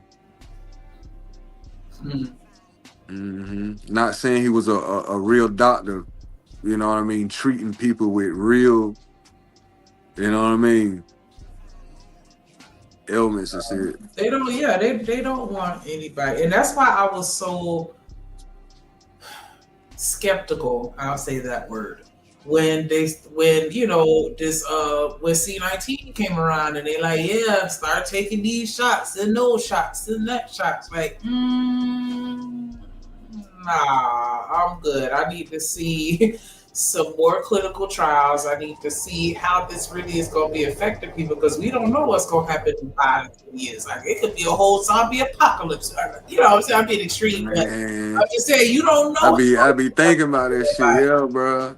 Because I wonder, because I was going to ask everybody on the panel, man, how many people who actually had to take the jab, and if they did, were they like forced because of like a government job situation, or because I know some people during the whole C-19 thing, a lot of people was forced to, they were given an ultimatum, either you do it or you might have to face some type of consequence involving your occupation. Yeah. That's why I was glad, because I was employed with the government at that time, and I was on that list, and I'm gonna find somewhere else to go if y'all gonna make me do it, but they didn't make us do it, thankfully. Okay. But I do know some people that I worked with that had medical situations that required them to do it. Okay. And I was like, dang. And it was so crazy because one of my colleagues took the shot, and then he was talking about how his arm was burning, and like he was just describing the effects of it, and I was just like, that don't sound right. I don't like that. Like, man, that's crazy. That's crazy. Yeah, and then my mom was working for Department of Health. Get out. And down here in Broward, and like when I tell you, like they had some practices that were a little weird. Like, what do you mean? Like, Well, yeah, I don't work for that agency, so it don't matter. They were scooping up all the homeless people and all the crackheads. They were actually paying people to take it, giving them, gift certificates and vouchers and shit like that. And I'm like, why are these people like? I don't know. It was off. It was so off to me. And I mean, I understand like homeless people, whatever, you still want them to be protected or whatever, but it was the way that they was going about scooping them up. Like they had like, I mean, it ain't funny, like let it be their choice. Like how y'all know they want this? Like you just go, but you're enticing them. Yeah, I'm about to say it sound like they bribing them. You know what I'm saying? Yeah, because you might as well give them what they really want. And I'm like, when you paying people to take a vaccine, I don't know. It's just something about that didn't sit with me. Like, damn. That's crazy. Yeah, and it wasn't even preventing everything. You got people taking it and then they still catching it. Like, yeah, what was that? And then they would move the goalposts. Like, you know what I mean? You will have a perception of, okay, this shit is supposed to prevent it. And then on the back end, they got to retract to say what the vaccine, the V word actually does. Like, there was a lot of redacting going on. You know what I mean? Yeah, like I said, I'm curious to see, how this pans out over time. Not saying that I'm wishing anything bad on anybody. Yeah, for sure. But I'm just saying, I'm just curious as to if it has any long-term side effects, because it just seemed like they popped it out real quick to me. Like, nah, people be working on, I wonder how long do it, and then y'all just pop this out. I wonder how long do it like stay in your system. Like, how long is it supposed to? I don't know how long. I don't know. That's why. So, like, do you got to keep getting it and getting it and getting it like every time? Like, man, I think you have to do it, because I stopped following it. I ain't even gonna hold you, because once I heard booster shots, I was like, see, it's a setup. Like, now you have to go and get more. Like, I remember that. And then when you have, and then insurance, I just feel like this is money they want for insurance, because they know they finna be charging $100 a pop or something like that. You know what I'm saying? And they file a claim. Booster. Damn. So I don't know, but I think you have to, get re-ups every so often. That shit sound kind of ridiculous, man. Like, I think it's something. You don't make it good enough, so you need a. Like, why won't you just give me the good shit off the rip, so I ain't gotta take the booster? Like, it's yeah. I mean, just like you were saying, the industry is not meant for you to actually get well and be better. Just to treat your ass. Yeah, it's not worth it. I'm telling you, bro, they got shit that they get to the military or get it. Just won't let me do that, D-Rock. They got shit. Goddamn, they give to the professional athletes. They give you a shot, bro. Whatever element you have for a brief moment, you don't feel none of that shit.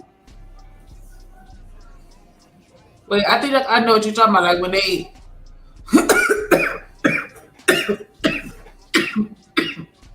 Sorry. like when they hurt themselves. Because I want to say, I was watching. They was talking about some athlete who had an injury and they called it some type of shot. I forgot. Hell yeah! But it was like when he took it, like it was like he was back at 100%. But it was right. It was just the brief that was right. It wasn't actually fixing it. It was like you can't drip keep this for the rest of your drip life. Drip play. You know what the fuck that shit is? It's a shot you take. Man, shit. What show was that? Because it was a TV show. Yeah. What shot about is that?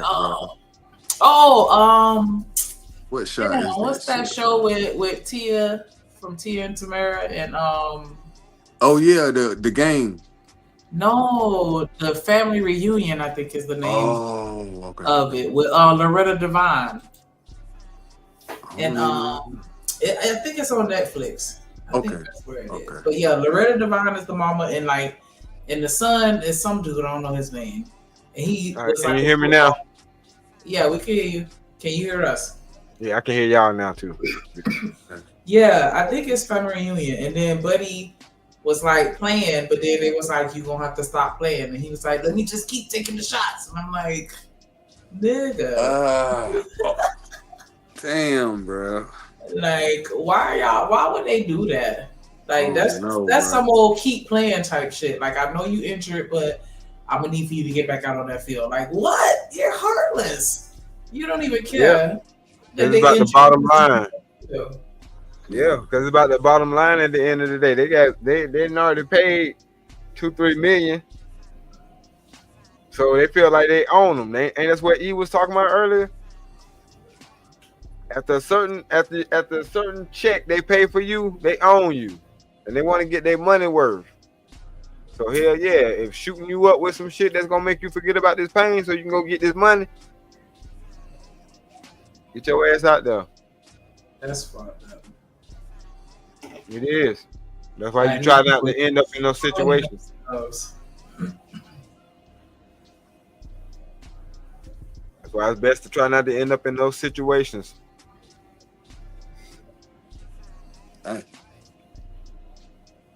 Because I understand where Mr. Lister coming from. Because I actually lost my nuclear job during the pandemic. That's crazy. Yeah. They give you the ultimatum type shit too. It was that, and because I was new, they wasn't really pushing it on us, but they had it. They had the machines and stuff set up. So if your temperature was above a certain range, you couldn't go to work. Yeah, and I remember that. They had a jump. They had a jump at my job too. Right. Every morning. Don't get sick. Oh yeah. Oh yeah. They would. Yeah. You can't come back until you get cleared. You know what I'm saying? But if you on the probation, that shit don't look good. Yeah, especially if you new too. Right. That's what I'm talking about. Under the probation period, them first 3 months. Yeah, 90 days. Yeah, we had no forehead scanners. I got one. I still got one. I had them brought one of them home. Like, let me get one of these. So I can scan for these shit. So like, we had everything: the mask, the sanitizer, all that stuff. All that. Damn. Because they made us come back. Like, government employees, they were like, fuck that. Bring your eyes back to this office. Hell yeah. Put your mask on, take it off. They're working from home shit. Yeah, that was a dub. Yeah. Come back to the office. But see, that was the thing. My wife was working from home prior to the pandemic. So when the pandemic came, she didn't have to switch up. Oh, that was dope. That shit was perfect. I ain't gonna say perfect, but as fucked up as it was, it's like, oh, that shit right there actually lined up. You ain't even got to do shit. Yeah. Like, you actually in demand right now. So yeah, that shit worked out. That shit was crazy though, because I had never worked from home before, and I was like, man, I love it. I'm never going back to it. Man, look, a lot of people said that, Shanika, and that's why they got problems now trying to get people back to work. It was a lot of people that quit. And the agency I work for, some people's like, nah, fuck that, I'm not coming back. And oh well. Y'all remember when McDonald's was crying about $15 an hour? They got that shit now. Oh, Mickey D's ain't bullshitting. I said, what? They paying like 15 starting off. Like you can get like 17, 18 now working at McDonald's. Who would have ever thought that shit? Never, because I'm like, that sound like Chick-fil-A worker prices.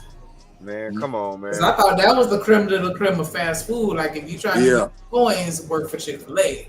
Yeah. Right, because everybody know that McDonald's always paid minimum wage. If they could have paid lower than minimum wage, they would have did that shit and got away with it.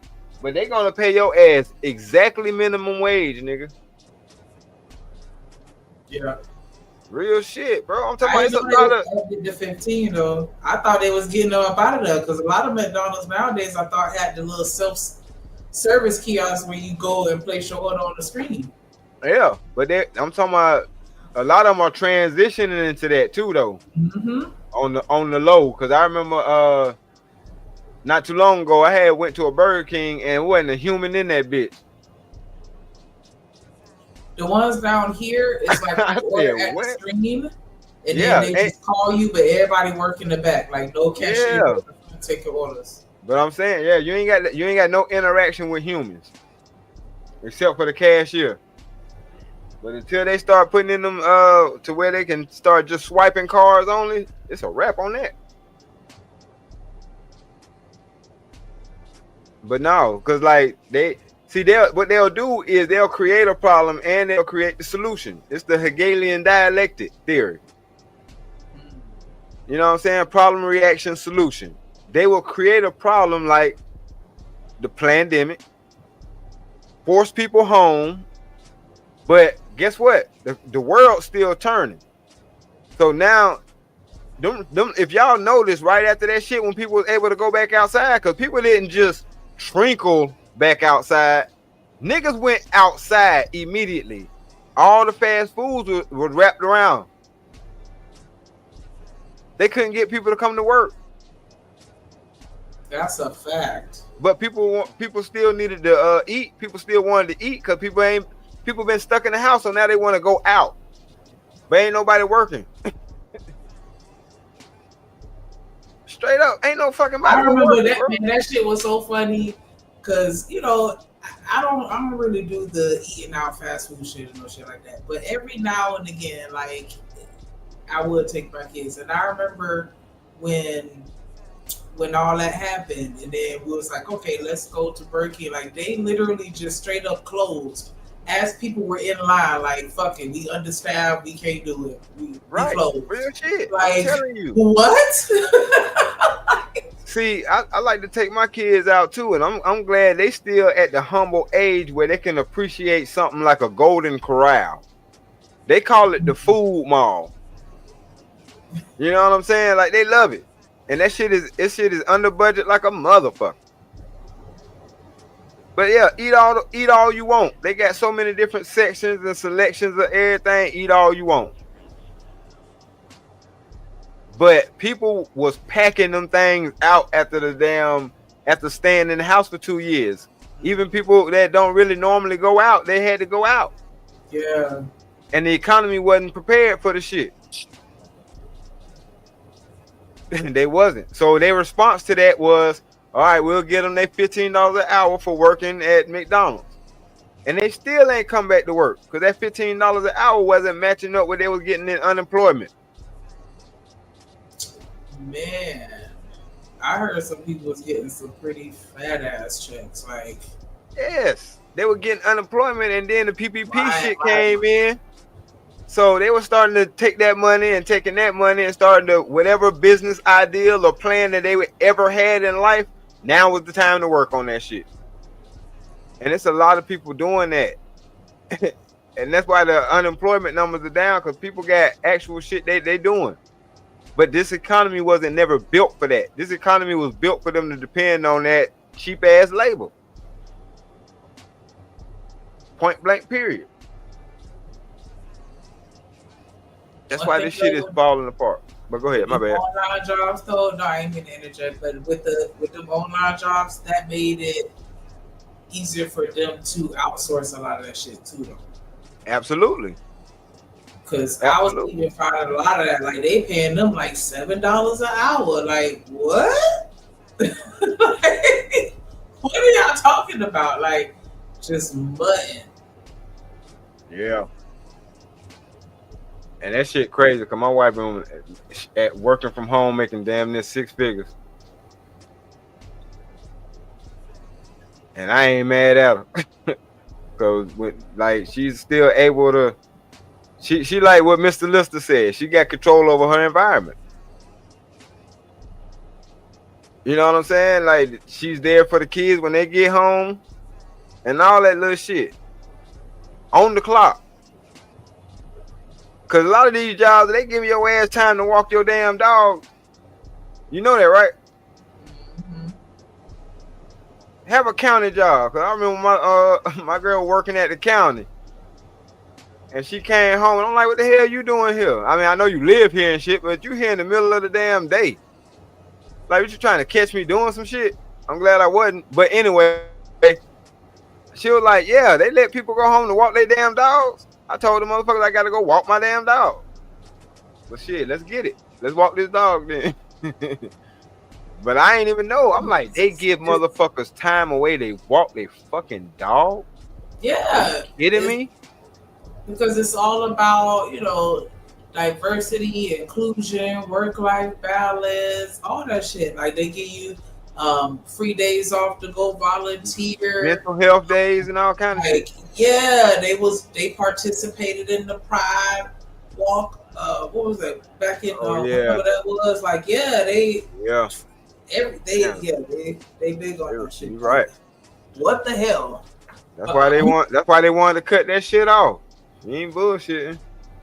See, we don't think that deep when we be having these conversations.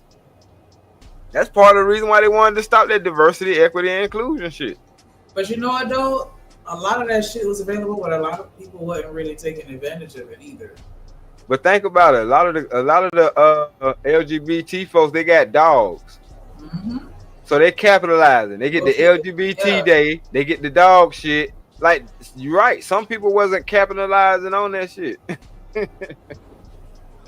Some folks were maximizing that shit to the best of their ability. But it's like, can you really be mad at them at the end of the day? A little bit, but I guess not. No, I'm telling you, because the name of the game is Be Water. And that's the thing. Like, this system is so jacked up. We end up being jacked up people trying to operate in it. That's what that's what Martin Luther King meant by he integrated us into a burning building.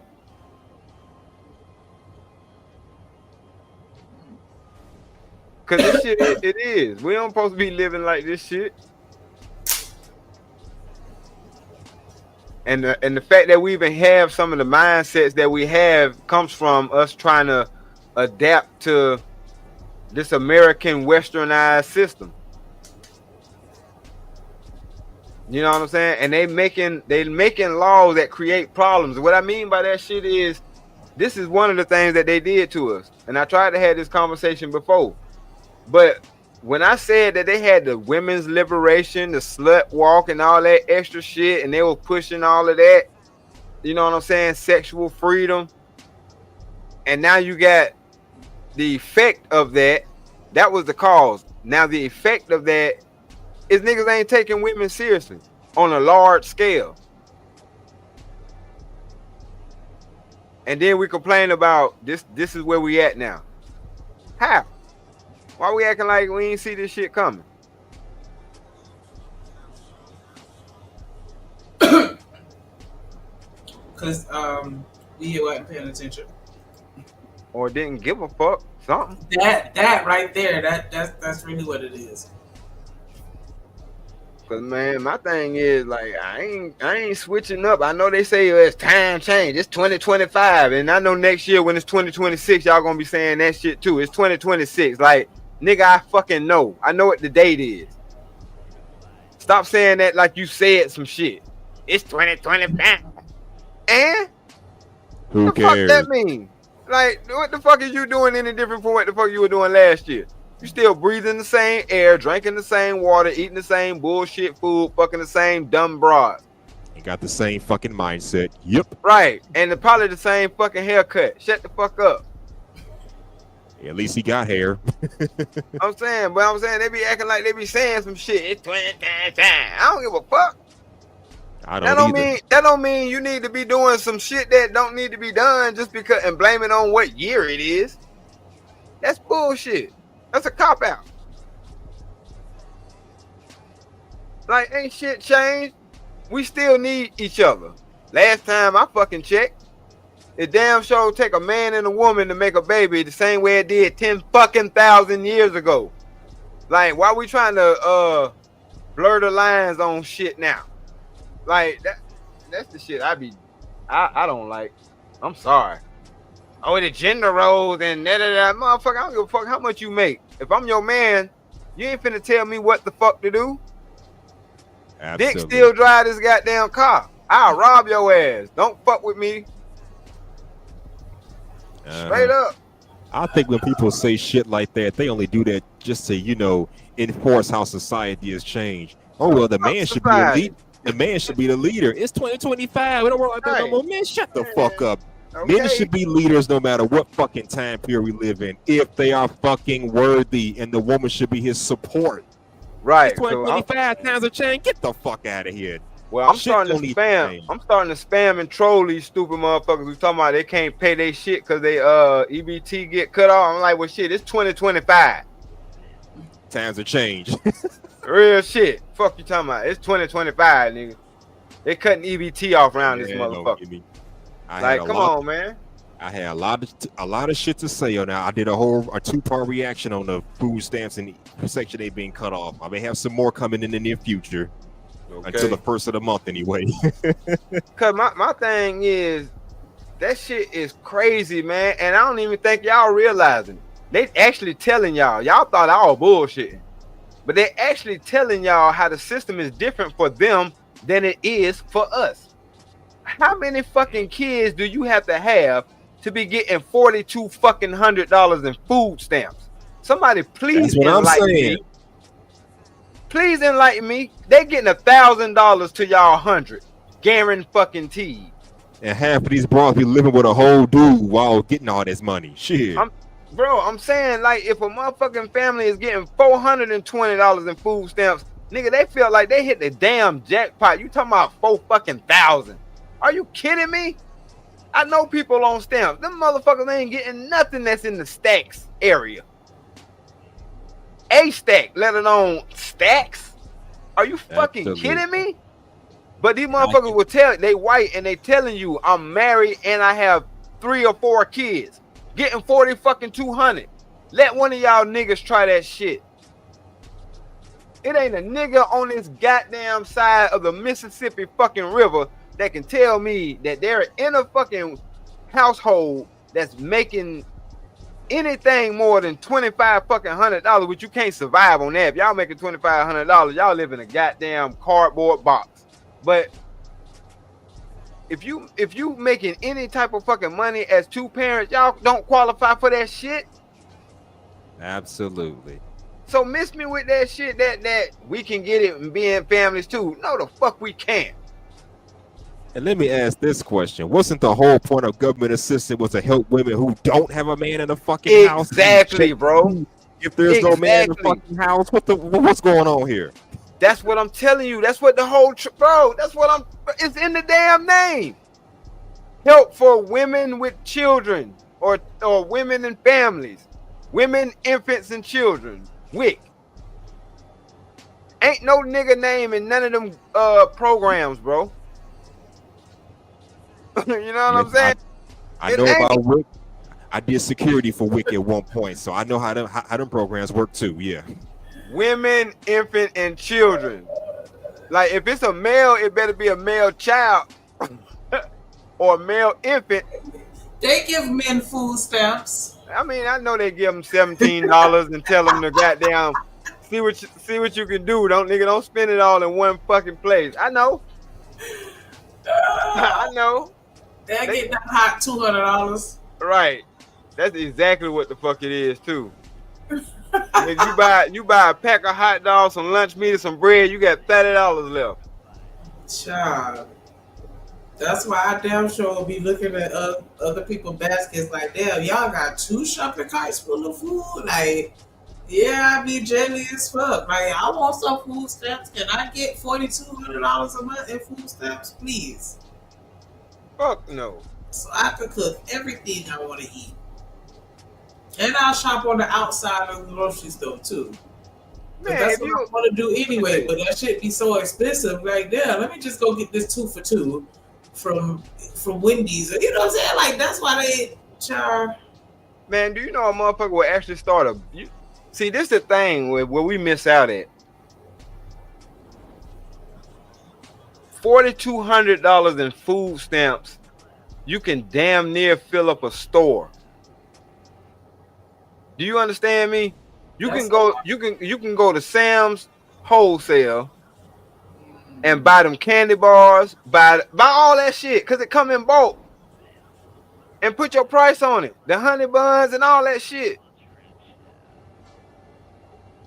That's what these motherfuckers are doing. But they'll tell us that they business owners for some other reason. No, y'all niggas, bro.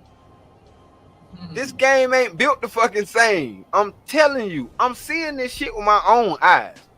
And it's the Vietnamese folk that's doing this shit the most. And not just them, it be other ethnicities too. But I'm saying this is what they fill the fucking stores up with. They food stamp shit. That's why that goddamn shit, half of it, you better not read the expiration date on it.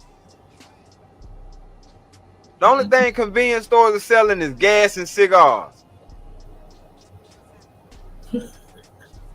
That shit do be dusty as fuck. Like, I'm telling you, yeah. Buy that hell out of here. Man, Why you y'all in business? buy some shit out of there if you want to.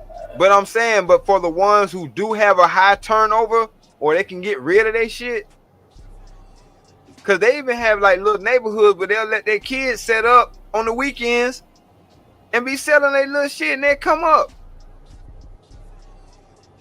I'm talking about the only thing they got to do is sell Starburst, M&Ms, you know what I'm saying, little shit like that. And Man, I remember one time I was trying to come up with some money in church for the pastor's appreciation, and I went and bought some candy.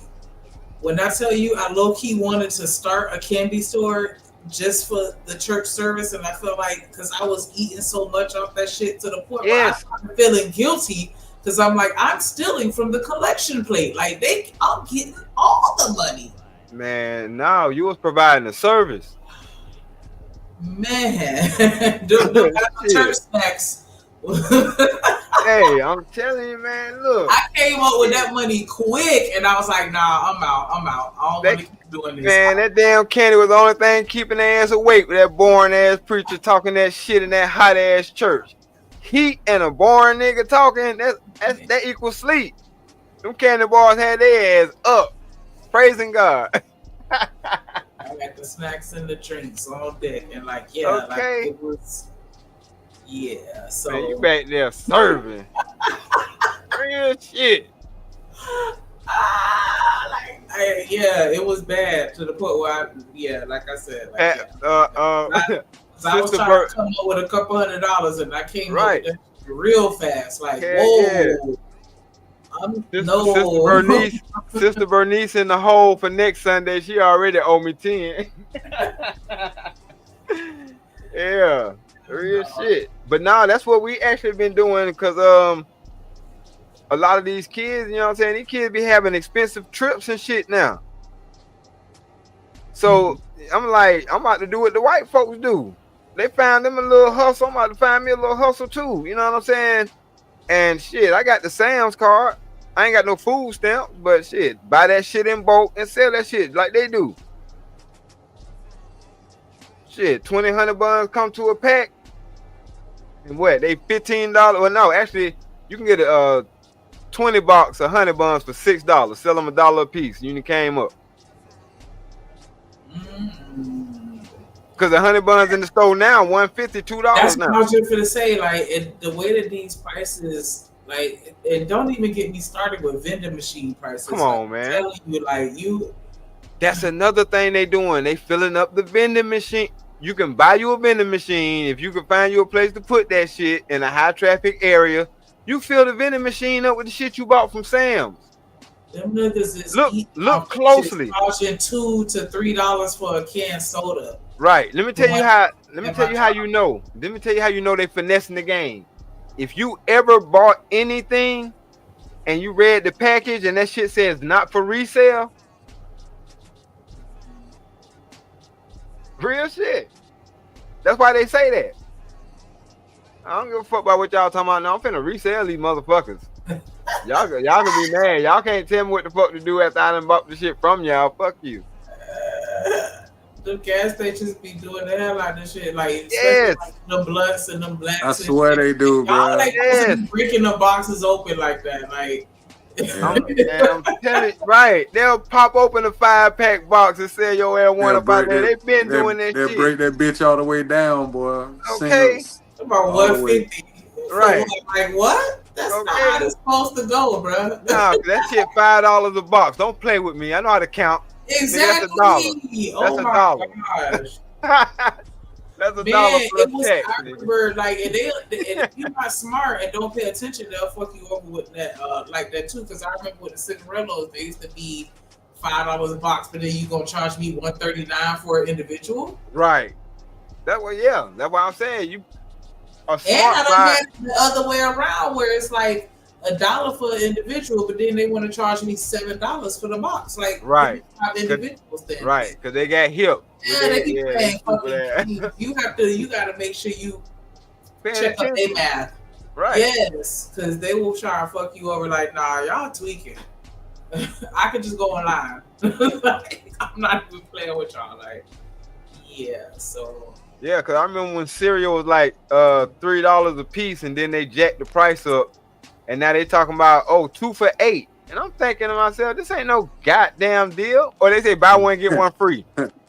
Oh yeah, What you that's mean? how Buy they one, is. Buy one, get free. one free. Yeah, But that's how they if get. it's $8, y'all should be giving me one for free. What the fuck is y'all talking about? I know how to count. Like Drip say, the verbiage. Yeah, that wordplay be hell. That lingo, bruh, make you feel like you know what I mean, you coming up. Right. But and they actually do that shit. Yeah. They'll jack up something 13% just so they can say, you know what I'm saying, it's 10% off. Yeah. They still made it. They still made a 3% come up off your ass. Damn, okay. Yeah. They ain't slick. And that's why I be telling my kids, like, listen, y'all don't see it now, but trust me, stay in school and pay attention, because you're going to want to be able to peep game, because niggas be running that shit all the fucking time, right in your face, thinking that you stupid. And a lot of people are, because they don't pay attention. They just go along with something somebody say. No, think about it. Figure it out for yourself. Make sure everything aligns up, because, nah. Real shit. That's a fact. And there, y'all got to start reading y'all food too, man. I don't know if y'all been doing that, but if y'all haven't, y'all need to start. Y'all wonder why we nutritional facts. You look at nutrition labels, yeah, absolutely. If that shit say that it contains genetically modified organisms or what's the other shit? Bioengineered ingredients. Yeah. All them guys. Man, that shit gonna take you up out of here. All the shit with them numbers on it. Shit. Yeah, right. Red 40, blue 6. In the outside of the grocery store, not the aisles, because all the shit on the aisles is the bullshit. You ain't lying. I want my shit to have about 2, 3, 4 ingredients. That's it. I was straight. Yeah. That's why I'm telling you, like, I be making shit from home. Like, we be having our little fast where everything is 100% natural. Like, nah, we not, but of course they're gonna cut corners on certain things. I'm not making milk. Yeah. You know what I'm saying? Some shit like that. But yeah, we be trying to cook everything like even restaurant food, because you can't trust that shit, or at least I don't.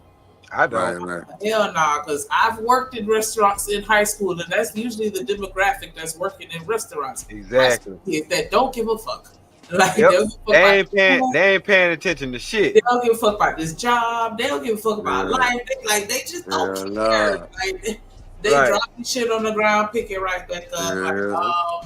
I remember, service ain't the greatest either.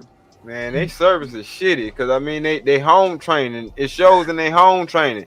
But when you do get that one that customer service is on point, they stand out.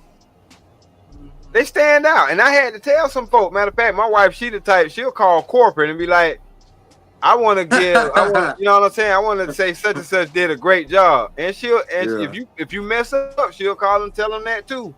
Yeah. But at the same time, no, because I'm like, that shit, when you get a good customer service experience, you can tell that person been raised right. Straight up. You can tell that person was raised right. Or they was raised right, or they know right from wrong. Because they carry themselves in a different way. But people with no customer service skills shows you that they're a fucking untamed animal. Yeah, because even if like your food ain't the greatest, a person with good customer service can make you not want to leave, can maybe convince you to get something else and keep your experience pleasant. Yep. Even though the food might not be to to your liking, you know what I mean? Right. Mm-hmm. Come back for them. Right, Yep. right, for sure. Yep. And that's why the tip game so fucked up. Like, I hear people making videos about, niggas don't be tipping. Let me tell you something. If your customer service ain't worth a tip, you ain't getting one. I don't give a fuck how you feel about it, because at the end of the day, it's my money to give. For real. And I've been waiting on my refill for about 20 minutes now. Where the fuck? Okay. Like, shit. the fuck? Like, I came to a restaurant to be catered to. If I want, I could just stay at home if I got to get up and get the shit myself. Okay. Especially when I see you. Another waiter. Right. Especially when I see you taking care of everybody else around me. I'm like, damn. Okay. Yeah. I already made up my mind. You ain't getting a bitch ass thing. And if one of these motherfuckers leave a tip for your ass, you ain't getting that one either. Mm-hmm. Because I try to make sure to tip, because I want to fight Oh, that yeah. stereotype. You feel me? So it's like, you know, I ain't finna act like that. But if you like solid, yeah, I'm gonna look out. Like, oh yeah, because I feel like you deserve that. Like, that shit is exhausting. Like, you on your, especially doubt. if you on your feet all day and shit, and then you over Yeah. here kissing my ass. Hell yeah, here you go. Real You shit. made this a pleasurable dining experience. This is what I came for, to be catered to and feel good, because I didn't feel like standing over that motherfucking stove tonight. So thank you. For sure. And like, if I remember your name, oh yeah, you getting the tip for sure. Oh yeah. Oh, yeah. Oh yeah. Yep. For sure. I like it when they can remember the order. They ain't gotta write that shit down. Yeah. Yeah. That shit is impressive to me. It is. Yeah, it is. Maybe want to dig deeper in my pocket, my wallet. Oh, of course. But see, people like that, that's how they end up in them upscale rest. Yeah, Exactly. Yeah, Because that's a skill. You know what I'm saying? That's somebody who's You're right. attentively listening. Yeah. They definitely take pride in what they do. Hell yeah. Yeah, and I like when they intuitive. When they pass by, see my drink getting low, and just automatically bring the refill without. Oh man, they probably seen that shit out there for real. Or whatever I was gonna give you, like, you know what I'm saying? Like, yeah, I'm ready to bro. Right. I love that shit. Like, Yeah. Make you feel like you somebody. yeah, you paying attention to me. Yeah, for sure. Yeah, for real. That's what I want. Like, Yeah. That's what I want. Yeah, man. I think that this was a very interesting. So I kind of wanted to, with Stan was up here, I kind of wanted to ask, like, do you sometimes feel like people guys the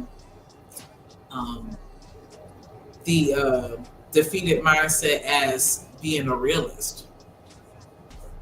But yeah, I can appreciate Standing Man's realness, because I think you need both those things. There needs to be a balance, I think. You know what I mean? Things that are practical and logical, but there also needs to be an element of optimistic and having an element of faith in believing things that can happen and not necessarily having the proof tangibly that it can, like having just believing that something can come out of nothing. You know what I mean? Like you have to have both elements, like, you know what I'm saying? Because not everything can be explained in a practical and a logical level. You know what I mean? That's like he say all the time, we don't do the shit by ourselves. It take a village, you know what I'm saying? So in that being said, there has to be optimism that somebody actually give a damn about my situation, that's gonna look beyond what they going through to help me. Right. You see what I'm saying? Because nobody obligated to help nobody. That's right. Right. Or obligated to give a fuck about nobody. Real shit. And the reason why I want to ask that is because I got accused of that a lot of my life. Like, you know what I'm saying, you being negative, blah, blah, blah. And I'm like, no, I feel like I'm the only one rooted in reality right now because No doubt. I'm trying to think about the logistics behind what you're saying. Yeah, everybody, a lot of people often, you know, again, trying to label me as the Debbie Downer, always trying to ruin everybody's dreams and shit. Like, doom and gloom type shit. yeah, like, I'm not. You want me to tell you why that shit is so important to have that mindset though that you got, Shanika? Don't ever lose that shit, and I had to explain this to my wife because I'm like that. I know y'all look at me as the Debbie Downer of the situation, or I'm always looking at the worst possible scenario, but I think about the worst possible scenario because if I can figure a plan out of that, then I can figure a plan out of anything. Because think about it, that's the worst possible scenario. You see what I'm saying? So yeah, it's not that I'm a doom and gloomer. All the rest of that shit is nothing. I'm thinking about the worst possible scenario because as good as this thing is, in the event that it does go haywire, then it's too late to be thinking about this shit. So you at least need one person out of the group that is the doom or gloom, or the person that's thinking about the worst possible scenario. Yeah, my mom was like that. She was like, I want to plan A, B, C, D, E, F, G, all the way to Z. Like, yeah, straight up. But I yeah. And especially, I do know that's one trait about a woman. A woman gonna always have a plan, even though there are definitely stronger elements of the emotional state. But when a woman set her mind to do something, it's unshakable. The will to get it done is she ain't got no choice. And yeah. You ain't like if you ever seen a duck. Once she make up her mind to follow through a plan, it's a wrap, bro. Watch a duck and her children cross an interstate. Right, that's a great example, bro. Great example. Yeah, that's somebody on a mission. You hear me? Yeah. Ain't nothing stopping that. Nothing. No traffic. No nothing. Nothing. All right, well, we lost one. Right through that, motherfucker. Beep, beep, beep, beep, beep. Real shit. You see a duck and her little ducklings right behind mom. Right. So I get that when it come down to, and I respect that. But the thing is, how can I, as a man, keep that on my team? How can I keep that on my side? I can't, you know what I'm saying? I ain't gonna say I can't do the short term, but I ain't never liked the short term shit because I ain't about too much. The longevity and building with somebody, I'm telling you, every day is something new. Every single day. Like real shit. Man, look. I was on some shit where I could hear Coach Ferb in my mind now, like, nigga, time to grow up. Yeah. I can hear him in my mind now. It's telling me that. But it's real, and I was just at a point, I just felt like, you know what I mean? Waiting on what, I don't know. But for whatever reason, I just felt like I had time to, certain decisions, even now, it's like certain decisions that I feel like I'm forced to make. That shit came a little faster than expected, I guess. Yeah, time is a motherfucker. Time don't wait, bro. Real shit. Like a lot of shit we be putting off thinking that we got the time. We ain't got the time. And so I feel like shit, why waste time with my destiny and legacy and all that bullshit? Why? You know what I'm saying?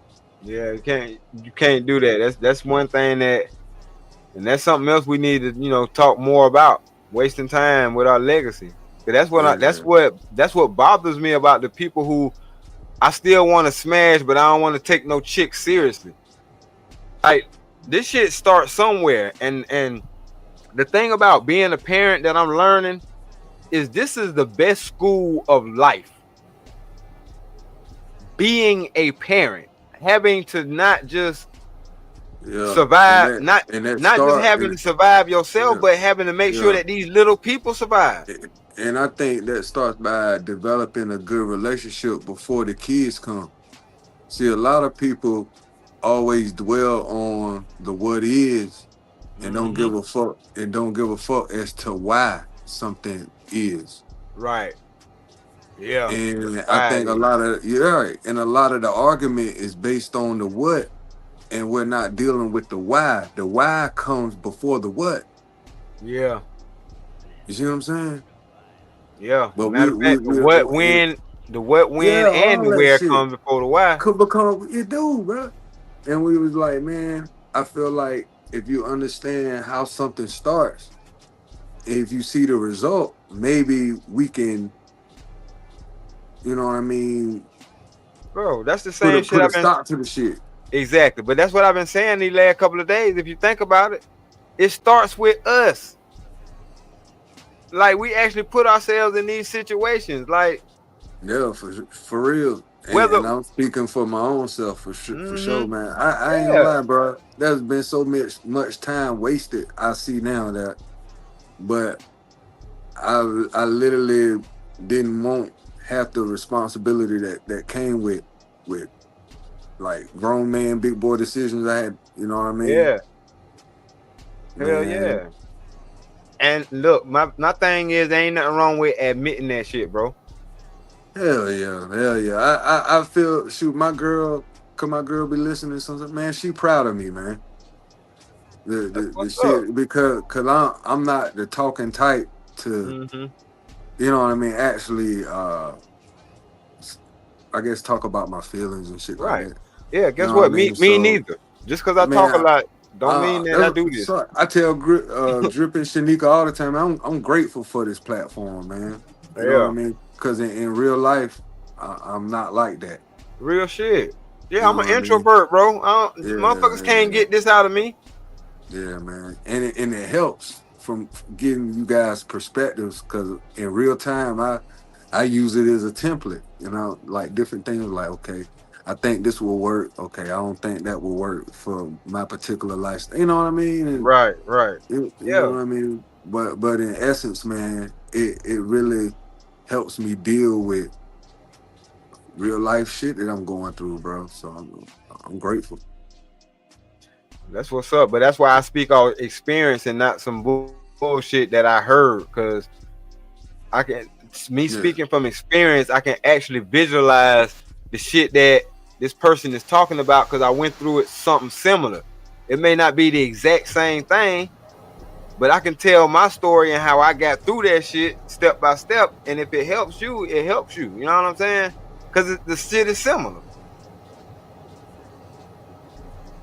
Yeah, and that's the thing about going through it. Like, you know, that's why I say I'm not trying to pat myself on the back and no shit like that. But I feel like if I'm not here for nothing else, it was put in my spirit to at least talk about the shit that I made it through. Because you made it through it. A lot of people can't say they made it through it. Yeah, a lot of people want to keep the information to themselves too, man. Nah, they that be shit ain't stingy. cool. Like once they find, you know what I mean, the way a lot of people don't want to reach down and, you know what I mean. Yeah, I know. But see, and what's crazy about it is I have a son. that I wish that I can be pouring this into, but he don't. You know, we don't have a relationship. And he's 25, 26. Why is that? If you don't mind me asking, why is that? Because when me and his mom divorced, I guess he took it a lot harder, and he kind of just distanced himself from the situation, or he had animosity. Like I said, my daughter had the same animosity. The difference between my daughter and my son, and they're a year apart, born in the same week, but a year apart. She actually came to live with me and actually see me for who I was, you know what I'm saying? Or see me in person. My son only went off of what his mama said. Yeah. So I could have been a victim of that, bro. It took me getting to know my dad on my own to form my own opinion. Yeah, exactly. So, but he never took those steps to form his own opinion. He called himself trying to cuss me out and must forget who his daddy was. So I had to remind him who his daddy was. I'm like, nigga. Yep, I can imagine. Yeah, bro. That is wild. I never got the courage to. My dad ex-Marine, man, so I never got the courage to tell him how I really felt. I had to kind of internalize the shit when I got around him. Hey, I was ready to fight. I ain't even gonna lie. I was ready to fight. I ain't want no smoke. I ain't want no smoke with that. You know what I mean? And they ain't rap tight, low key. Yeah, they hit different. My son, daddy ain't rap too tight neither. I'm a Navy brat. I'm a Navy. I pumped out. I took the. I mean, I respect for all branches, but it's just something about the Marines that they different, bro. That's in the water that they get in during basic training or something. I don't know.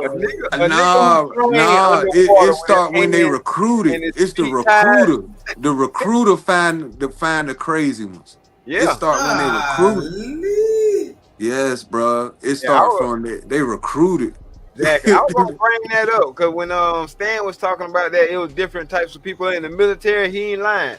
Like you had people that got into the military because they ain't had shit else to do.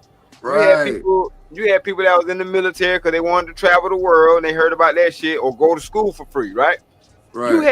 You had this special group of people that you could have sworn their parents tied their ass to a chair as a baby and made their ass watch G.I. Joe their entire lives and from infancy to 18. Real shit. Crazy. And I was in there with one of them other like baby Rambo ass niggas. Like they like and them the type of niggas that sign up for ops. Right. For black ops and other missions and shit. Them niggas be eating spiders and all kind of shit. Like, oh man. Yeah, you built from a totally different cloth, my guy. Oh yeah. Like I said, I got 3 medals. I got 3 patches. Every time you get deployed, you get a patch. Yeah. And let me tell you something. My first deployment, I understood what it meant. What it meant to have little kids walk past you and you had to look at them as a target because you don't know if them bitches got a bomb strapped to their head. Right, exactly. 4, 5 years old. Yeah. And, you know what I mean? A Sunni Muslim. They ready to die about that. Take out your whole platoon. Right. They're ready to die about that. Right. Because they played like they dress up as little army soldiers, American soldiers, like they playing like and you don't know they got a 4 ounces of C4 strapped to their head. Yeah. Blow it right in front of you. Baby, 5 years old. They believe in blowing up their kids and shit. Yeah. Hell yeah. Americans ain't built like that. I'm gonna tell you that right now. Not at all. Not at all. So many of my buddies are shell shocked. Yeah, so many of my buddies are. Yeah, they mental. They get a check because they mind ain't right. Right. Yeah. Afghanistan have fucked them up, bro. Yeah, try strapping a bomb on one of our kids. They gonna goddamn call the police on your ass. I did my first tour. I did my first tour immediately after I graduated high school. I went to Afghanistan, and I seen what it was, yo. Yeah. Oh yeah, it's different over there in the other parts of the world. They take this shit for granted over here. Yeah, man. Yeah, the women in on it too. She pushing the stroller. Ain't no baby in that damn stroller. And meanwhile, you got a civil war on the other side. Right. And guess what? It's fighting. It's for women's rights. Right. They got a whole feminine movement going on in those Muslim countries for women to have more freedom to do things. To be hoes, I know. Yeah. The same shit that happened over here. Nah, I'm gonna call it like I see it. Shit. See, this what we I couldn't have said it better myself. Just straight to the point. Oh my bad. I should have did that. I'm just saying. Yeah, it's your fault. It's your fault. Yeah, bro. We are spoiled though. I definitely acknowledge and realize that. Because I used to sit and think about that. Like, if I ever leave here, like, on some fuck USA type shit, like, where the hell would I go? Or if anything ever happens, I agree with Stan. I agree with Stan Archer on that. Mm-hmm. Welcome to America. And where else you gonna go? Like, ain't no better place on earth. In my opinion, I just feel like mine too. You know what I'm saying? I just feel like everywhere you go is gonna be corrupt anyway. But which is why everybody's trying to get over here. But think about it. Even if we go back into the history, lesser of two evils. Right. But even if we go back into the history that they told us, they asses came over here and they couldn't damn leave. So it got to be something about over here or being over here. I'm just saying. I ain't, maybe I'm biased. I mean, as you should. But I'm saying, I ain't, man, look. I think I could live off the grid here in America. Real shit. Everybody else doing the shit. Because, matter of fact, other folks, hold on, but other folks to do it. No, I'm talking about, have y'all seen the shows where they be doing the tiny houses? Yeah, for sure. That's living off the grid. But like I said, they'll do the shit and make a show about it. But when we talk about that shit, we crazy all of a sudden. Man, them motherfuckers got their own septic tanks. That's how they do their plumbing or whatever the case may be. They got solar panels on them little motherfuckers. So they generate their own energy. And I'm like, look at this shit. These motherfuckers don't need nothing. This is self-sufficient living. Yeah. And then you have that gap what Stan was talking about where black people aren't motivated to do that because we can't even do the bare minimum. You know what I mean? So how are we going to inspire people to do, I get them on that. That's why I said we got to bridge the gap. We got to, you know what I mean? We got to spark. There has to be a seed has to be planted. Right. You know what I mean? That's what we're trying to do now. And we got to cultivate that motherfucker. ASAP. You got to water it. You got to nurture it. But my thing is, that's what this whole defeated mindset shit is. A lot of this shit was pushed on us. Like, we didn't just wake up out of nowhere feeling defeated for the most part. But they had so many systems and shit against us. And think about it. For the longest, people was telling us that there wasn't no system against us. Hey, listen, bro. I could talk about right now the Tulsa, Oklahoma, the Tulsa bombing, bro. Right. Black Wall Street. Right. Black Wall Street, bro. They bombed that shit. Bombs over Baghdad was talking about the Wall Street, Black Wall Street, bro. But why they did it? Do you know the why behind it? I absolutely know the why. The why behind it was, how can we tell the lie, or how can we keep telling the lie that niggas ain't shit when these niggas left the slave fields and built something in a shorter amount of time than we did? The Gap Band, their name, bro. The Gap Band, you dropped a bomb on me. They was talking about the Wall Street.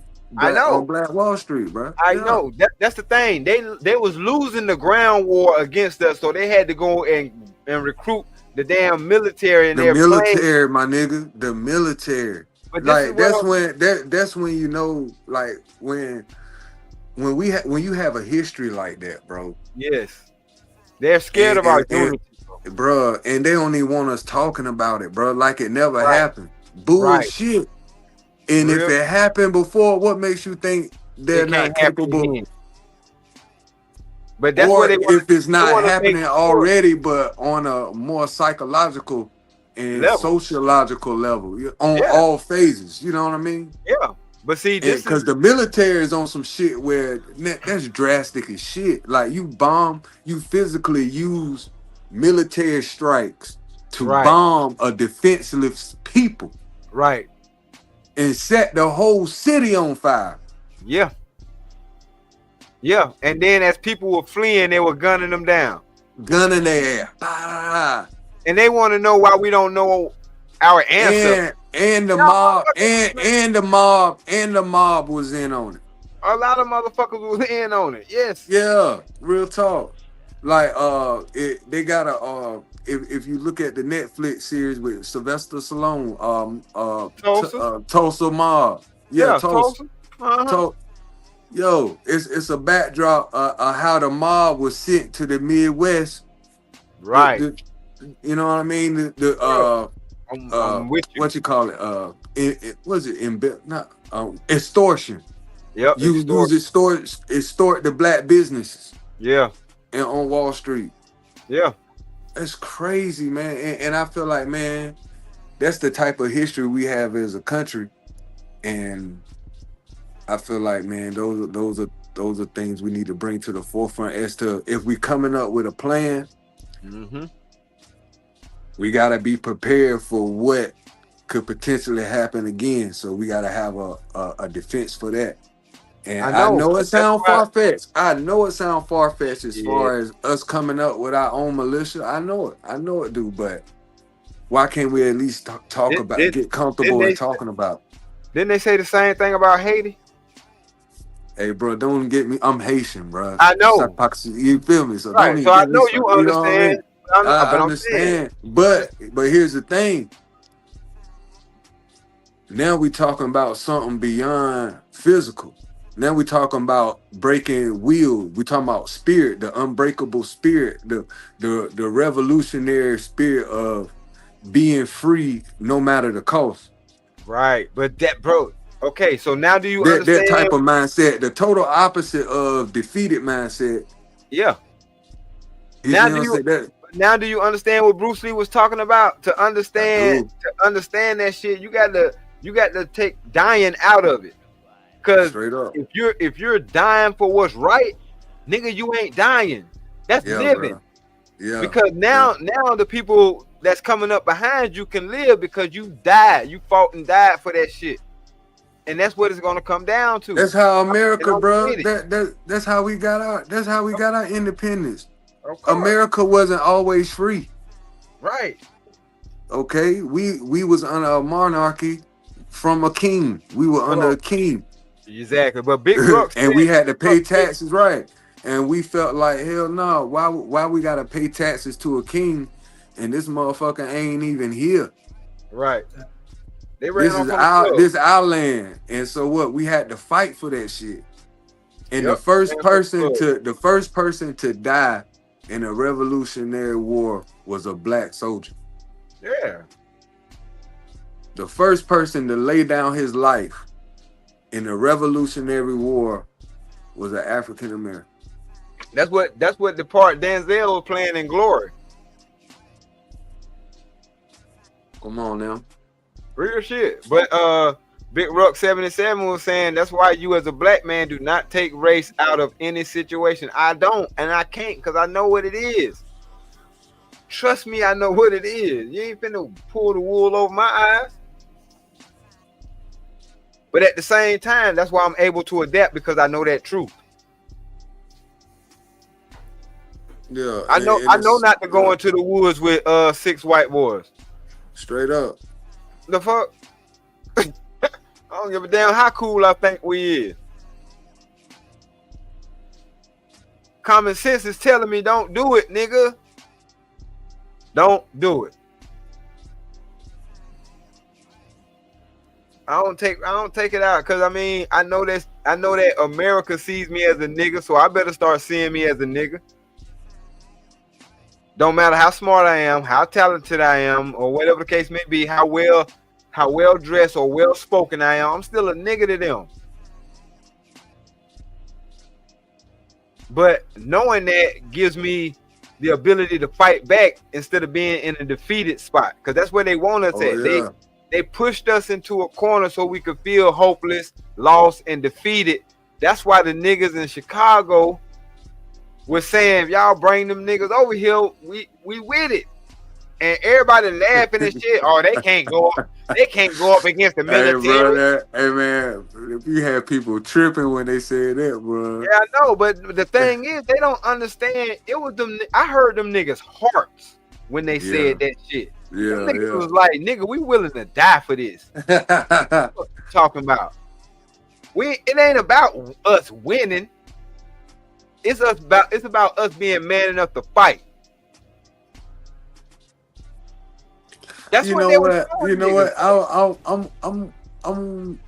I'm interested in seeing what's the end result of what's gonna be with this SNAP stuff and this EBT. Like, what are people willing to do without if your food really is gone? Like, bow down, like Emperor Kojak say, they either gonna get down or lay down, and or they gonna get down or get put down.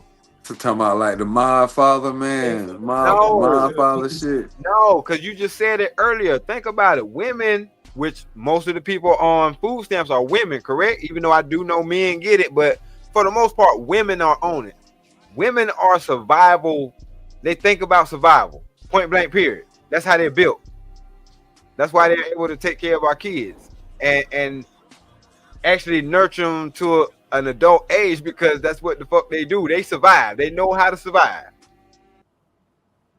So if you take away a part of their ability to survive, which is to feed themselves and their children, then they're gonna acquiesce to what the fuck going on. If they smart. But you're gonna have the ones that's gonna crash out first. It's always gonna be some crash outs before the system collapses. But they even telling you find some motherfucking body you can depend on.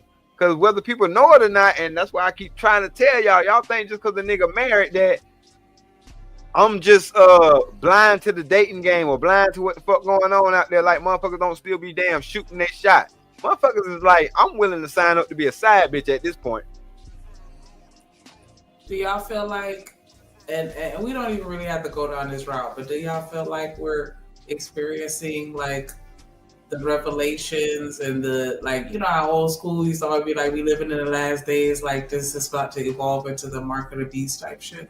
Yeah, mothers against daughters, sons against fathers. The actual mark of the beast was the actual snake bite.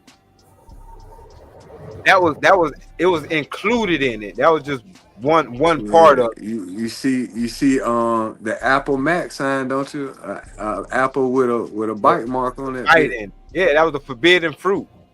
The computer itself is the forbidden fruit. This some scary shit, bro. And that's what they were trying to be actually living and then seeing some of this shit. Actually, you can compare it to the Bible. You know what I'm saying? Like, man, nigga, we are living. I never thought I'd be, you know what I mean, around to seeing it and shit. Yeah, a lot of us. It's like time's getting faster or some shit. I don't know, bro. Yeah, like, I'm starting to get my damn days mixed up, man. Time going so damn fast. Yeah, time is winding up. That was some real shit. I know people want to wish it away, or they want to say, "Oh, the Bible ain't real because it was written by men." Yeah, but read the most important part where it said it was inspired by God. Right. Overlook that shit if you want to. Okay. That mark of the beast shit crazy. That shit, like, bro. They got it already. Bro. No, they got it already. Listen to me, bro. If I can't afford to take care of myself and I need this bread and these eggs. Yeah, but look, no, they started this shit. They tested this shit out in Sweden a couple of years ago. It was around the time of this whole pandemic shit. If you go back and read the scripture, it said you either gonna receive a mark in your right hand or in your forehead. Right? Right. During that whole situation, they were putting chips in motherfuckers. And they tested it out in Sweden. They were putting the chip in the shit, and you can scan it to get into your building and buy shit, this, that, and the third. Look it up. It's on the internet. Yeah, I believe it's in the right hand, or you can put it in your head. And it just so happens to be in your forehead, like it says in the damn Bible. Damn, bro. And the thing about it is, for the people that did that shit or allowed themselves to get tested for that shit, and they went and got the snake bite. Well, you know, the snake bite is actually like a liquid. Matter of fact, they showed that shit. You ever seen Venom from Spider-Man? Yeah. That's actually in the snake bite. Oh shit, man. So they trying to fuse that shit with your DNA. Yeah, they did. It ain't no tried to. No, they did. That shit crazy. The result of that shit is actually on a documentary. It's kind of like nanotech. It's nanites. Yeah. Yeah, that's all it is. It's nanites. Damn, bro. Damn. But your body, the Bible tells you this shit. Clay and metal don't mix. Right. You know what I'm saying? And we are the clay. And that AI tech is the metal. But they need electricity. They need electromagnetism. Yeah, that's what you are. Right, but it's melanin. We're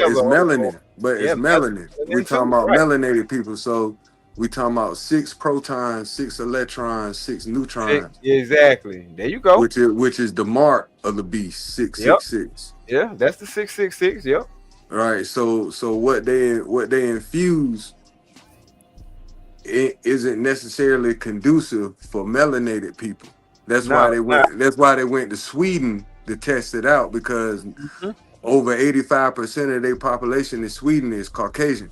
Right. So they tested it out on them. But but we are the real test. They're trying to get it to work for melanated people. Yeah. The chip. You know what I mean? And the Caucasians are they the lab rats. Trust me, I know. They don't even understand but we got the mark of the beast, which is anti-chip, which is anti-they chip. Yeah. It's got they're trying to figure out how that chip can work in melanated people, but because our DNA won't allow what they're trying to do. Right. Yeah, right. It's totally against. Right. Shout out to DPMO Morning Show with a $2 super chat. They say, "You're just showing love." Man, definitely appreciate that late night support. You through. Hey, drip, say let go drip nation. Money, money, money, let get it, don't be surprised if she asks where the cash at. Drip under be cash out. Hit the super chat, I say let go drip nation. Hey, money, money, drip. Money, money, money, money, money. Money, money, drip. Money, money, money, money, money. Money, money, drip. Money, money, drip. Money, money, money, money, money. Money, money. Yeah. Man, y'all was definitely cooking. I feel like these are conversations we definitely need to be having for sure. Like, yeah, like I feel like shit that we just randomly talking about too. Yeah, that's crazy. Cause I do feel like there's a definitely parallel between science and religion, especially pertaining to the Bible in particularly, because you can hold the Bible parallel to real life situations to what's going on now. Let me tell you why. I'm gonna try to sum this up as quick as I can, but it's a reason why you feel like that, because it's the truth. If you break down any topic in science, it's the study of what God has done. Biology is the study of animals, and you got what's the thing that's the study of plants. Chemistry is the study of botany. Yes, chemistry is the study of chemicals and the molecular elements and things like that. Like everything is the study of, but it don't explain, and it will never be able to explain the why. That's what they're trying to figure out. It's the we always got to get back to the why. It's always about the why. Yeah, and see that's the thing. But see, to know the why is almost to try to know the mind of God. We don't know why he put this stuff into place. You know what I'm saying? That's why we don't even just breaking it down to this humans and us being civil. We don't never want to deal with the why, nothing. Right. Let me say something. And I wonder why that is. Like why again, we just why? Right. Yeah, why? Matter of fact, why? Anybody who has children, that's the first thing they say. Yeah. When you start realizing, oh my God, yeah. They be making it tough like damn. Boy, don't put your hand on that stove. Why, mommy? Because it'll burn you.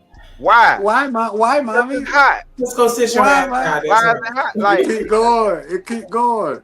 It's a rabbit hole until the parent get frustrated because I said so. Or you realize you dumb as fuck because now you can't answer that question. Which leads back to the frustration.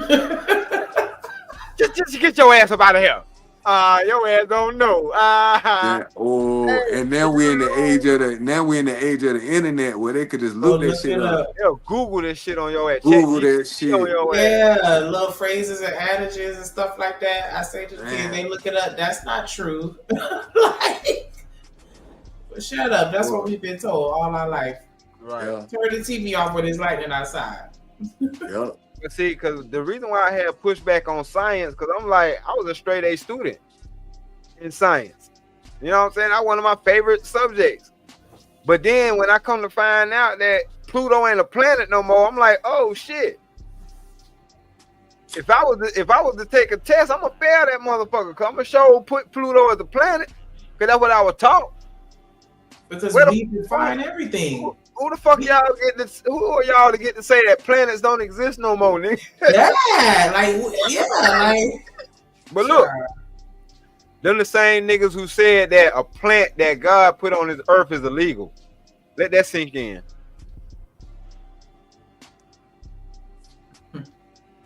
It's funny that God didn't make weed illegal, but these motherfuckers did.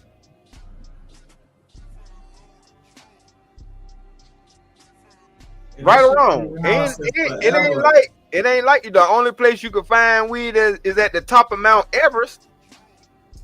I bet if that's the only place you can find that shit, niggas wouldn't be smoking it.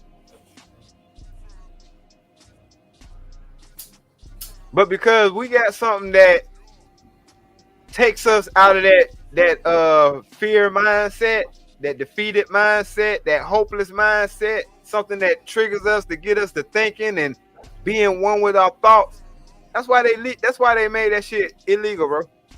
So I ain't finna let nobody make me feel bad about smoking. Just the FYI, I just think I needed to drop that public service announcement. For sure. Hell nah. Well, look, we done been on here for 8.5 hours. That's me. It's past my bedtime. All right. But we held it down. I was just making sure we had a good show. Man. I enjoyed this, man. I appreciate y'all, man. For sure. Yes, always, Mr. Lister. Salute to you, bro. Salute, man. Y'all be safe and get some rest, Shanika. Yes, for sure, for sure. Gotta get that beauty rest, though. But yeah, man, we gotta definitely stay away from that defeated mindset. All right, bro. No doubt. No doubt. So before we go in totality, can we get like some type of clear definition of what that entails? Like what is a defeated mindset, or what does that look like? Thinking that you're gonna lose before you even start. Like being afraid to try. Cause you worrying about what's gonna happen. Like it don't matter what the fuck happened, and you ain't gonna try to do the shit. Damn. I feel like that summed it up. Yeah. Because I mean, yeah, we don't want to necessarily be like, well, everybody could do everything, right? Because there are limitations that some people have, either physical, mental, whatever. But I definitely felt like, when you give up on life, because life ain't gave up on you if you woke up this morning. Exactly. So don't give up on life. So yeah, we definitely need to stay away from the defeated mindset while still staying rooted in reality. and understanding those limitations and how to work on our weaknesses and still build on our strengths as well at the same time. Right. Yeah. Build on our strengths and strengthen our weaknesses. Yeah, and definitely prioritize who you network with. Wow. Take a very good look, a harsh look, a brutal look, if necessary, at the people that you entertain on a regular basis, a consistent basis, the people that have access to you and your thoughts, the people you go to for advice. Because that will make or break you. Yeah. That's paramount. That's wow. Because we're not focusing on character anymore. We tend to gravitate towards people for our own selfish needs and what that person can do for us. And it's bigger than that. Because that is important, right? You know, we should be networking with people where we can utilize ourselves as resources. Yeah. You feel me? Like, you know, but with this, we just discernment. Let's pray for discernment. But see, self-approval. Stop just listening to people. Right, but see, to get that discernment, we have to have these types of conversations. Because some shit that we might thought was right might have been the wrong shit to do. Yeah. But if ain't nobody telling us that, we're gonna keep doing the shit. Yeah. And if we're not listening. Yeah. Wow. Everybody ain't out here for your detriment. Some people are actually telling you some shit to protect you. You ain't bullshit. Real shit. They always talking about why we gotta start at ground zero. They trying to help you start at ground zero, nigga. Why you trying to force yourself to do it so you can feel like you got it out the mud? Right. Yeah. Real shit. Man, we can have these conversations all day, every day. That Big Russ said everything illegal so they can figure out how to tax it. That's Think about it. They locked niggas up when they were selling it on the corners, but now they got a dispensary on every corner, and they can sell it legally to your ass. Every corner, them shits are everywhere now. Right. So that's my thing. Like, I never thought I'd see today. I never thought. As soon as you go in there, what they do? You gotta take a picture, sign in and shit. Why? Don't be clocking me.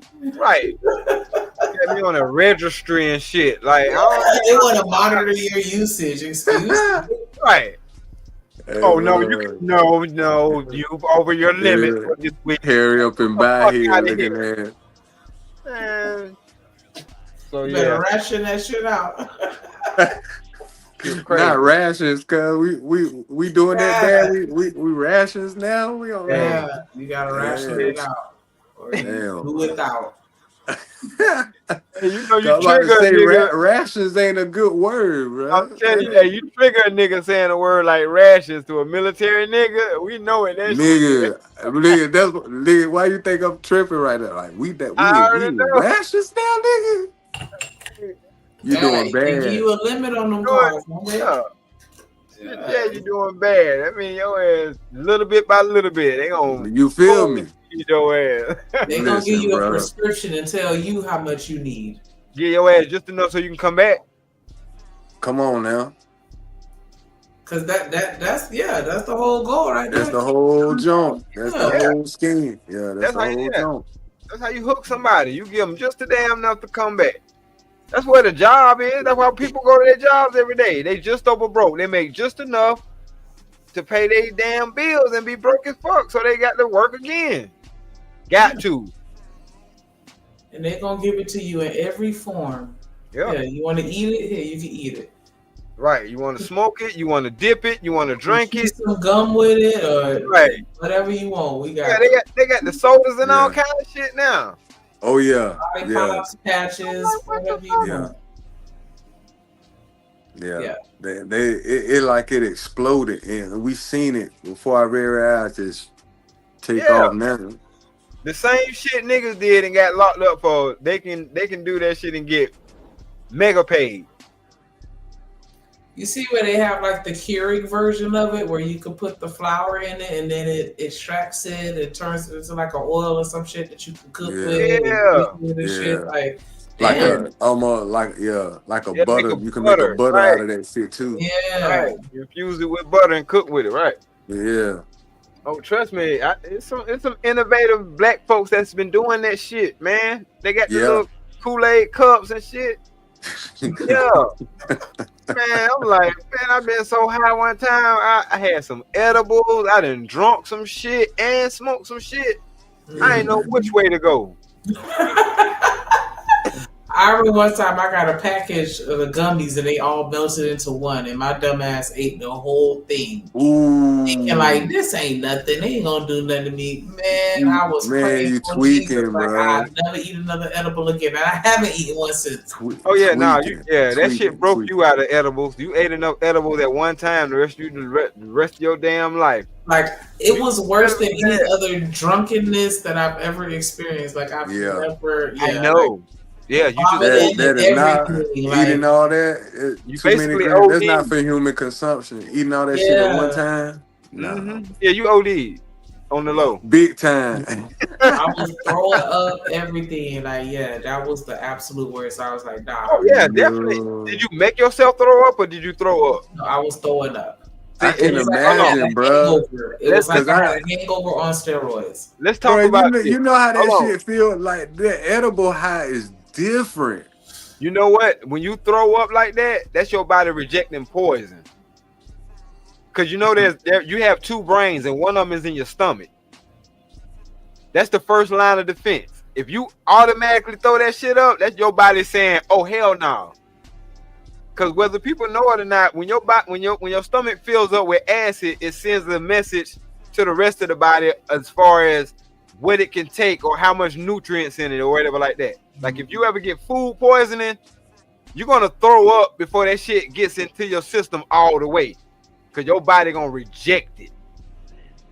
So when you said that you threw that shit up and you didn't make yourself throw that shit up, yeah, that further proves my point that you overdosed. Damn. And that shit was crazy because it was like because you know when you get drunk you throw up and then you instantly sober up. I was throwing up, but I wasn't getting sober. The only way you could sober up is getting some fresh air.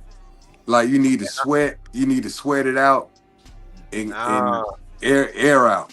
Nah, that was edibles though, bro. Like all I'm telling you. I know an old lady. One of my girlfriends. They threw like a 70 year party for her, and they got a party bus and they went to the club afterwards. But before we went, we had like a little party and we made some edible brownies. Mind you, this is an old lady, the sweet lady, she never had nothing like that in her life. And I don't know if she ate one too many brownies, but by the time we got to the club, we had to leave and take her. We had to leave the club because she turned it out.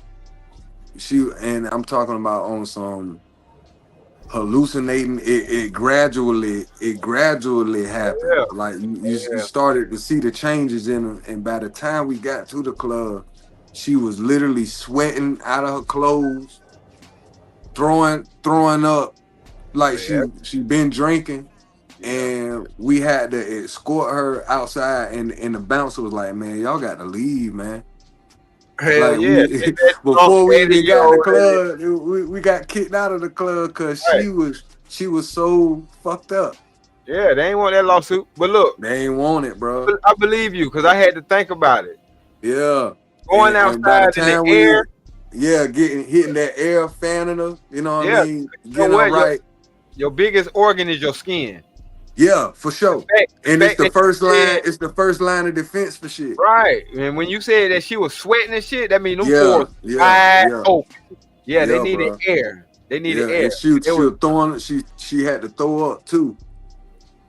Yeah, because sweating is a good sign of that. Good sign of dehydration. Because when you ingest THC, it is different than smoking. I know. That's why I smoke mine. And when you get too many grams of that shit, ingesting it. Oh yeah. See, you could smoke grams for days. You know it. But I'm talking about when you eat that shit. That shit break down completely different. One reason is they can't adequately measure the dosage for each one of those gummies. You know that, right? A lot of times, they just put the grams like in totality. You know what I mean? Exactly. This is what it is if you eat this whole goddamn bag, Shanika. Right. That's what she did. That shit crazy. I don't know what will make I left it in the car and then melted into one big disc. And I know it was good. but it was bomb. That's why I don't like how they do that. Like, why the fuck would you put it in a brownie and tell me to take one bite? Like, I love brownies. My fat ass want to eat the whole thing. You tell me just one bite. Now I'm fucked up. Right. When I ate the whole brownie being greedy. Yeah, bro. Yeah, they fucked up when they invented them edibles, bro. I was a big fan of the Rice Krispie treats. Oh, shit. Man. Yeah, because they started getting exclusive with them down here, too. Like the Reese's Cup Krispie treats with the edible. Like, damn, this shit is top tier. They getting crazy with it now. They got cakes and shit now. Muffins and shit now. Man, don't get me on my fat boy shit. Hey, man, let me tell you, they got a bakery around the corner, man. They're not playing. They ain't playing, bro. Cakes. Nah, they ain't playing, bro. Yeah. So I get to have the munchies and have the shit that's gonna give me more munchies. And then they got the drink. Then they making the drinks with it now. Yeah, I know. My cousin be getting the drinks. I got a homie with Kool-Aid. It tastes just like Kool-Aid. Yeah. Yeah, yo. That's wild. That's crazy, man. And meanwhile, like you said, man, motherfuckers getting football numbers. For real. Crazy for shit. that shit. But they getting paid doing the shit. Yeah, man. Cause they can brand it and all this little extra shit. But that's why I say it's two different Americas. But we got to just find a way to do that shit. We got to find our way in. That's all. For sure. You know what I'm saying? Don't never be defeated. There's always a way out. That's my whole point of this shit. Don't feel defeated. There's a way out. If you don't feel like there's a way out, just come up here and chop it up with us. We'll figure it out. Yes, sir. I like that. Yeah, me too. I feel like we need to have a segment like that, like just men's only space. And I mean, like if a woman watching, you better stay in the clouds. But just like, you know, hey, you feel defeated, come on up here. We're gonna figure it out. No doubt. No doubt. You want to stay in the back and we just hear your voice so you could be somewhat anonymous? Okay, fine. We got the call-in number 2. Hey, right. I feel like a lot of people just really don't have the courage to say it out loud and to even go to the next level of saying it to somebody else, another man, another, you know what I'm saying? Somebody that they respect or, you know, want to look a certain type of way in front of. Like, nah, this is a safe space. Just, I don't know. Right. Maybe Drip need to do a Patreon, a male only Patreon. But see, and that, you know who in there, you know who watching. You feel me? Like, right. But they don't even want to come and get free game sometimes. And I'm like, this really just free game. Like, I'm telling you. Yeah, for sure. I definitely consider myself blessed, man. For real. Hey, that's what's up. But you know what I'm saying? I would have loved to have or been a part of these conversations as a jit. Mm-hmm. You know what I'm saying? Like, and really I was. That's kind of why I feel inclined to speak to the young folks. You know what I'm saying? Because it's actually folks that want to do the right thing or whatever the case may be. And I understand that we all got it in us. That's why I hate when shit, I'm getting it out on the tail end, bro. I'm telling you, for majority of my life, these past few months, I just started to make a decision to turn a new leaf. But shit, bro, I'm in my 40s, right? And I've just now decided to do the right thing because I was so comfortable, you know, since we talking about that defeated mindset. Mm-hmm. I was so comfortable in what I was doing, bro. Yeah. And all of a sudden, one day, the walls started to close where I was shit was forcing my hand to make the right decision. Right. Like, what in the hell going on? I was straight, and then this shit started like, god damn. And all of a sudden now, you know what I mean? I'm in a committed relationship, and all of a sudden I got other decisions to make as far as a man to event. All of a sudden, and I didn't see that as a trajectory right now. Right, of course. I was literally just chilling and good. Right. Yep. Soon as me and my wife got swear I was good. Not to say I ain't happy now, but I was good. Like shortly after I got off of the probation and me and my wife was comfortable. I mean, we weren't married at the time, but we was like, okay, now I'm off probation and we can breathe and we can start figuring out our next moves or whatever the case may be. Her mom passed away. Damn, bro. You know what I'm saying? And when her mom passed away, the bank came for the house. All kind of shit started happening, like a domino effect of just a bunch of bullshit. But one thing I credit her, she ain't never give up. Not once. You know what I'm saying? And I know a part of that is because I never left her side. I never let her feel like she was alone or going through this shit by herself. That's why I'm like, a lot of this high-powered shit people be talking about, at the end of the day, that shit don't mean nothing. Because ain't no amount of money can stop somebody from hurting when their parent die. You know what I'm saying? Ain't nothing your money can do at that point. You can't bring them back to life.